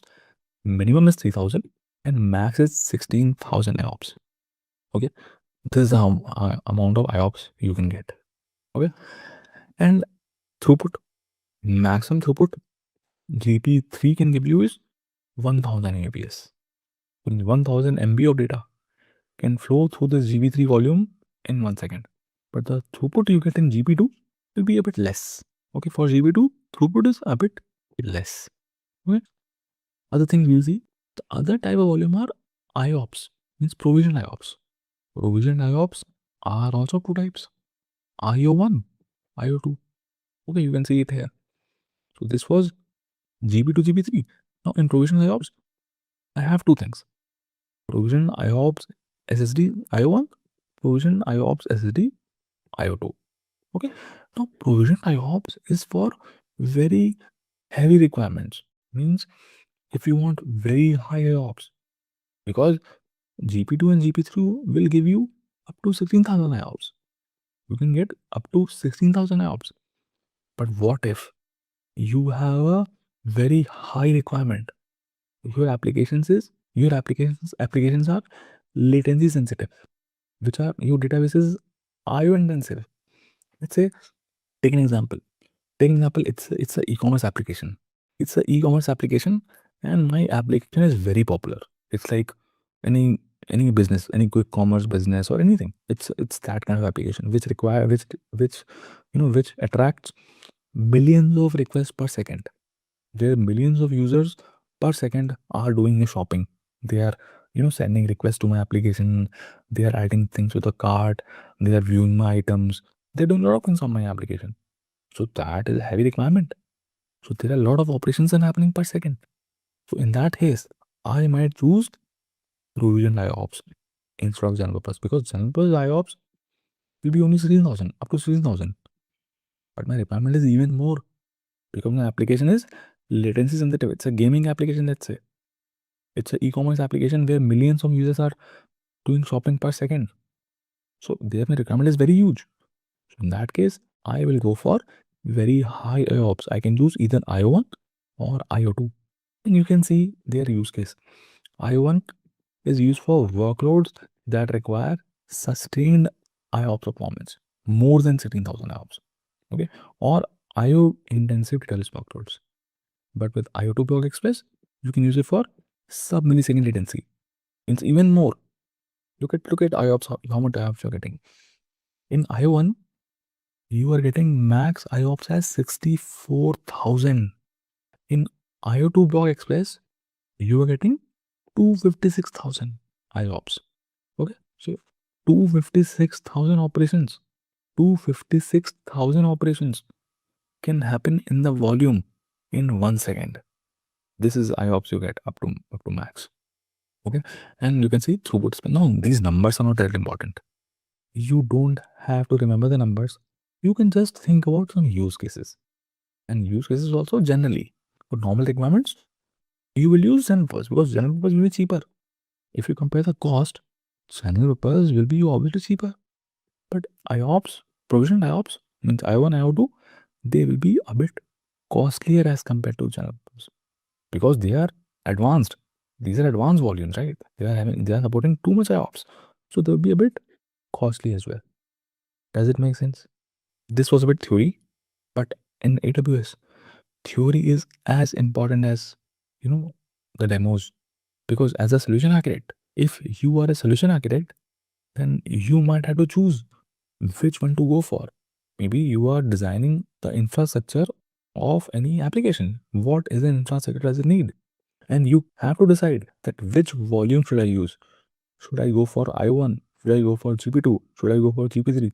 So you will consider these factors because you are architect. You must be knowing that okay, my application is at max. It can only 5,000 requests can come to my application, or millions of requests would come to my application. Okay, so based on that, you will decide which one to go for. Does it make sense? Clear? Solid state drive. A bit theory, a bit theory. So I would suggest go and revise it. Go and read this table again. Okay, before certifications, before interviews. Okay, read this because it's a bit theory, and you might forget it. But keep the general concept in your mind. Okay, data and these things are not worth remembering, but keep just a general concept in the mind that what will I choose if someone gives me this requirement. Okay, because in an interviewer can ask you like, this is my requirement. What, as an architect, what will you go for? Okay, and you have to think of a lot of things here. You have to think about performance. You have to think about cost. You have to think about how many IOPS. When I think about size, and you have to think about a lot of things. Okay, based on that, you will decide. You will make a decision. Okay, so this was SSD, where IOPS was a dominant factor. Okay, it can be used for transactional workloads involving frequent read and write operations. Okay, that's what I said. Where frequent read and write operations are happening. Yeah. Coming to hard disk drives, HDD, hard disk drive parameters. Sanjay is asking, sir, for the latency parameter, should we consider IOPS or throughput? For latency sensitive applications, you have to consider IOPS. For latency, you have to consider IOPS. So that's why you see sub milliseconds. So the more you get IOPS, the more IOPS you get, you can serve a latency sensitive application. So it can serve a sub millisecond latency. Okay. The hard disk drive volume, they don't care about how many operations are happening in a volume. Even if one person is requesting some data, or if million users are requesting data, it doesn't matter. Because hard disk drives are more dominant in terms of throughput. Throughput is a dominant performance attribute. Okay. So hard disk drive volumes, they will be also two types. ST1 means throughput optimized HDD and cold HDD. ST1 and SC1. Okay. Now use cases. Look at the use cases now. Big data application, data warehouses, log processing. Now here, am I talking about good performance? Am I talking about number of operations? No, I am mostly talking about size of data. In big data, there'll be huge amount of data.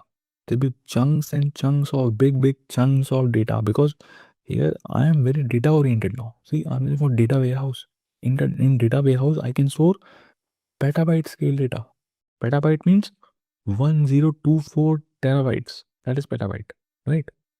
I can store huge amount of data, huge amount of logs which have been processed for big data applications.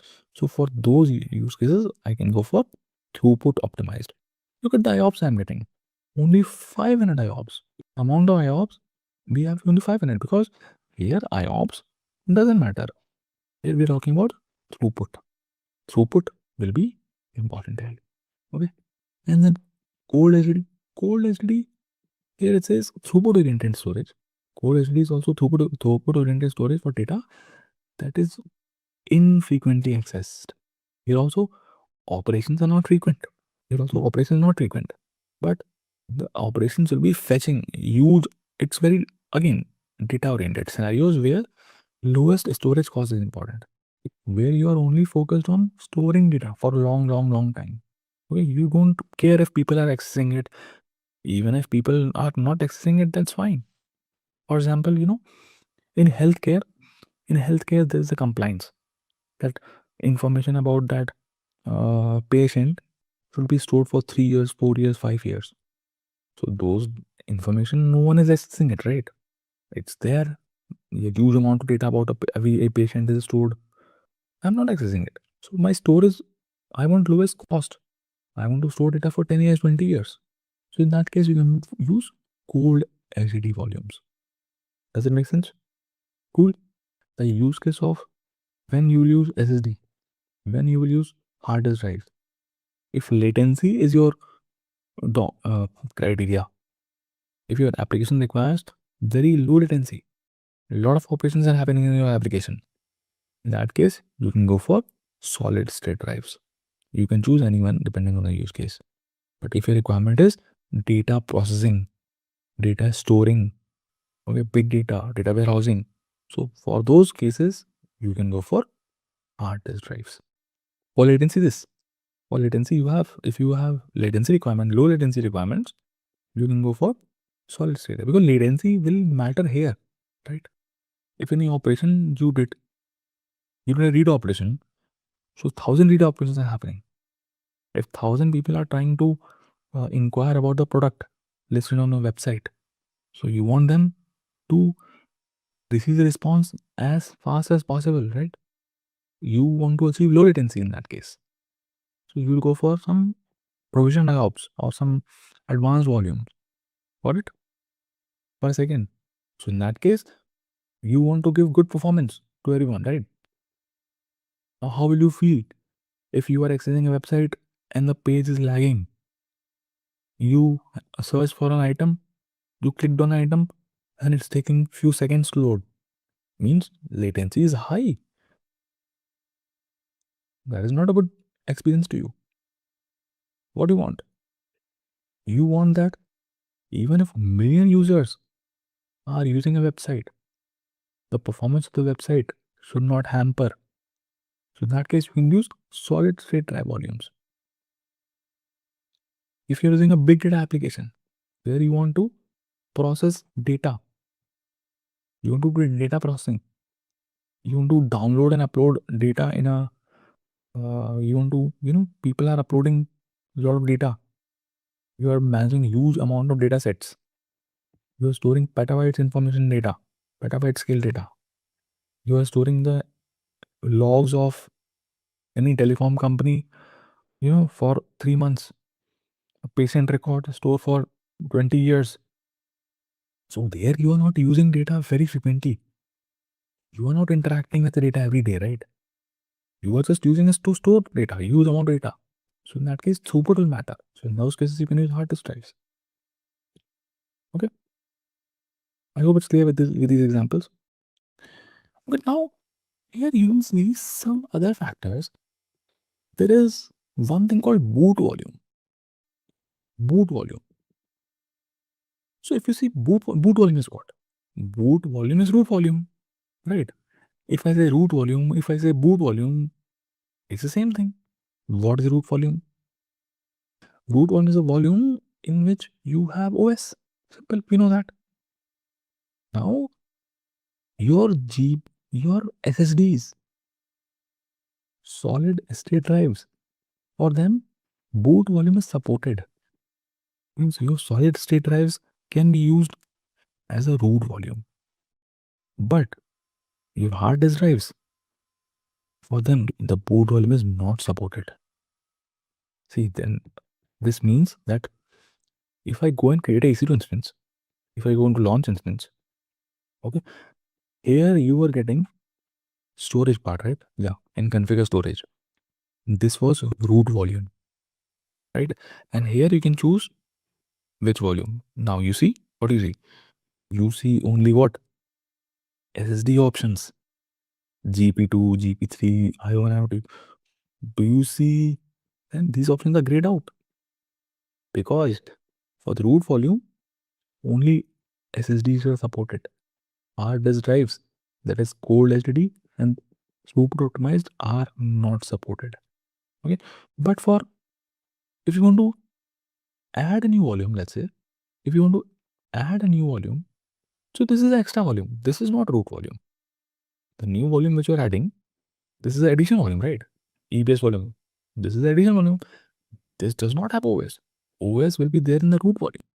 So in the new volume which you're adding, you can choose whatever size. You can use either cold HDD throughput also. So if I use cold HDD, I can have it. But it's giving an error. It's saying that the smallest volume size of SC1 volume is 125 GB. So minimum I can go for is 125 GB. And you can see it here. In SC1 volume size should start from 125 GB onwards. Okay. So here the minimum size possible is 125 GB. Got it? Boot volume means root volumes. Root volume, we all know, root volume is a volume in which we have operating system installed. Can I use hard disk drives as root volumes? No. Can I use solid state drives as root volume? Yes. And I prove it to you here. That this when you create a EC2 instance, you see in the configure storage, this is a root volume. And when you select type which volume you want, here HDD ones are grayed out. Only SSD options are there. But if you add new volumes, the volume which you are adding, that is not a root volume. That is a normal volume.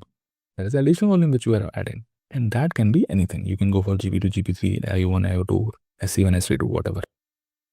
Now comes, here one more thing is there.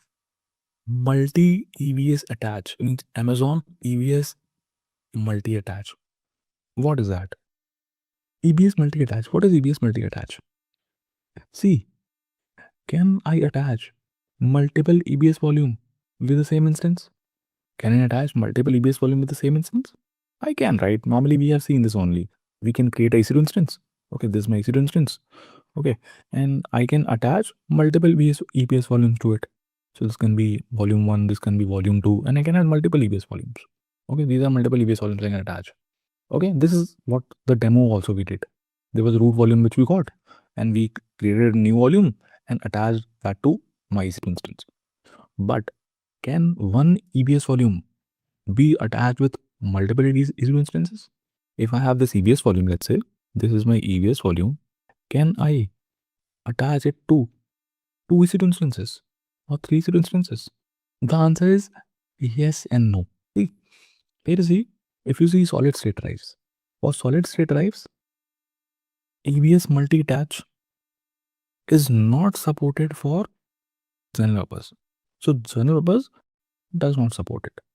So it means your volume, if your volume is GP2, GP3, this is not possible.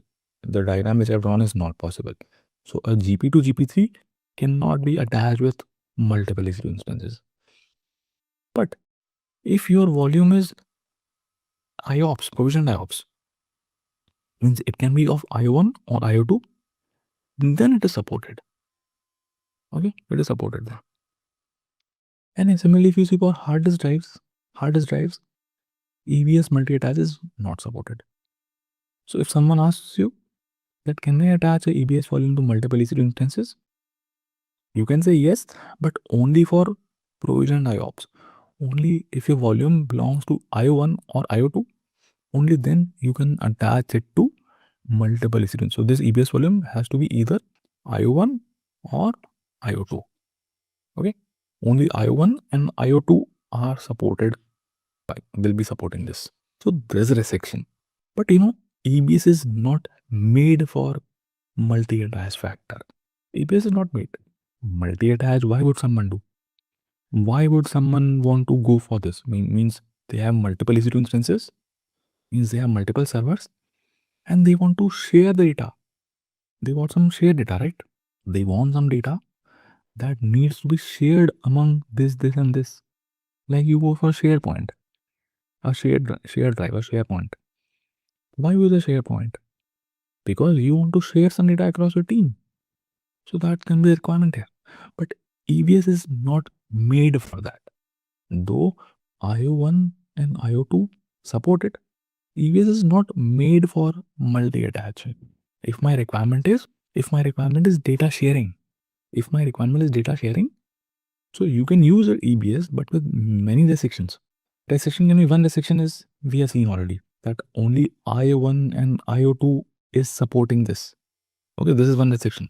Other restriction is, guys, we know that, right? The EBS volume should be in the same availability zone as your EC2 instance, right? So means let's say I create this EBS volume in availability zone, let's say Mumbai, let's say AP South 1A. Okay, I'm creating this volume in AP South 1A. So these EC2 instances, they will also have to be in AP South 1A, right? Because can I attach this EBS volume with some instance in another availability zone? Not possible. That is a fundamental point we have seen, that the EBS volume and the EC2 instance, they have to be in the same AZ. So these three instances should be in the same availability zone as this volume. So this is another restriction. Now, if my requirement is that I want to share data between instances in multiple availability zones, I have some instances in 1A, some instances in 1B, some instances in 1C, and I want to have a shared data. I cannot use EBS. There also is a restriction. Third restriction can be these instance types. These instance types, they also have to be very special.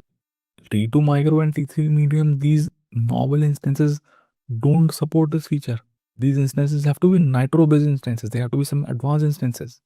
Then only this feature is supported. So in short, what I'm telling you, I'm trying to tell you that though EBS supports multi-attach in a very restricted way, it's a very restricted way, lot of limitations. EBS is not made for data sharing. So now if you have a use case that you want to share the data between many EC2 instances, you have 20, 30 EC2 instances, imagine, and these EC2 instances are lying in different availability zone. Some EC2 instances are lying in 1A, some in 1B, some in 1C, and you want to share some data. You want to have a common data which can be referred by multiple EC2 instances. In that case, block storage you will not use. What you will use? You will use file storage. So file storage will be used in this case where data sharing is a use case. Okay, so file storage is that storage which can be used for, you can use it with multiple EC2 instances, and you can use in file storage, you can share that between multiple EC2 instances. So there are two types of file storage services in AWS. One is EFS, other is FSX. Okay, so these are the two file storage options you have in AWS. Till here, does it make sense? Yashwant is saying, even if EBS, IO1 and IO2 have higher root volume, will it be shared between multiple instances? Yes. Okay, you can, but not normally used. If any use case says data sharing, normally EBS is not used in that case because there were a lot of restrictions, right? So now we'll see EFS and FSX. Okay, we'll see what is EFS, what is FSX. Kishore is saying if instances of different type. So depending on that, so instances can be of only few instances supported. Instance can be of different type, doesn't matter. But only few instance types are supported. Not all instance types. You can find out which instance types are supported. Now we'll see EFS. So you have to say EFS. I'll say EFS. EFS says managed file storage for EC2. Let's open it. Managed file storage for EC2. Yeah. So it says what? Elastic file system. Full form of EFS is Elastic File System. Elastic we all know now, right? We all know what is Elastic. And there are some properties here. Scalable, Elastic, Cloud Native, NFS file system. So it says Amazon EFS provides a simple, scalable, and elastic file system for general purpose workloads for use within AWS cloud. Here, one thing is talking about elastic, scalable. So, guys, when we were creating EBS volumes, we were specifying the size of it, right? That we want 2 GB, that we want 8 GB, 10 GB, 16 TB, 20 TB, whatever TB. And we were charged based on that. If I create a EBS volume of size 30 GB, I'll be paying for 30 GB. Even if I don't store any data there, even if my 30 GB EBS volume is empty, even then I'm paying for it. But with EFS, in Elastic File System, you don't have to specify how much data you want to store, what is the size of EFS you want. You don't have to specify anything. You simply create data. You can keep on adding data, keep on adding data, keep on adding data. And you'll be charged only for the data that you are loading there. The data only that is stored there, only that is charged. There is no minimal fees here. But there is no minimum fee. See, it says with EFS, there is no minimum fees. If you have stored 0 bytes of data, so you're not paying anything. Okay. So this is the best thing about EFS. Okay. They were saying, but earlier we discussed that we will be charged for the amount of data stored, not for empty. No, when did I say that? When did I say that? In EBS, so I told you, even if you don't have any data in EBS volumes, you are paying for it. If you have created a 30 GB EBS volume and there is no data, it's blank, even then you are paying for that 30 GB EBS volume. Okay. So they were saying, sorry, no, it was not for snapshot. Snapshot will be having some size always. Okay, snapshot will be having some size always. Snapshot size you are anyways paying for. Okay.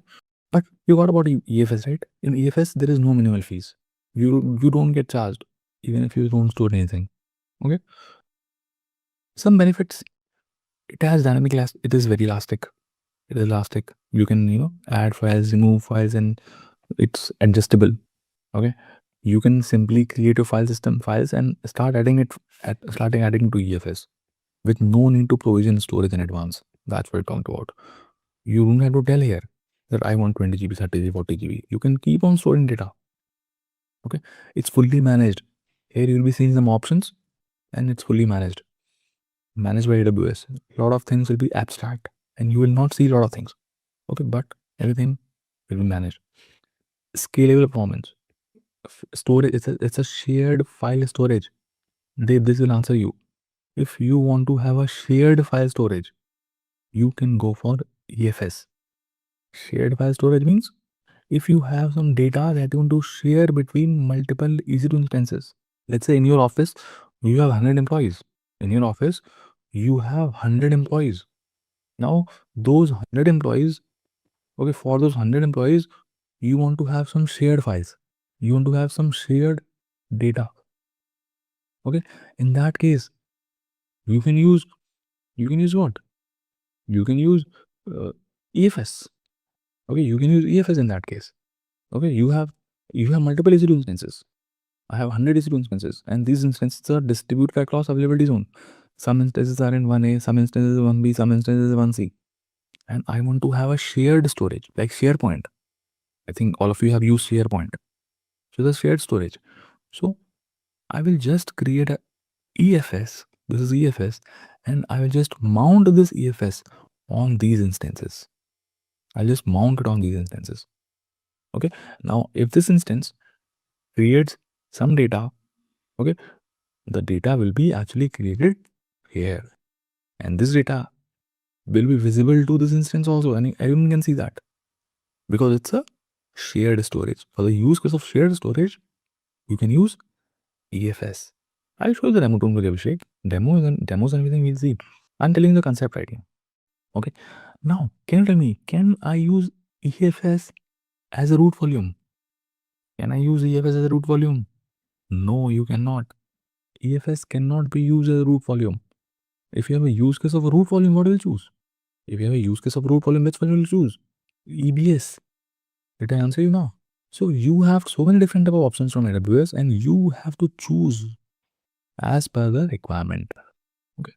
So let's continue that. Now let's create AFS. So more details you'll understand when we are. So I'll say create file system. Okay. You have to give a name to it.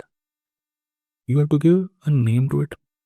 Give it a name. I'll call it my EFS. Anything, name it my EFS. You have to choose a network in which your EFS will be there. Okay, it says choose a VPC where you want EC2 instances to connect to your file system. Means when you create an EFS, it's asking for a network. So your EFS will be available only in that network, only in that VPC, in that network only. So that means the instances, the EC2 instances which are in this network only they will be able to connect to this EBS volume or EFS. Okay, so I can choose this network and I can say create. Yeah, if I click on create, your EFS will get created with some default settings. But I don't want default. I want to show you each and every option in that. So I'll go to customize. And I have 4 steps to create a EFS. We have to follow 4 steps. Okay. In step number 1, you specify some file system settings. These are some general settings. Now these settings, where you specify the name. First is you specify the name. Name is my EFS. Okay, you can name it or whatever. Now comes file system type. And here you have 2 options. Regional or one zone. Now description says it properly. What is the difference? So regional says that offers the highest level of availability and durability by storing file system data across multiple availability zones within the AWS region. Okay, means if you choose regional, it will offer you very high availability, very high durability. Means your data which you are storing in EFS, it's a guarantee that it will be durable. It will never get lost. Because what will happen? AWS will store that data in multiple availability zones. Okay. Now, even if one availability zone crashes, or maybe the storage in one of the availability zone goes corrupt, or power failure happens in that availability zone, doesn't matter because your data is there in other availability zone also. So this is meant by regional. So your data will be saved in multiple availability zone. If I store a document, if I want to share a document, if I store a document in this EFS, so my document is not just stored in a single storage. It is stored in multiple storages. In some storages in availability zone A, in some storages in availability zone B, in some storages in availability zone C. Now the storage in availability zone A crashes, you don't have to worry. Okay, so that is not very regional. But if you choose one zone, so your data will be stored in the single availability zone only. And you can choose easy. Let's say I choose 1A. When I choose one zone, you have to choose in which easy. So let's say I choose 1A. So my data, whatever document I am storing, that document will be stored in AP Northeast 1A availability zone only. Okay, there will be multiple copies of it. Again, there will be multiple copies of it, but in the same availability zone. Now, if by chance AP Northeast 1A availability zone crashes or anything happen, power failure or anything happen, all the storages in AP Northeast 1A goes corrupt because of any reason, your data will be lost. Okay. So you can choose whatever. So I'll choose regional, let's say. Okay, because I want high availability. So I'll choose this. Kishori is saying, so instance should be in the same zone. No. Instance can be in different availability zone also. Okay. Instance doesn't have to be in the same zone. Instance can be multiple zones. Okay. Cost difference. Yes, obviously. Cost will be different. So regional will be a bit costly as compared to one zone because your data is backed up in multiple zones, right? In regional. So it will be costly as compared to one zone. Okay, but that'll be very minor change, minor cost. We'll see that. Cost part also, we'll see that. Ishuri is asking whether the instance will have to be in the same zone or not. So let's draw it. Then you understand more. Let's say this is my region. This is my region. Okay, in this region, I have, let's say, 3 availability zone. I'm making 3 availability. Let's say this is availability zone 1A. This is 1B. This is 1C. Okay, these are 3 availability zones. In availability zone, let's say this is 1A, this is 1B, this is 1C. Okay. In availability zone 1A, I have some instances. Okay, and availability zone B, I have some instances. In availability zone, I have some instances. Okay. So Kishori is asking if I use one zone IA, means if I use one zone option here, and I choose that my EFS should be available only in AP Northeast 1A. That means only here. My EFS is only here, let's say. Only restricted to here. Copies of my EFS, copies of my data are stored only in this. So can I mount this EFS to these instances or not? So you can. Okay, this was my answer. Got it? You can mount the EFS on this also. You can mount it. Possible. Okay. But they have to be in the same network. Here, we'll talk about network in few seconds, but they have to be in the same network. That's why I've chosen VPC. Okay. Now, other option is automated backups. Automated backups, continuously back up your data in EFS because backups are important. I want that whatever data I'm storing in my EFS, they should be continuously backed up. So you can enable automated backups if you want. I'm disabling it for now because automated backups will be charging you. I'm disabling it for now. Then comes lifecycle management. This is important.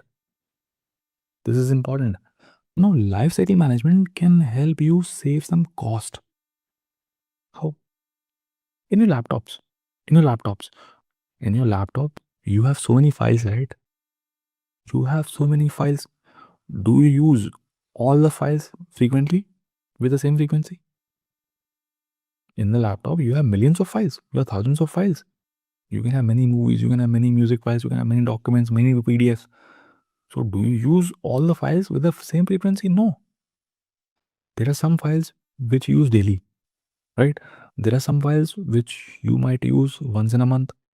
There might be some files which you use once in a year. There might be files which you never even open. So why to pay same amount of money? For all those data? Because see, for storing, you are paying money. AWS is giving you nothing for free. AWS will not give you anything for free. So if you are storing some GB of data, you have to pay money to AWS because storage will cost you. Now, EFS gives you a feature of lifecycle management where you don't have to pay same amount of money, for every use case. Now, I told you there are some files which you use very frequently. There are some files which you use very less frequently, and some files which you don't even use, which you don't even open. So AWS can store that. Here in lifecycle management, you get different storage classes. Okay, there are 3 options you have: transition into infrequent access, transition into archive, transition into standard. So basically, there are storage classes here. One is standard storage class. So by default, your data will go into standard storage class. So standard means it should be fast storage. It's the data that you are frequently accessing. Okay, the data which you are very frequently accessing, that data will be in standard. Now you want to save money. You don't want to keep all the data into standard. If I have 100 GB of data, imagine I have 100 GB of data. If I store all 100 GB of data into standard, I have to pay more because standard is fast storage. It will be a bit costly. Okay, the cost of standard will be more. Okay, but I see that out of those 100 GB data, out of those 100 GB data, 40 GB data I am not even using. I'm using very infrequently. So I want that. I will store the data in infrequent access storage. Look, this is second storage class, infrequent access storage. So I can choose. It says 30 days since last access. So if I say, let's say, if I say anything, I can, there are a lot of options. If I say, let's say 60 days in last access, let's say, the files which are in standard right now, okay, by default, all your data will go into standard. But the files out of those 100 GB data into standard, out of those 100 GB data which is in standard storage class, out of it, 40 GB of data you have not accessed since last 60 days. Means whatever data you have not accessed since last n hour of days, that data will be going to infrequent access storage class. And for that, you have to pay lesser amount. Okay, so it's saving some cost. Then there is something called transition into archive. Now, if you see that data files which you have not accessed since 180 days, you can move it to archive. You can move it to archive. So it says archive is not available in one room. Let's choose regional. We want to choose regional, right? So this is what. These are the three storage classes available in EFS. You have standard, you have infrequent access, you have archive. By default, your data will go into standard. Okay, but you can set up a life cycle. You can set up a life cycle where you can say that the data that has not been used since the last 60 days, I want to move it to infrequent access. The data which has not been used since last 180 days or something or anything, 270 days, I want to move it to archive. So the data stored in infrequent access and the archive will be not costing you a lot. Standard will costing you more, but archive and infrequent access storage, they don't cost you a lot. And this is how you can save a lot of money. It's all about money here. You can save a lot of money here. And there's an option of transition into standard. Means if you want, let's say your files have gone to infrequent access. Okay, your files, since you have not used some files, your files have gone to infrequent access or archive storage. Now you want to bring it back. You can set up a transition for that also. You can say none.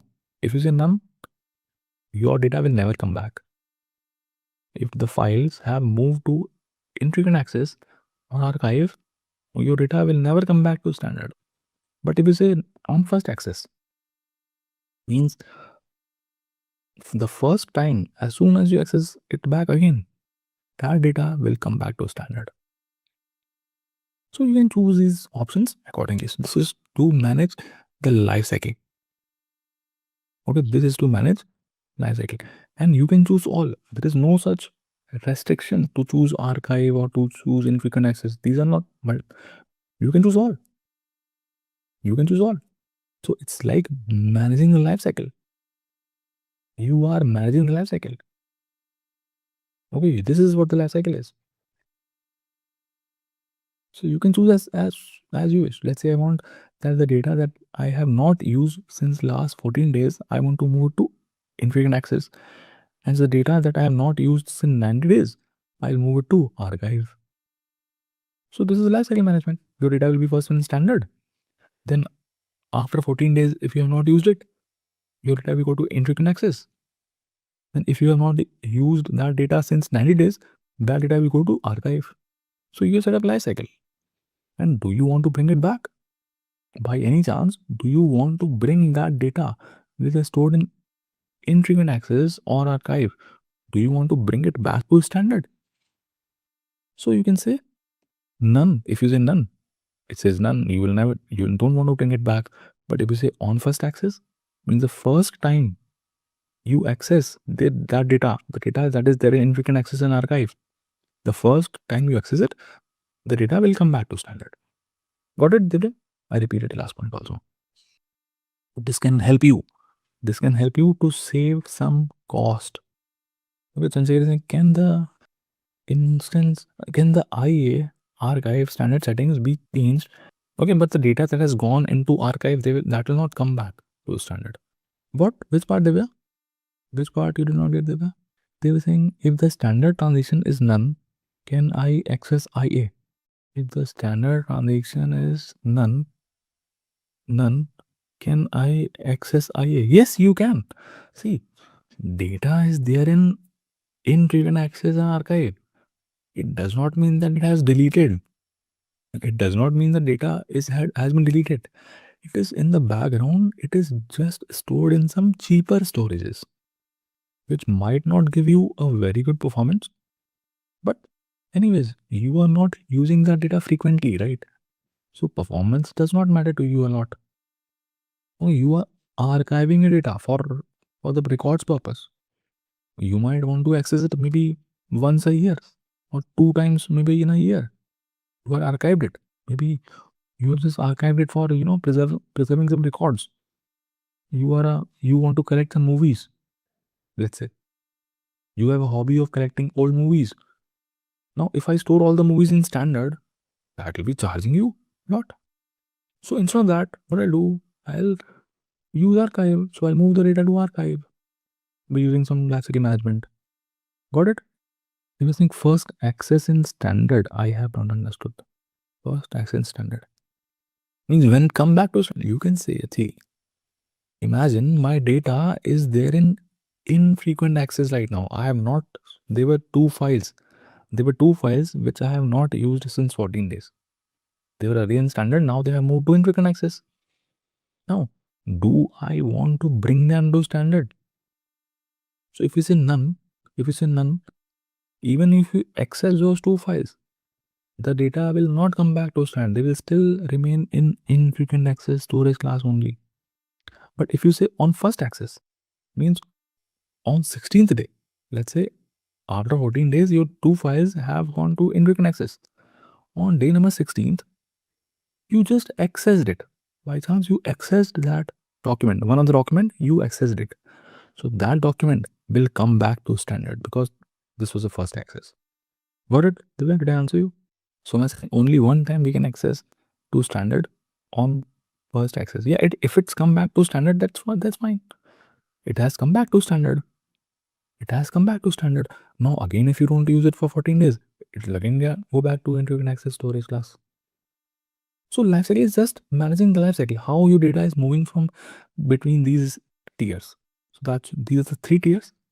These are the three tiers: the standard, archive, and infrequent access.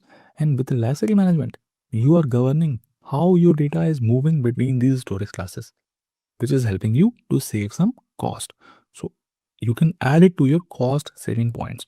So normally in interviews, sometimes interviewer asks, what have you done in a project to save some cost? Tell me some cost optimization methods on AWS. How will you save some cost? Because cost is very important. Everything is about money, right? All the businesses are running to make money. So cost is very important. So this is helping you. Lifecycle management in EFS is helping you to save a lot of money. Okay, I hope lifecycle management is clear. Balancing archive access means throughput. No. Throughput and IOPS are different. Throughput and IOPS are performance. They are the attributes. Standard, archive, and internet access, they are storage classes. Oh, these are storage classes. Throughput and IOPS will come into performance settings. Okay. Throughput and IOPS will come into performance settings. Now, encryption. Encryption means, do you want to encrypt the data? Encrypting means, encrypting you all know, right? Encryption you all know for data protection. So you can, if you want to enable encryption, you can enable encryption for purpose of security, correct? For the purpose of security. Maybe if someone gets the data, gets access to your EFS, he will not be able to access it. Okay. So you can, if you want, you can encrypt it. So I'm not encrypting. Okay, I'm not encrypting. Then comes performance setting. In performance setting, you are seeing two options. Performance setting is obviously talking about the performance of your EFS. Okay, here you get two options: throughput mode. Okay, here you desire throughput mode. Two options you get: enhanced or bursting. So bursting is very straightforward. So bursting, this was not supported. So transition into archive is not supported to bursting. For that, it should be enhanced. Okay, it should be enhanced. So I'll make it none. Okay, it doesn't matter. These are just settings. Okay, now here I'm talking about throughput mode. Here you have two options: enhanced and bursting. Now bursting, it says, provides throughput that scales with the amount of storage for the workload with the basic performance requirements. Means if you use bursting, the performance you'll be getting, the throughput you'll be getting from EFS will scale with the amount of storage. Means if you store 10 GB of data, you will be getting some throughput, X amount of throughput. But if you store 100 GB data, you'll be getting more throughput. If you store 1000 GB of data, you'll get even more throughput. If you store 10,000 GB of data, you will get even more throughput. So in bursting, the throughput scales with the amount of storage. Okay. Or you can go for enhanced. In enhanced, you have two options: elastic, provision. See, no need to remember this. No need to, when you are creating EFS, you can come here and see what is the requirement. Simple. No need to remember that, okay, in performance settings we have enhanced, bursting. You should have an understanding. What does enhanced mean? What does bursting mean? In which cases you will go for bursting? In which cases you will go for enhanced? So this you should have information about. Now enhanced has two types. Enhanced has two options: elastic or provisioned. Elastic is recommended from AWS. AWS recommends use elastic. What is provision? Provision is where you already know the throughput requirement for an application. Let's say I know. Let's say I know. Let's say I know that for my application the throughput requirement is 50 Mbps. For example, my application requires a consistent throughput of 50 Mbps. So I will choose provisioned. I know that. And throughput will be charged extra. Throughput will be charged extra in addition to the storage. Storage cost will be fine. Storage cost will be there always. The data that you're storing, 20 GB, 30 GB, 40 GB, data storage cost you have to pay. But for throughput, you have to pay additionally. For provision, if you choose provision, means you already know when you will go for provision. You will use provision if you already know that my application needs this amount of throughput. My application consistently wants 50 MB of throughput, 50 Mbps of throughput, and you will get a cost also associated with it. So for some 50 MB will charge you $360 per month, and you can change the cost and you can see 500 MB will charge you this amount. Okay, but AWS recommends to use elastic. Elastic means where you cannot predict how much IO you require. Let's say I don't know. I don't know my throughput requirement. I don't know my IO requirement. I don't know. Maybe in many cases you'll be facing this. You don't have any idea. You might not have any idea what can be a throughput. How many people will be reading from a EFS? How many people will be writing to your EFS? How many people will be deleting, updating your, or making request to your file system? In that case, you can go for elastic. Okay, and you'll be charged for whatever you are using. Okay, sometimes maybe when there is more requests coming in, you will not charge anything. You will not be charged for anything. If there is some request coming in and you are utilizing some throughput, you'll be only charged for that duration in which you have used that throughput. Okay? But in provisioned, you'll be consistently charged for this throughput, whatever throughput you have. So Elastic is recommended, that's why. Got it? Throughput mode does it. Performance settings. So in performance settings, you are managing the performance of your EFS. Simple. You imagine the performance settings of your EFS. Okay. This was step number 1. This was step 1. Now coming to step number 2. Just a quick info, guys. Intellipaat brings you executive postgraduate certification in cloud computing and DevOps in collaboration with I have Divya Sampar, IIT Roorkee. Through this program, you will gain in-demand skills like AWS, DevOps, Kubernetes, Terraform, Azure, and even cutting-edge topics like generative AI for cloud computing. This 9-month online bootcamp features 100 plus live sessions from IIT faculty and top industry mentors, 50 plus real-world projects, and a 2-day campus immersion at IIT Roorkee. You also get guaranteed placement assistance with 3 Azure job interviews after entering the placement pool. And that's not all. This program offers Microsoft certification, a free exam voucher, and even a chance to pitch your startup idea for incubation support, up to rupees 50 lakhs from IAP Divya Sampark. If you are serious about building a future in cloud and DevOps, visit the course page linked in the description and take your first step toward an exciting career in cloud technology. ChatGPT, the first non-human to enter Nature's list of the top 10 people who shaped science. From its launch back in 2022, ChatGPT has shown a massive growth rate. So much so that in January 2023, it was labeled as the fastest growing consumer software application in history, with over 200 million weekly users in just 2 months. These stats clearly demonstrate that ChatGPT is going to become a tool that many rely on in the near future. But its real breakthrough is its ability to assist with different topics and technologies, such as AWS. But how does that work? How can ChatGPT act like a personal tutor? Well, that's exactly what we'll be covering in this video. I'll take you step by step through the process of using ChatGPT to learn AWS. You can find the prompts that I'll be using in this video on my GitHub. Link will be given in the description down below. But before we start, if you want more such content, then make sure to subscribe to our YouTube channel and hit the bell icon to never miss out on any updates from us. AWS has over 200 services, so naturally, you don't need to master every single one of them. Instead, we only need to study the AWS services which are used frequently.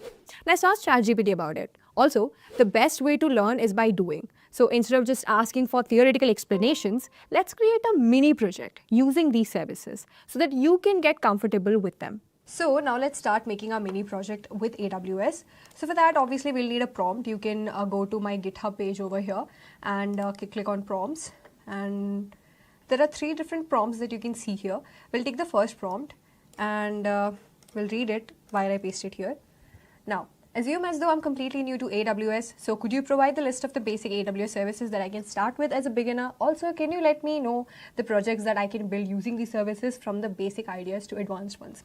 So now what I'm asking ChatGPT to do is, like I said before, there are a lot of AWS services, so you don't need to know all of them. If you're a beginner, then obviously there are some basic services that you must know of, such as your EC2 is there, S3 is there, RDS is there. So you need to know about these services. So that's what I'm asking ChatGPT to list me out the basic services. Then we'll use these basic services to create a very simple, very mini project. Now, depending on your expertise, you can either create a beginner project or you can just directly jump onto the advanced projects. Let's see what ChatGPT has to say about this. Okay. Absolutely. AWS is a vast ecosystem, but as a beginner, you should start with the core services that will give you a solid foundation. Here's my starter pack. So I have EC2, S3, IAM, RDS, DynamoDB, Lambda, CloudFront, SNS, SQS. That's already a lot. CloudFormation, CloudWatch, VPC, Route 53, Elastic Beanstalk, and autoscaling. So there are 15 services that AWS has listed out for me, which as a beginner I should be aware about. So the projects that I get to build, now obviously you have two options here. Either you can start copying them one by one, paste it on YouTube or on any other online education platform and try to learn them one by one. Or if you get a hands-on project, if you actually apply these services, you would understand how they work. And this will help these services stay in your mind for a long time as compared to just going through the documentation or reading a couple of bunch of theories or definitions about these services. Now let's look at the mini projects that we have. We can make a static website hosting, which is very simple using S3 and CloudFront. You can make a personal blog. You can make a simple file storage and sharing app using S3 and IAM. Or you can make a basic serverless function that responds with hello world when triggered via API gateway.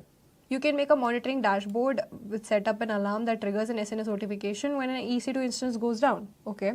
Then we have intermediate projects, which is more complicated, using a URL shortener, Lambda, DynamoDB API gateway, image processing, chat application, serverless, to-do, multi-tier web app.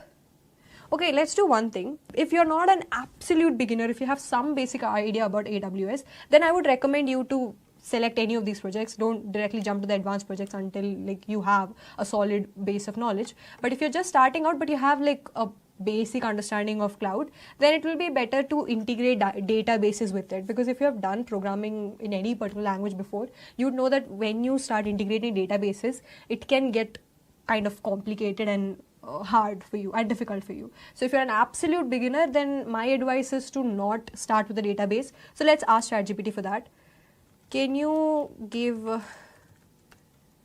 me the list of projects without integrating a database?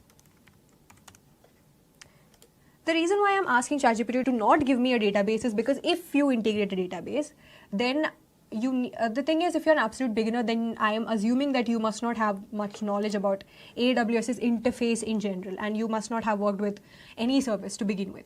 So when you are integrating a database, even if you go through documentations, there are certain things that you will have to fix on your own. And if you have absolutely no idea about the interface, no idea about the services whatsoever, then how can you fix the errors? That's why I'm saying don't use a database if you're a complete beginner. But if you have some experience, then you can go with databases. Okay, so we still have static web hosting, personal, serverless, hello, and simple send notification. Image resizer, we have serverless. Okay, let's try doing this one, serverless URL shortener.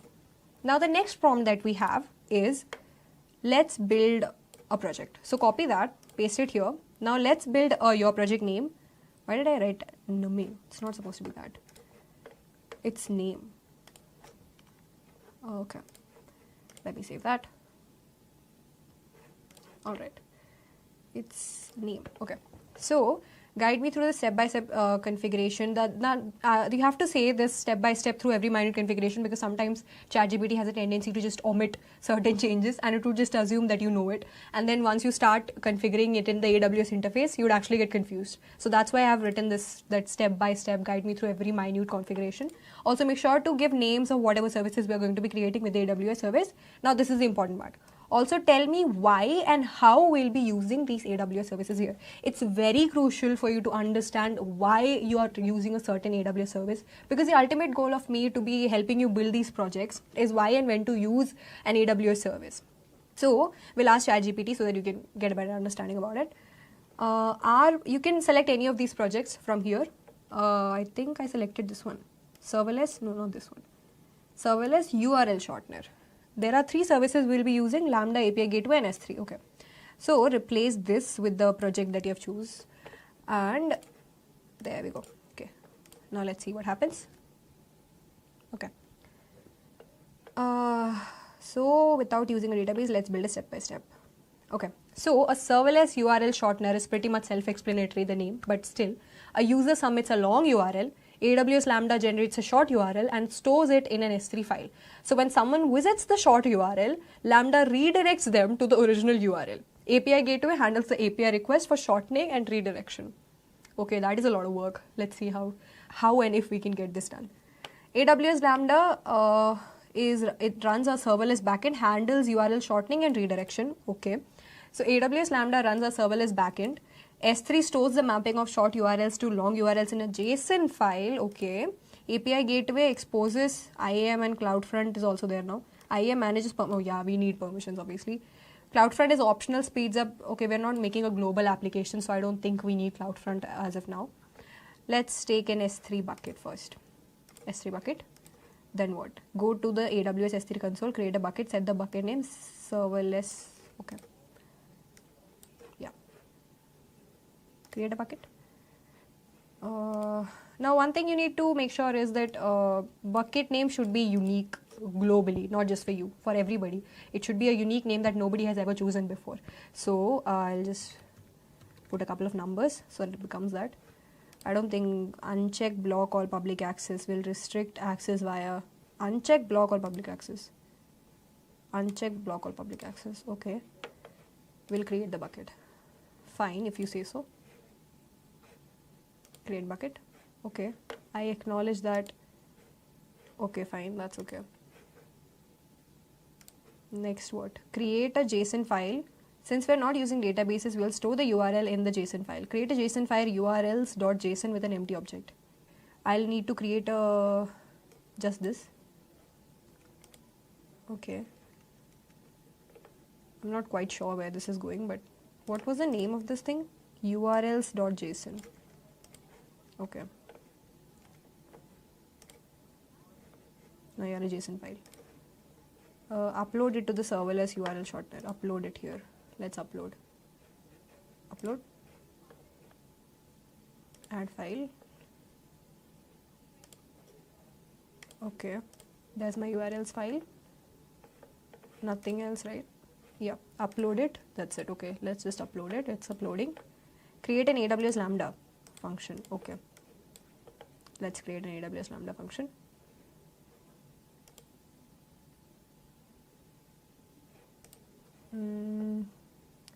Function name is URL shortener function. Copy that. Author from scratch. What's the runtime? Runtime is Python 3.9. Okay, I'll keep Python 3.9, which is not there. Create a new role with basic Lambda permissions. Okay, let's see. Create. Do we have Lambda? Ah, there. That's it. My role name. Lambda role. I hope that's correct. Grant Lambda access to S3. Update IAM for go to IAM console role. Okay, now we need to go to role. Still creating. Okay, let's wait for this to get created. Okay, it's done. Let's go to IAM. And what? Search for this role. What was the name? Lambda role. Okay. Roles. There it is. Find the role assigned. Click attach policy. Create inline policy. Okay.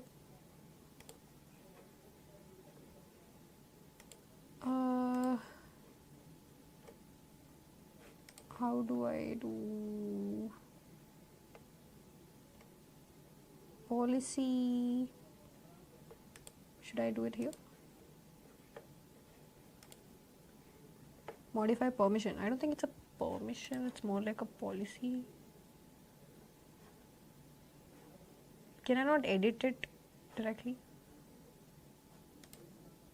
Ah, attach policy. Oh wait, no, it was not attach policy, it was create inline policy. Yeah, leave. Create inline policy. Now this, see, this is what I'm telling you. Sometimes it gives you stuff and you can only do it if you are actually familiar with AWS's interface. If not, you will get confused. So, okay, next. Now what policy name? URL shortener S3 policy, and save it. And create it. Okay. Go to Lambda code, paste this code there. Do I need to replace something? Everything is same. Click deploy. Okay. There's the code in Lambda. Paste it here. Deploy. Is it deploying? Yeah. Successfully updated. Next, create API gateway. Create API, HTTP, API, okay. API gateway.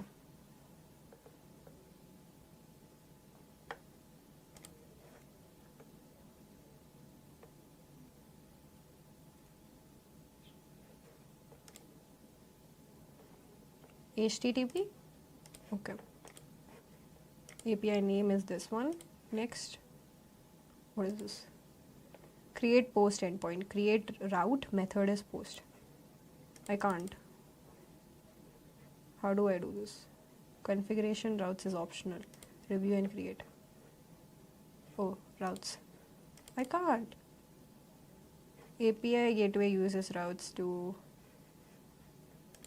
Okay.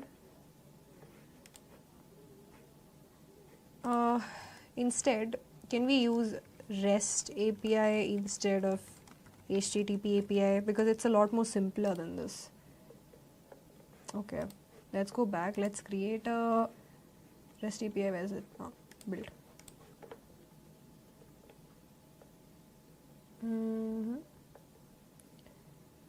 Okay, URL shortener. That's it. See, I told you this is much more easier. Step 2. Create the shorten URL endpoint. In the API gateway, create resource, shorten. Okay. We need to create a resource. Create resource. This one. Do I need to allow course? I don't think so. But let's do it anyways. Actions, create method, select post. Okay. Actions, where is actions? What am I supposed to do? Oh, I need to create a method. Okay. A post method. Integration type lambda function. Okay. Integration type lambda function. And I'm checking in this thing also. Create method. Click save and then okay. Click create the redirected endpoint. Actions, create resource. We already did. Short code. Okay. I need to create another resource as well. Okay. Is it supposed to be like? No, it's supposed to be like this. Click actions, create method, get. In here I need to create a method get. And integration type and everything. Lambda function is, there's only one lambda function, redirect function. Did we create a redirect function? I didn't see it though. It's only URL shortener. There is no redirect function. Oh, it is there.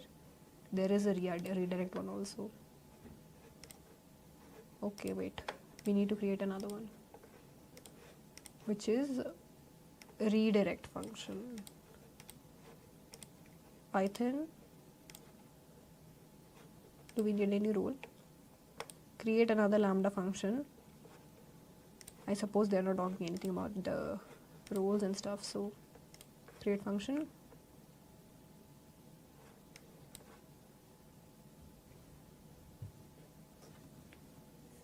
Let's wait for it to get created. Yeah.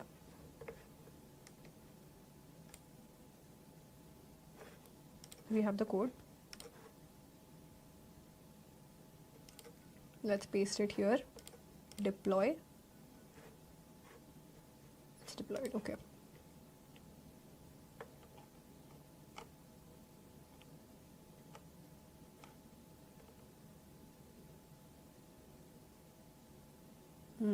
Okay.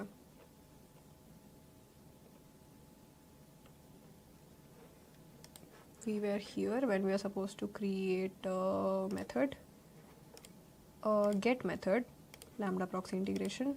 Now we should have a redirect one also. Create method. Now what? Click save and then okay. Actions, deploy API, deployment stages prod. Okay. Deploy API, it should be prod, deploy. Copy the invoke URL which looks like this. Shortener URL, post/shortener. What am I supposed to do? Redirect a short URL. I didn't understand what this is happening. Send a post request. Acha. Okay, got it. That's our invoke URL. So I need to, let's open Postman for this. I need to send a post request to this and hope it shortens the link. Okay, we need some link also, right? We'll take GitHub link.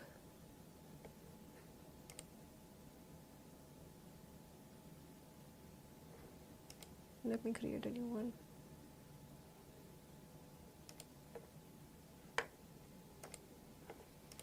We're gonna make a post request to this link. It should be /shorten, okay? And the body should include a URL, and we should get a shorted URL. Okay, let's see. So I will take this and put it here. It's okay. Now let's see. And we're getting bad gateway. Let's see what went wrong.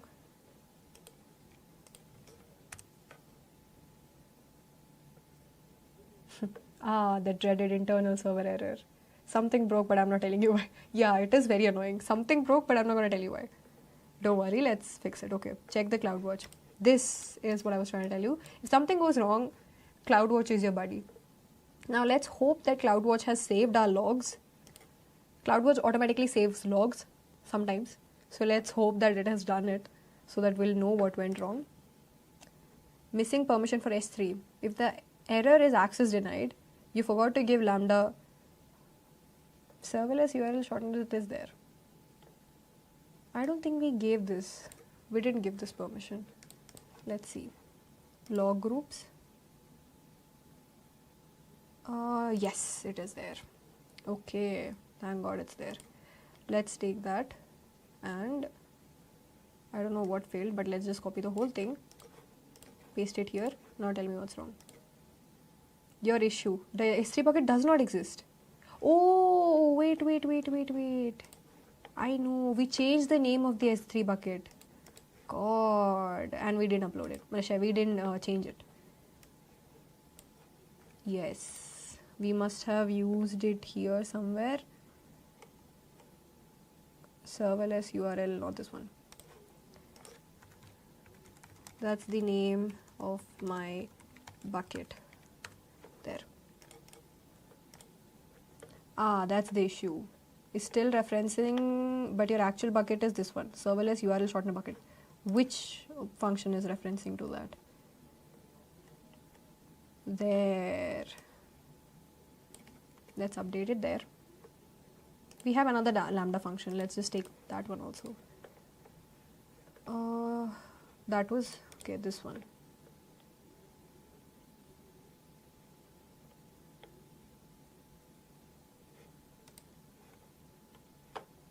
We have deployed it. Okay.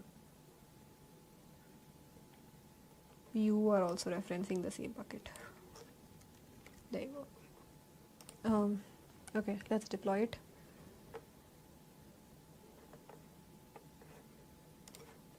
Nothing else, right? Okay, let's see. Again. Nope, still not working. Let's go back and see now what's wrong.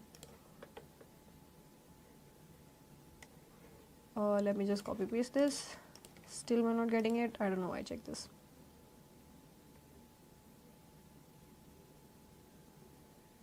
Bucket does exist. Click the region. Why are you creating so much problem, bucket? It's the same thing.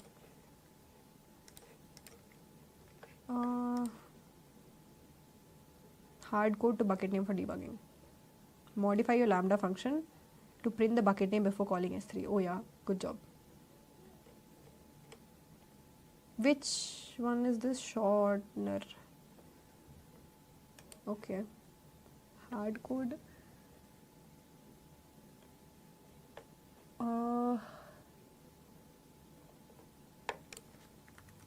Which lambda function am I supposed to change? You're supposed to change the URL shortener. Okay. This one.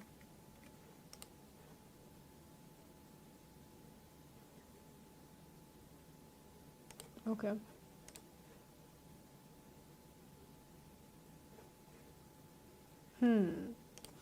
Now I know what's wrong. IAM role policy problem. Where is IAM role? Lambda rule. Okay, I'll have to open it. Add permission, attach policy. It will be S3 full access, which we didn't give. Add permission. Okay. Send it again. Still not working.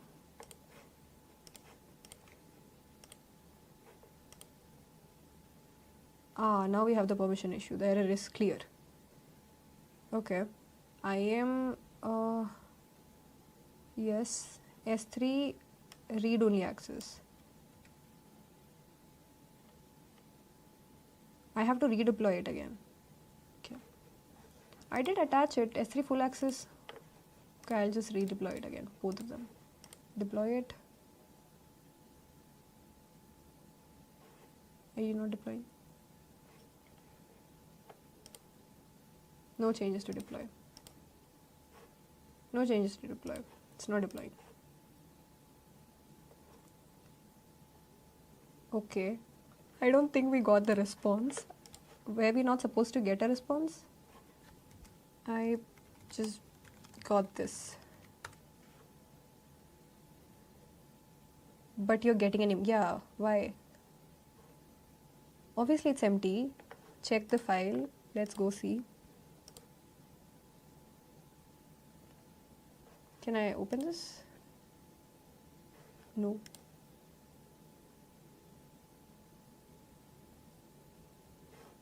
How do I open? Oh.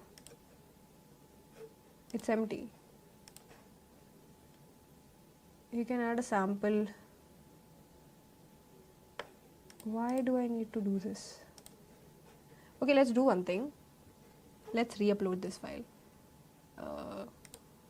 Can I edit this here? I'll have to re-upload it. But why?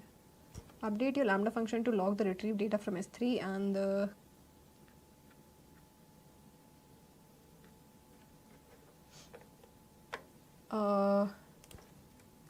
should my urls.json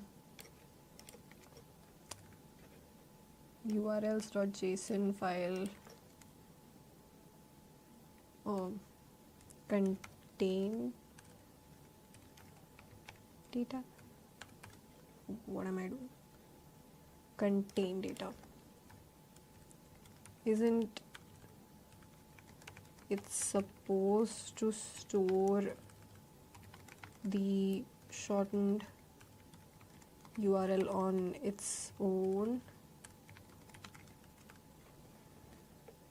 You're absolutely right. Okay, fine. Initial state should be this.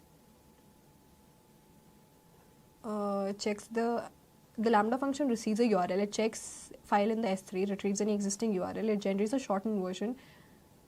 Okay. Is empty. It will work as long as the function is designed to start with an empty object.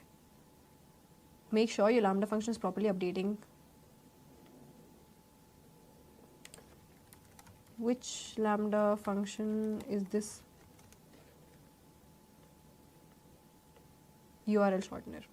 Okay, so this is your URL shortener. Let's update it again. Deploy. Okay, now let's try to send it. Starting indices must be integers, not strings. Okay, that's a very weird thing to get.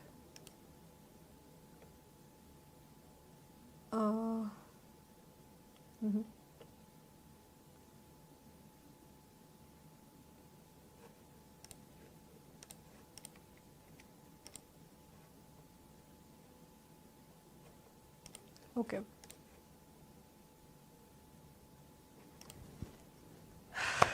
Finally, we have our shortened URL, and hopefully it should be updated in the S3 bucket as well. Let's go. Let me just reload it, and then let's go check it out. Open it. Oh, you saved it? Okay, that's also not bad.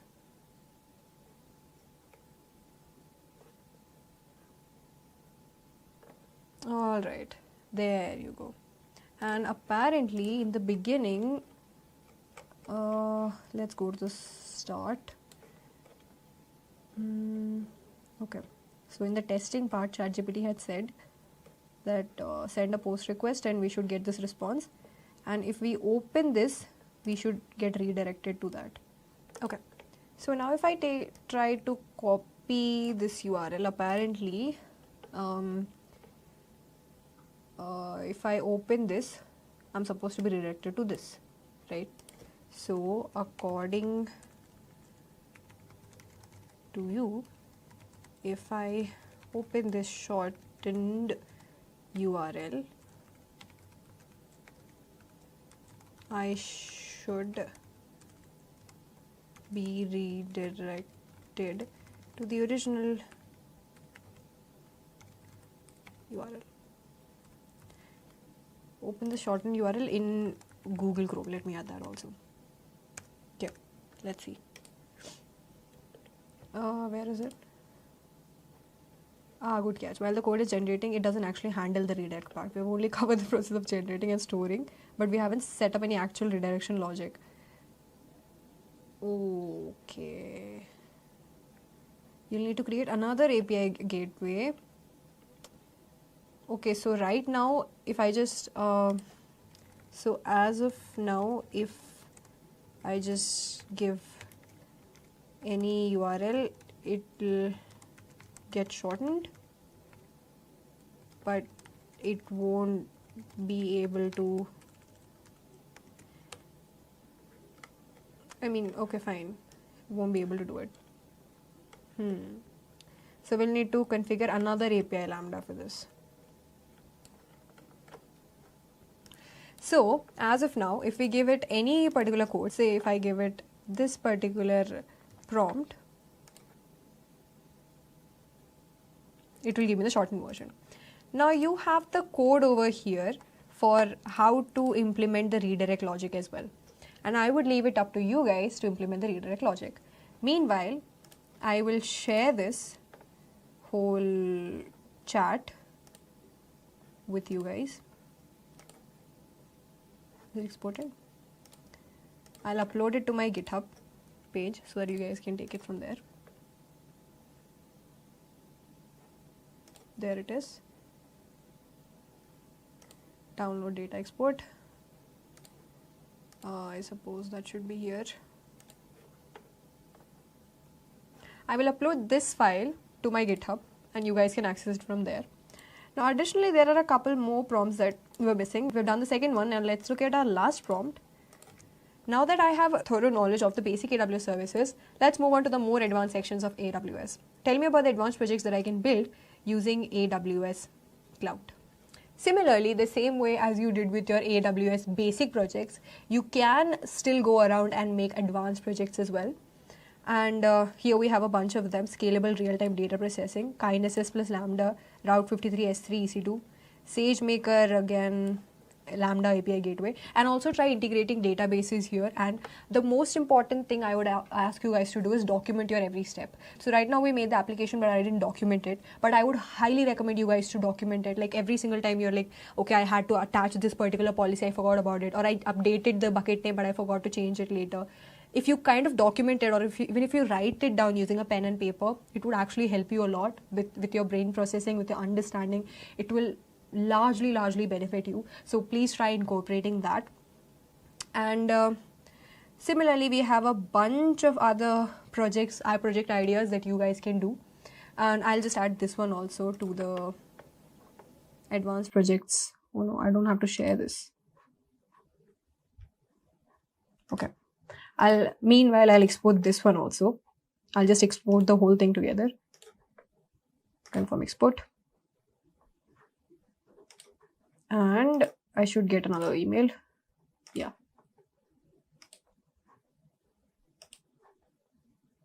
I'll download that. Go to the folder. I don't want this one or this one. Not this one. I'll extract it here. Okay, I need to convert this HTML document to PDF. I'll convert this file.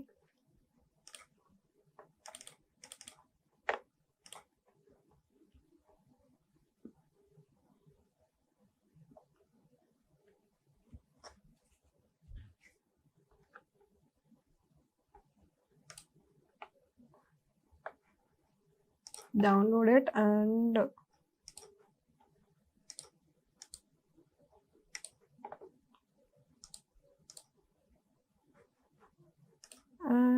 upload a file here. There.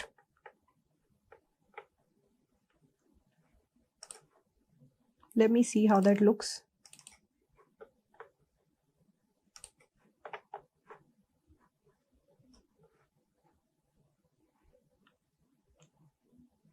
Okay, so you get the entire chat over here. I've uploaded this on GitHub and you can take it from there.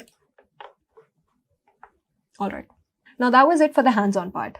Keep in mind that although building projects is extremely crucial for your understanding of the services, when it comes to landing jobs, the important concepts becomes, why are you using a certain AWS service? Like, why did we use SNS? Why did we use S3? Or why did we not use EBS, etc.?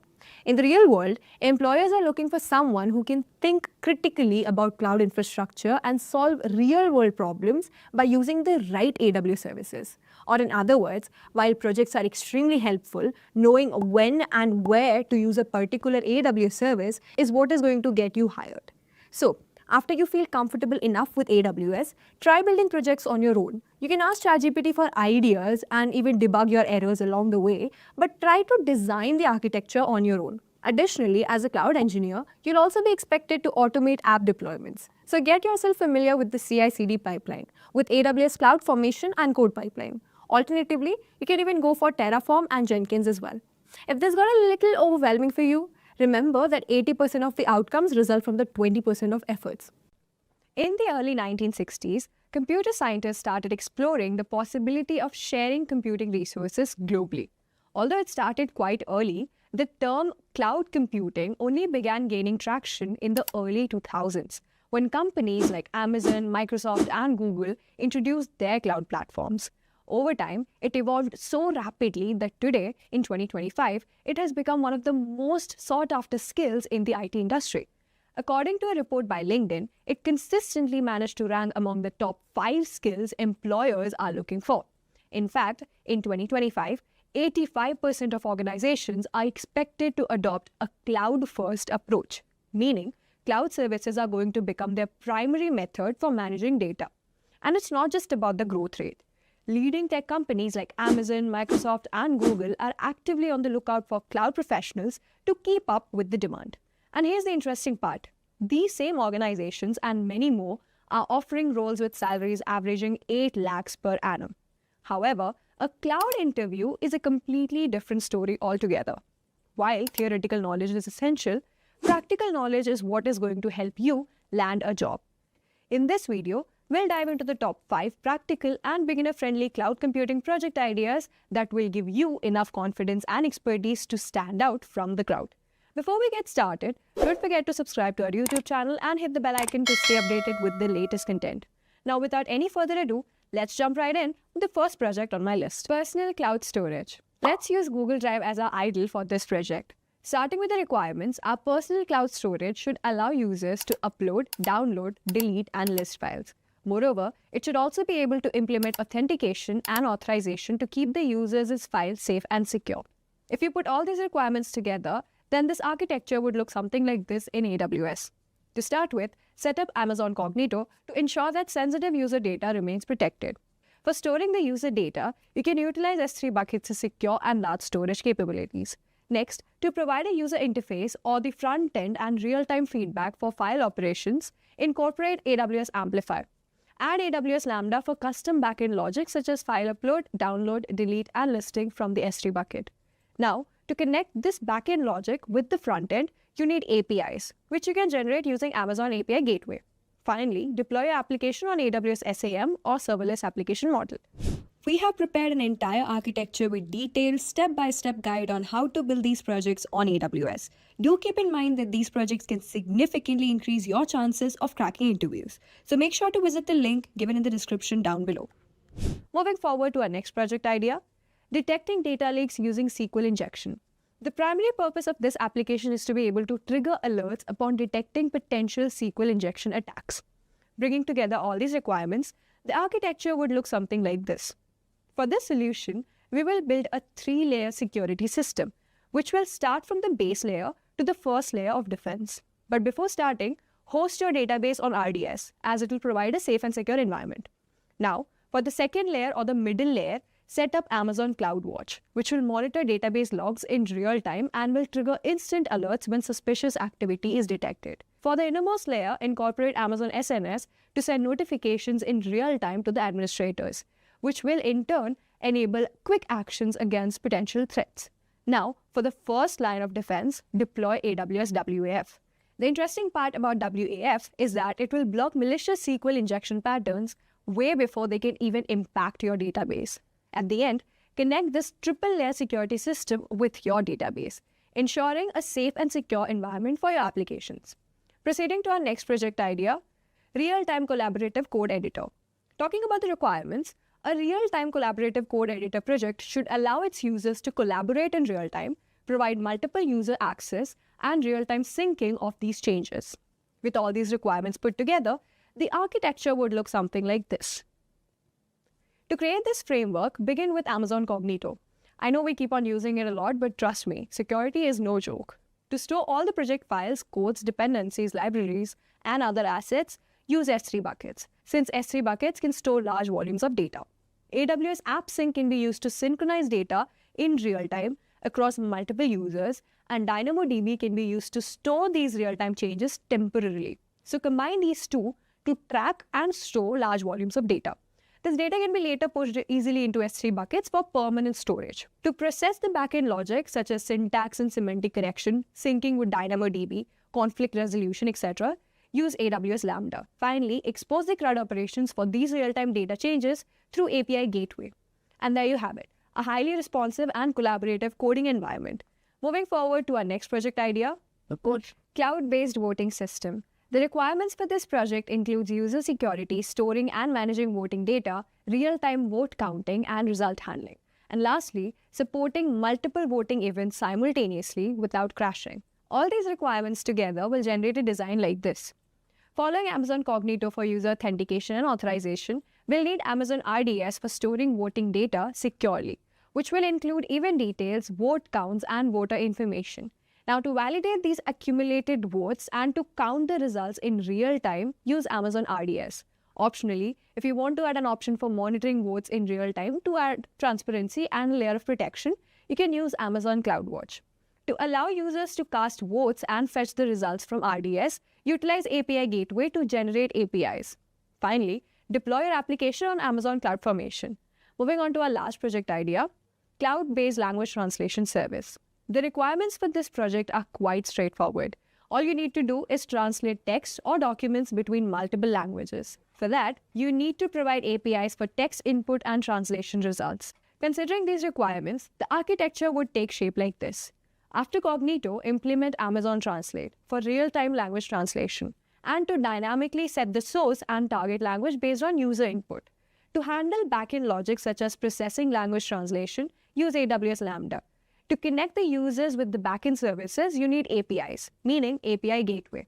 If the input is a large text or a document, then store it in an S3 bucket and trigger AWS Lambda to process them and retrieve the output. Finally, deploy the application on AWS SAM. And there you have it, a fast and user-friendly translation service for modern applications. Also with that project, we reached the end of this video. We have prepared an entire architecture with detailed step-by-step guide on how to build these projects on AWS. Do keep in mind that these projects can significantly increase your chances of cracking interviews. So make sure to visit the link given in the description down below. So guys, today we have Mr. Rochak Agarwal with us, and he will put some light on the idea of AWS and the cloud computing space, which is a budding technology. And I really appreciate his time to share the insights from his experience. So Mr. Rochak Agarwal, welcome to our show. Thank you. Thanks for having me. Okay. So Mr. Rochak, since cloud computing, when we hear, we generally don't understand what exactly the cloud computing is. The space is very new. I like to know more about cloud computing, and I want to know how you decided to get into the cloud, the space of cloud. How did you plan? So kindly help me with your the career journey. Okay, sure. So first I'll start with your first question, that what is cloud computing? So cloud computing is basically computing over the internet. Okay, so let's say, for example, if I say in a very layman terms, B guys are using Google Drive. Okay. So Google Drive is also an example of cloud computing, basically. Okay. So anything that we are on, so it's an example of on-demand computing that we are accessing over the internet. Okay. So it's on the very layman terms. We can obviously have private clouds and all, but something over the internet, over a network, and it's on-demand computing. Okay. So Mr. Rochak, I'd like to know, like, how did you get into this platform? Because when you might have started your journey, cloud computing might not have been in the notion of the, young engineers. Correct. So how was your journey? Okay. So I started with the Infosys Limited, and I was working there as a system administrator. Okay. So basically I was working on various middleware technologies. So middleware is like where our application get deployed. Okay. Okay. And then around 2014-15, DevOps was a very buzzword these days. Okay. So I was very lucky to start working in the DevOps area from the very beginning. Okay. So I started with DevOps, implementing continuous integration, deployment automations and all. Then around 2016-17, things were started moving towards the cloud area. Okay. And AWS being the first mover advantage, it has the oldest cloud. Okay. And recently we have Azure and GCP also catching up. And I've been fortunate enough to work on all these clouds. Okay. And majorly I've been working on the AWS cloud. So then from the DevOps. So basically, previously, we were working on the on-premises servers. Okay. Your application is getting deployed on the virtual machines, which is hosted on the customer's data center. Okay. Okay. So the cloud computing, so AWS, Azure, these are the cloud computing providers, cloud service providers, basically we can say. So they actually helps us to host these virtual machines on their data centers. Okay. So when we use cloud computing, we are hosting our virtual machine, our application on their data centers. Now, there are various models of cloud computing, like one is the infrastructure as a service, where we deploy our virtual machines, the servers. So it's a kind of a servers that you hosted on the on-premise. Now they are hosting on the Amazon's data center. Okay. Now another model is the platform as a service. So let's say, for example, you are using a service, a database. Now to use a database, first you need a server. Then on top of that, you will be installing and configuring your database. Okay. Now these cloud service provider giving you the ready-made service. Okay. So you can go and start using these services from their platform itself. Great. And third is a software as a service. Okay. So software as a service is like, for example, if I can say Gmail. Gmail is an example of a software as a service where you do not need to configure anything. Gmail is a software created by Google, and we are using is over the internet. Okay. So these three models are used in the cloud computing. So if we want to conclude it in a nutshell, so we have three different sort of cloud services. Correct. So starting with the first one is Infrastructure as a service. infrastructure as a service. Then the second one is Platform as a service. platform as a service. Then third one is Software as a service. software as a service. Great. So just out of curiosity, I want to know, since you had a background of IT, you did your bachelor's in information technology. Now, will it be easy for someone who comes from a non-IT background to cope up with such a vast, space of cloud? Okay. So in cloud, there are different streams, you can say. So one is, let's say, for the cloud architect. Then if you are coming from a certain specialty like AI ML engineer, or you are coming from a database background. Okay. So there are different streams. So when we talk about cloud engineer, inside cloud engineer, there are multiple streams. So you can be a developer who are developing the cloud native applications. Okay. You can be an architect who is developing the complete infrastructure where your application will be deployed. Then you can be an AI ML engineer. So there are multiple type of services available in cloud computing. Okay. So let's suppose somebody wants to step into the cloud zone, I mean the domain of cloud, and someone who does not have much coding experience. So on a scale of 0 to 10, how difficult will it be? No, it will not be difficult. So coding is not required. Okay. So as I said, there are different streams. Okay. So if you, let's say, first step is you are becoming the cloud admin or a cloud administrator. Okay. So for that, coding is not required extensively. But when you will be working with cloud, you will be doing certain automations, multiple automations you will be doing. So then you would be needing a coding language. Now that will completely depend. There are each cloud will support multiple coding languages. So if you know any one of them, that will work. And if you do not know as well, then you can start with the basics. And then you can step up, because these cloud, they have a complete set of services. So for example, if I talk about AWS, in AWS, if you want to create your infrastructure, in creating the infrastructure, you will be creating your databases, you will be creating your virtual machine networks. The first step is you can go, if you're not familiar about any coding language, you can go to their web console and you can spin up these things manually. Okay. But as you grow, let's say if you get deployed in a project where you need to create 1,000 virtual machines. So now you are not going to create these 1,000 virtual machines manually. Okay. So then there is something called as infrastructure as a code. So in AWS, there are native services available, like CloudFormation is there. And there is a very recent service coming, that is CDK. It's been called the Cloud Development Kit. So now you can write your CDK in multiple languages, like TypeScript is there, Python is there, and Node.js is there, Java is there, multiple languages. So if you even does not know any of the language, so you can start with the CDK, and because the CDK template that we write is very specific to AWS. So if someone does not know, does not coming from the programming background, they can also learn from it. Great. So that means stepping into cloud won't require as such the coding experience is not required.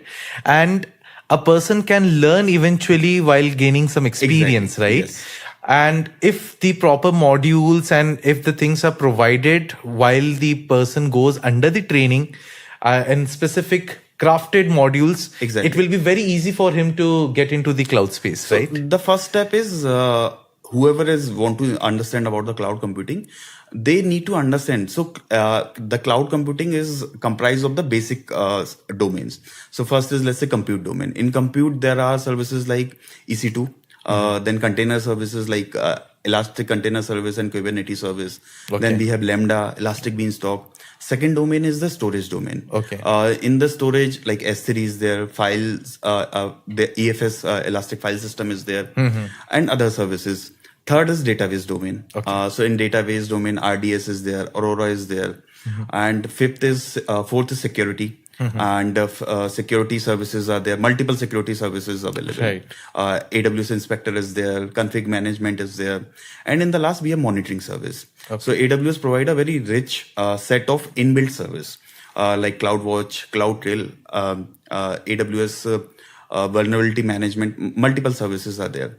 So first we need to understand these services. So let's say if I want to develop an application in cloud, and if I do not know how networking works in cloud, then where I am going to deploy that, right? So like you will be deploying some application that you want to private to your users. You do not want public access to those applications, right? So first we need to understand the infrastructure level components of AWS. For that, we do not need any programming language. Once you are well versed with these technologies, build these terminologies, you know how to use them. Then on top of that, you can write some automations. Right. So for example, automation is you are uploading some file in S3 and you want that, let's say, for example, an image you are uploading in S3 and you want that as soon as you are uploading that image should be compressed. Okay. Right. So now for that, this is an automation. You need to write some function that will do this functionality. Okay. But you need to be first aware about how these things work in the conjunction. Okay. Right. So that is the first step. Once you are aware about all these, then you focus on these automations and the coding languages. Great. Now, when we speak about, because it's about harnessing, vital information, data is the, we can say the new power system is data. Data is new oil. New oil, yes, of course. Now, there is a thing called security and monitoring. This is very important. Correct. Now, how vulnerable these data are given the infrastructure that we have, how secure they are, because most of the clients who will be putting up their, very sensitive data, relying on the AWS cloud services and various other cloud services. So what has been the advancement in this field? Okay. So the first thing is the data. As a cloud architect, your job is to create an infrastructure that is highly available, secure, and fault tolerant. So highly available means if one of the component your application going down, then your application should not suffer. Okay. Okay. Second is fault tolerant. So your infrastructure will be consist of multiple layers, like database layer will be there, front end layer will be there, back end layer will be there. So fault tolerant means if something happen at one layer, it should not impact the overall performance of your application. Okay. Third is the security, as you rightly pointed out. So AWS is completely secure in that manner. So there are multiple security services specifically. And on top of that, whatever services you are going to use, whatever data that we are putting in AWS. So there are encryption mechanism available. Okay. So there are multiple type of encryption available in AWS. So for example, if I talk about S3, so S3 is like, if I draw a direct comparison, S3 is like a Google Drive. Okay. Where you are uploading your data, downloading it, sharing it with multiple people. Now, whatever data you are storing in S3, it's completely encrypted. Okay. Okay. So there is two type of encryption. One is data in rest. So whatever data you are storing is completely encrypted. Okay. Now, second type of encryption is data in encryption in flight. Okay. So let's say you as a client, you are accessing that data. Okay. So from S3 till your client location, till your computer, the data will be flowing. Okay. So in flight also data is completely encrypted. Okay. And you can encrypt this data with the help of either S3 provided keys, or you can create your own custom keys. Okay. So that you can have more control over the encryption part. So, as you said that cloud architect is responsible for designing this entire mechanism. Now, when we think about an architect is a person who has a very flexible, creative thoughts in terms of managing the things, and Exactly. when and where required, he may make certain changes depending upon the requirements. So, do we have that flexibility? A candidate who undergoes this type of training, when he is put into a responsibility in an organization, does he have that flexibility, or is it too traditional? How is it? Yeah. So AWS provides complete flexibility in that manner. So so let's say if you want to achieve something, there could be multiple ways of doing that thing. Okay. For example, let's say if I want to deploy a database in AWS. So one thing is you create an EC2 virtual machine, and on top of that you install your database, you configure your database and start using it. Right. And second way is you directly go and use the RDS, AWS RDS. Okay. Now you can do this both way. Okay. Now, based on your customer's requirement, you will choose what your customer wants. Okay. So that way, AWS provides complete flexibility, and not about in terms of the infrastructure, implementation also. Like you can use CDK, you can use cloud formation. So it's completely flexible in that manner. So most of the candidates who have that, idea to explore, because brainstorming, at times there are candidates who like to brainstorm and to do something different from the basic tradition. I think they have this good option to explore in the cloud. They will be able, exactly. because problem solving approach is different from individual to individual. Everybody has a different thought process when it comes to a problem statement. So as an architect, our first requirement is to understand the customer's problem. Then based on the customer problem, we will be developing the architecture. So for example, let's say if I continue my previous example, now the customer want to have a database. Now they are saying they want a complete control over the operating system. Okay. So then in that case, you might not go with the platform as a service, because there you will use as a product. But if you want the configuration and customization option, then you should go with the former options. Okay. Now, since it is dealing with the data that has been provided, so does it, let's suppose somebody who comes from a web designing background, mean stack or mun stack developer, full stack developer, or else a backend developer, can he upgrade his skills to cloud? Will it be easy for him? Okay. Or is there any relevance? I mean, I want to know whether there is a relevance, a person coming from a different domain from the same industry. Okay. So see, first thing is you as a developer, you are developing your applications. Right. Okay. Now you can upgrade yourself to build the cloud native application. Okay. So for example, still you will be developing, let's say in React.js or whatever technology you are using. So let's say, for example, your application has two components that is talking to one another. Okay. Now, for example, any e-commerce website you see, when you do the payment, there will be a payment service. Right. So your whatever items you are adding in your cart, that will talk to your payment service, and you will do the payment accordingly. Right. Now there will be some messaging service in between. Okay. Right. So if you are doing on-premises development, so you need to configure this messaging broker, whatever it is Kafka, it is RabbitMQ, and whatever technology you are using. Right. Okay. So if you elevate to cloud, so in the cloud there is always already a messaging service available in the form of SQS. So it's called Simple Queue service. There you can tweak your code to become more cloud native, so that you do not need to worry about the underlying messaging platform. Messaging platform is given by the AWS to you. You just need to use it. Okay. So for example, another example is like say S3. Okay. If you are developing on-prem application, so then in that case you need to worry about where your storage would be. Here S3 as a storage solution is already available to you. You just need to use it. So it's basically a one-stop solution. One-stop solution. Multiple services. In AWS, there are more than 250 plus services are available. 250 plus services. Okay. And maybe if we talk 6 months or 1 year after, there will be more services will be added. Okay. So now, given the the progress in this technology in the cloud space, what is the next big thing that is going to happen? So the next big thing is that is happening right now is first is there's something called as a low code or no code environment. Okay.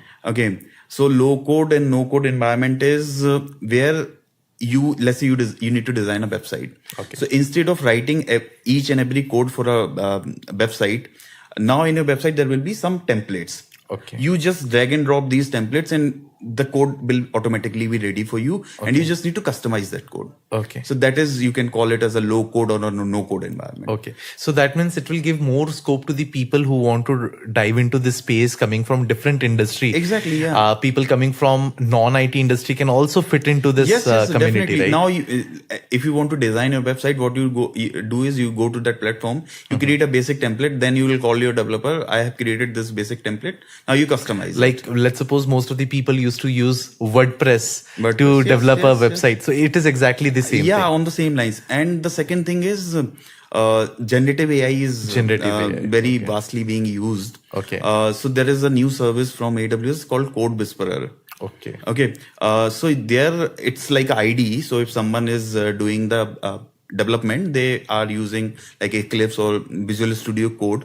So it's more or less same, but it has the advantage of auto completing your code. So if you are writing something, it will like give you a template that you should write that. Okay. So it will be more of a suggestive tool. Exactly. So that it can make it even more perfect. Right? And even time efficient. And in this industry, time is money. So that's a new thing that is going to happen, and that's really wonderful. Yes. So as you mentioned about the time, right. So time is all about the cloud computing. So let's say for an example, you are an entrepreneur. You have some idea, right? and you want to develop your app and you want to make it accessible to customer. Okay. Now, if you go on premises way, so then you need to procure the hardware, you need to purchase the hardware, you need a place where you will be putting up the hardware. Right. Then you will be installing the software, configuring it, and do all these things.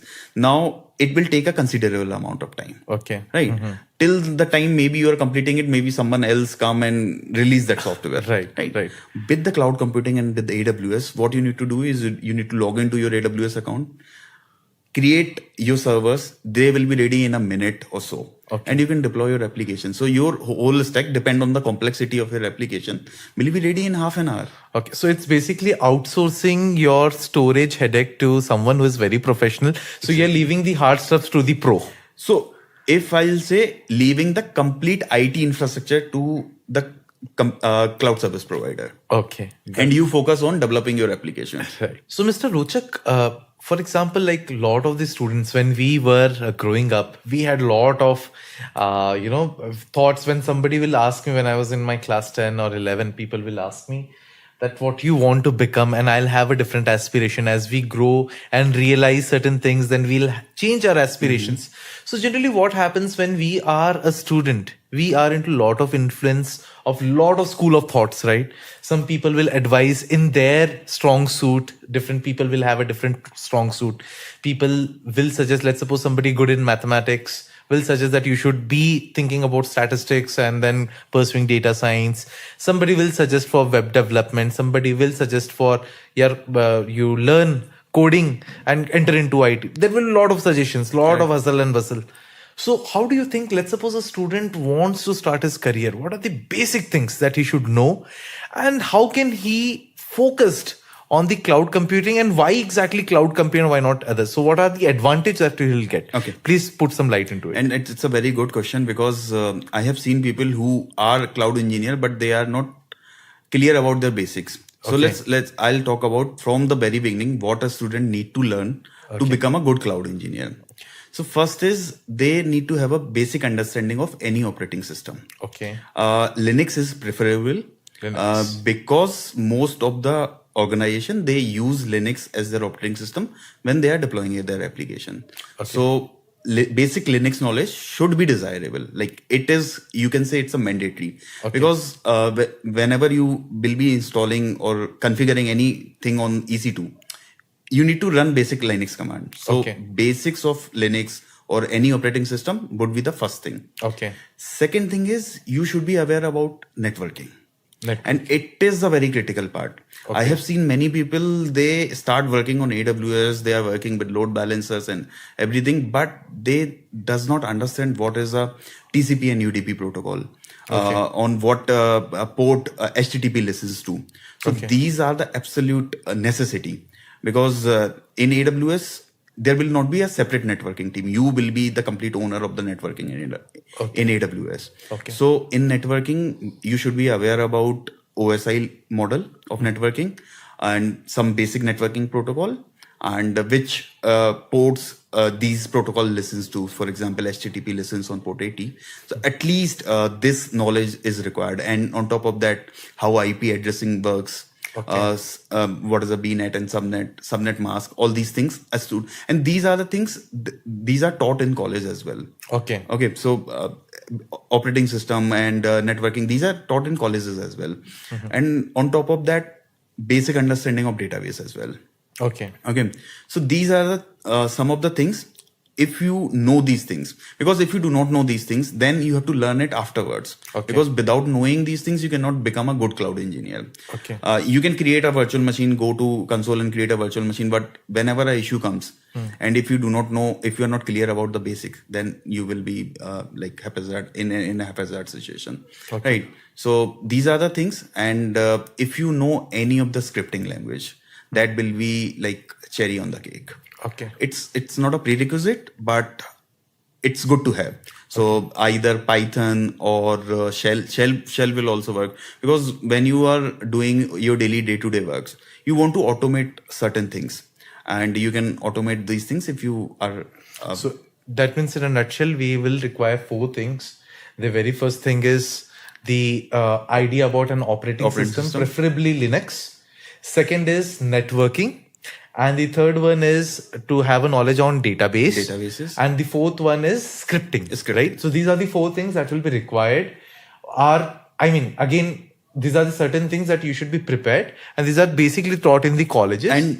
And there is one also common question that we get is programming knowledge required to become a DevOps or a cloud engineer? Okay. So initially, you do not need a programming language experience to be a good cloud engineer as well, until unless you're not specifically working on the application development side. Okay. So what is that application development? So application development side is, let's say you are developing an application. Then you need a programming language experience. Okay. Otherwise, if you do not know, because there are so many programming languages, and you cannot know every one of them. So right.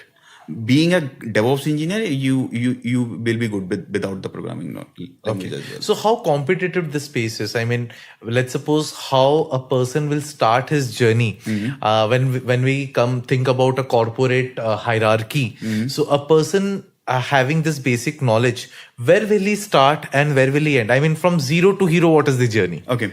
So, like in AWS also, there are multiple level of certification. Okay. So a student or whoever they want to start their journey in the cloud, they first try to focus on the AWS Solution Architect Associate course. Okay. Okay. That is my recommendation. That's the very first course everyone should do. Unless you are a developer, there is another course that is AWS Certified Developer Associate. Okay. So if you want to develop your application, then you can go for the Developer Associate. But for the general audience, Solution Architect Associate is a good way to go ahead. These courses will lay your foundation. They will build your foundation. They will introduce you all the basic services in AWS, how networking works, how databases work, everything you are going to get. Okay. Then if you are operating, like you want to become an administrator. So there is a difference between an administrator and architect. Okay. Architect is the one who will be designing the infrastructure, and the administrator will be the person who will make sure that the infrastructure is working at the optimum level. Right. Okay. So for that, they can go for the AWS SysOps Administrator course. Okay. Now that is also a very good course in that a student has to go through MCQ as well as the practical labs as well. Okay. So there will be like given the scenarios and you need to perform those scenarios. Then only you can pass those examinations. So that's about the basic level. Okay. Once you are done with the basic level, then you can go on the higher level. Okay. So that level is a professional level in AWS. So there are two examination on that level. So if you are becoming a DevOps engineer, again, now there is a lot of overlapping between these tracks basically. Okay. So if you want to end-to-end product implementation, you might need to do both of these courses. Okay. So first is the AWS DevOps Engineer Professional Examination. Okay. That a developer can also do or a DevOps engineer can also do. That will help you to do the complete automation of deployment of your application from starting, like developing your code, then how the code is getting built and how it is getting deployed to AWS servers and the complete monitoring and everything. It's a very good course. And then second course is AWS Solution Architect Professional. Okay. And that is the extension of the first basic course. And here you will go in depth about each and every AWS service. And the highest level is the specialty level. Specialty. So in the specialty, let's say there are multiple specialty exam. So if you want to become a database engineer, focus solely on the database side. So then you can take AWS certified DevOps database specialty exam. Similarly, we have machine learning specialty exam. We have security specialty exam and networking specialty exam. Okay. Now, speaking about this certifications and examinations, definitely there are a wide range of exams that you need to qualify in order to get into a specific position and the job roles, right? Now, let's suppose if a candidate, completes the requisites. I mean, the 4 requisites that you mentioned. Is it necessary to undergo a certification, or he can expect himself to be placed in an organization by clearing, the group discussion, GD, personal interviews and technical interviews? Will that be sufficient? Okay. And if not, how important the certificates will play a role, and what is the relevance in terms of getting into the first job? Okay. So see, the certification is basically if you're learning something. So AWS creates the certification path in a very good manner. Okay. So that way it will help you to channelize your studies as well.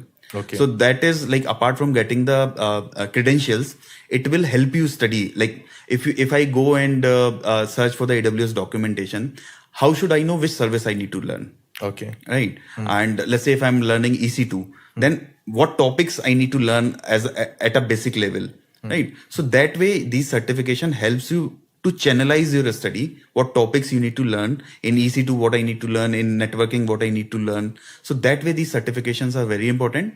But again, coming to the point, if you, let's say, clear the certification, but you do not have the required knowledge, let's say you studied and then you somehow clear the examination, but you do not have the required knowledge, then they will not help you to get a job. So first is you should have the knowledge. Okay. So if someone is studying, so there is something called a free tier AWS account. Okay. So you can create the free tier AWS account with your personal email, and there AWS will give you $200 of credit. Okay. Okay.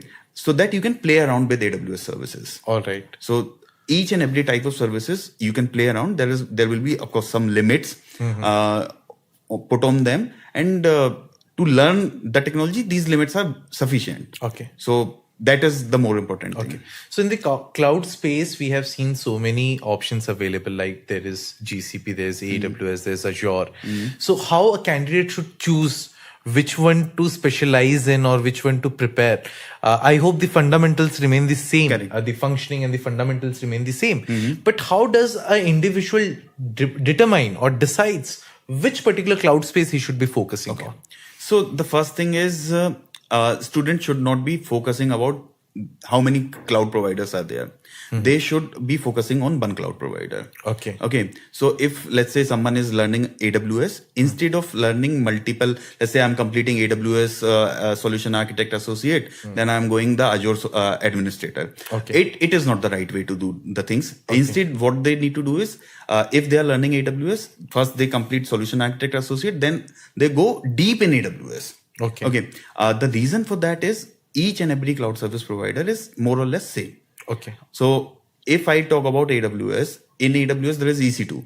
Okay. The similar service in Azure is virtual machine, Azure VMs, and in GCP, Compute Engine. Okay. So instead of going multi-cloud, first whoever is learning beginning, they need to go deep in one cloud. Okay. And AWS being the preferable cloud is that because it's widely used, it's a market leader. There are multiple services that is not present in other cloud service provider. Leading companies are using the AWS, and there is huge demand on So that means AWS if somebody focus on AWS, the absorbability of that particular candidate into the professional space is greater in comparison with the other cloud options available. Exactly, yes. Because most of the enterprise Fortune 500 companies, they are using the AWS products, AWS services. And if you know AWS well, you can easily, let's say, tomorrow the requirement change, your customer is using Azure as well. So then you can easily adapt to other cloud service providers as well. Right. And now given the situation, how volatile the market is, how competitive the market has become. So in this race, how much can a candidate expect? Because a person who is already continuing with some other industry, switching into this domain, changing the industry completely, coming from non-IT to IT, or else coming from IT, a different domain, but to this domain. So a very widely asked question is, what will be the compensation that they shall receive? So what is the expected range of compensation that a candidate, a fresher, or a fresher or a person who has just begun his career can expect? What is the minimum that he can expect? Okay. So see, first thing is to answer the question you ask about the volatility in the market. So as we see, during the COVID time, all industries were suffering, but IT people were getting multiple jobs. Right. And in the IT also, cloud computing is in the huge demand. Okay. Because the companies are moving towards the cloud arena because they want to release their product as soon as possible, Right. without overheading the physical infrastructure. Okay. They just want to focus on the application development and leaving everything on the AWS or Azure for that matter. Right. Right. So there is huge demand of the cloud service professionals, even if it is an administrator, architect, and right now there is a new stream called the cloud security professionals as well. Okay. Okay. So if I talk about at the fresher level, you will get a good salary. You can easily get 5 to 7 lakhs starting. Okay. And that is very good in comparison to other streams. And this is just the beginning. If you Okay. have the right skills, the sky is the limit. Oh, wonderful. So, Mr. Rochak, as you said that you completed your graduation undergrad in engineering, information technology in the year 2011, and then you were working as a software engineer, software developer, and eventually you transitioned into cloud space in the year 2016. Now, at the time of transition, because definitely it was a new idea, a novice idea that came into picture. So how was the transition? Was it smooth for you, or were there any challenges? If there were some challenges, please tell us more about it so that our new gen learners can prepare themselves and get fit into the cloud space very easily. Sure. So actually, when I started working with the cloud, so I was working with a US telecom giant, and they have decided to migrate their complete application portfolio over to the public cloud. Now, the challenges that we face sometimes is that let's say customer is working on a legacy product. Okay. Now that legacy product might not be available in the cloud service portfolio. Okay. Right. Legacy product means? Legacy product means like there are some companies which develop the product which is not like a mainframe application. Okay. Right. So those type of offerings were not available on the cloud service provider. Okay. So one thing is right, either you need to migrate your application to some other operating system or redesign your application. So for one example is I recently faced this also. One of my customer is working on an application and they decided to migrate it over to the cloud. Now that application is running on AIX operating system. Okay. Now AIX is a very old operating system and this is not available in the public cloud, in AWS basically. So one thing is either you need to migrate this to a new cloud, a new operating system. In that, you need to redesign your application. So that involves the effort at the application development side as well. Okay. The changes in your code. So you might not find the exact customization that you are having on the on-premises. So that was one huge challenge that we face time to time. Second is like initially when we started working it, so skill was a very big challenge. Like even for me, I was a newbie and I was not aware about how services behave. Because when you work on the cloud, now the infrastructure is with the AWS. So the SLAs and all these things are in the control of the cloud service provider. Okay. So those adaptability, it takes time. Right. Sometimes, let's say, for example, I started working with Git. And Git is a source code management system.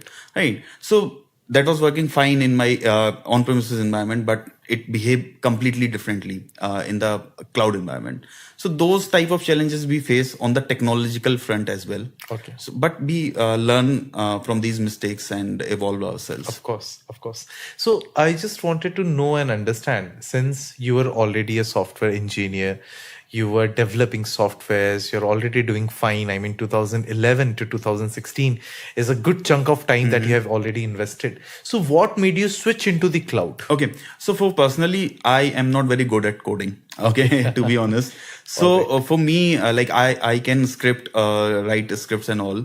So that way I found cloud very interesting. Okay. Because here programming is not a prerequisite. Okay. And here you will be creating complete infrastructure. It's like an architect. Like you are creating a complete building. Okay. Right? What are the blocks of it? So that very excites me. Okay. And since I do not want to do coding as well at a very extensive level, so that way, like I find it very good. And whatever programming here we need to do in the cloud. So for example, let's say Terraform is a very prominent tool nowadays. Okay. And the reason for it is Terraform is cloud agnostic. Cloud agnostic means you can work with any cloud. Okay. So most of the organization, they are multi-cloud nowadays. It's not like they are on complete AWS. Some of their application are running on Azure. Some of their application are running on AWS. Maybe 60% or whatever the ratio could be, anything. So they want a tool which is cloud agnostic. So previously we have talked about CloudFormation and CDK. That was AWS specific. But with Terraform, we can manage any sort of cloud. And more than these three famous, there is Hawaii Cloud, there is IBM Cloud, Oracle Cloud, Alibaba Cloud, multiple cloud providers are there. Right. So if in Terraform we write code, okay, but we do not use any sort of programming language in that. Okay. So Terraform uses its native programming language that we call it HCL, HashiCorp configuration language. Okay. And it is very easy to learn. Okay. Okay. If someone does not know anything about Terraform, they may come to beginner to mid advanced level in 6 hours. Oh. Yeah. So the learning curve was also very quick. Very quick. Of course, like many things you will learn when you like implement the things, but you will come in a shape that you can start writing the code. Now, speaking about the implementation, of course, having a transition also should have a good portfolio to fit into the responsibilities of an organization who will be hiring for a cloud professional, be it be a cloud architect, be it be a engineer. So how and what are the projects that one should have so that it can frame into his portfolio? What are the, good project examples that you can help our audience? Okay. So one good example is, let's say your company is running their application in the on-premises environment. Now, they want to move their application to AWS.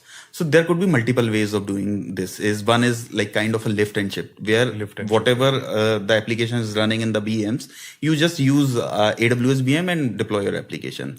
So that is one, like many companies want that way. So that is one project you can have. Then let's say you can do some modernization in your application. Okay. Modernization essay is instead of directly using the VMs, you may use other services.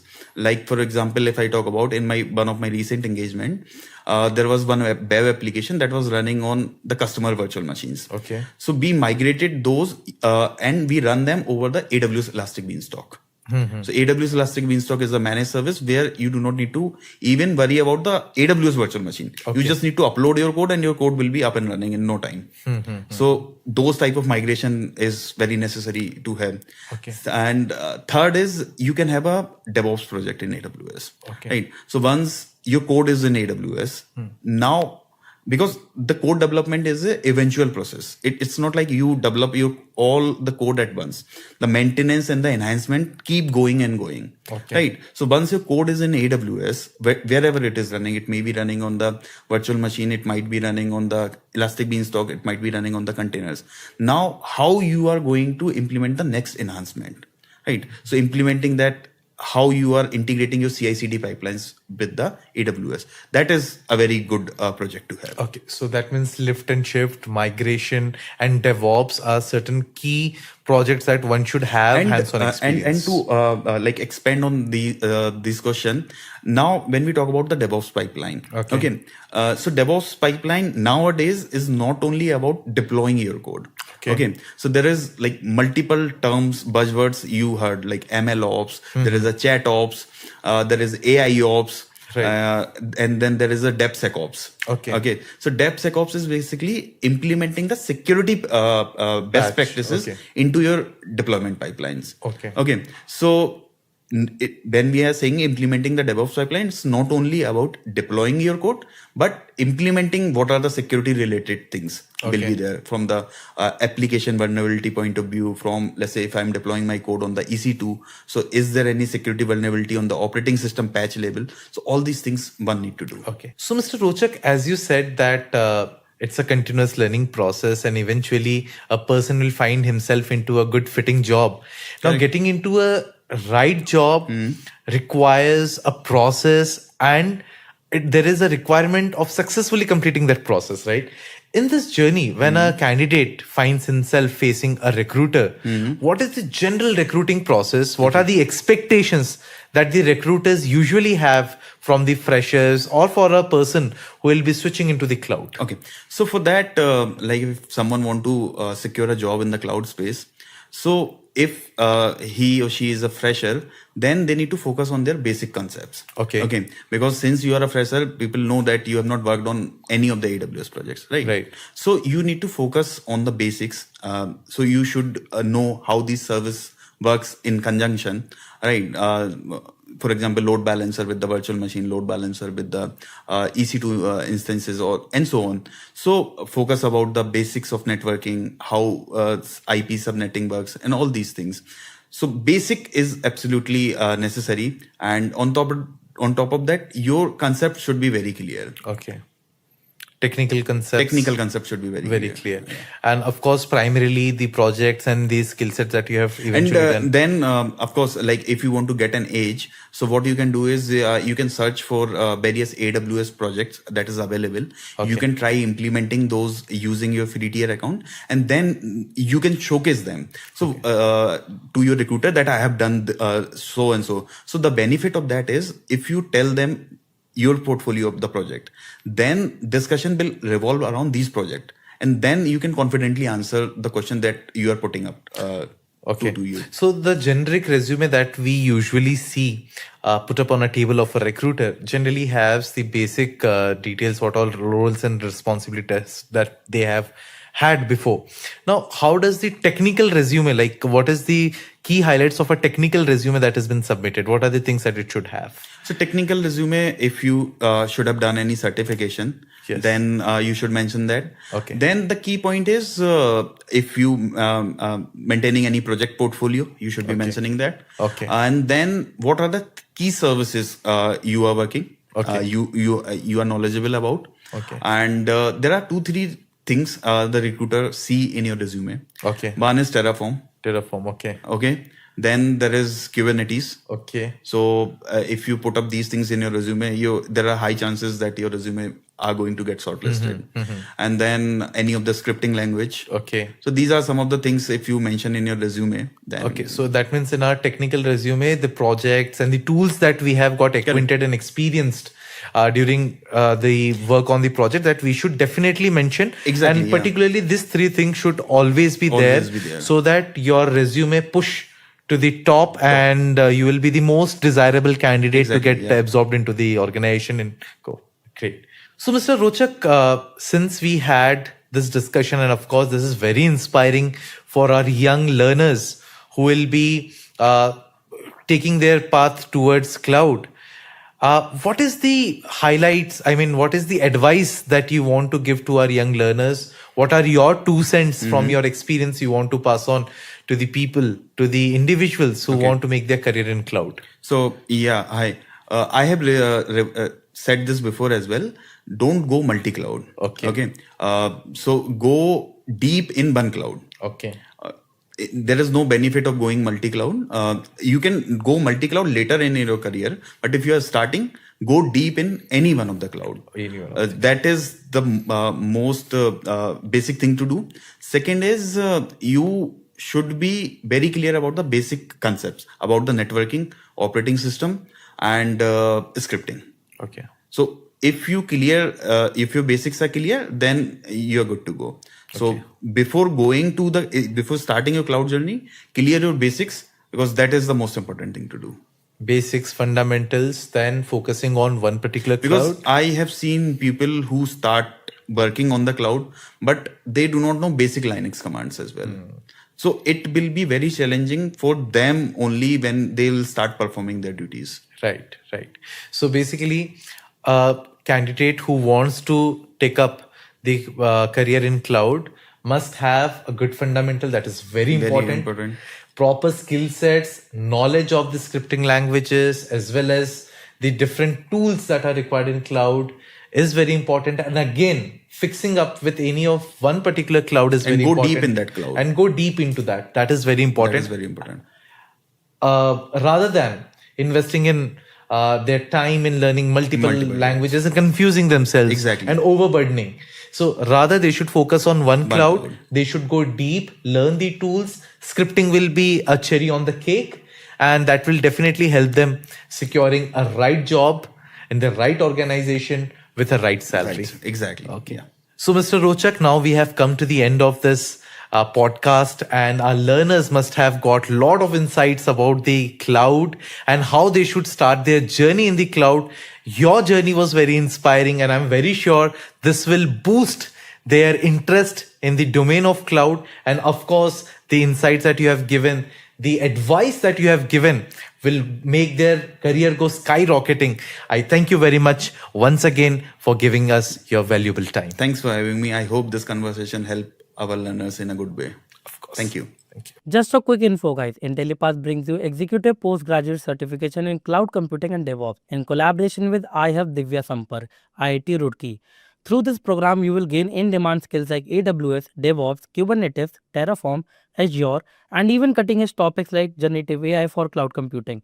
This 9-month online bootcamp features 100 plus live sessions from IIT faculty and top industry mentors, 50 plus real-world projects, and a 2-day campus immersion at IIT Roorkee. You also get guaranteed placement assistance with 3 Azure job interviews after entering the placement pool. And that's not all. This program offers Microsoft certification, a free exam voucher, and even a chance to pitch your startup idea for incubation support, up to rupees 50 lakhs from IAP Divya Sampark. If you are serious about building a future in cloud and DevOps, visit the course page linked in the description and take your first step toward an exciting career in cloud technology.